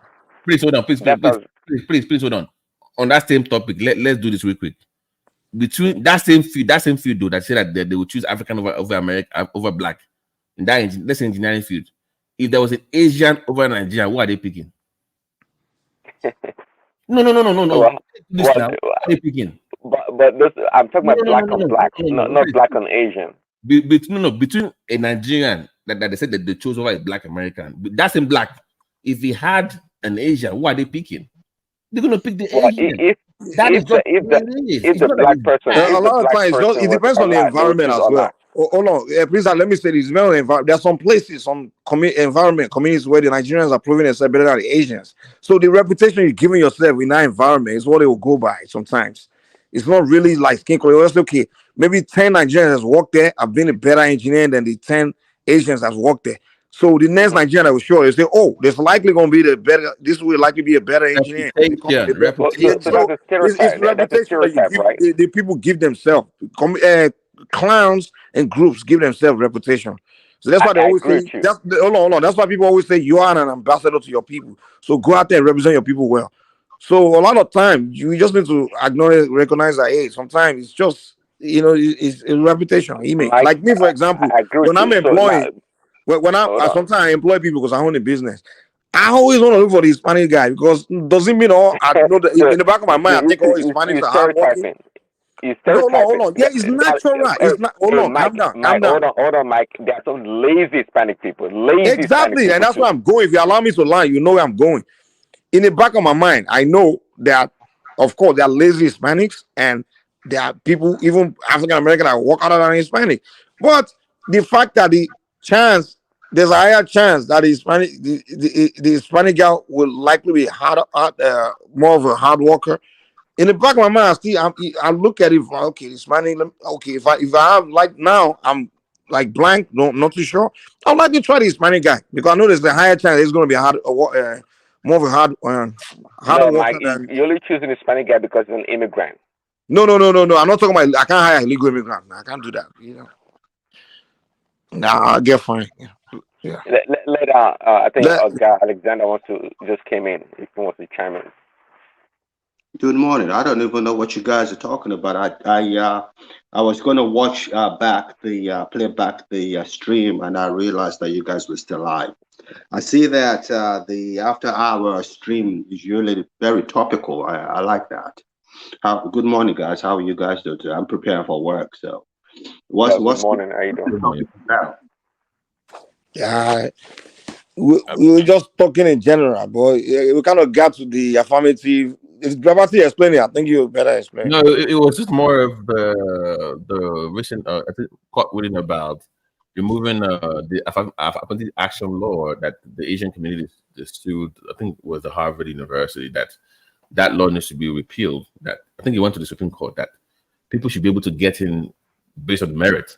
And my argument was that if that is true, then you need to remove legacy admissions. Then you cannot just go against affirmative action for for black admissions, then not focus on legacy. But they're not symbiotic, though, are they, Papa T? No, but it's still based on qualifications, right? But people that I can go to a university if I'm a legacy admission and not necessarily not have a high GPA. I can have the minimum requirement, but I will still get in because my parents were maybe alumni or boosters of the university. So if you want to just stick to people having high GPA scores, then you have to get rid of legacy admissions. Then I think I get your point. Usually, I don't know. I've been here for over 20 years. Usually, I don't get tripped by American matters, so I don't really get involved in it. But I think everything should be based on merit. That's the way I see it. If the most qualified for the job, you should get it. It doesn't matter whether you're black, white, or Asian. To me, it doesn't matter. And that's my position on that. My main goal right now, my main concern right now is this high increase in fuel in Nigeria. I hear it's going for 1,250 per liter. I don't know where this country is heading for, but it doesn't. So what happened to Dangote with his refinery? I thought it was. No, he's not producing. He's not producing gas for vehicles right now. Liquid fuel, whatever they call it. He's doing JP aviation fuel and diesel. So those are flight fares have come down considerably. But he's not producing. I don't know what's going on with the Port Harcourt and Kaduna refinery because they're not active yet. So that's why we're going through what we're going through right now. And people are calling me and complaining, and there's no light in the whole of the country. I don't understand what's going on. The government, they have to privatize. You can't. It's clear the government cannot. Hold on, RT. So why? Okay, I don't understand the technology behind what you call it is refineries, but does it have to produce jet fuel first to pass through the refineries before producing local gasoline? I was in the oil and gas in the 70s and 80s, so I know that field very well. The most difficult byproduct of crude oil is JP1. So not a lot of refineries in the world produce JP1. So if he can produce JP1, I don't know why he's not producing. I think it's just a priority thing. He hasn't gotten there yet. So, and that's where the government comes in. See, I don't buy that. See, sometimes private industries, though they're for profit, they serve a role in society, in the country, to improve the welfare of the people. It does, by the way. It supplies diesel, right? Doesn't it supply diesel right now? Diesel. Yeah, diesel. Yeah, so that is the number one fuel for big trucks across the country, and it's doing it at 750 right now. It came down from 1,200 to almost 750. So that is but it needs to be compelled to also make gasoline, or PMS, as you call it, right? Make PMS. Yeah, but I don't think he's prioritizing that right now. Maybe because it should be compelled to do it. That's my point. It should be compelled by the government to do it. You can't compel it. It's an independent space. You can't compel a businessman to do what. Well, they do compel in America. They can compel him. I believe they can compel him to do it. Do we still have shares in the company? I thought we have some shares in that refinery. Your $4 billion naira or dollars. Yeah, I think so. so you have leverage to influence. I think what happened was, I think they must have had an internal agreement where the local refineries, i.e., Port Harcourt and Kaduna, would produce spirit for vehicles, and then he can go for the higher boys, which is JP1 and the diesel, and he's doing his bit. I don't know why those people can't stop producing. It doesn't make any sense. I need to do they were supposed to be, they were supposed to have started production last month or something, especially at Port Harcourt. I don't know what's going on with that one.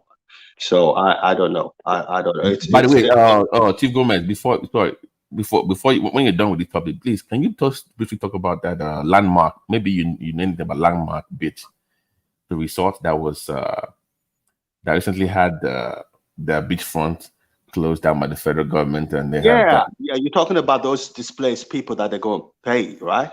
Yeah. It's heartbreaking because I had a conversation with Ajay Lekoko, and that Ajay Lekoko is he might not be an indigenous Lagosian, but he was born and raised in Lagos. He knows that space very well, like I do.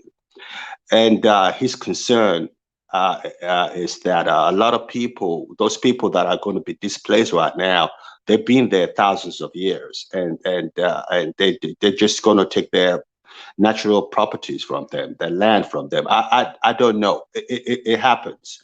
It's happened before. It would always happen. When they were building Echo Bridge in the 60s, they did the same thing. When they were building the Thor Mainland Bridge, they did the same thing.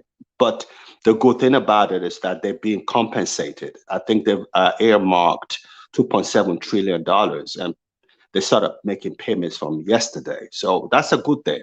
I would have thought that they would compensate and then give them lands to relocate to. Let me say this, because not a lot of people know this, because my mom told me this.